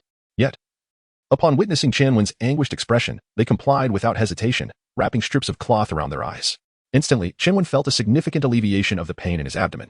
He staggered to his feet, tearing off additional strips to block their ears, and at last, the agony vanished completely. We must leave. This place is profoundly unsettling. Remember, regardless of what transpires, do not remove the cloth, even if I urge you to. A few of them nodded in agreement. Chinwen wiped the sweat from his brow, casting an anxious glance around, but detected no signs of anything amiss. To hasten their journey, he instructed the others to board the cart while he took the reins himself. Initially, he feared his inability to control the horse, yet the creature was docile and began its journey with little effort on his part. After approximately 3 hours, they gradually departed from the marshy terrain. The surrounding trees became increasingly lush, and the path was obscured by tangled weeds and underbrush, nearly devoid of any signs of human passage. At this point, Chinwen finally relaxed. It seemed that whatever had been pursuing them had not followed. Although he remained uncertain of its nature, they had finally evaded it. Evaded? What was I contemplating evading? Chinwen and Appos, as mind buzzed, suddenly unable to recall the very thing he had been on guard against, and the more he attempted to remember, the more elusive it became. He was about to inquire of the others when he realized their eyes were already shrouded in white cloth, their ears similarly muffled. What has happened to you? How did you end up like this? Amy, equally bewildered, replied, Brother, you were the one who blindfolded us and insisted we must never remove the cloth. Me? Chinwen pointed incredulously at himself, devoid of any recollection. What had possessed him to render them sightless and deaf? Pondering for a moment, he intended to assist them in removing the cloth, but they all fervently shook their heads, displaying strong resistance. No, Master. You said that even your own words do not hold weight. We should remain as we are. Chinwen felt an unsettling familiarity with this scene, but decided to maintain the status quo for the time being. As night fell, he resolved not to linger, opting to press on under the cover of darkness. Though uncertain of the cause, an undercurrent of unease gnawed at him, a subconscious warning urging him not to tarry in this peculiar land. After a day's travel, the horse was visibly fatigued. Chinwen retrieved some sugar cubes he had purchased earlier, offering them to the horse. He had read that giving sugar to horses could aid in restoring their energy, so he had prepared some in advance. After savoring the sugar, the horse lowered its head to graze, while Chinwen stroked its mane, hoping this companion would swiftly carry them away from this eerie region. In the chill of early spring, the weather remained brisk. The weary horse huffed, releasing white vapor into the air, which twisted strangely as it passed a certain point, as if brushing against an unseen object. The horse suddenly raised its head in alarm, turning towards Chinwen, its ears twitching apprehensively. Noticing this anomaly, Chinwen glanced down at his abdomen, faintly perceiving a translucent shadow seemingly entwined around him. Upon this realization, a subtle yet sharp pain shot through his lower abdomen. Rubbing his eyes, he focused again, just as the horse let out a frantic whinny. He quickly strained to listen and discern the sound of rustling in the dense thicket behind them. Without hesitation, Chinwen mounted the horse, cracking the whip, and the steed surged forward. On the dilapidated road, the horse's speed was not particularly swift, yet the presence pursuing them relentlessly closed the distance. Chinwen, bewildered by the nature of this entity, felt a rising tide of panic within him.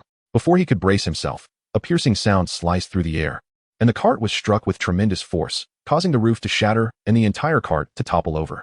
Chinwen's head collided violently with the rocky ground, sending his mind into a haze as shadows danced before his eyes. As his vision cleared, he beheld a massive hoof descending toward his head. Instinctively, he tensed and rolled aside, narrowly avoiding the blow as the hoof crashed down where he had just fallen, forcing a deep indentation into the hard rock, which splintered under the impact. The hoof did not relent, advancing toward Chun once more. In a swift motion, he executed a nimble maneuver, barely evading the next strike. And as he retreated several steps, he finally discerned the nature of his assailant, a creature with the lower body of a horse and the upper body of a human. This being was muscular and towering, easily surpassing Chun and Appo's height, its black silhouette imposing against the backdrop of the jungle, exuding an overwhelming aura. Instantly, Chun recalled the records of Master Huang, Deershu. To his dismay, upon entering the Changqiu, he was beset by such a malevolent entity. Chun hastily drew his 7-star sword, but before he could launch an attack, the Deershu propelled itself into action, closing the distance between them in an instant. The air crackled with the sound of an explosion as Chun's pupils dilated. In that fleeting moment, he could hardly react, managing only to guard his chest with his arms, bracing against the formidable force. He felt the bones in his arm creak painfully, as if his ribs were dislocating. And in an instant, his back slammed against a sturdy tree, splintering its thick trunk. His insides churned violently, and after struggling to suppress the wave of nausea, he caught a glimpse of the Deershu and Appo's hoof beginning to dig into the ground. Prepa Chapter 80. The Sword. Chun had read in his notes that although the upper body of the deer-like creature resembled that of a human, its crucial organ, the brain, was not housed within its skull, but rather concealed within its torso. Thus, Chun aimed for its chest. With a swift thrust, the blade pierced through, eliciting a muffled howl from the creature. It then surged forward on its powerful legs, narrowly avoiding a collision with a massive tree by twisting its body. The inertia caused Chun to crash into the tree, nearly fracturing his bones. Yet, he merely let out a suppressed grunt, gritting his teeth as he tightly coiled his limbs around the creature, plunging the 7-star sword once more into its chest. Blood gushed from the wound, but it still failed to strike a vital spot, and the creature continued its frenzied charge, attempting to dislodge Chun through sheer speed. Trees fell with thunderous crashes, and the forest echoed with the sounds of impact. Mingming, her eyes blindfolded, was oblivious to the turmoil, anxiously calling out, "Second brother, what is happening? Let me help you." "No." Chun swiftly intervened, seeing her attempt to remove her blindfold. "Don't concern yourself with me. You must keep the cloth on. Stay where you are." Hesitating for a moment, Mingming ultimately complied, lowering her hand. After a fierce struggle, Chun Wen found himself at a pivotal moment. With each collision, his body was bruised. His head slightly rattled, and his consciousness began to waver. However, the creature and Appo's condition was even worse. Chun Wen continued to bleed the creature, and though he had yet to inflict a mortal wound, its strength was gradually waning. He could distinctly feel its speed beginning to diminish. If he could endure just a little longer, it would be rendered incapable of resistance. Just as this thought crossed his mind, the creature abruptly came to a halt. Its head, reminiscent of a human and Appo's, slowly turned, revealing that, despite its superficial resemblance, it was utterly dissimilar. Its face and crown were devoid of hair, and its skin was pockmarked, as if it had been scorched and had regrown. Its visage lacked any human features, resembling a stark, oval mass of flesh, with merely 2 thumb-sized orifices at its center. Initially, Chun assumed these were nostrils for breathing. Yet, 2 eerie blue lights flickered within the holes, and upon closer inspection, he realized they were eyes. As the creature opened its eyes, its once chaotic form stilled, now exuding an unsettling calm. Its gaze held a hint of disdain, and a peculiar voice emanated from within it, rising and falling in rhythm, suggesting a language. Unfortunately, having only recently returned to this world, Chun had yet to learn the tongue of the beasts, rendering him unable to comprehend its meaning. Nonetheless, he sensed it wished to communicate. Chun ran. "Can you understand this creature and Appo's words?" Chun called out urgently. Chun ran, unable to see, relied solely on sound to locate Chun. Upon hearing his words, a cold sweat broke out over him. Do not heed the words of the Yi tribe. They are masters of deception. Do not be swayed by their tricks. Before Chun could grasp the reason behind Chun and Appo's warning, the creature and Appo's upper body twisted, its arms contorting in an unnatural manner, ensnaring Chun tightly. Suddenly, a massive vertical gash split open its abdomen, revealing a circle of densely packed teeth, which greedily devoured half of Chun arm. The creature's maw writhed, teeth piercing through his skin and embedding themselves in his flesh. A tremendous force twisted inward, and in an instant, his arm was left mangled. Instinctively, Chun attempted to withdraw his arm, but it was firmly ensnared. Any exertion would surely result in its severance. The creature's grip tightened, gradually pulling Chun towards its gaping maw. Despite desperately channeling his celestial energy to resist, he found himself helpless against the creature and Appo's overwhelming strength. Watching in horror as he was drawn in, records indicated that the creature fed, excreted, and reproduced through this very mouth. Thus, as Chun's head was engulfed, he was immediately assailed by a nauseating stench. As powerful acidic fluids began to erode his skin, he instinctively awakened the 7-star sword with his essence. driving the blade deep into the creature's maw. Blood gushed forth, nourishing the sword, which thrummed with Nufo Chapter 81. Subversion. A surge of resentment welled up within Shenwen, instantly igniting a homicidal impulse towards the malevolent sword. After nurturing it with his own blood throughout their journey, it dared to turn against him. Seeking his demise, an act of utter defiance. Without hesitation, he plunged a finger directly into one of the seven-star sword's ocular cavities. A viscous discharge erupted as the orb ruptured, splattering yellowish fluid in all directions. This brutal assault momentarily quelled the sword's relentless advance of tendrils within Shenwen's body. Before Shenwen could find respite, the remaining 6 eyes blazed with incandescent rage, fixating on him with venomous hatred, unleashing a fresh barrage of fleshy tendrils. Provoked to ferocity, Shenwen disregarded the sword's assault, clenching his fist with unwavering resolve, and delivered another devastating blow to one of its remaining eyes. Thud! Another eye burst open upon impact. Drain me, will you? I'll show you draining. Shenwen hissed through gritted teeth, his eyes wide and bloodshot, yearning to tear the blade asunder. His arm began to atrophy, marred by patches of necrosis, a grim testament to the encroaching decay. Yet, Shenwen remained undeterred, emitting a guttural roar as he raised his arm for another strike. Abruptly, the Lukigasaurus bolted forward, slamming Shenwen against a stone wall, causing his grip on the seven-star sword to falter. Its hooves flailed wildly. As if seized by a sudden madness, its head convulsing violently, and its abdominal orifice emitting a cacophony of agonizing wails. Shenwen clung desperately, embracing its torso to avoid being thrown off. The wind howled past his ears as they traversed streams and hills in a blur. He struggled to discern the cause of the Lukigasaurus and Apos, as frenzy, his gaze drawn to the seven-star sword still embedded within its flesh. The remaining 5 eyes stared back at him, a hint of sinister satisfaction glinting within their depths. An ominous premonition washed over Shenwen as he noticed the Lukigasaurus had come to a halt. It stood motionless atop a hill, bathed in the silvery luminescence of the moon. Its azure eyes flickered with newfound clarity, as if struck by a sudden epiphany. It reached for the hilt of the embedded sword.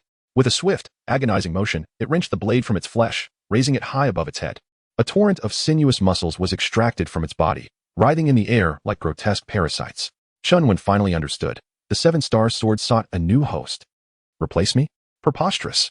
You are a mere piece of scrap metal, and you dare not ask for my permission. Before the Lukigasaurus could fully master the sword, Shenwen plunged his arm into the gaping wound in its abdomen, churning through its entrails in search of the brain residing within its chest cavity. The Lukigasaurus shrieked, its eyes flashing with malice, and swung the seven-star sword towards Shenwen and Apos' arm, seeking to sever it completely. Undaunted, Shenwen seized the blade with his other hand, disregarding the searing pain as it sliced through his palm. The sword's tendrils surged forth, writhing and burrowing into his wound. His skin rippled with grotesque undulations, as if infested by swarms of insects. Having previously wielded the seven-star sword against others, Shenwen now experienced its full wrath for the first time. Feeling his vitality rapidly ebb away as his blood became sustenance for the blade, the Lukigasaurus tightened its grip on the hilt, exerting increasing pressure. The flesh of Shenwen and Apos' hand was torn asunder, the blade inching closer to his metacarpals, threatening to sever his limb. His eyes burned crimson, casting the world in a blood-red hue. I must not falter. Only by slaying the beast before succumbing could he hope to survive. He channeled the Inhua tempering immortal formula, using immortal energy to impede the sword and Apos' invasion, while his right hand continued to ravage the Lukigasaurus and Apos' innards, seeking its elusive brain. Despite his cultivation at the yellow immortal realm, Shenwen's nascent mastery, coupled with the debilitating blood loss, hindered his efforts. The seven-star sword's encroachment intensified, and his frantic search for the brain proved fruitless. As entrails spilled from the Lukigasaurus's wound and blood gurgled from its maw, it remained defiant, showing no signs of succumbing. With renewed force, it charged, slamming Shenwen against a tree. The seven-star sword pierced his palm and plunged into his abdomen. Now, the tendrils surged into Shenwen and Apos' vital organs, unhindered. Like insidious roots, they burrowed into his flesh, greedily devouring his life essence. Shenwen gritted his teeth, enduring the agony, and desperately recalled the yellow immortal master's notes, his mind plagued by doubt. Its vital spot was clearly in the chest and abdomen, so why was it not dead? Was the yellow immortal master lying? No. There must be another explanation. He recalled the strange utterances of the Lukigasaurus, preceding the sword and Apos' rebellion. He had dismissed it as mere communication, but now realized it was addressing the seven-star sword. It was subverting his weapon. Did this beast have such intelligence? Initially, he had perceived it as a mindless beast, but now its cunning was undeniable. Shenwen locked eyes with the Lukigasaurus, and a revelation struck him. I see.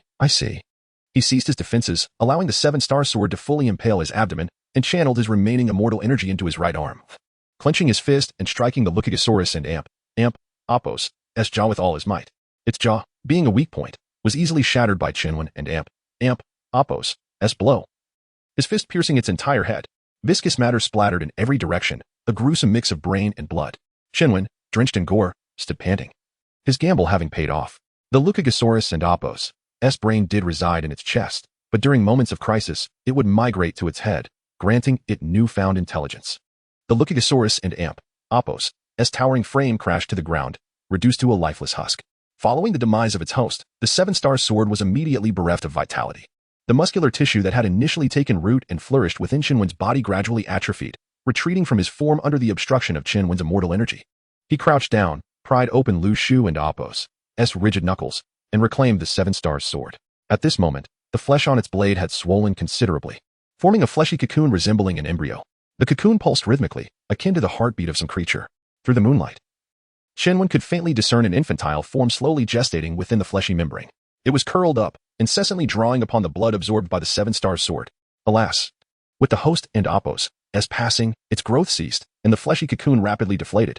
The once crimson muscle tissue gradually transformed into a purplish-black hue. The infant emitted a muffled cry. As if pleading for rescue, its body subtly writhing within the embryo. Qinwen narrowed his eyes, refraining from offering assistance, instead coldly observing its demise. So that's how it is. I've been careless all along. Su Shixiang, it seems you're not entirely deceased. The muscle tissue receded into the seven-star sword as if shrinking, and the embryo ultimately withered, leaving behind a walnut-sized fleshy lump. The remaining 5 eyeballs were filled with terror, their gaze upon Qinwen now brimming with trepidation. The corners of Qinwen and Apos' mouth tilted slightly upward as he wrapped a strip of cloth around the puncture wound in his abdomen, sneering, "Indeed. These eyeballs were originally gouged from your flesh, so how could they be devoid of connection to you?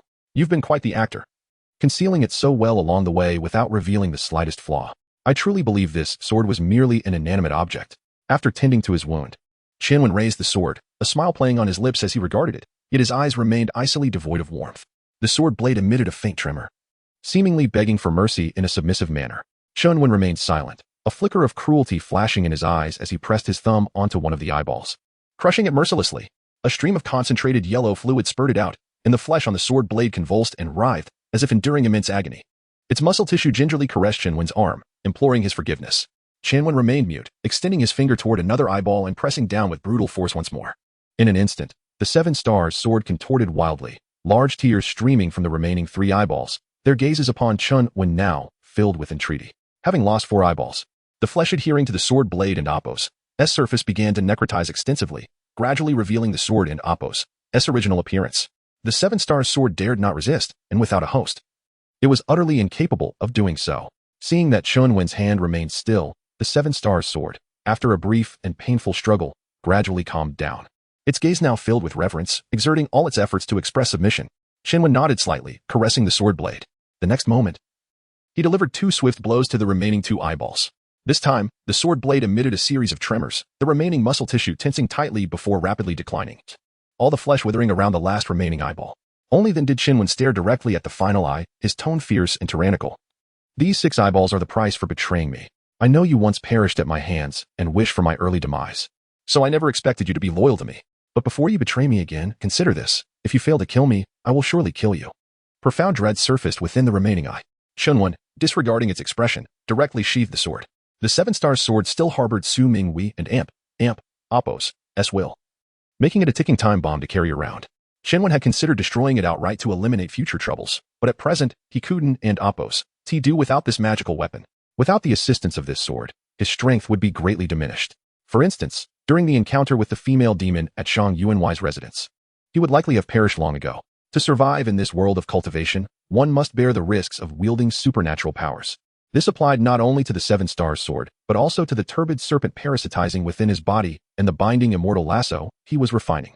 Although he was currently suppressing them, these demonic entities were, in essence, in a mutually exploitative relationship with him. If Qinwen were to lose his value one day, he might suffer their backlash. All he could do was to swiftly enhance his own strength.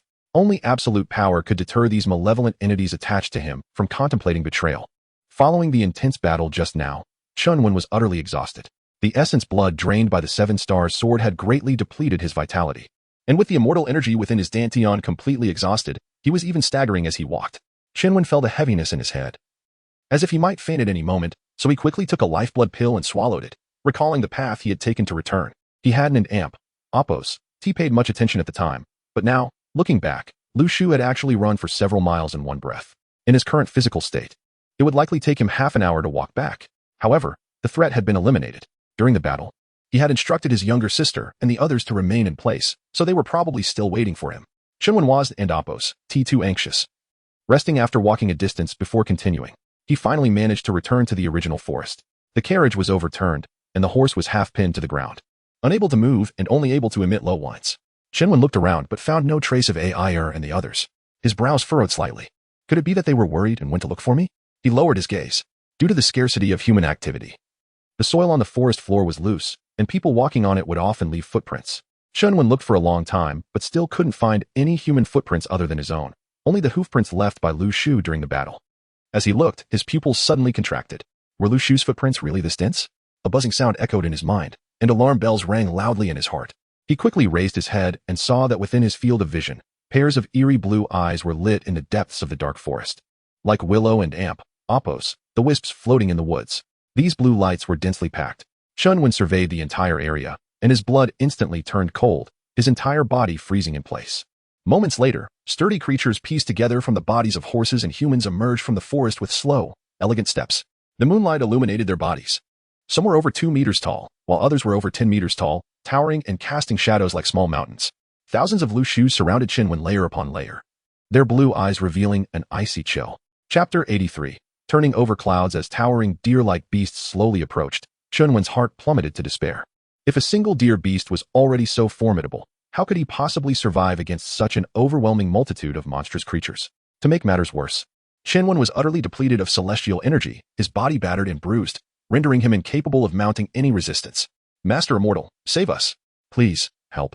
Chenwen turned toward the voice and saw Chu Chenran, ensnared in the grasp of a colossal deer beast towering 7 to 8 meters high, thrashing desperately but unable to escape.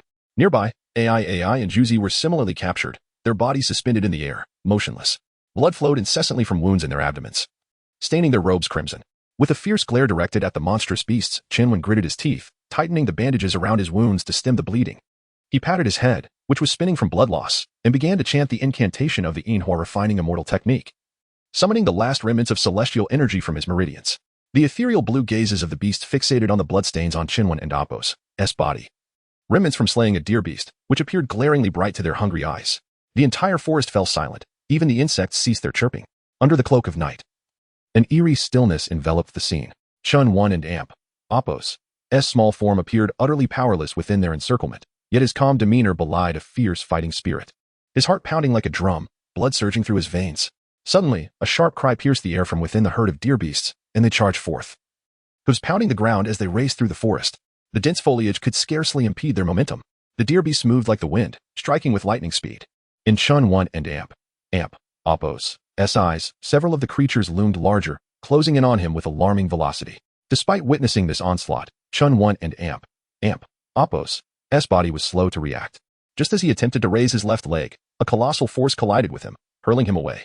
His consciousness flickered momentarily in the wake of the violent impact, but he quickly regained clarity, adjusting his posture midair. Just as he prepared to swallow the bile rising in his throat and retaliate, another tremendous force struck from behind. Bang! Before he Chapter 84, the prey Chenwen suddenly broke free, tearing apart his robe and regaining his freedom. He leaped towards the giant's eyes, the most vulnerable part of its colossal form. If he could penetrate its body, allowing the murky serpent to slip in, there remained a faint hope of slaying it. Perhaps it was the giant's immense size that rendered it sluggish. It showed no reaction to Chen's assault. It merely regarded him with the indifference one might reserve for an ant. Ignoring his trepidation, Chen drew the 7-star sword, channeling his momentum to thrust the blade fiercely at the surface of the giant and Appos' eye, pouring every ounce of strength into the strike. Just as he believed he could wound its left eye, the sword produced a resounding clang, leaving no mark whatsoever on the hardened surface. Panic surged through Chen as he shook his head in disbelief. It was inconceivable. If such resilience lay within the eye, how impenetrable must the rest of its body be? Surely, it bore no weaknesses. Undaunted, Chen raised the 7-star sword once more and struck down with renewed vigor. This time, the sword nearly flew from his grasp, pain shooting through his wrist as his arm felt numb from the impact. Yet, the giant remained utterly unscathed. Chen observed as the enormous eye began to shift, the pitch-black pupil gradually aligning with him. Moments later, a strange sound emanated from within the giant, forming words that resonated with Chen and Appos' understanding. Each utterance reverberated through the air, causing his eardrums to rupture, as if the very atmosphere trembled in response. Human, why have you slain my kin? Wiping the blood from his ears, Chen fixed his gaze upon the giant's pupil, refusing to yield in their eye contact. You intend to kill me. Why should I refrain from striking you? The giant and Appos' voice boomed again, shaking the ground beneath them. Long Hill, the ancestral land of my people, you have trespassed, thus you shall perish. How dare you claim this land as your own? Who decreed this? The humans have buried their dead here. And I assert that this was once the territory of the Yu kingdom. Shen retorted angrily. You demand our death for merely passing through. Your kin deserve their fate.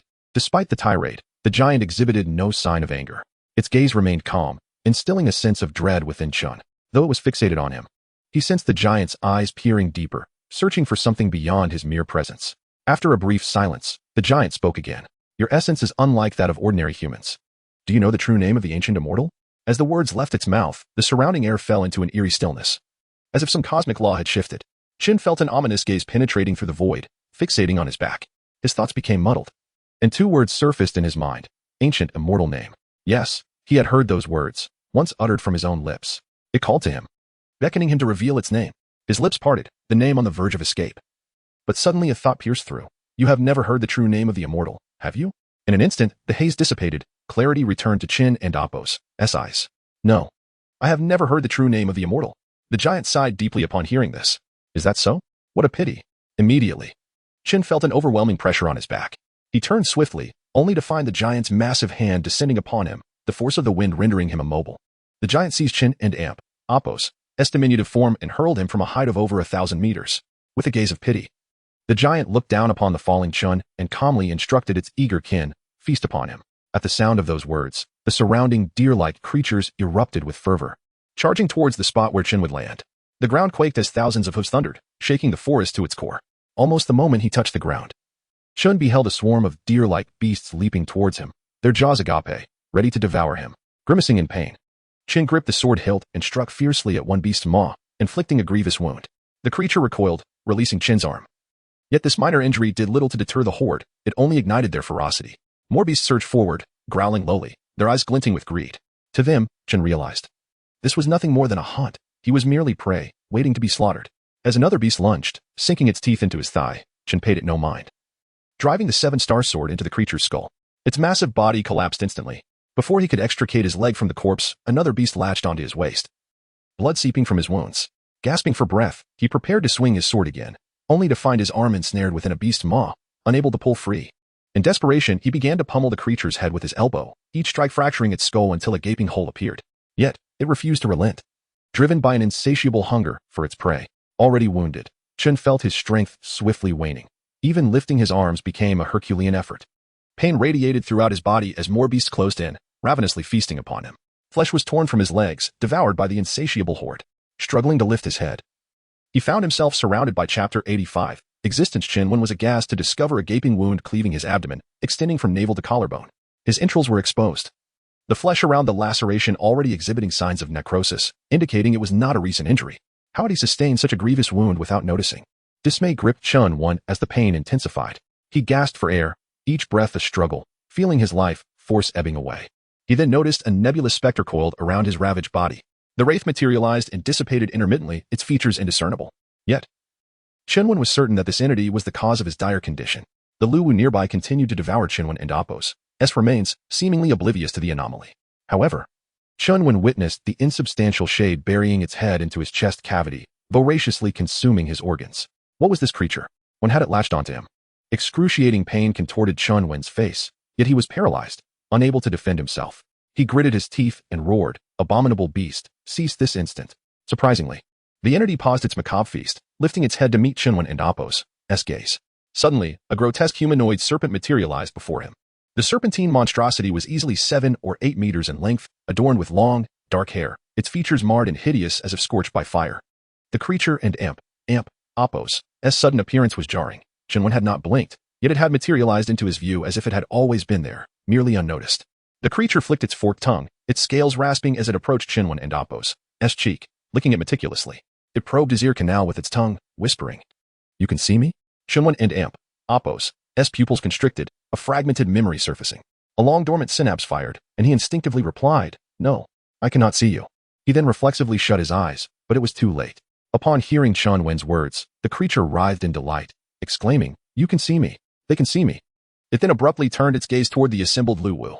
The Luwu, previously engrossed in devouring Chinwen and Appo's body, paused, regarding the humanoid serpent with curiosity.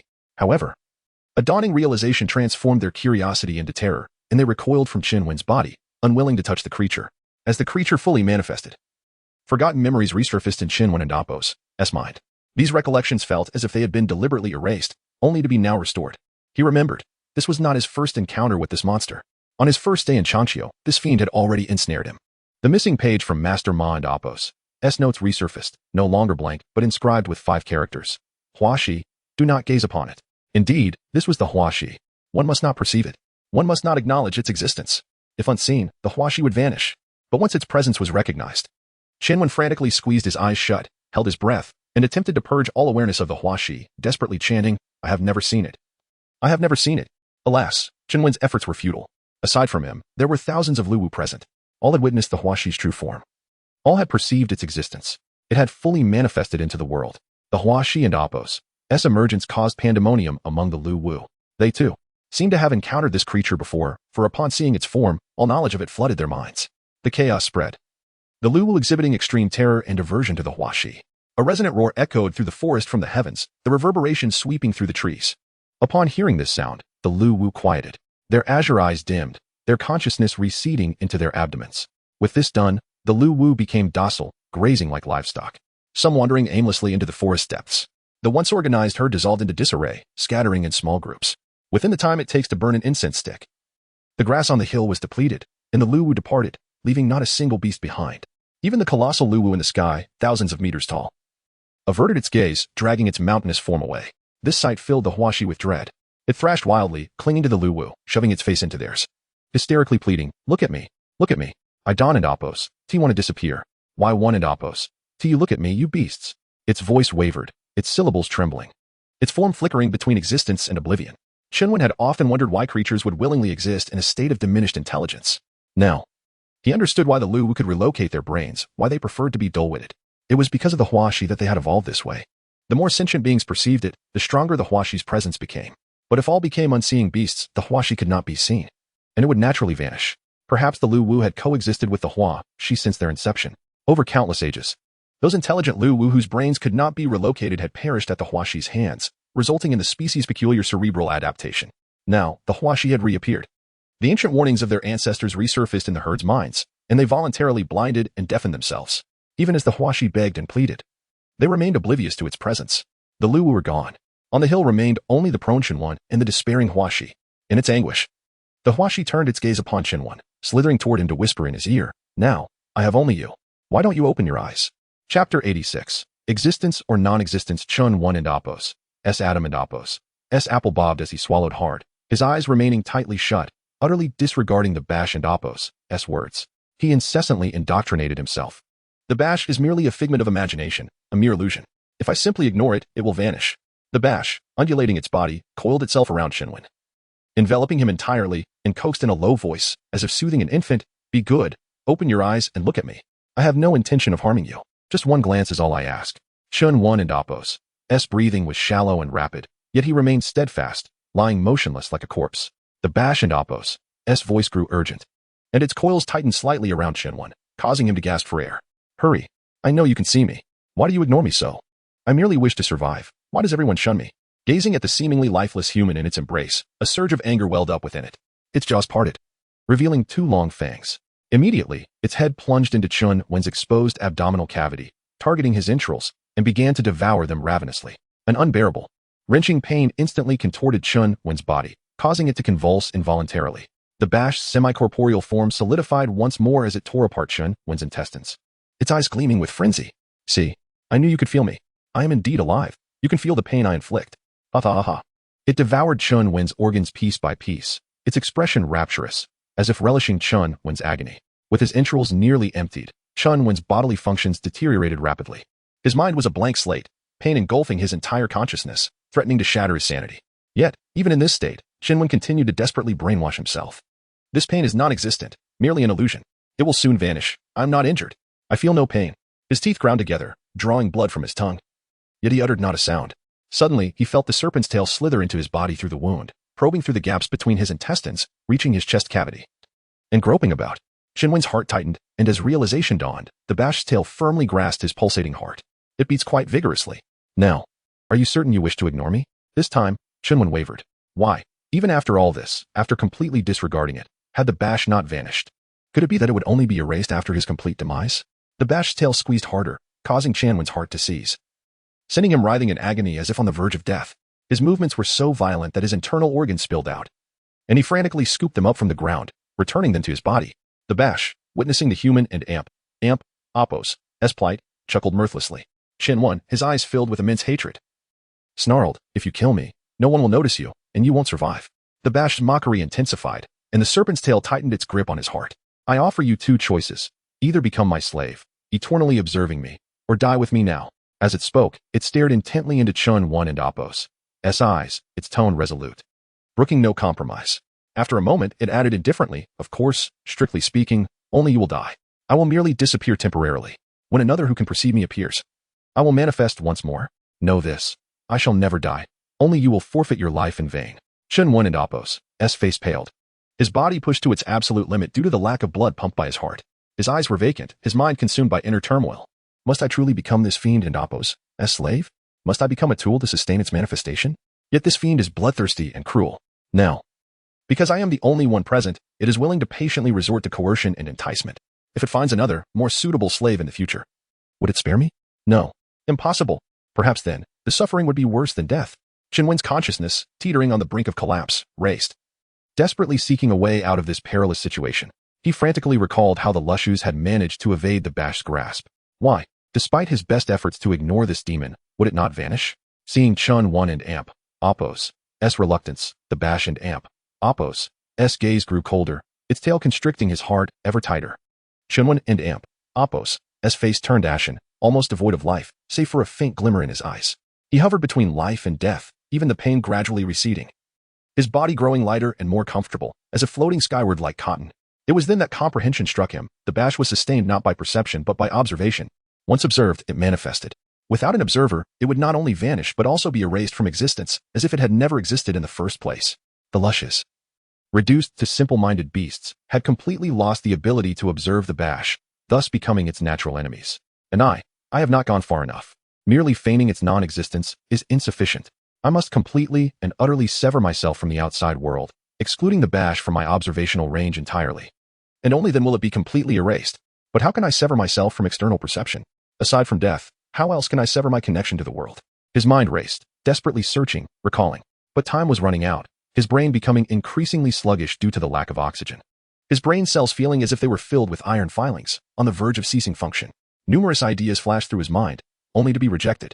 Just as he was about to succumb to death, his mind suddenly cleared, as if a blockage had been removed. That and Apos' it.